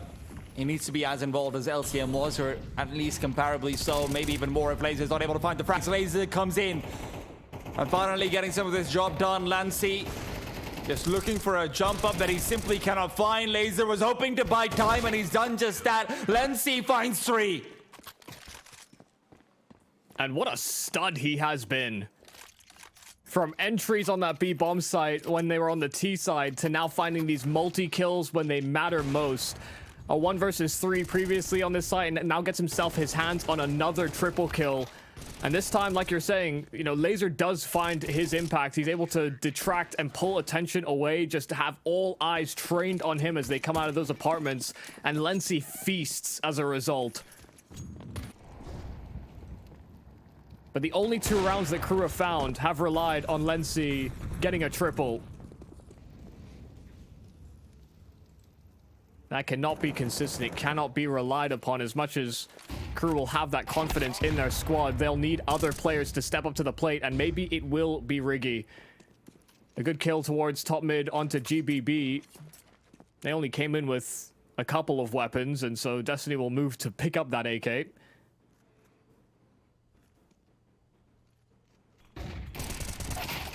Oh, Flash is perfect as well. LCM just not ready for it, was scoped in completely. So even if you're thinking, hey, that Flash has trajectory, he's zoomed in, he's not ready. This is kind of an interesting spot that Zoreba has found himself in. He got underneath the balcony, but it does go cleared. Ataraxia wasn't taking any chances. They'd left a gap and didn't want to have that be exploited. Now they still do hold on to these 2 weapons that they invested into this round with. The question is, do they save? And the answer is probably yes. And where I'm talking about Laser having a harder game, Michael, I feel like I should also mention that where, you know, we were waxing lyrical about LCM initially. You know, he started off 9-0. I think he was 10-2. Since then, he's now 15-11. And look, that performance isn't sustainable. I don't blame him for this at all. But if that was going to be your primary propellant and no one else has stepped up, you can see why Crew have slowly and steadily been making this comeback.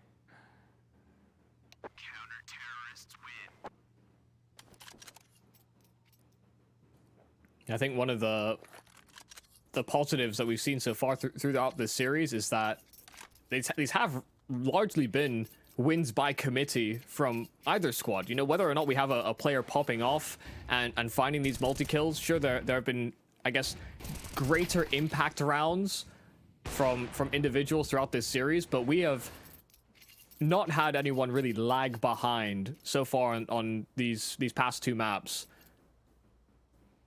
This third one, yeah, I mean, Laser being so far down that scoreboard is an anomaly versus what we've seen so far.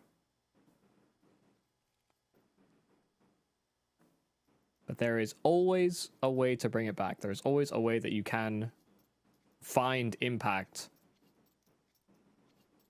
1-2 kills every couple of rounds, that can sometimes be enough.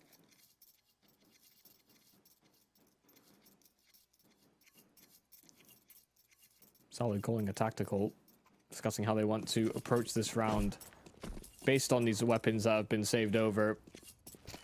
LCM buying quite far. Given that that's the guy you want on the AWP.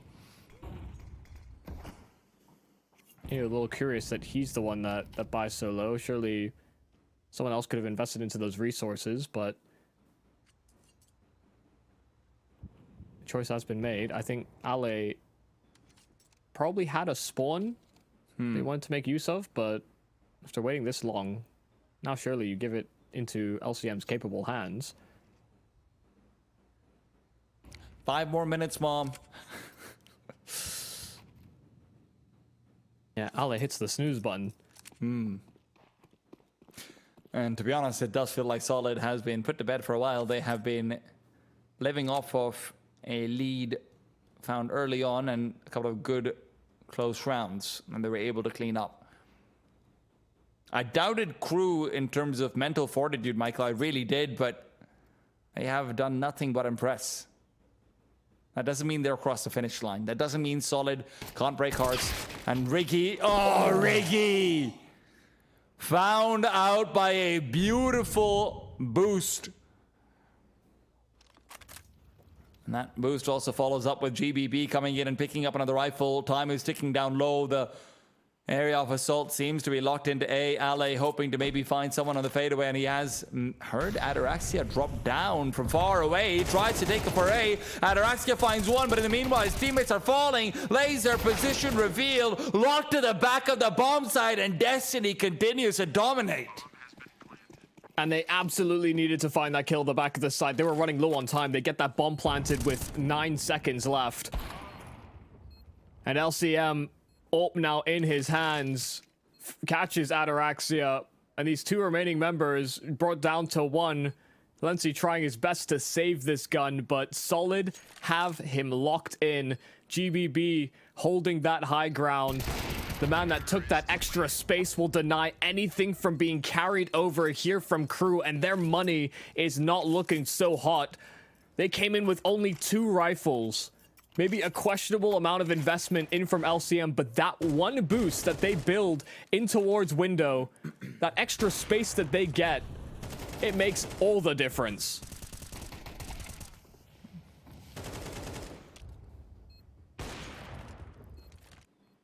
Solid do make a lot of really good late round decisions, don't they?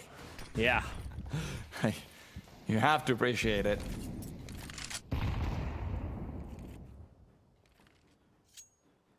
And forget about breaking hearts. Crew have had something much worse broken. It is their money. But they hero up. Reversive had 4850. And he buys Ataraxia the AWP. This is the kind of call that in your head you're thinking, oh, we'll just save. But the problem is if you end up losing the AWP, you are so heavily hamstrung. Ataraxia, though, he's done his initial shot, but there's still more to find. First kill connects. And the T's will retreat. They do not want to contend with the big green. Yeah, for Crew, the path is simple. If Ataraxia is able to win this round for you, that's all well and good, but if they decide to attack and swarm that B bomb site, the priority is making sure that weapon is saved over. And Atarax is in a very good position even now. Riggy misses a chance. Oh, that could have been the golden moment. They know where Ataraxia is as well. Reversive with a recovered M4 is relying on maybe even a lineup. Gets another one, and Laser keeps it going. What Solid can do, Crew can do better. Start off with one hero weapon getting a kill, and watch the dominoes fall. And it wasn't even just Ataraxia. His presence draws a lot of attention. They're throwing Molotovs aplenty, but they lowered their guard to Riggy's swing. And then suddenly Reversive comes in with this USP, gets his hands on an M4, and does so much damage. Finds himself another kill, and thrown into that chaos. You know, we talked about Laser maybe disappearing coming into this map, but now able to come in with a double kill when Crew had nothing. Only that AWP, that hero investment that was, you know, in the back of your mind thinking, they'll save if they don't go B. And I mean, Riggy misses his chance, right? Like, it's not even like that round goes as well as it could have.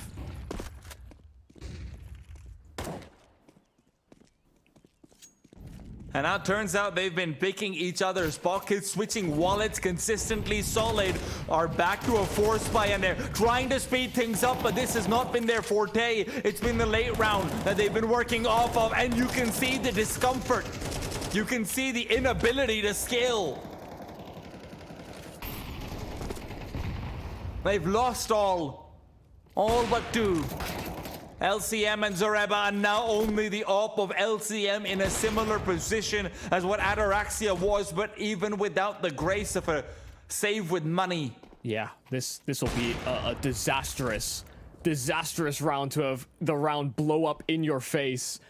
Crew will be at 11 and Team Solid will have nothing to speak of. LCM has no safety, nowhere that he can go and run back with that AWP. Money shattered. And they'll have no possibility of an AWP for the remainder of this map. They'll have to take it off the bodies of Crew. That's the only way. But Reversive and Riggy just working perfectly in tandem. Look at this. You know, Reversive spamming through that smoke, running out of bullets. Riggy starts spamming that smoke towards the top of the stairs, anticipating that player to try and hunt and track him down. Those two working together completely trounced the idea of Solid.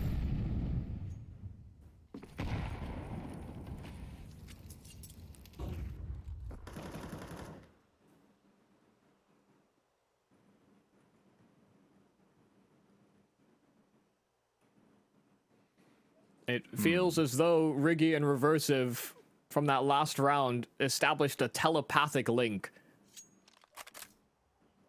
And sometimes you have that chemistry strike. But at the very end of a game, that could be the worst timing possible here for Solid. Riggy's even gone on a very solo exploration. Man.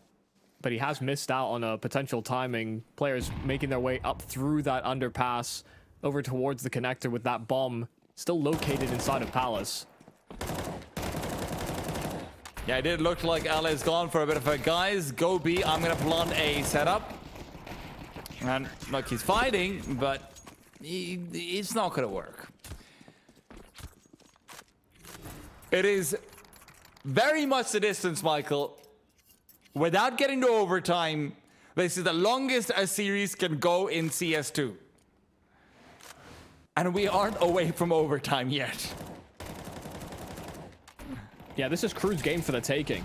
They know they won't have to combat an AWP on the other side. There shouldn't be, at the very least. And we know that that is the case. But they also cannot get complacent. Cannot afford to lower their guard. Immediate drop to the mid floor here from Crew, but Team Solid, they only have one plan in mind and execute on this A-bomb site where they got shut down before.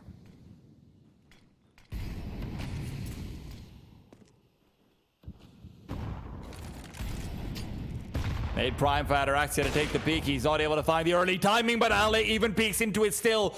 Advantage given. Crew can smell it. Crew can taste the semifinals. All they have to do is make sure they don't choke on their food, and right now they're chewing. They are chewing up Solid. They will take it home. 13 for Crew. They take it out and take a spot in the semis. A massive row of success in from Crew. Heroes stepping up into the limelight. When money was shattered, suddenly you get a double kill from Reversive, double kill from Laser, the AWP, the heroics from Ataraxia, and then every other idea there from Solid just completely pushed aside by Crew. They rallied towards the end of this map, and yes, every single map in this series ends 13-11, but Crew get the better of them. They move forward to the semifinals. And it's kind of insane when you think about it, right? From Dust 2, where it feels like Crew have hit a wall. The very last round is the one that they're able to get through, right? Then you look over towards Ancient. Again, it feels like they've hit a wall. Then they're slowly starting to trudge back in. And Mirage, I really thought we've entered the same territory when I saw that force buy. Not the force buy, but when I saw the buy coming out from the AWP of Ataraxium, they've mentally kicked themselves. But that's the round that turns it all around. That's the round where everything comes together. Yeah. Beautifully done. They're going to be playing up against the winner between 9Z and Insanity tomorrow. Michael, what a run from them. Yeah, they just continue to impress within this RAS LATAM Series 4. You know, for them, they're a newer squad, so for them to have this playoff berth in the first place against one of the previous winners of this series back in Series number 2, you know, for me, this is a massive surprise. I'm sure for them, this is a round of elation, but they will have quite a tall task in that semifinal, I have no doubt, but this is a good confidence win for them. Well, listen, I said in the beginning that Reversive would be a big man to tank for, and I think it's still true, but we still have to find out who he'll be going up against tomorrow. 9Z and Insanity, that's a last series of the day. 3 mappers all the way. Fantastic Counter-Strike, and I don't think that's going to change anytime soon. We'll be back after a bit of a break for 9Z and Insanity.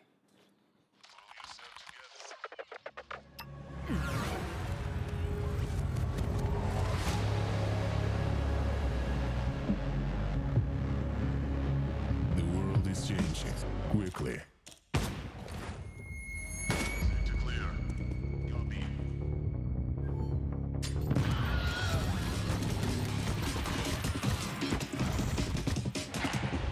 Sector clear. Copy. Shoot it.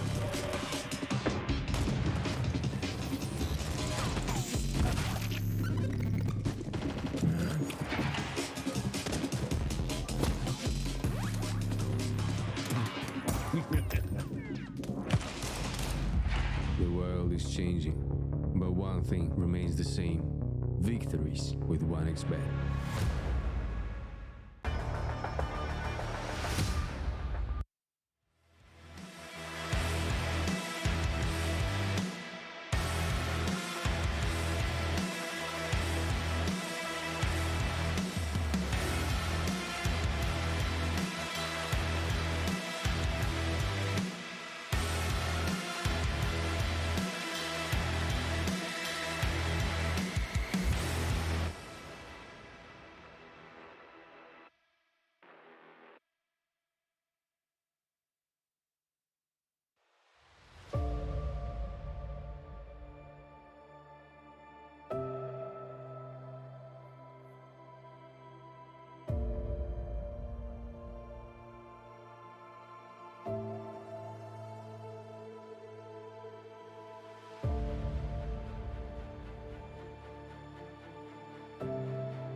A very complicated job, but I love simple things so much.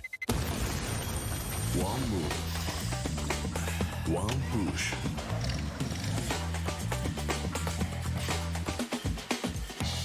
One touch.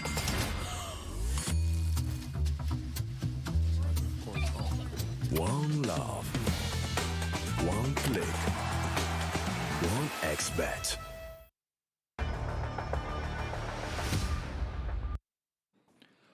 Welcome back to the RES LATAM Series number 4. I'm Tita with Michael UB Cassidy, and we're heading into our final quarterfinals. We've had a real good time today, Michael. Some fantastic Counter-Strike being played, some really fun series to watch, and I don't even need to ask you how you feel, Michael. I already know, but you want to tell the people anyway? Yeah, I'm feeling great. I mean, that series definitely delivered in being an absolute banger when I wasn't really expecting it to be so close throughout all of it. I thought one team would start to take it by the reins, but honestly, I think this RES LATAM series has delivered in actually having these sort of compelling underdogs be quite the threatening set of teams coming into the playoffs, that's for sure. Never underestimate a South American team with an experienced IGL. That's the one thing I've learned right now. It doesn't matter if they're Brazilian, Argentinian, wherever they're from, they can be crazy. But we are going to be having a bit of a fun matchup right now. And I think more lopsided than the one we were just watching. 9Z and Insanity is going to be coming up now for us. And 9Z obviously looking pretty untouchable in their groups. Insanity looked, well, less invulnerable than 9Z. I don't think that's unfair to say. Yeah, beating Audic is a pretty big accomplishment for them. That much cannot be understated. You know, the Audic are a team that have definitely been on the precipice of sort of breaking past, you know, almost in a similar veins as sort of the Red Canids to a certain degree, you know, that kind of level of team, but just haven't been able to, I guess, bring those results when it really does matter. And Insanity, with that upset, have found themselves in these playoffs against a very hard team to beat in 9Z, because we saw an extremely confident looking 9Z squad that had honestly these incredible pop-offs from those core members of 9Z that have still been able to maintain their position on this roster. And listen, when we look over towards players like Dietrich, Martinez, it does feel like we know where the firepower is going to be coming from in this team, but everyone has got that second gear where they can just come in, take over a round very quickly, be it a clutch situation, be it a couple of entries from Huaso. It's always a fun time. So 9Z, they're a known quantity, and when I say a known quantity, I mean that's a pretty high quantity, right? Like those numbers are going up in there. So with Imperial already eliminated, 9Z are probably looking like the second seed in the tournament, but they still have to get past Insanity. And Michael Insanity's actually got some sleeper players, in case you guys are thinking, well, this is kind of a weird team name. We've never seen this before. You have definitely seen some of these players. So, Michael, SHC, one to keep an eye out from past forays in, I believe it was MIBR, Kassan as well as Fastin. This is an overall surprisingly experienced lineup. Actually, I don't think it was MIBR, but Luminosity, Tempo Storm, Immortals, you know, those are the teams that I really remember SHC from. Actually, no, you are correct. There was an MIBR stint, but... in the online season, yeah. Yeah, during 2021. So you are actually correct. Sorry, my fault. I was darting through my notes and I saw those other names. I'm just thinking, wait, no, those are the ones that are more important. But no, I think, you know, just bringing themselves into this roster, you know, just having these pairings as well that have worked together before the assembling of this squad. Insanity only really establishing themselves in April of this year, but they had these duos that had worked together in Pesadeo and IDK on Age Sports, and then Fastin and SH said before joining Insanity were on Adeli Amigos, which was another team that was, you know, we'd see in these qualifiers, we'd see in these regional tournaments within the South American region that were honestly quite competitive, and honestly you didn't know if they were going to cause these upsets because they'd always bring those games quite close. So I do have high hopes for Insanity coming into this, but it is going to be a very uphill climb from the very start, I think. Well, Insanity is on a team with the most footage available on them. They haven't really played the most matches on HLTV, so this demo, rather not the demo. The veto will be slightly harder to predict, but hey, if it's hard to predict for us, it might be hard to predict for 9C as well. Why don't we take a look into it and have a nice little gander about it, Michael? Yeah, I'm kind of expecting to see Inferno and Ancient. I'm not really sure where else the veto will really go. I guess for 9Z, yeah, Nuke is always a pretty safe pick. And I guess for them as well, they've not had the most reps as of late, you know, across the board in terms of best of threes if we look back at their history, the only game that they've lost recently was against OG, 3 weeks ago. And so they're not putting in, this heavy graft, this heavy grind. But Inferno, Nuke, and Ancient being played in this series, these are solid maps for 9Z, in my opinion. But like you said, there's not really a lot that we can look back on for Insanity in terms of any sort of advantages they can squeak out here. I mean, they had a very close Ancient up against Case, is sort of what I recall from the earlier series. Up against Audic as well. They took out Nuke up against Audic. So look, they've definitely got a grounds on these map at least. So they're not going to be coming into these looking like the headless chickens just because they're a newer lineup. So there's clearly a foundational map pool. But also, let's not forget that the only team that we've really seen Insanity go up against, which could be like somewhat comparable as far as firepower and whatnot is concerned, was Imperial. And Imperial 13-4'd them on Nuke, and they 13-5'd them on Anubis. It was an easy 2-0 coming through. Imperial was never really even challenged. So Insanity are definitely going to be in a very uphill battle. Yeah, no, there's definitely no mistake. For me, if I'm looking forward to any of these players, it is probably going to be S8Z and whether or not he can actually find, this sort of rifling impact on this roster. And Kassin actually is another player that I'm kind of keeping my eye out for because, you have Martinez on this AWP in place of Try, who's been placed on, I think, medical leave for 9Z. But Martinez is a very capable AWPer, like you sort of brought up before, a guy that stepped into the responsibilities and taking over from Sampaius on Movistar and was actually able to put up some pretty, I wouldn't say comparable numbers, but he wasn't lacking in his role or his ability to drive initiative. I think they're going to definitely need to rely on Martinez to a certain degree, especially if you don't get that same crazy, ridiculous boogeyman performance from players like Digit. I think that might be something I actually expect going into Nuke at least. Let's see whether Inferno will be something like it. Also, trying to saunter back into middle. There's a double set of dualies, but despite the 4 pistols, there are only 2 players to wield them. And quick to rectify, 9Z, once they've gotten some banana control, will be rotating back in. Buddha takes first contact, and Huasa's right there with him. So some early frags come out, and very few of them to fall the way of Insanity. Pesadeo has been sidelined as well, really not ready for Martinez, and that is as comfortable of a pistol round as it gets. That was disgusting. 3 players peek long, and they all die instantly. that was disturbing to watch. We got the third-person camera to see their progress over towards that A-bomb site just get completely evaporated.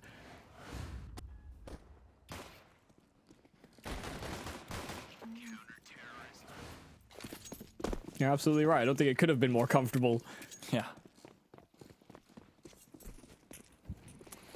Well, we're about to find out whether it can get more comfortable, at least in the anti-eco. Basically, the only one with the eagle brought out, and our partners over at 1x. But this is not as one-sided as I thought it would be, funnily enough. I mean, we're 1 round into a quarterfinals game. But we did have the... We had the one series where it was 1-14 at the second round. Yeah, in the group stage. Yeah, that's fair. Our partners know the gravity of the situation. That being said, it's still pretty one-sided.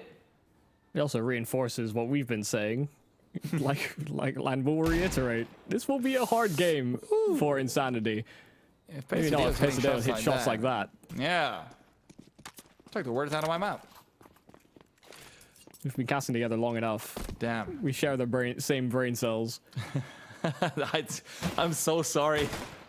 Who also, though, is making sure they do not have any brain cells left, not ones without bullets in them at least. Max even gets a nice little wingtip kill.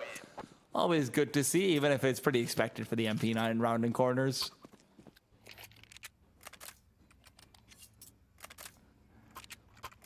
Yeah, I'll only really care about that little flying icon if there's an M4. Called Zera on the server. Well, an M4, an AK, or an AWP attached to it, really. Maybe a scout. I'll give it to a scout as well. It would be a really cool Easter egg if Valve just made it so that if you're getting a jumping AWP kill, then it gives you like the full sticker. Not the sticker, sorry, the full graffiti that Cold had. That'd be pretty cool. But I don't think they'll ever add that. You'll have even more players pretending they're Cold Zero. Yeah. Valve's just trying to grief everyone's games, yeah. Insanity have been completely locked back towards the T-spawn. They wanted to try and play this safe early on, courtesy of the CT smoke down middle, and the CTs, once they've got banana control and have seated Martinez there, 9Z are happy to rotate through to A once again.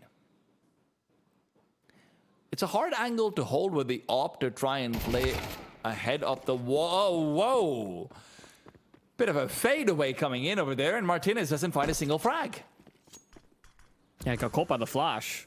So when we tuned into him, you know, we were seeing phantoms, but all he catches is a bullet to the brain. Max is here quick enough, and perfect echolocation. Heard that step and decides to challenge past that smoke. Could have just sat back on the equal man footing, but now that he's lost his life, now they don't have a foothold back on that B bomb site, 9Z are saving. Insanity read into the setup here from 9Z, and they completely pick it apart. Albeit it was only that one kill that sent the dominoes falling, but Martinez stayed on the wall when he got flashed. You know, for him, that's a bit of a bold decision. That's what I was wondering about as well. It did feel like Martinez was in a position where he should be able to back off and get another chance to go for a kill, but I mean, he must just be 100% sure that Insanity aren't going to be coming in towards the B side if that's the case. But yeah, it's just a bad read over there from him. It's something that I've seen some operas do, where they wait for a second flash before they start to care about it. Because when you first break into B, that first flash kind of lets you clear close. The second one's to let you scale. And so maybe just wasn't expecting them to have scaled without that second bit of utility. But I don't imagine that's a mistake Martinez will make again.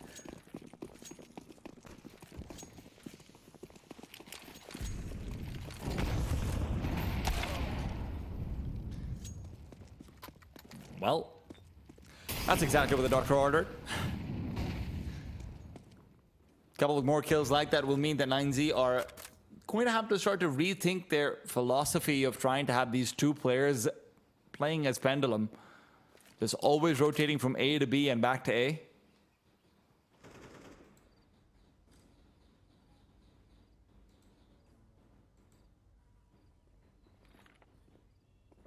And they know they've dealt with one of the anchor players here on this B bomb side on 9Z.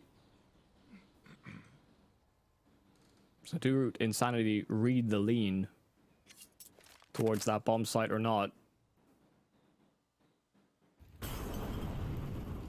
Answer seems to be no. Slowly progressing over towards Banana, but 9Z are going to feel reinforced in their decision making, having this extra man here.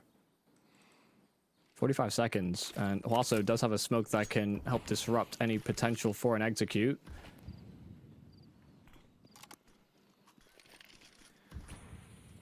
It's all about Max getting those first few kills that allow his teammates the liberty of trying to be a little bit slower on those peaks. Max, though, Molotov is good, forces him out, and he's dead. So is his teammate. They've only got one in the back of this site, and Martinez has been cleared, but not successfully. They spot him, they don't kill him. And now Martinez still have a big job to do, but a lot of time on his side. And by that, I mean very little time for the T side to plant the bomb. Still, they're able to find the kill at the end, and Kassin will get the bomb down. Oh, Digits. A man that was so impeccable in his upper bracket group stage game. Constantly a thorn in their opponent's side, but for Digit coming in on that flank, it looked like he was ready, but fumbles on his spray, and all that hard work that Martinez does ends up for naught. You couldn't have asked for more from Martinez there. Yeah. They baited for him. He delivered on these kills. He bought so much time. And had he been able to survive for maybe even just one more second longer, there was a real chance that Insanity wouldn't have had time to plan. Also just didn't feel like we got enough out of Max and Hwasa over there, unfortunately, for 9Z. Yeah, that's all credit as well to the execute there from Insanity. Yeah. You know, the Molotov made Max uncomfortable. The flashes as well would not have helped 9Z on those fights. And this is exactly what you want to see from a relatively newer team on, a map where they're picking themselves. Some good executes and making sure you don't fall into traps like this one. First contact should be against the USB, and the Thamas is being set up for success, but success not found. Digit forced back, and where there's a kill elsewhere, the T's are very happy to choo-choo away back to A.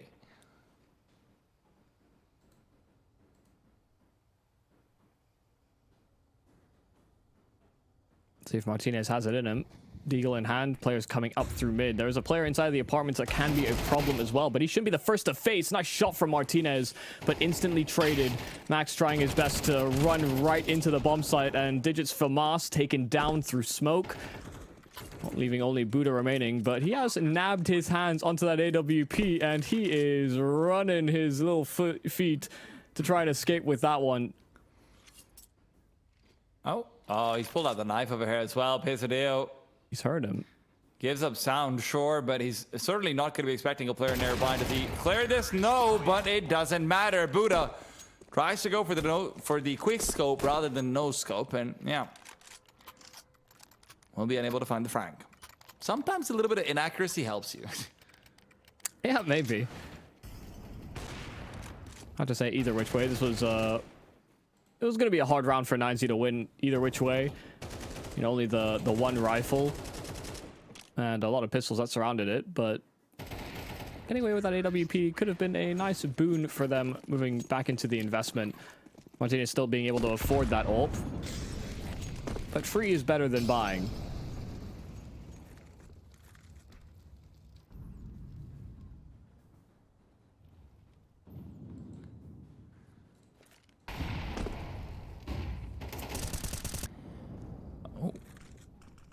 Wait, I just saw that picture drop for the first time in Boiler, and my mind is blown. Yeah, I'm not gonna lie, it did take my attention as well. It's like, my immersion. Was that always there? Yeah, I don't think it was. Yeah.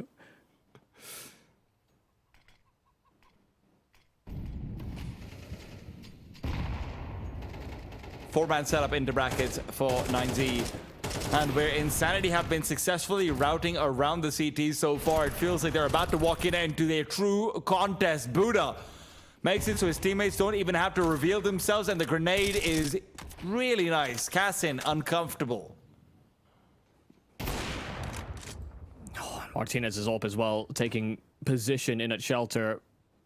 Buddha low HP, so they didn't want to continue fighting from that spot. But has relinked up over on the long side setup.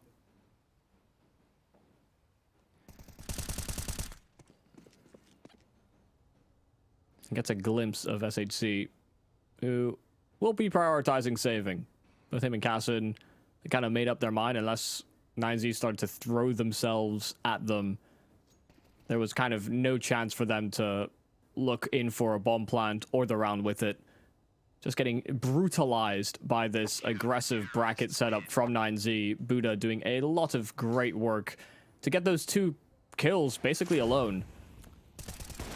The worst part of this is also just the fact that you don't see that many players here, so unless they just have the full read of what's going on, for all they know, this could have been a 3-man bracket setup, so you don't get as much information as you'd like to try and build off of there into your following few rounds.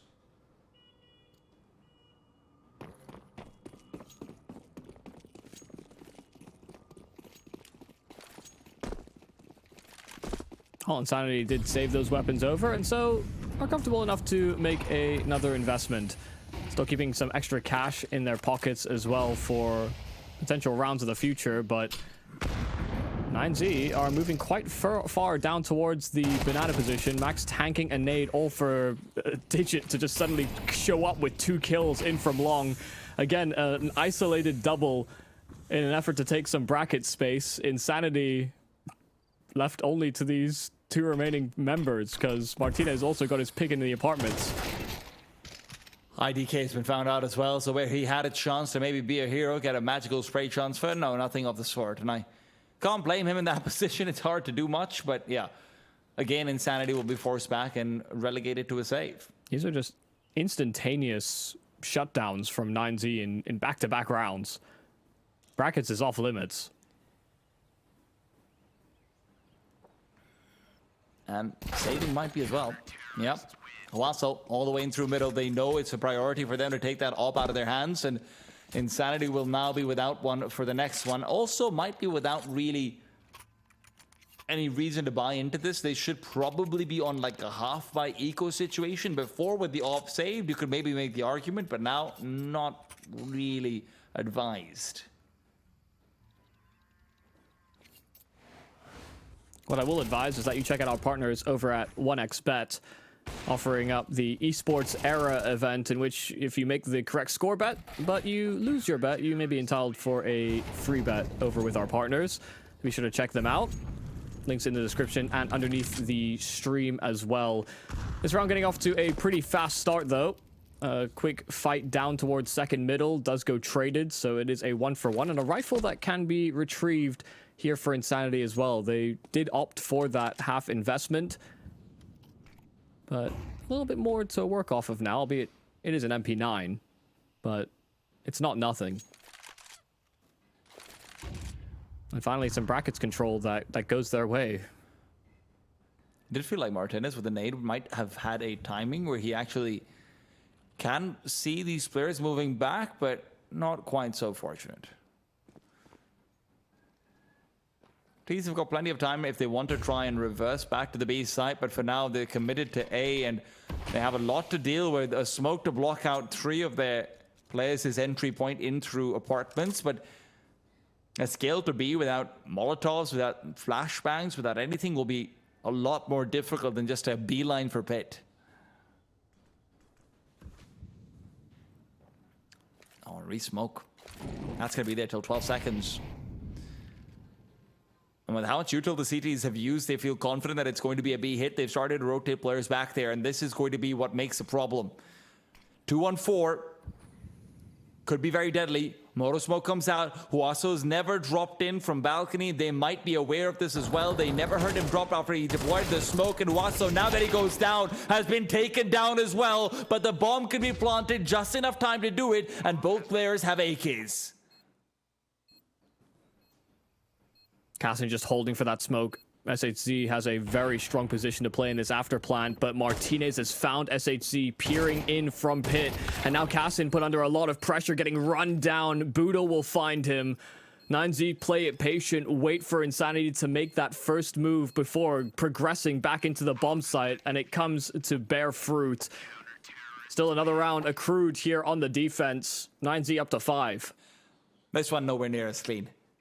Very nicely played from Insanity with there. 9Z definitely putting themselves in positions where you can see why they're going for rotates very often. I mean, this round's obviously a little bit more understandable, but they've been going for these 2-man rotates consistently, but you're always going to see them in a position where Insanity can just catch a timing and catch a site a little bit weaker.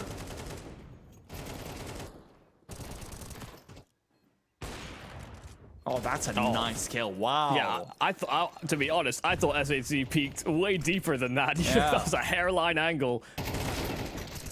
Boot up. Down and out, and SHZ is traded. So they start off with a 4-on-4, but Pesadillo spam is certainly making things harder for 9Z. Lose another man, but they have tried to give themselves a pat on the back for all of the space that they have found with Huaso. Space that is about to be taken right back over, but Cassin's missed the shot. Smoke out behind, he knows he needs to take the duel. Svarsin intercepts, and he won't miss. All Huaso wanted to do was leave. He really wanted to just escape through those apartments, but really important that Fasten nails him to the wall there, prevents him from retreating back into the safety of the A-bomb site. Because that should have been a kill every day for Cassin. That is rectified and taken back instead by Fasten. So now a gambler save call here from 9Z. Doubling up over towards A, while Insanity start to investigate over towards Banana. And given the clock that remains, likely to finish that direction as well. So 9Z's gamble not likely to pay off.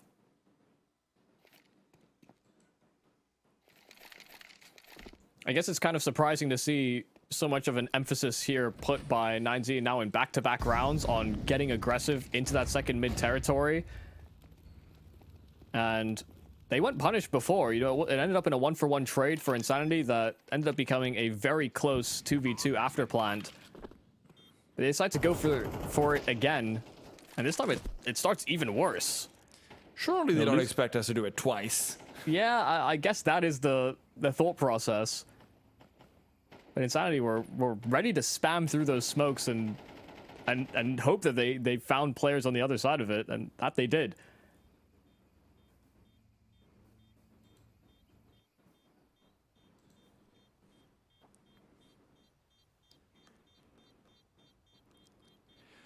Insanity do not come in as slouches into the playoffs. Of course, this is their map pick in the series, but you can tell that these players that reside on Insanity, and we know this to be true as well, are that of experience. Even if this full five hasn't been together long, able to make use of all those different walks of life. As well, those pairings that I was sort of noting from Age Sports and Adali Amigos. You know, some of that chemistry is kind of already built in before this roster even really saw its first official.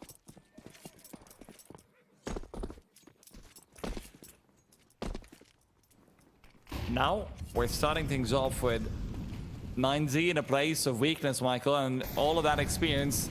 Insanity know this is the time to strike in, and Martinez has been unable to collect the boost. Fasten is expecting it. The spam sets up his boilerplate for quick greatness, and SHZ will get away with just the only HP he needs. And yes, I mean the only HP. At 1 point. Need 100 to find a kill. I'm surprised SHZ escaped Scott. Molotov and HE'd, but still enough to be another player to worry about. Mananzi going for a 3B setup, leaving Martinez alone on this AWP.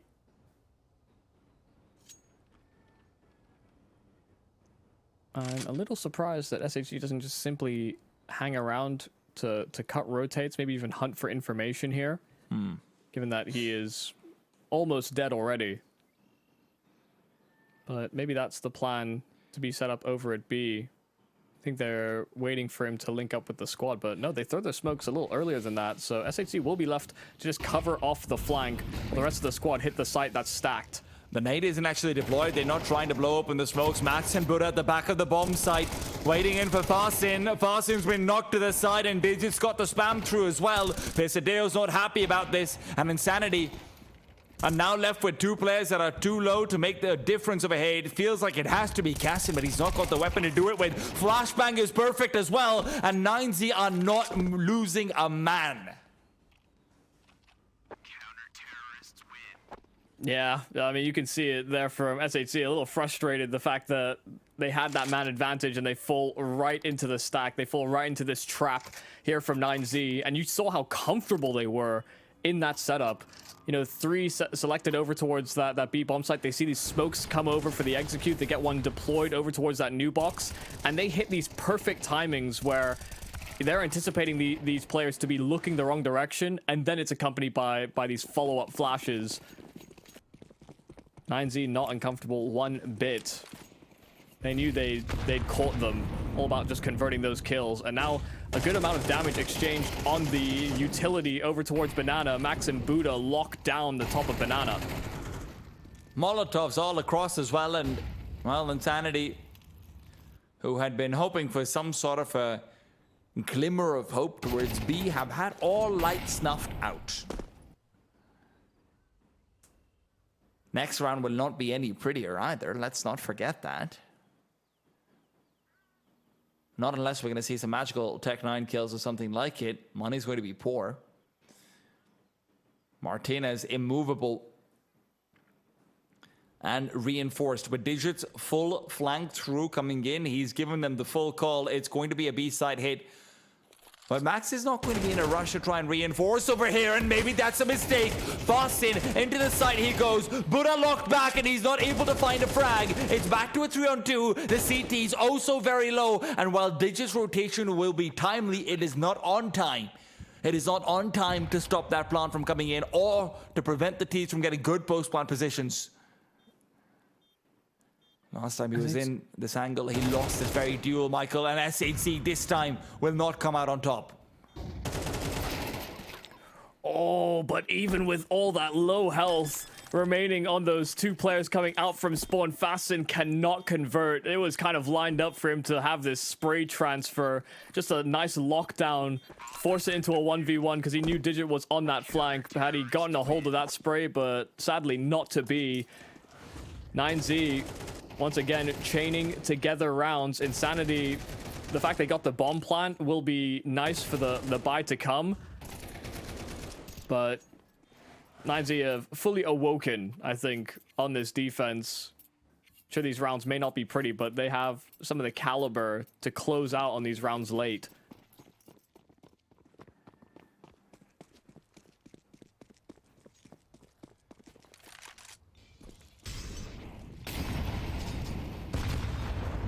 Okay, that's exactly what you wanted to start the day if you're a banana player on the CT side. Wake up, get a coffee, and a couple of free kills. 8-4, 9Z. We're shaking in the middle, but they're A-okay. At the end of the day, they are earthquake safe. Yeah, they started to get a lot of success, a lot of value out of those HEs they were sending over towards Banana. Insanity really wanted to press that issue and got punished a couple of rounds in a row. Just decimated by HEs. And not really wiping too much sweat off their brow for that final round. An 8-4 half for 9Z on the defense. Insanity had certainly quite a bit of fight to them. But now that 9Z have stabilized and gotten to this half advantage, those partner odds from 1xBet have... They've been a one-way street. Yeah, only gotten stronger for 9Z, really. Of course, in the meanwhile, if you want to go exercise anything on those odds, or for that matter, others, there's a lot of tournaments going on. You can go over towards the 1xBet website and check that out. They've also got an event called the Sticker Hunt going on, where there's, giveaways and the like as well. You can go find out more details on their website. Remember, use the sign-up code 1XRESLATAM if you are a first-time depositor. You could get up to 130% extra on your first deposit.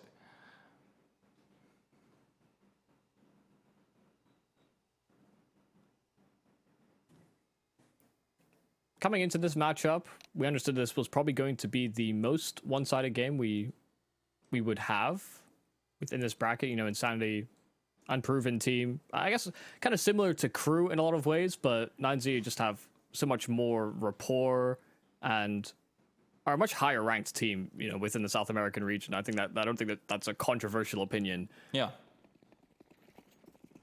But they have not looked infallible here. Many ways in which these rounds could have gone wrong. Not all of them did. So there is a light at the end of the tunnel here for Insanity. But they must muster a comparable defense. Not quite as heavy a stack, nor a comfortable setup here for Insanity on the pistol. And they don't have a kit for a potential late round finish. So it is going to be some sort of mid-round aggression that we are expecting from them, and maybe it's into apartments that the plan is going to be. A flashbang would go a long way over here if you just had one to be deployed, but in fact that flashbang is in the hands of Pesadeo. And mid-round aggression comes through, but it is Buddha to profit from it. Fast in as well, brought down, and Buddha's double entry honestly just gives them the round. Another really uncomfortable duel there for Fasten. Definitely had his chances to find that frag, and not a player that I would have characterized to be missing shots like it, but that kind of felt like the round. Had to have found that impact immediately. These three remaining players here for Insanity not feeling too strong about their prospects of a retake, and so they're saving in this pistol.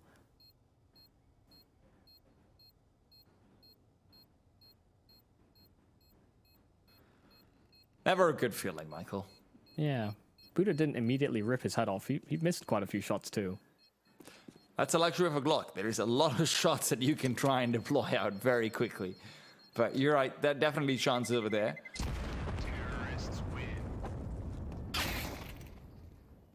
Okay, extra money, why not? Caston's happy with it. Means he can drop the dualies to a friend, have a farmhouse, and a grenade.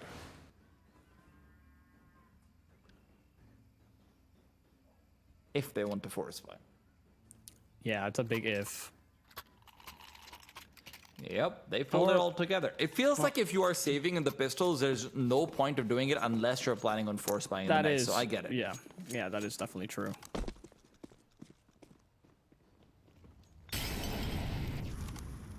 No scouts though, and I'm not a fan. We've seen some good scout play so far in the LATAM Series 4. It's definitely a weapon getting more and more respect across the competitive circuit for these second rounds. Always has been utilized quite heavily by AWPers, but... That's quite a nice set of retake util as well, coming out towards Banana.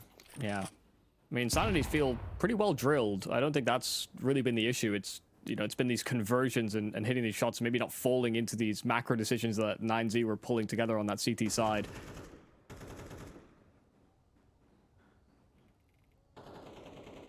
At the same time, this is their map pick, right? So you were expecting them to be well drilled, and if even then they are struggling, it makes you wonder what is to come for them in Nuke.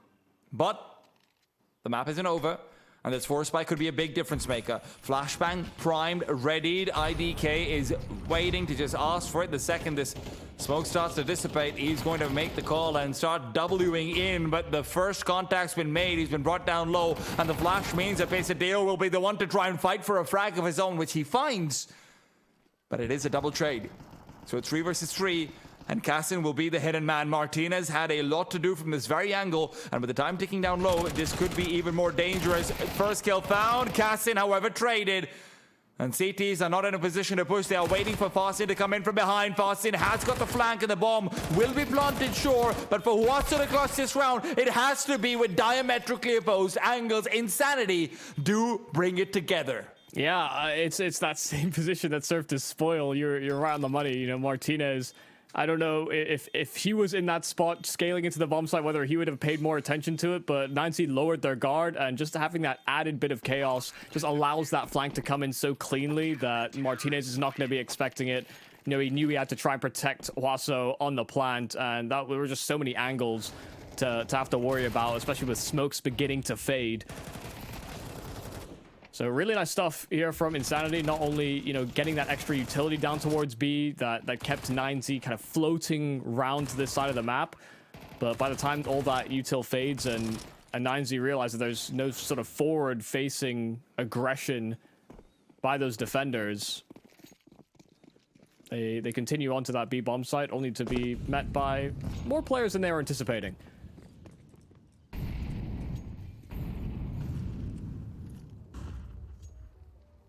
So a bit of an upset coming out of that second round.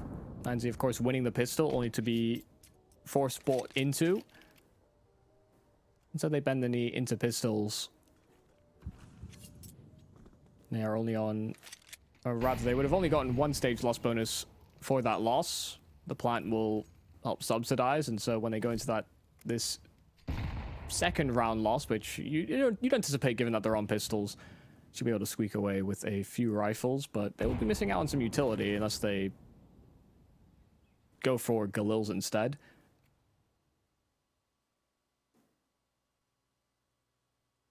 One flash on Martinez, that's all they'll have to facilitate the fight. Doesn't quite go deep enough, but Fasten doesn't hit a shot. Overwhelmed by Glocks. And now Huaso has his hands on an AK. Man, Pesadillo, he's got a lot to do over here, and a lot of players are trying to isolate him out. Buddha taken down, and he was the one with the bomb, so it's not like you're in a position where much can be done. You're fighting Phantoms, SAC. I'm sorry to break it to you. That's a glitch we've seen before, and, well, it is going to be a little bit more comical this time, but equally inconsequential. I mean, it does cost SHC his life. It really does. Wait, you can even knife it? Okay, I didn't realize that. I mean, it exists. It actually exists, but there's just no soul behind those eyes. Oh, I thought it's just like a visual glitch. Okay. I've heard about the 3-body problem. I didn't know there was also a 6-body problem in Counter-Strike. Yeah, it's one of the weirder bugs that we have. You know, when players crash out in a it's in a very particular way as well. This does just kind of happen, so it is odd. It is unusual. It's the game we have. And hopefully it's a game that will get better soon. Of course.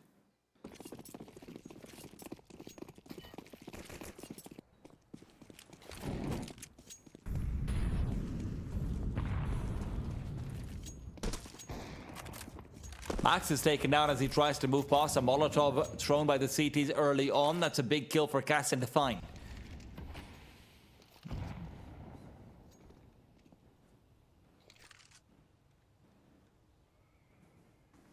Yeah, extremely disruptive.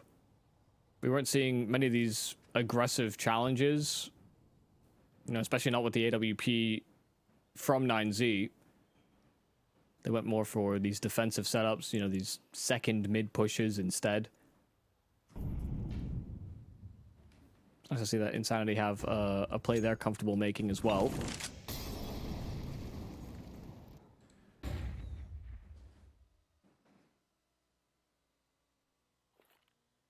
There will be some presence thrown by the T side in taking brackets control. So not comfortable to make rotates nor hunt for information, but with 45 seconds left, 9Z are resetting themselves over towards Banana. Buddha's kept hold of the top side of it. And this seems like it's the right call to make, given the fact that there's no incendiaries over here for the CTs as well, Michael. Yeah, Pesadeo has this flash, so should there be a coffin smoke, this flash is incredibly powerful. But it's not the perfect smoke, so there will be a little bit of travel time, a little bit to see, and so they anticipate Pesadeo coming through that smoke. IDK playing close range. There are support flashes coming out from spawn, and IDK doubling up on that MP9, completely destroying the push here from 9Z. 10 seconds, that's a flank coming too. They have no chance of winning this round. Martinez just trying his best to do damage, but he'll fall within the round timer. Insanity holding onto this B-bomb site. It looked like Insanity were not going to have a chance to get the flashbang in on time, to get the rotates in on time, but Cassin right at the nick lets IDK come in with a slight advantage, and all credit to IDK, okay? Don't get me wrong. A double kill on an MP9 on such little time and so much pressure when you've already lost your teammate is huge. But I am so surprised about the fact that they're able to get the rotate in time with that flashbang.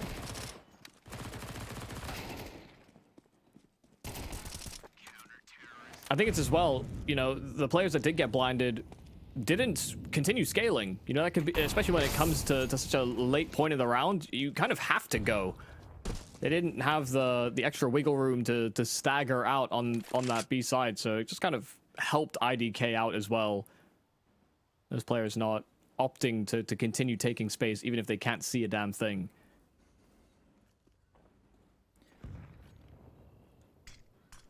It's going to be that same set of retake util that we saw. IDK is having to stick out a hand a fair bit for it, but Max will not bite the hand that's been feeding him util. Not yet. That's for a later time in the round. With a more. flash lined up on Martinez, but oh, they actually don't deploy it. I thought they were going to use it to break past that smoke, but I think they heard steps running away, and now a hand spotted once again. Max unable to punish. It's that same damn hand that Max has been chasing all round long. Now he's been forced away from the AK as a result. IDK is such a tease. But these tees are still with a little bit of bite to them. Fast and overwhelmed by the Huaso peak. And still lurking around into this A bomb site. SHC caught a whiff of him though, and won't miss out on his chance. 20 seconds. They're still trying to hammer into this B bomb site. And the time is just ticking further and further down. Flashes are going to do nothing. IDK might not even need to peek at this point. Basically, they only need to find the first frag, and IDK can just try and play for the late round. They cannot plant the bomb. There's no way to win this round. 9Z are playing up against 6. It's the 5 members on Insanity and the clock. I think even when we caught 9Z last, you know, especially when we witnessed them against the Sharks, we saw them grind down the clock very frequently, you know, down to the last 10 seconds, and then they'd come in with these miraculous frags. They're not finding that here against Insanity, not in the playoffs. I think the difference is, though, Michael, that on Nuke, it felt like Digit was always in a position to actually get a magical lurk off, which made those 10-second grinds feel worth it. This is not, that's not what we're seeing here. Yeah. There's no ghost haunting them.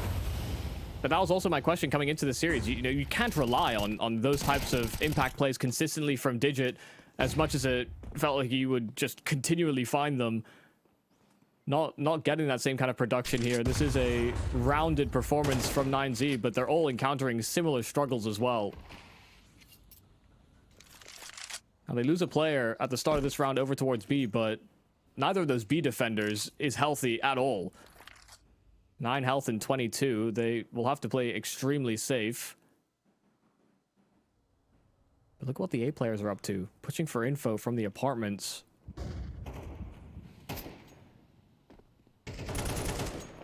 In the meanwhile, Fasten does just collect off of that info. Info's nice, kills are nicer. And Pesadeo and IDK both might be incredibly low, but will it matter? They're calling over rotation from SHC, who's got a Molotov and a grenade. Pretty much everything needed to prevent the T's from scaling upwards. And IDK knows Max is nearby. The smokes are being missed. The mollies are being missed. What's going on over here? Pesadeo is taking advantage of the chaos. 9Z timeout. That seems what it... I mean, I would. How are they missing utility like that? They're unpressured, unfazed. They go for this contact execute, and once again, they're trying to get this plant in very, very late. I mean, there's 26 seconds left on the clock over there. It honestly didn't even feel as late. Pesadeo and his position just weren't communicated in time. They felt like they had to commit to the plant, and it's just asking for the round to be over then. And now in for a Molotov they go. They're done with late round hits. Can they find anything beyond team kills in an early scale? The bomb should be planted here, the first time in many. And Digit, from behind the smoke, has one job: contain Banana, but that cannot be done. Fasten takes him out of visibility and out of the round. Leaves Max and Huaso to try and deal with this all alone. It's a good first kill from Huaso. They are doubled up together in this after plant. Max not having a weapon to speak of, still on that Tech 9, but time is becoming a bit of a problem here. SHC trying to threaten that defuse, but his teammate too separated to jump on that bomb immediate, nor find that trade. It's on a low buy, and just a straight gunning up through ramp, or up through Banana rather, that 9Z are able to finally break this long slew of defensive rounds from Insanity. I can guarantee you I know what the call is over there. Someone has said, probably not the coach or Max, because generally these calls don't come from the IGL. Yo, stop trying to overcomplicate things. Just go B. Let's just try and fight them more in Tech 9s. Let's at least get one round where we feel like we're not playing against 6 people.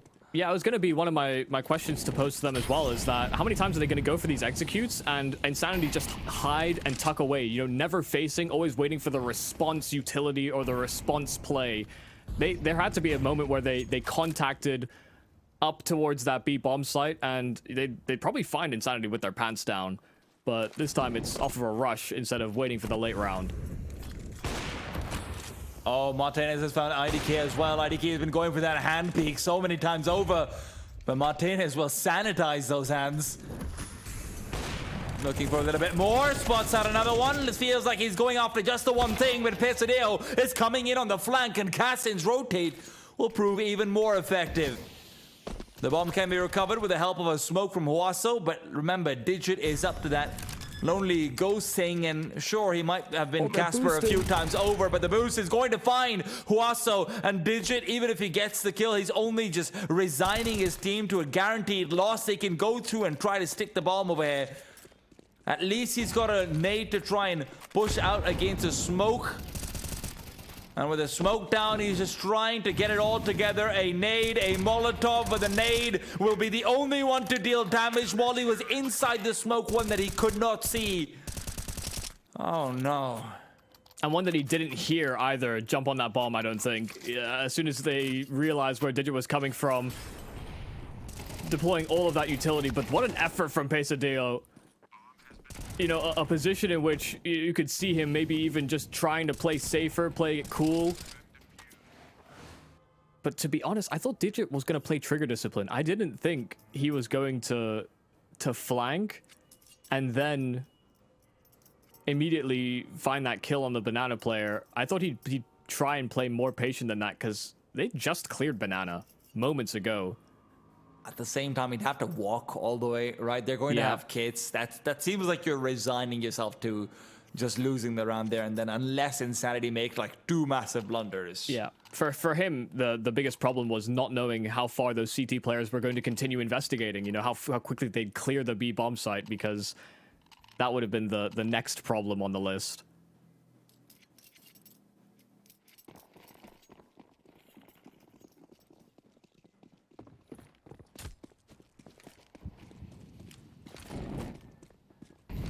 Insanity are still in a position where money is not great for them. Right? They seem like they're a round away from losing the match, despite this heroic effort that they've put up. It always comes with blood spilled on their own side.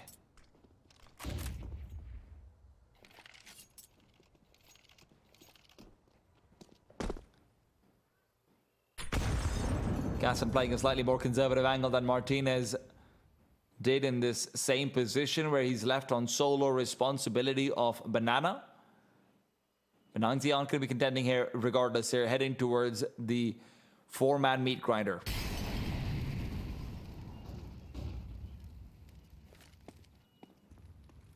With the off spotted, 9Z might start to figure this out. This could be a call to try wrapping in towards the B side. Huaso worried about this very angle from Pesadillo. And with how dangerous Pesadillo has been, I mean, Huaso doesn't know it's him on the other side, but man, I'd be scared. Vasin taken down. Digit cracks open the site. Are they still going to continue to scale? Of course they are. Martinez had been scoped in into pit for long enough, and IDK is hoping he goes by unnoticed as his only chance of bringing this round together. First kills found for free, but the bomb hadn't been planted yet. It's good damage found, but it won't be enough. Huaso can act as insurance. 1 on 3, and Caston surely just get out of here. Surely. But he's revealed his position with a scope in. I think Huaso's heard it.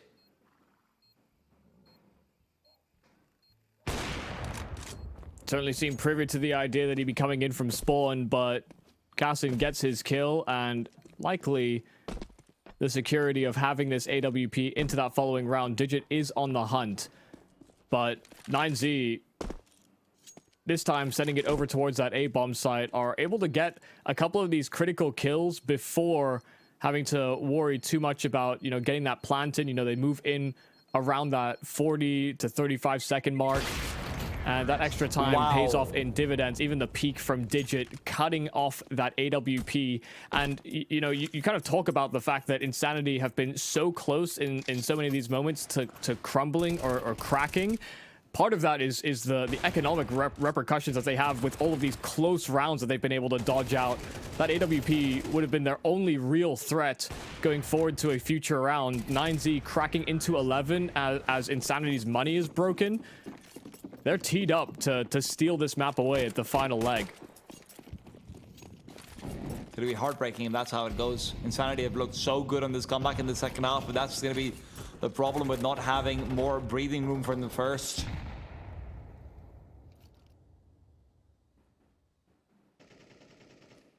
And they're on 1 stage loss bonus. So they had to commit to a force buy here.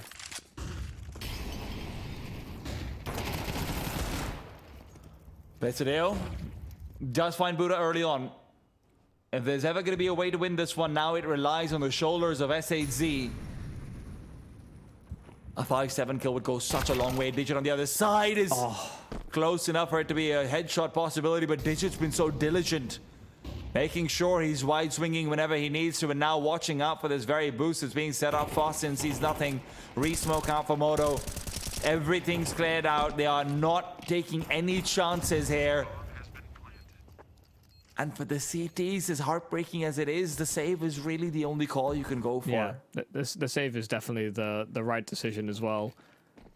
You know, starting at 4 towards B with that flash play they had lined up, they were really hoping it would be more presence from 9Z, as aside from just Buddha kind of lurking up by himself. If they'd caught 2 members there, you know, this round is on. They could try and leverage a man advantage, find their way into more weapons, but sadly not the case. I think what sucks about this particular route here for Insanity is that they buy, but you know, with the loss bonus that they're going to get, sure they'll maybe get their hands on an SMG or 2, but you know, it's still not like they're saving a lot of value that couldn't have been kind of replicated on the force buy again.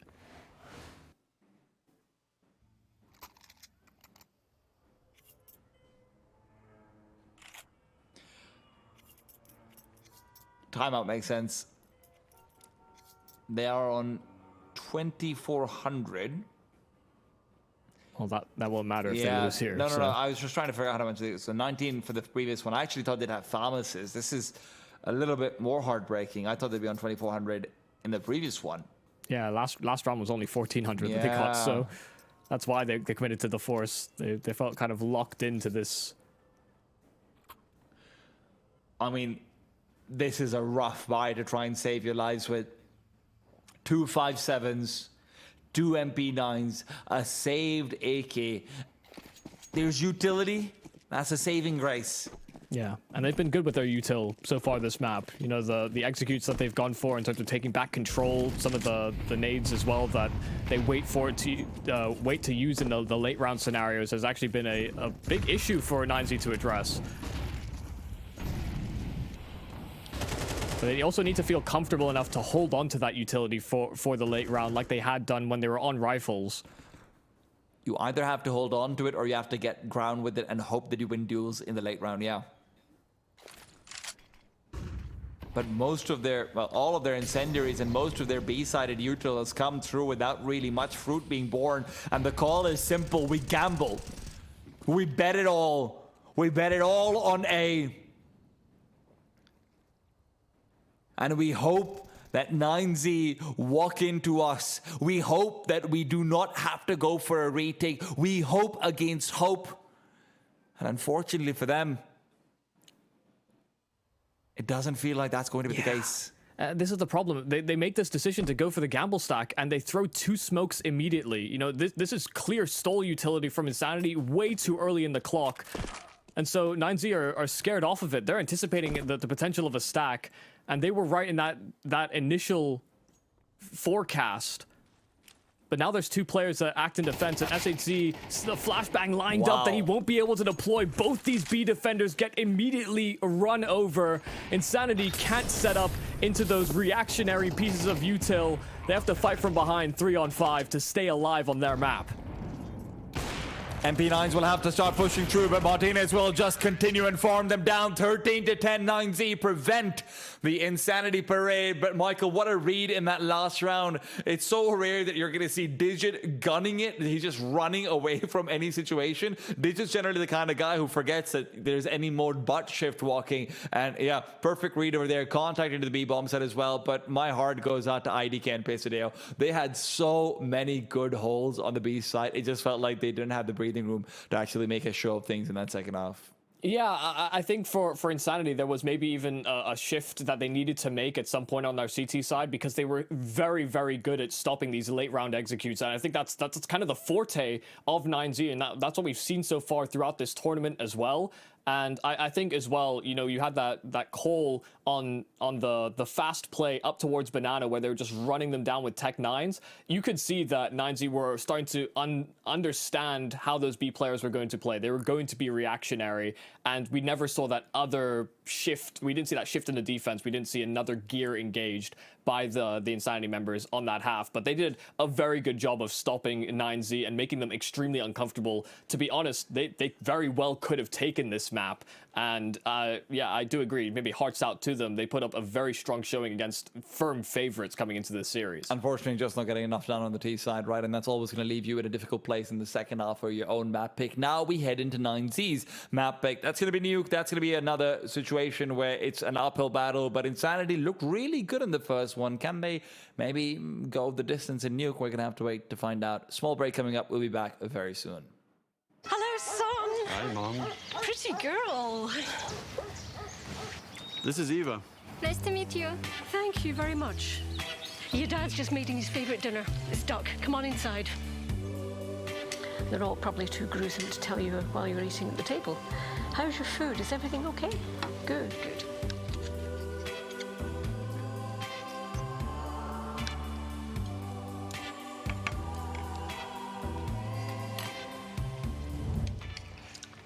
You seem to know each other. Yeah.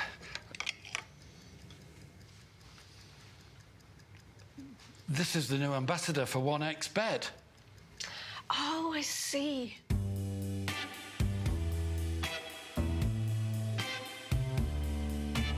Everyone felt good when Eva Elfie became the new ambassador of 1xBet.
Respect from 1xBet. Respect from 1xBet. Respect from 1xBet. Respect from 1xBet. Respect from 1xBet. Respect from 1xBet. Respect.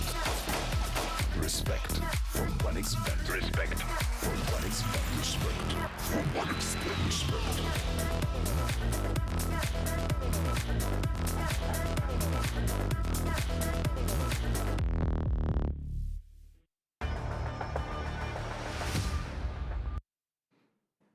Welcome back to the RES LATAM Series number 4. We're heading into potentially the final map, maybe the second last map. Who knows for our quarterfinals? It'll be between 9Z and Insanity. 9Z breaking the hearts of Insanity on their own map pick, and now they move on to Nuke, which of course has been picked up by 9Z instead. I'm T-Time with Michael Yumi Cassidy as we take you through all the action.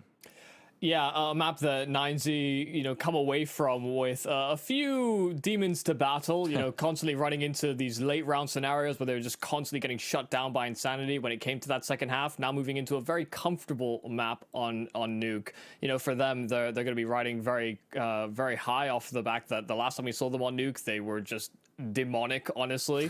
And for me, this is unfortunately probably where the Insanity come to a close, because for them, 9Z don't play, I guess, so standard in the way that they play out this Nuke. And I imagine there's going to be a lot of flank checking throughout this half from Insanity, but we'll just see how the start of this one goes. Of course, Insanity, this not being their map pick, they start CT, and Pesadeo's already struck forward for an opening kill onto Martinez, who was probing towards outside. Well, that's a comfortable way to start things out. Pesadeo was, of course, the big shining light out for the Insanity side, and Inferno as well. His B-side defenses were gorgeous. And we're hoping to see a little bit more of the same coming into Nuke. 9Z, though, with their AWPer, right now in Abyssal, obviously, but with their AWPer out of the way, are trying to go outside and see if they can find a duel instead. Pesadeo on the jiggle, could be an awkward timing for him. He could get completely timing, relying on the shadow, but he has relied incorrectly. Max gets him back to a 4-on-4, and they do have reinforcements back to under Heaven and Heaven itself. Cassin yet to reveal, and he's trying to get a flank in, but the Garage player might be able to spot him out. Now, instead, doesn't go for the full swing, and Digit is not in position. Rare that you'll see that happening, but Max and Digit still get the frags. Fastin and SHC collected on the A site. Will have to make sure that these players cannot make their way back to B with the bomb. The bomb deposited near Heaven. Yeah, Digit has to get a move on. I mean, there's simply no way that he's able to recover this scenario by hunting down this kill, but still he pursues and hopes that they overface and try and swing together, but Digit gets floored by Fasten playing in from that CT vent. Pistol round goes the way of Insanity, even though they found that first kill very cleanly. 9Z did make them scared for a moment. That round could have gone the other way immediately if they should have just seen the player trying to get the climb up and the backstab into Heaven again. But no, unfortunately, he doesn't quite swing out. He's much more concerned about keeping a handle on Mini. He thinks that the likely flank is not going to be from under Heaven because they already see the Heaven player. And yeah, Insanity, well, honestly, they just outposition them completely. Good to see some immediate production as well from Fasten. There are a few moments throughout Inferno where he definitely could have had a couple more kills that could have made the difference, really, in converting that map. So I hope he's able to find his footing. Once again, striking in with a kill. This is against the full save of 9Z, so it's nothing really to write too far home about, but... We take those. Yeah, it's all about building that confidence up. And for SAC, building the money. Confidence, money, all have been built for 9Z. Now they need to start maybe picking up the tools and making a foundation for themselves as well. The full buy available to them, even if it will be slightly hampered in terms of flashbangs here and there, but they're okay with that.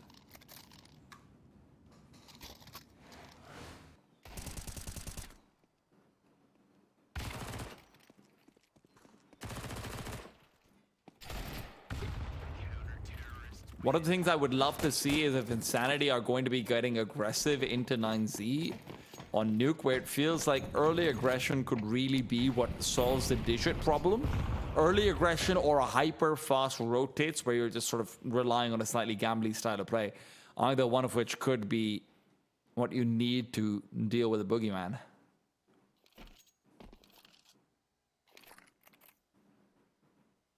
It's a nice start here from IDK over towards Secret. Nice players that are holding for the cross. One from Heaven on that scout, and IDK reveals himself from Secret. Bizadale held a tight angle. It's actually the nade that finishes off another frag towards the top side of Secret. I'm not sure he spotted Digit towards the silo, but I'm not sure that it will matter. Max has been dealt with outside. Not a whole lot of damage coming the way of 9Z, and even the flank from Fasten to secure the round. AK got absolutely sent, so fortunately for Fasten, he can't upgrade off of the kill he found, but a very clean first gun round from Insanity. Why would you want to upgrade? There's more eco frags to farm. That's actually not unreasonable. 9Z will not be able to buy the head armor over here as much as they will hop and best. Again, I really appreciate the fact that Insanity, despite being underdogs, and pretty significant underdogs, let's not make any mistake about it, I won't mince my words. They're getting aggressive, they're getting territory, and they're taking fights early on.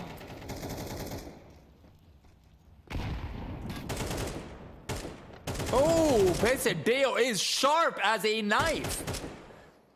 One of those in the YouTube videos. You drop a tomato on him and it will slice in half without even trying. Has some real nice sharp shooting outside, even before those smokes went down.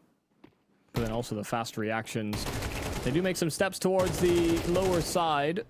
SHC actually not sure that he was anticipating to have found that kill. Came around pre-firing and found the head of Buddha. And Martinez is completely trapped in events, and he'll have another fate met by a grenade. The last time that they were on pistols, this is exactly the same way that Martinez was taken down. Martinez, Huaso, and Buddha have had less than ideal starts. I know Digit and Max haven't really been the hottest stuff either, but the point is, you don't want to have nothing. Yeah, I mean, they got those kills in the pistol round, so it's not exactly like any of the rounds that followed have been any more successful for them. Michael, I got my first kiss when I was 18, and I didn't get to do it again until 27, right? I still count. It still counts. Okay, I guess. Falzin's got an aggressive, and this MP9 has been glued to his fingers, and honestly, it's been a loyal friend. I cannot believe he's abandoned it. Actually, I can. It's perfectly reasonable. Just the upgrade they were looking for, and it's onto Digit, so there will likely be limited lurking pressure applied here by 9Z.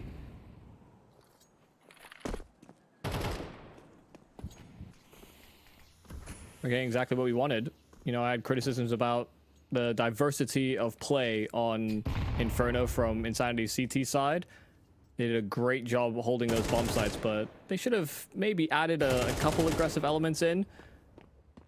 Now they're just fearless on these fights here on Nuke.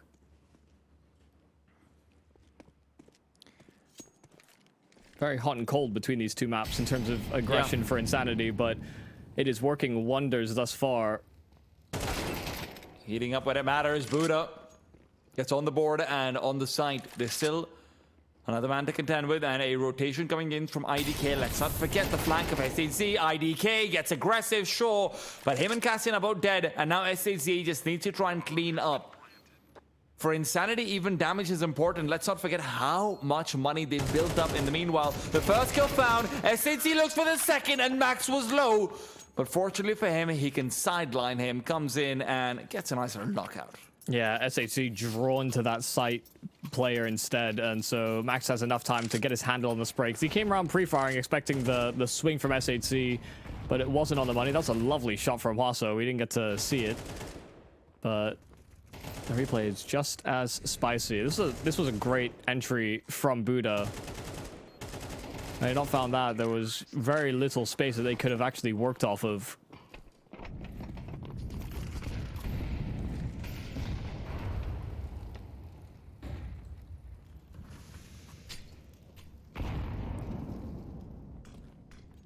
An incredibly aggressive peek here from Kassan on the AWP. Feels like they're taking turns to do this. Dawson, you can go now. Kassan, you can go, and he's missed the shot. It's a tough one to hit. I won't blame him for it, but assertion of position is consistent, and Kassan, well, he has just managed to silently rotate into the vents, back down lower to reinforce, and the CTs can feel a little bit more comfortable about keeping this man in mini. I will combat you. He did make one singular step when he hit the ladder, so there was an audio cue, but that can be very hard to get firm reads on. They could just touch that ladder and then run right back, but they weren't expecting the AWP to be the one that made that rotate, so Max still hits the deck. IDK is also in a great position to try and take this fight. He needs to go for the wide swing. He knows it as well. Just trying to play the angles and buy the time. That's what happens when you don't look at the map as a caster. SAC flanks them and you. This is looking great from Insanity, really. This CT side is working out. You know, the fearlessness for these duels, but then also understanding what timings they have. IDK playing his position, you know, in a way that if he didn't have that rotate towards Hell would have been suboptimal, but as soon as he draws all that attention over, SHZ is just able to lap them up. 10-1 start here for SHZ.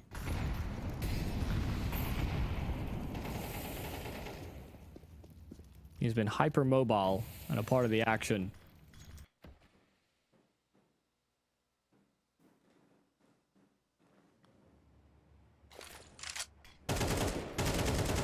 Oh, SHZ keeps it going. Now there is a crossover to the back of the bomb side, and SHZ is going to be having a little bit more of a field day as he continues fighting from inside it.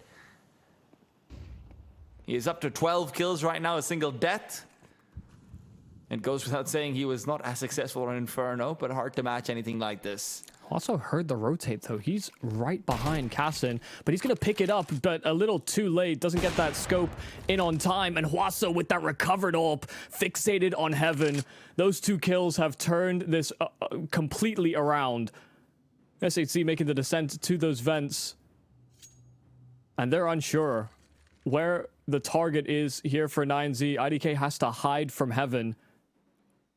9Z are unsure as well right now.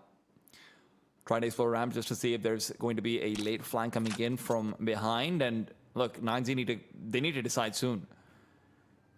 SAZ can continue to pendulum between bomb sites, but the later this goes, the more effective IDK's position is going to end up being. If he Molotovs out the bomb, anything like it, it's going to be troublesome to get the plant.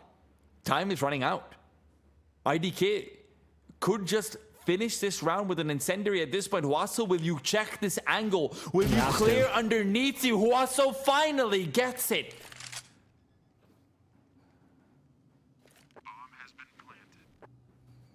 Yeah, I mean, that's an incredibly hard position to be in if you're IDK.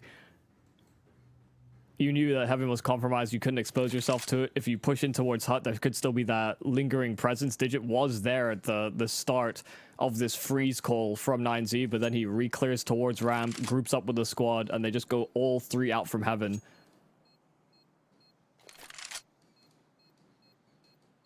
But it was an incredibly compromised spot that would have only really found success had there been some level of negligence from 9Z.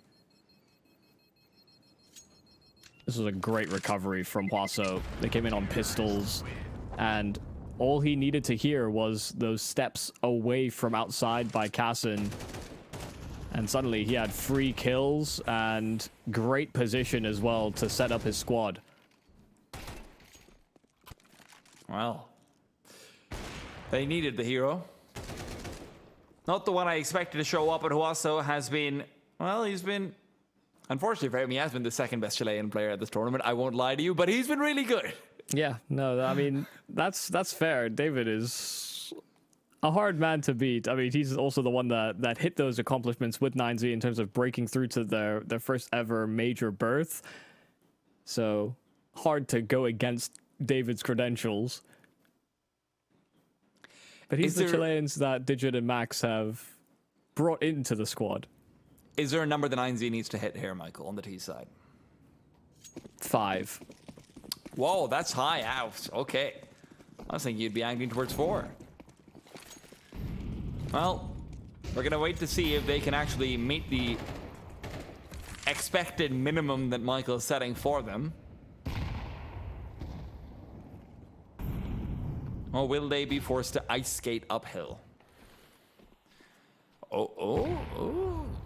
Felt like Pasadeo did have sightlines over there, but doesn't actually adjust in time. Now just trying to hold off Max from getting the crossover. And when the Molotov misses, Max knows it's his time to go in, and he's spotted out IDK. Now the sweat starts to come in. IDK had to get the frag, and he picks it right up.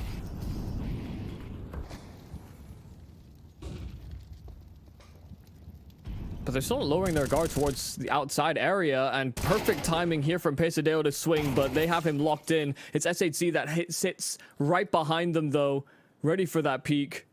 Good news is that it wasn't Huaso that was exposed, but Cassin holding that smoke. Gets his 5-7 drawn in time, and Digit has nothing to do. His teammates have been picked apart. Sure, there's a lot of time on this clock, but far too many positions to clear. This is a save call through and through. Insanity doing a great job of stalling that outside progress. Max had to make that journey at a certain point. Once that Molotov missed, he basically had to take that timing because those smokes were starting to fade. There's 2 things that are really weird over there in that round. First of all, the fact that, sure, the smokes are starting to fade, but it's not like we know 9Z aren't comfortable with trying to go for, these mid-round slower peaks, just try and work the map, see if you can get a kill or so. So it doesn't feel like they're playing quite their style. They're really feeling the pressure. The second is this kill that Pesadeo finds out of Martinez. Pesadeo's been playing that same angle at least 3 times this game. You'd feel like as an opper, and he even spammed from there earlier on.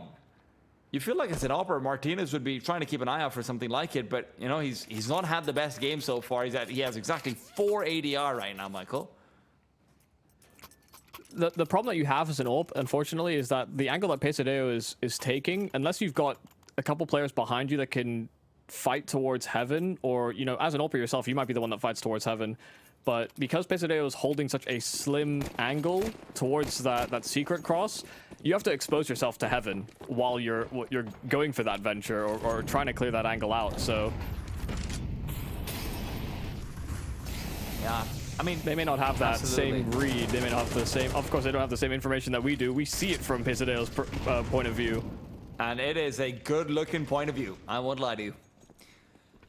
That point of view is down. We will no longer need to consider it. Max deals with what was normally garage presence, now caught outside of it. Parsons got a lot to juggle on this A side. Singular presence that he has. Reinforcing gambling in to what is expected to be a B side commitment. But Max, oh no, he's made the call to A, and Fasin is feeling snappy. 2 quick frags found, and Buddha and Martinez suddenly feel like they don't have a shot to try and take this one home. Buddha at least finds 1, but the Tech 9 can't be pulled out in time. SNC heard the reload. There's a chance for a lineup, but SAD still gets the job done. SHC is everywhere. That is really lovely. Even with the added presence of mind there from Buddha to check that flank. SHC just sent it up those vents once he heard that reload and catches a great timing, able to link up with his teammate as well, committing to that flank. But seriously, what a map recovery for Fasin. Seriously, some questions to do with whether or not he'd be able to keep a handle on his aim, but coming to this nuke, he has looked just as sharp as any of these other pieces here on Insanity. Because they've come in all guns blazing. Those guns are blazing right now as well, but IDK might want to cool his down. He's backed off. He wants nothing to do with this. Cassin in the meanwhile has found another fast in on the fast rotate down to the lower bomb site. Smoke will be behind him. Team might not expect this position. Yes, they don't. And, well, Fasin is really happy in picking up these frags. Insanity are already up to 8, and where I thought 9Z's minimum should be 4, I think their dreams might be 4 now, Michael. Yeah, it's just how convincing Insanity have been on this run. You know, when they're winning rounds, they're keeping a lot of players alive, and even in these circumstances where 9Z have, you know, potential flank or maybe a sitter kill that we can kind of forecast based on our ability to, you know, see where the positions are on Insanity, there has almost always been a counter kill back.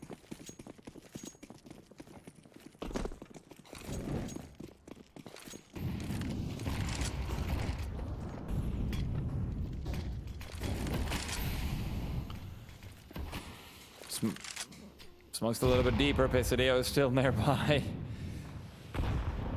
It does feel like the cross will never be free. He doesn't quite have visibility past that smoke when it's been blown open, and Max is going on a solo adventure while he's left the rest of the gang to go back to secret stairs. Meanwhile, a push that is always there is SAC.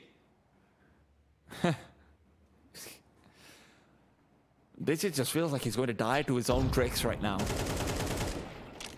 Oh, wow. Okay. Fasin does connect onto him. SAZ finds Max, and you are in a 3-on-3 with a lot of control over the lower side if you can just get past Cassin, but that's a heavy ask. Cassin's second shot missed out and a chance given over. Molotov from Martinez to try and keep him away. He's taking the initial peek, waiting for the push to come through. Surely it's going to be soon. Flashbang in their faces, and they are being funneled over, but SAZ continues to dominate. Finally goes down. It's his second death of the game, and maybe that's what it takes. Martinez comes in from behind. Does he go for the spam? He gets the first one, and he lines it up. Martinez finally gets an impact round and gives 9Z their third. Yeah, these rounds have not been pretty here for 9Z on this T side.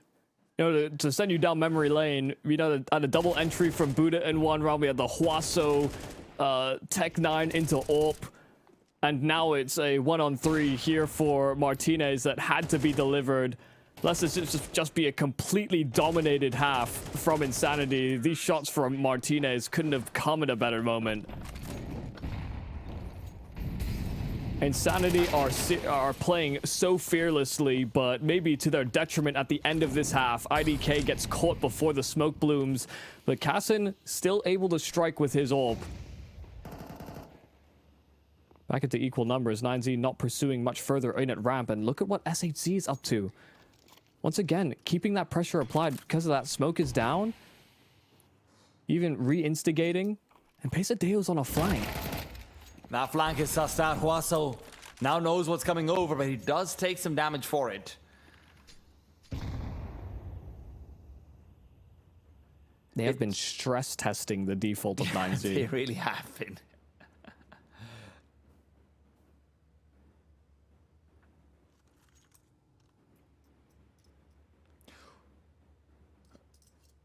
The problem for 9Z is even if this is the place where they've finally figured out what's going on, they still need to get past an AWP over here that's even the numbers immediately. Huaso was not able to provide cover fire up against Cassin's beak. And SHZ is right back to the lower bomb side. He's got full faith in his teammates. And you know what? He's even called one of them over. Fasin has already cleared out all of ramp. An immediate flank, and all they have to do is focus forward and try and delay 9Z because Fasin could be the nail in the coffin. Cassin's waiting around 18 seconds. Time's ticking down. They do at least spot correctly overhead. Digit finds the first one. SHC cannot trace the bomb out inside the smoke. It's going to be tough again, but SHC has been caught with an 8 in his hand. 9Z will find 4, and honestly, I cannot believe they've done that. Yeah, none of these rounds are comfortable at all. There are flanks on flanks. There's constantly these winning opportunities here for Insanity, even through the final rounds that 9Z are able to pull together. This was a very impressive half from Insanity. They played with fearlessness, understanding that they were against one of the favorites, a confident map for 9Z this is typically, but they made them look so uncomfortable. Hats off to SHC. Yeah. This guy was everywhere. He's finished the first half on it's not much. It's a 19-3 score line. Yeah, I mean, greater than a 6 KD.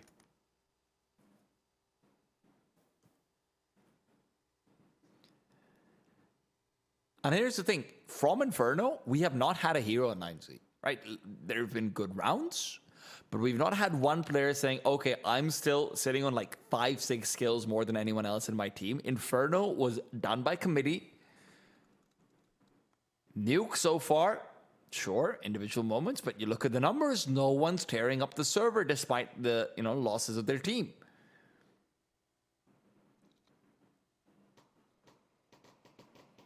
Yeah, they certainly won't come into the second half with a confident strut. They know they had to work extra hard for any of those rounds. Wasso backs off immediately. It's a full ramp side hit into B. It's a classic B rush, but Huaso's interrupted with the initial kill. We're getting a nice little drone side angle, and as Huaso retreats, he's missed out the jump. Needs to get the shot instead, and he continues to contest, but the T's are coming and scaling right into him. Max as well displays presence inside Decon. Peeks forward, isolates the duels. Can't find the planter, but Pasadeo now sidelined as well. Fast in, trades away. Good for 1, good for 2. Will not be good for enough, and 9Z take the pistol. Absolutely vital for them to do so. I have to say, even though Huaso only gets that 1 kill, he played that perfectly. They wanted to target ramp, they were trying to run him over, and he was just constantly evading capture. Got away with this 1 kill, but just kept falling back into the loving arms of all these rotates that were descending down those vents in anticipation of this B-side attack. That's a great job from Max to have come away with a double kill, but if Huaso died instantly, you could have seen Insanity get a little bit more comfortable in their post plan. They wanted to try and thin those numbers, only to run into basically the entire defense of 9Z. Insanity have pulled out 2 AKs. AK with the Kevlar as a result of finding those extra kills. Lack of head armor really doesn't affect them. Well, MP9s and M4s, that does matter, but not when Fasten is striking first. With how sharp their aim has been. Yeah, I favor those AKs. Huaso's MP9 maybe can be relevant, Michael. He's got a couple of players outside in front of him without that head armor, but he just can't find the head, so I guess it doesn't matter. A digit on outside. Takes on Fasten. Buddha's flank could be very effective if he'd only found the headshot. I mean, that one would have mattered. It's SHC who did have head armor. My bad. He's picked up the AK from his fallen teammate.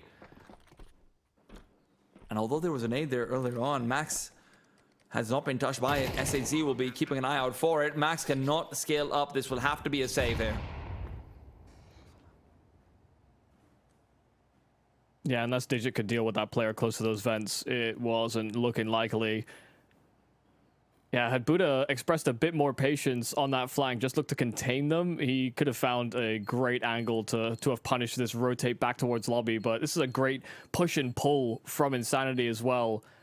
I mean, think about the way that they were playing their CT side. They were constantly pressing limits, finding flanks, and taking open territory away from 9Z. They're anticipating that 9Z could have that step to them too.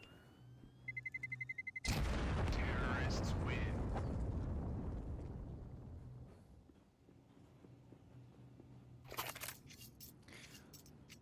9Z don't have the rounds to play with. I feel like they have to go for a force ban. That's such an uncomfortable position to be in.